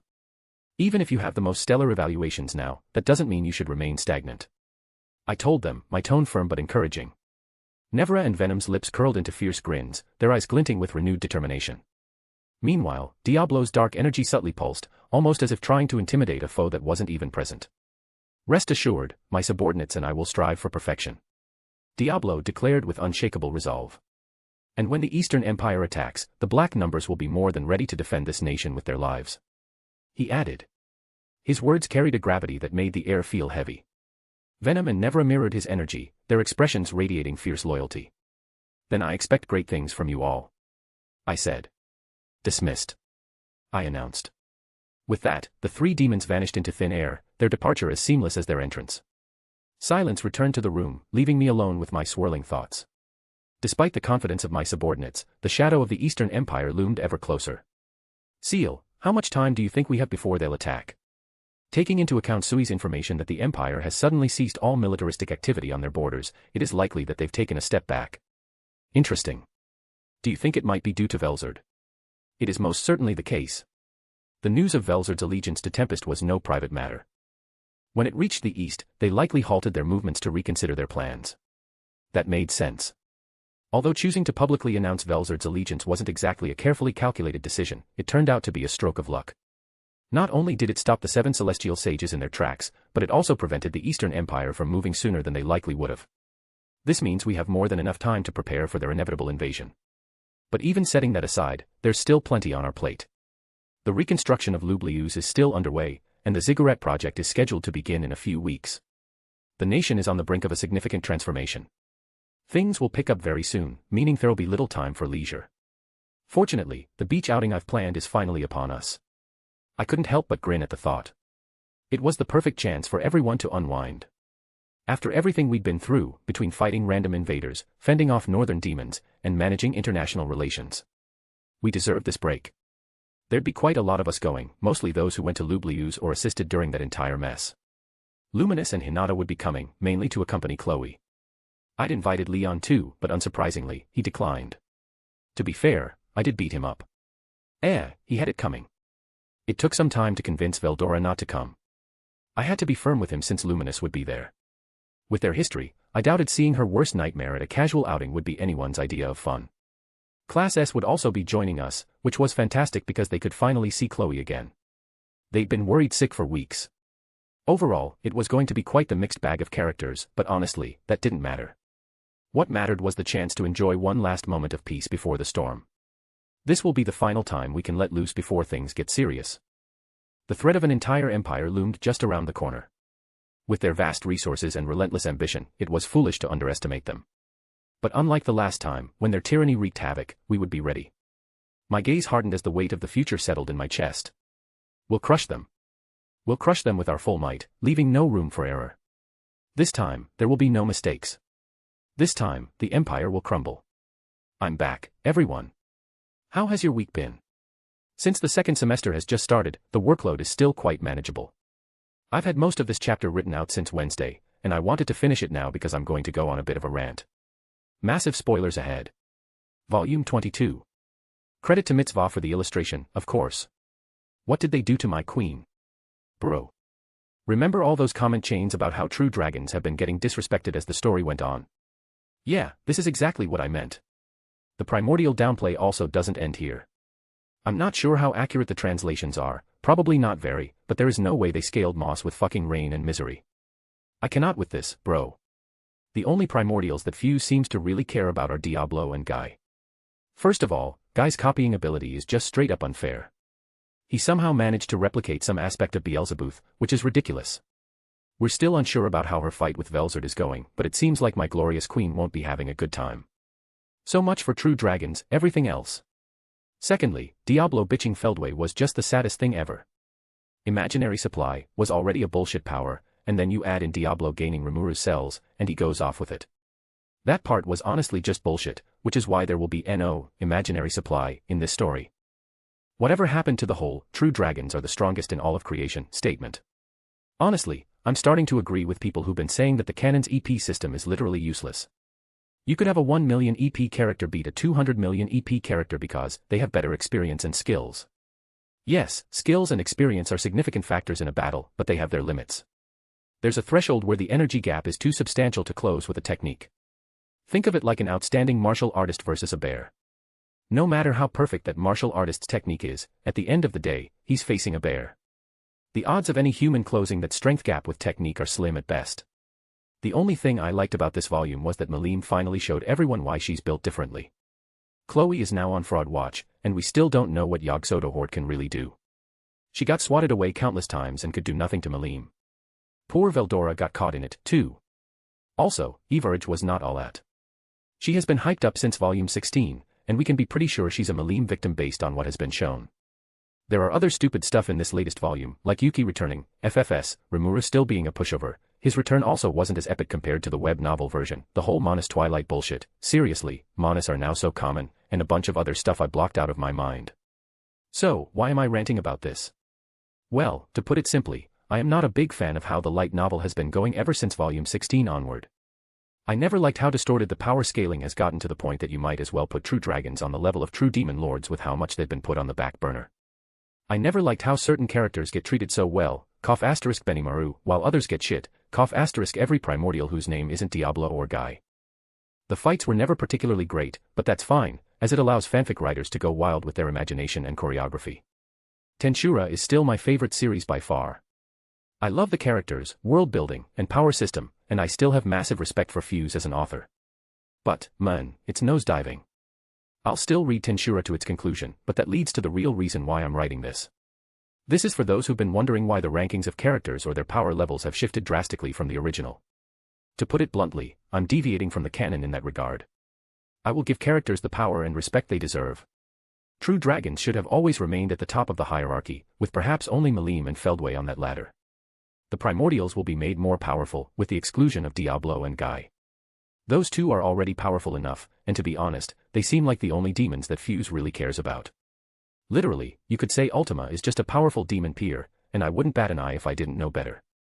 Things should be like this. True dragons, primordial demons/angels, true demon lords/true chosen heroes, everything else. Of course, there will be some other characters that don't fit into their spot on this hierarchy, like Feldway and Malim, but this is the general rule that was originally established in the canon and is the one I'll be following for the rest of this fanfic. I know it may sound like I'm hating, I kind of am, but I really do love this series. After all, I'm writing a 430,000 word, and counting, what-if story about it. There are just a lot of places where it's fallen short lately. So, starting from the events of Volume 14 onwards, many things will be different from the canon. Some characters will be buffed, others will be nerfed, and a few will stay the same. I'll omit certain events and replace them with ones that make more sense, and you can bet the fight scenes will be crispy. My rambling is somewhat incoherent since I'm writing this before I sleep, but if any of you'd like to engage in a civilized discussion about your thoughts or offer suggestions, I'd be more than happy to. Just leave your thoughts or queries in any of the segments of this part. That is all for now, folks. I'll see you whenever I come back. Author, out. Flash forward a week later. Rimuru's POV. I took a deep breath, the salty tang of the ocean air filling my lungs as I admired the vibrant scenery before me. The sun hung high, its golden rays glinting off the vast expanse of shimmering blue water. Gentle winds whispered across the beach, harmonizing perfectly with the rhythmic crashing of the waves. Above us, the sky was a pristine canvas, unmarred by clouds. Flocks of birds danced gracefully in the distance, accompanied by the occasional silhouette of fantastical flying creatures native to Tempest. The serene ambient seemed worlds away from the chaos we had faced not too long ago. To think it's been nearly a year since I last came to the beach. I really should visit more often. Accompanying me was a lively and somewhat chaotic group. The three demons were here, their appearances a stark contrast to their usual ominous personas. Nevera and Venom, who typically dressed in dark, heavy clothing, now sported surprisingly casual beach attire, though predictably, both outfits were still black. Nevera's cropped black tank top and shorts were edgy yet practical, while Venom's black swim trunks featured spiked accents that screamed his rebellious nature. Then there was Diablo. Of course, like the enigmatic and stubborn man he was, he still wore his immaculate black suit, completely unfazed by the blazing sun. Not a single bead of sweat marred his forehead. It's probably best not to think about it too much. Class S was also present, minus one member. Chloe was currently with Luminous and Hinata. Those three should be arriving any minute now. Cheyenne and Shuna were nearby, chatting animatedly with several members of Tempest Orchestra, who seemed delighted by the outing. The two Oni women had also dragged along Benimaru and Hakuru, their faces bearing faint traces of exasperation. I had to suppress a chuckle at their expressions. Still, they deserved this break after tirelessly overseeing the military's training. This wasn't just any day at the beach. It was a carefully planned holiday. One final moment for everyone to unwind before war preparations kicked into full gear. After today, everything would change. Oh yeah, Velzard had told us to go ahead without her. That was strange. She rarely considered anything significant enough to delay her plans. When I asked why, she merely said she had important matters to tend to before catching up with us. If Velzard, of all people, deemed something important, it had to be a top priority matter. Whatever it was, I trusted her judgment. For now, I needed to make sure this day went perfectly. Because after today, there would be no more breaks, only war and the fierce resolve to protect what we've built. It's so pretty. Alice's voice rang out, filled with excitement. From my peripheral vision, I watched as the 4 children darted ahead of the group, their eyes wide with awe at the breathtaking scene unfolding before them. The ocean sparkled like a sea of sapphires under the sun's radiant glow. Gentle waves lapped at the pristine shoreline, inviting them closer. I can't even remember the last time I went to the beach. This is awesome. Kenya chimed in, practically bouncing with enthusiasm. Gale and Ryota were quieter, but their faces said it all. Gale's normally composed expression had softened into a wide-eyed gaze, while Ryota looked as though he was already imagining himself splashing through the waves. By the way, Rimuru-sensei said Chloe will be here shortly, right? Gale asked, his tone cautious yet hopeful. His question immediately captured his classmate's attention. She better be. I've been worried sick about her. Alice huffed, folding her arms dramatically. I'm sure she's all right. Chloe's the strongest out of us, after all. Gale's thoughtful response earned nods of agreement from Kenya and Ryota. Satisfied that the children were enjoying themselves, I tuned out of their conversation and let my gaze return to the shimmering ocean. A gentle breeze carried the scent of salt and sand, mingling with the distant sounds of laughter and waves crashing ashore. Up ahead, Cheyenne, Shuna, and the orchestra members had already begun setting up colorful umbrellas and sturdy tents. They moved efficiently, chatting and laughing as they transformed the beach into a lively camp. Welp, no time like the present. I muttered to myself before picking up my pace toward Benimaru's group. As always, Diablo shadowed me, ever the vigilant sentry despite the relaxed atmosphere. His stoic presence was both reassuring and mildly exasperating. Sigh. There's no changing that habit. You two really got dragged out here, huh? I teased, addressing Benimaru and Hakuru. Benimaru let out an exaggerated sigh, his shoulders slumping in mock defeat. When it comes to requests from my sister, I can't deny them. Lest I meet a horrible fate. He grumbled, clearly resigned to his fate. Hakuru chuckled, his deep laugh filled with amusement. Indeed, Shuna is quite terrifying for you, isn't she? He asked, his eyes gleaming with mischief. Benimaru nodded solemnly. Terrifying doesn't even begin to cover it. He muttered. I couldn't help but laugh at his plight. It's funny how someone as strong and commanding as Benimaru can be completely cowed by his little sister. As for me, perhaps I could catch us another large sea creature for dinner. Hakuru added thoughtfully. Ah, now that was a fond memory. The last time we went to the beach, Hakuru hadn't really joined in the rest of the group's activities. Instead, he had spent most of his time fishing and caught a massive fish-type monster that we all devoured that evening. We'd like that. For how monstrous they appear, they're surprisingly delicious. I said with a grin. Hakuru's eyes gleamed with pride. I shall do my best, then. He replied. Just as the thought of a magnificent beachside feast settled in my mind, a loud thud echoed in the distance. Slightly startled, our heads snapped toward the source, only to witness an amusing spectacle. A tiny hobgoblin had his head buried in the sand, the rest of his body sticking out like some weird tree stump. What is Gopta doing here? I exclaimed in surprise. Before I could even process the absurdity of the scene, a dark, ominous presence materialized beside me. I glanced to the side to see Hakuru glaring with murderous intent, veins nearly popping on his forehead. That brat is escaping his responsibilities again. Hakuru muttered, his voice low and menacing. Yikes. I quickly stepped in before things could escalate. Letting out an audible sigh, I motioned for him to stand down. Let me handle this, I said, walking toward the hapless hobgoblin. Gopta had just managed to free himself from the sand and was now rubbing a comically oversized lump on his head. Upon noticing me, his eyes widened with panic. What are you doing here? I asked flatly, crossing my arms. He sprang to his feet, beads of sweat forming on his forehead. I heard you guys were going to the beach. There's no way I was about to be left out. He declared defiantly. This guy. Knowing Gopta, he probably snuck in with help from one of his friends in the orchestra.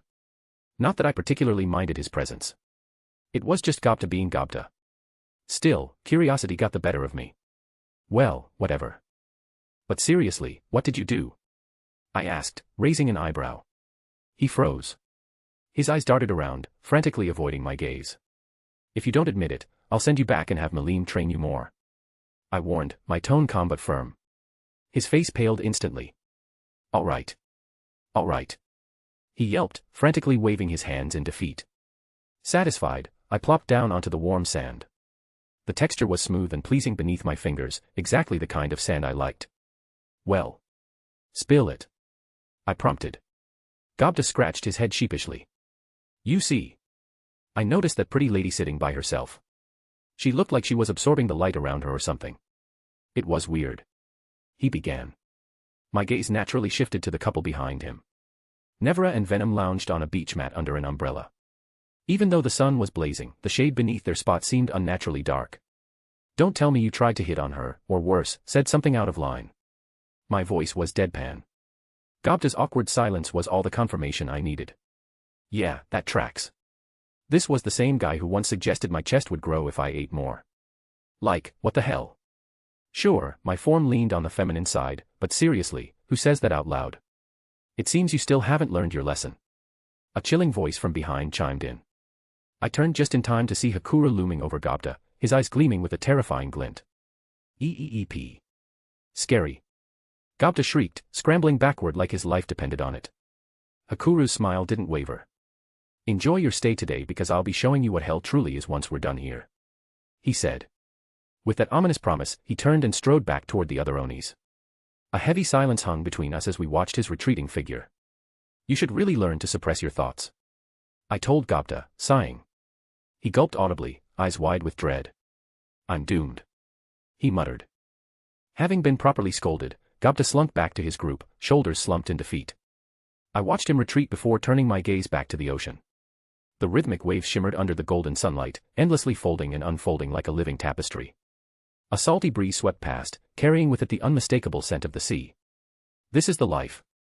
Man, I wonder when Vels will catch up. I murmured absently, brushing a hand through my hair. As if summoned by my words, the ruffling of sand behind me caught my attention. I turned to find 3 familiar figures approaching. Chloe, Hinata, and Luminous. They each wore unique swimwear suited to their personalities. Luminous, predictably, had opted for the boldest attire, a 2-piece ensemble that left little to the imagination. Her grace practically glowed under the sun. Chloe and Hinata, by contrast, wore more modest beach dresses tailored to their aesthetic. Chloe seemed hesitant, her posture stiff, while surprisingly, Hinata looked even more out of her element. My. It has truly been some time since I visited the ocean. Luminous remarked, her tone wistful as she gazed at the horizon. I chuckled and rose to my feet. You know, it looks like you forced them to be here, I teased. Luminous tilted her head, her lips curling into an amused smile. Fufufu, how rude of you to assume that. We are simply responding to your gracious invitation, she replied. I decided not to push the matter. If you say so, I said. Eventually, my curiosity piqued. By the way, how's the reconstruction of Lune coming along? I asked. Luminous nodded, a rare glimmer of gratitude flickering in her crimson eyes. It went smoothly. While I despise being in anyone's debt, I suppose I owe you for the assistance you provided, she answered. Her uncharacteristically sincere words caught me off guard, and I couldn't help but laugh. Honestly, a lot of the damage was caused by my skirmish with Leon. Naturally, I had to make up for it, I said. Luminous shook her head slightly, her expression softening. Had it not been for Granbel's plot, you two wouldn't have fought, at least not in my territory, she replied. I opened my mouth to argue but quickly thought better of it. With a sigh, I conceded. Fair point, I said. Well, let's put that aside for now. Just have fun and forget about everything for a moment, I suggested. Gladly. Luminous agreed with a mischievous grin. Suddenly, she grabbed Chloe and Hinata by the arms and practically dragged them toward the larger group. The 2 women cast me identical looks of mild defeat as if to plead for my help before they succumbed to the vampire's whims. Luminous sure knows how to take charge, doesn't she? Guess I'll admire the scenery from here, I muttered, exhaling as I stretched my arms. With a simple thought, I pulled a comfortable beach chair from my imaginary space and unfolded it, setting it down at just the right angle to take in the ocean's beauty.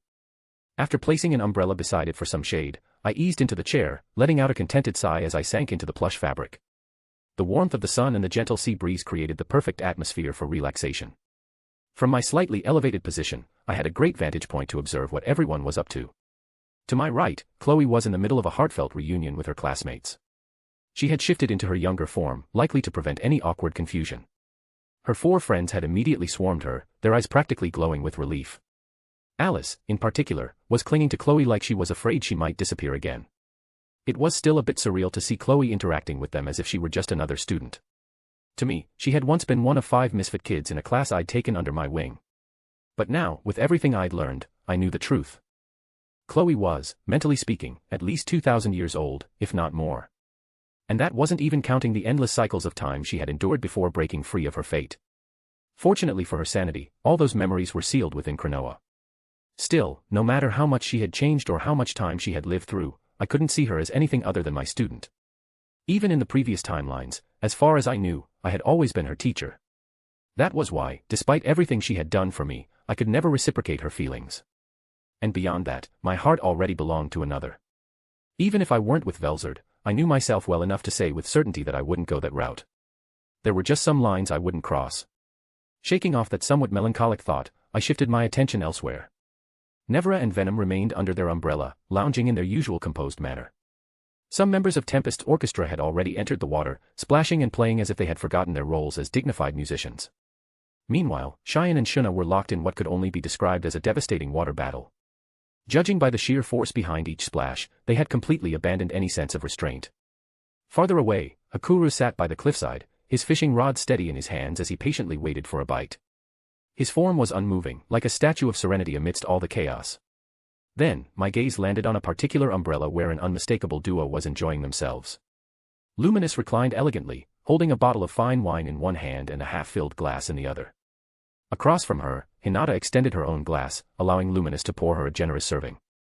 The two clinked their glasses together before taking a sip, exuding an air of refined indulgence. "She really brought wine to the beach, huh?" I blurted out, shaking my head in mild amusement. Because, of course, she did. Deciding to ignore the matter of Luminous beachside wine indulgence, I turned my attention elsewhere. Scanning the shoreline, I searched for Benimaru and Diablo. Benimaru wasn't too hard to spot. He was heading toward Hakuru's secluded fishing spot, likely fleeing from Cheyenne and Shuna's increasingly chaotic water battle. His expression screamed exhaustion, and I didn't blame him. The two of them were relentless. Diablo, on the other hand, was nowhere to be seen. I narrowed my eyes and expanded my search. My gaze drifted beyond the shore toward the horizon, where the ocean stretched endlessly.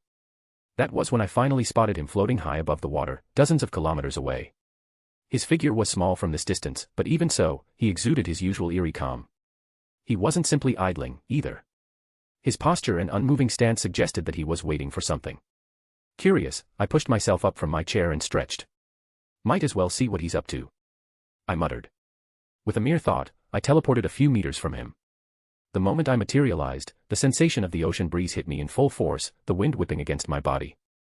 The scent of salt filled my lungs, and below us, the vast expanse of water rippled and gleamed under the afternoon sun. We were at least 100 meters above the sea, suspended in the open sky. "Oi, mind explaining what you're doing all the way out here?" I asked, glancing at Diablo. He turned his head slightly, flashing his usual enigmatic grin. His golden eyes, always sharp and calculating, held an amused glint. "I suppose you could call it curiosity, Rimuru-sama," he replied smoothly. "I've long wondered about the creatures that dwell in these depths. You mentioned that they would serve as a natural deterrent against a naval invasion from the east, so I wish to observe them for myself," he said. Sigh. Of course, this is what gets his attention. While everyone else was back at the beach, unwinding and enjoying themselves, Diablo was out here, satisfying his own inquisitiveness. I couldn't say I was surprised. If something piqued his interest, he would always take the time to investigate it thoroughly, often in his own dramatic way. I muttered, raising an eyebrow. "And you mean to tell me that, in your entire existence, you've never once encountered a sea monster?" I asked. Diablo shook his head, his smile unwavering. "Before you summoned me, I rarely ventured into the cardinal world," he admitted. "And even when I did, I had little reason to explore the ocean.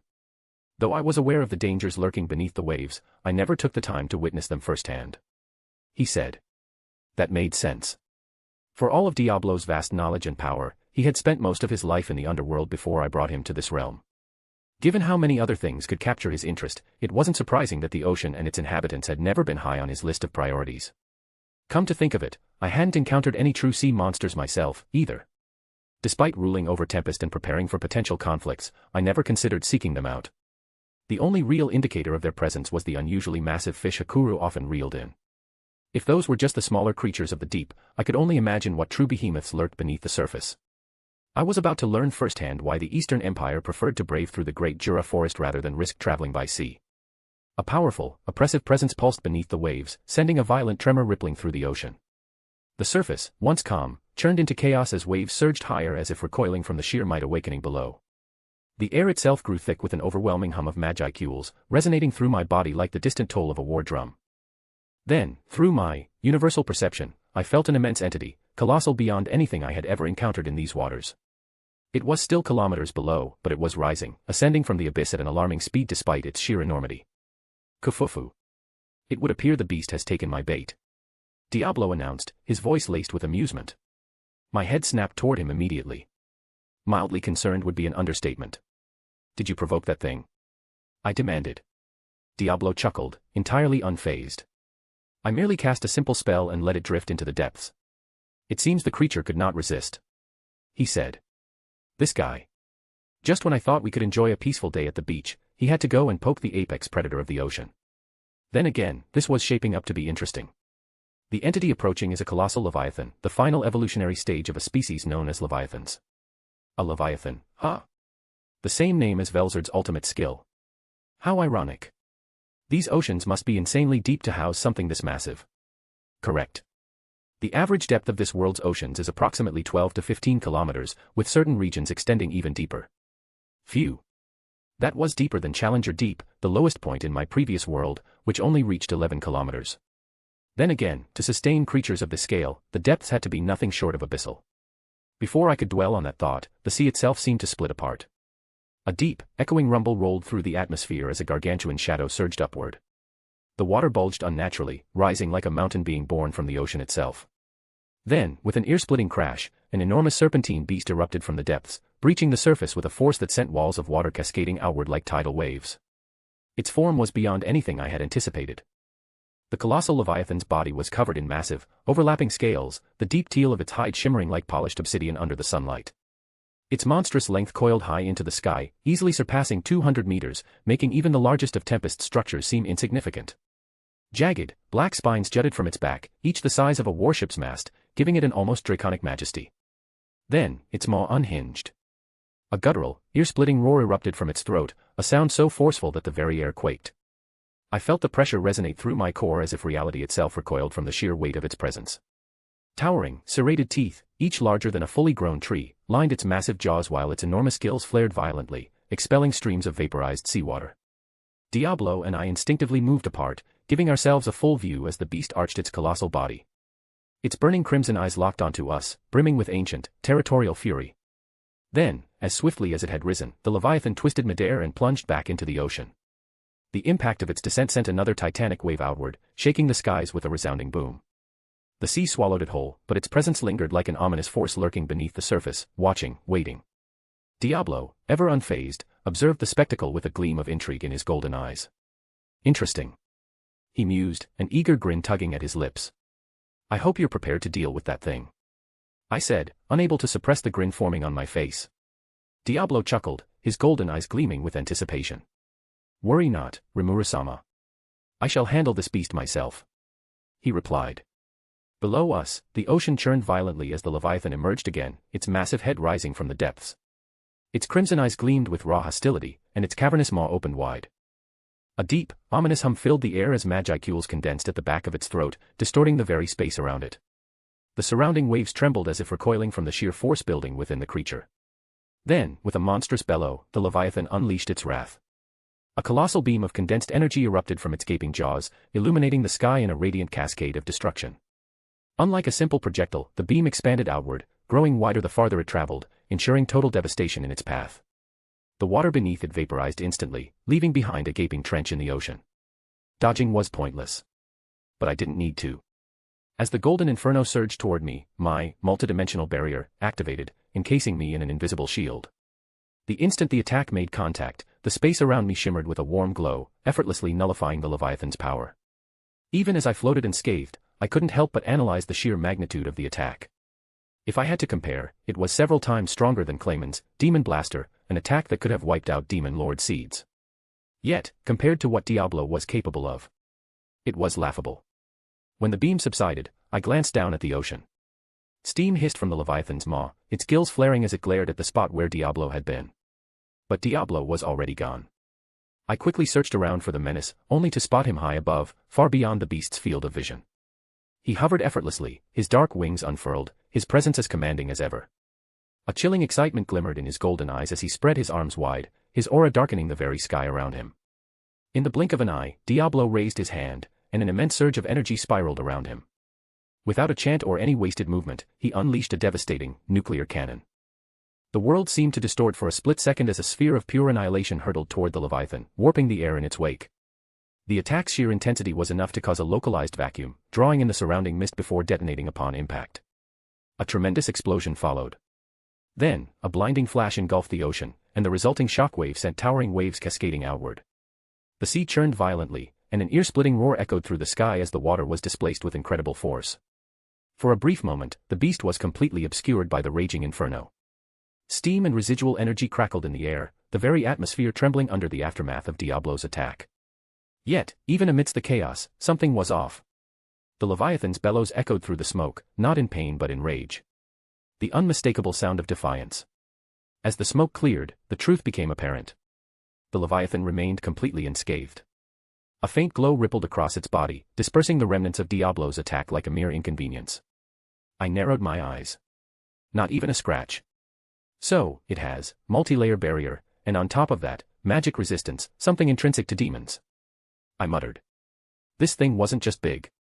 It was formidable. Diablo, however, looked positively delighted. His eyes gleamed with exhilaration, his lips curling into a dangerous grin. Now I see why the oceans remain unexplored. He mused, pure amusement dripping from his tone. I chuckled at his reaction. Need any help? I asked jokingly, unable to contain my own grin. Diablo turned to me with unwavering confidence, bowing slightly in midair. I am greatly thankful for your consideration, Rimuru-sama. But I can deal with this beast. He replied. Of course, he wouldn't accept assistance. Well then, good luck. I said with a shrug. With that, I flew back, giving them the space they needed. The Leviathan's crimson eyes remained locked onto Diablo, its hostility now solely focused on him. Perfect. I could just sit back and enjoy the show. Seal, what's the closest estimate you can get to the Leviathan's EP? The colossal Leviathan's existence value is well within the million class but does not approach 2 million. Well, isn't that absurd? And it's unnamed, right? Indeed. Its power is simply the result of natural evolution. This Leviathan has existed for far longer than humans in the cardinal world. Due to the ocean's higher magicule concentration compared to the atmosphere, creatures grow more powerful naturally over time.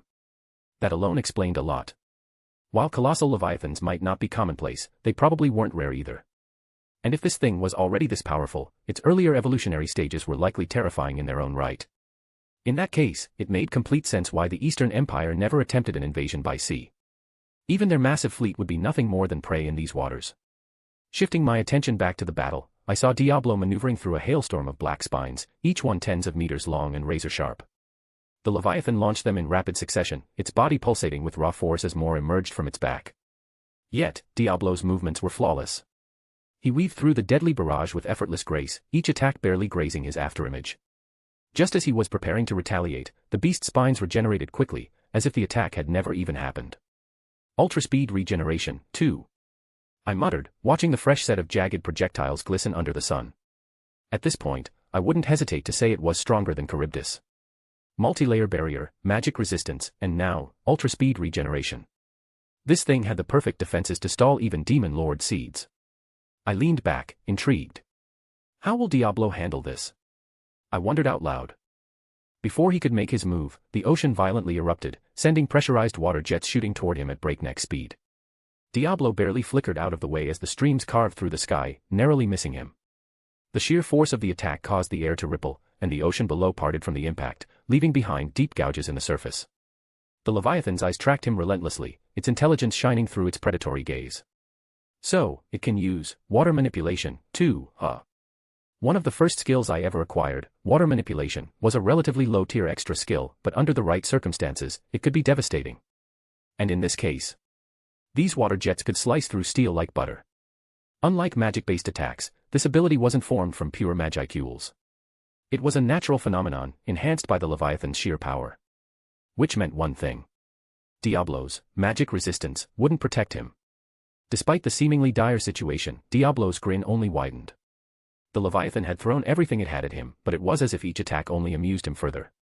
As the ocean settled from the barrage of water jets, Diablo hovered directly above the colossal beast. His aura shifted in an instant, an oppressive, devouring darkness swallowing the surrounding light. The world dimmed, and the air grew heavy. Below, the Leviathan opened its massive maw once more, warm light gathering for another devastating blast. But it would never get the chance to fire. With eerie calmness, Diablo flicked his fingers downward. The surrounding darkness lurched, coalescing into a sphere of absolute black. As soon as it formed, the orb shot toward the Leviathan with unnatural speed. There was no time to dodge. The sphere struck the Leviathan's body.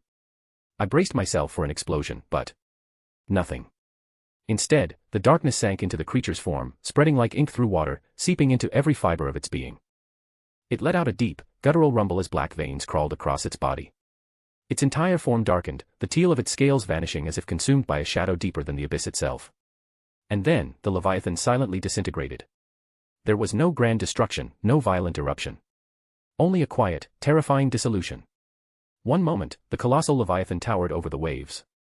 The next, its body scattered into countless specks of black dust, dissolving into the air like smoke blown away by the wind. The ocean crashed back into place, filling the void where the creature once existed. There was no spectacle. No resistance. It was simply gone. Diablo hovered over the now empty waters, arms crossed, admiring his handiwork. His expression remained unmoved, indifferent, and completely unfazed. This wasn't just power. It was absolute erasure. This guy can be really frightening when he wants to be, huh? I muttered, shaking my head. Suppressing a shudder, I flew toward him. What the hell was that attack? I asked, needing an explanation. Diablo turned to me, his ever-confident smirk still present. It was dark magic, the magic demons naturally wield, Rimuru-sama. He answered smoothly. Dark magic. This is the first time I've heard of it. Would you mind explaining how it works? Specifically, the attack you just used. I requested. He nodded eagerly. Certainly. That attack was equivalent annihilation, a nihility magic spell. He began. Nihility magic. Even its name sounded ominous. Nihility magic stems from dark magic. It utilizes summoning magic to call forth the void of hell, a form of negative energy that counters most living beings' life force, which is inherently positive. He explained. My thoughts raced. A whole branch of magic I knew nothing about, one so powerful that it completely erased a colossal Leviathan without resistance. If the void of hell could counteract positive energy, it would function similarly to Velzard's frost magic, but without the deceleration effect.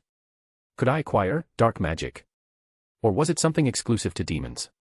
During the battle, I analyzed the Leviathan's existence in its entirety. Diablo continued, his tone calm as if explaining a simple experiment. Once I determined the exact quantity of positive life force it possessed, I summoned an equal amount of hell's void to negate its existence completely. He said. Terrifying. It wasn't just an overpowered attack. It was like a perfect counterbalance. Like matter and antimatter colliding, resulting in total erasure. But unlike that, there wasn't even an explosion, just silent, absolute nothingness. That's ominous. I muttered, still processing the sheer implications of what I had just witnessed. After regaining my composure, I let out a slow exhale. Well, that was certainly an eye-opening experience. I admitted, shaking my head. I suppose I should thank you for that, Diablo. I said. Diablo bowed deeply, his eyes gleaming with satisfaction. It is my greatest pleasure, Rimuru-sama. He replied smoothly. With that, I turned my gaze back toward the shoreline. A small group had gathered, watching the aftermath of the battle with a mix of awe and unease. No one was in the water anymore. Not surprising. After seeing a colossal sea monster get erased from existence, I doubt anyone was in the mood for a casual swim. I guess I'll head back. I said, stretching my limbs. Then, shooting him a wary glance, I spoke again. Try not to drive these creatures to extinction, Diablo. I added. He merely chuckled, which did the exact opposite of reassuring me. Worry not. I simply intend to conduct some experiments. He replied.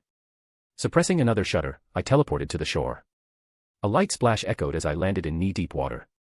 The once lively beach had gone silent, with only the sound of waves rolling in. A handful of people still lingered, their attention locked onto me. Of course, the first to speak was Rimuru-sama. What the hell was that? Gobta's panicked voice cut through the air. A Leviathan. I answered simply. The orchestra members still looked horrified, which was fair. This wasn't exactly what they signed up for. Cheyenne, on the other hand, looked salty. Either because she didn't get to fight the thing herself or because Diablo got to show off in front of me instead of her. Maybe both. Relax. I reassured them.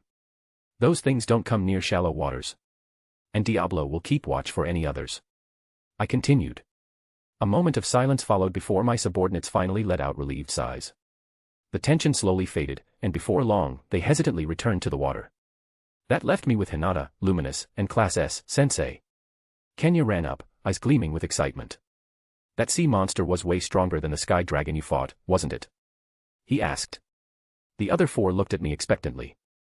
Their excitement was almost contagious, and I chuckled at their enthusiasm. Far stronger, in fact. I confirmed. But Diablo had it covered. I said. Are you sure nothing like that will come near us? Chloe asked, her tone slightly concerned. Alice nodded fervently beside her, clearly sharing the sentiment. Don't worry. We'll be fine. I told her. They exchanged glances before finally relaxing. As expected, they weren't completely convinced, but at least they weren't freaking out. Chloe, though, she was definitely playing along for the others' sake. I had to bite my tongue to keep from laughing. She knew the truth about Diablo's power, yet she was pretending to be concerned for the sake of her friends. But she wasn't fooling me one bit. Still, that was a problem for future Rimuru to deal with. For now, the kids ran past me toward the water, their worries seemingly forgotten. Just as I was about to follow, Luminous let out a small hum. My. She mused, arms crossed. Seeing that attack again stirs up some bitter memories. She said. I turned to her, raising an eyebrow. You fought against dark magic before? I asked, and she nodded. I have. And it's rather annoying to deal with, especially in the hands of that damned Violet. Her voice carried a distinct note of irritation. Oh, right. She doesn't know yet. That's going to be awkward when she finds out Violet not only serves me now but that I also named her. Judging from Luminous' tone, she and Violet probably don't have the best history. Damn. And here I thought Veldora was the only one who caused her problems. That aside. Hinata spoke up, arms folded, her gaze fixed on Diablo's ominous figure still hovering over the ocean. Your subordinates are terrifying. She muttered. I followed her stare, watching Diablo casually float above the waves, still radiating an unsettling amusement. You can say that again. I replied, shaking my head. After chatting with Hinata and Luminous a bit longer, I finally returned to my chair under the umbrella, sinking into it with a satisfied sigh. The ocean breeze was refreshing, and the shade offered a nice reprieve from the sun. Despite the earlier excitement and tension, things quickly returned to normal. The ocean was once again filled with people laughing and playing, the earlier fear of leviathans practically forgotten. Gobta, as expected, had become the primary target in another merciless water fight. He flailed wildly as he got blasted from all sides, sputtering between dramatic cries for mercy. Cheyenne, of course, had no concept of holding back. Every splash she sent his way might as well have been a tidal wave. Surprisingly, Nevera and Venom had decided to join the fun as well, though they kept their distance from the larger crowd, content to enjoy the water at their own pace. Even demons had their moments of leisure, I suppose. Class S was having a great time, too. The four had been worried about Chloe earlier, but now that they knew she was completely fine, they could relax. More importantly, Chloe herself had finally eased up, no longer weighed down by thoughts that were plaguing her before. At this moment, even if temporarily, she was flashing a genuine smile. As for Hinata, she was busy dealing with Luminous' relentless advances. The vampire queen clearly had no shame, openly teasing her while invading her personal space with no regard for how flustered she was getting. And, well, it didn't help that Luminous was also wearing the most revealing swimsuit out of everyone here. Yeah, I should probably look away before I risk being frozen to death by a jealous dragon. Maybe it's time to take a dip. I muttered, pushing myself up from my chair. With that thought, I warped near the shore, instantly swapping into a pair of simple black swimming trunks. The ocean breeze was even cooler here, rolling over my skin and making me even more eager to dive in. Just as I was about to step forward, the sound of ruffling sand made me pause. I turned toward the source and froze. Standing just a few meters away was Velzard. Vels. I called out, my brain momentarily short-circuiting. She wasn't in her usual elegant dress or battle-ready attire. Instead, she stood there in a black and white two-piece, a style I never imagined seeing her in. The design was simple, yet it perfectly accentuated her already stunning features. And that wasn't all. The star necklace she always wore stood out even more against her bare skin, shimmering under the sunlight. The bracelet I had given her gleamed faintly as if responding to the warmth of the day. Her hair, normally flowing in twin tails, was tied into a high ponytail, giving her an entirely different but equally breathtaking look. A light flush dusted her cheeks as she awkwardly shifted, avoiding my gaze. Well, if you were wondering what important matters I had to tend to. It was me choosing what to wear. She admitted, her voice laced with embarrassment. Ah, so that's what took her so long. Regaining some semblance of composure, I stepped forward, taking in her marvelous figure up close. Despite having seen her completely bare multiple times before, this felt different. Somehow, this view, her standing there, flustered yet undeniably beautiful, stood out even more. Velzard fidgeted slightly, glancing at me through her lashes. Do you like it? She asked. For her to even ask that question was almost ridiculous. A soft chuckle escaped me as I shook my head, a grin creeping onto my lips despite the warmth in my cheeks. Like doesn't even begin to cover it. I replied. At that, her hesitation melted away. Her expression softened, her lips curving into a smile that was no longer sheepish but genuinely pleased. Thanks. She murmured, brushing a strand of hair behind her ear. You see. I've never had to wear anything like this before. It's the first time I've actually put real thought into what to wear. She explained. That made sense. Considering how long she had lived, this was probably an entirely new experience for her. No matter what you decided to wear to the beach, it would have looked just as good. I told her. Her eyes flickered with warmth, and for a brief moment, it felt like the rest of the world faded away, leaving just the two of us standing there, caught in a quiet but deeply meaningful moment. We strode toward the water, with me leading the way. But just as my feet became submerged, Velzard suddenly hesitated. Her step slowed, and her gaze locked onto the gently lapping waves as if she were staring at something unfamiliar. She rarely hesitated. It was almost strange to see her like this. What's the matter? I asked, turning back to her. For a moment, she didn't answer, her expression distant, almost entranced by the endless blue stretching before her. Then, after a deep breath, she finally spoke. It's nothing, Rimuru. It's just, this is the first time I've ever stepped foot in the ocean. She answered. I blinked. Wait, seriously? I blurted out. Velzard averted her eyes, cheeks tinged pink. This woman, one of the oldest and most powerful beings in existence, had never set foot in the ocean. Although the idea seemed ridiculous, her expression suggested she was completely serious. I couldn't hold back my laughter. You can't be serious, I said, shaking my head.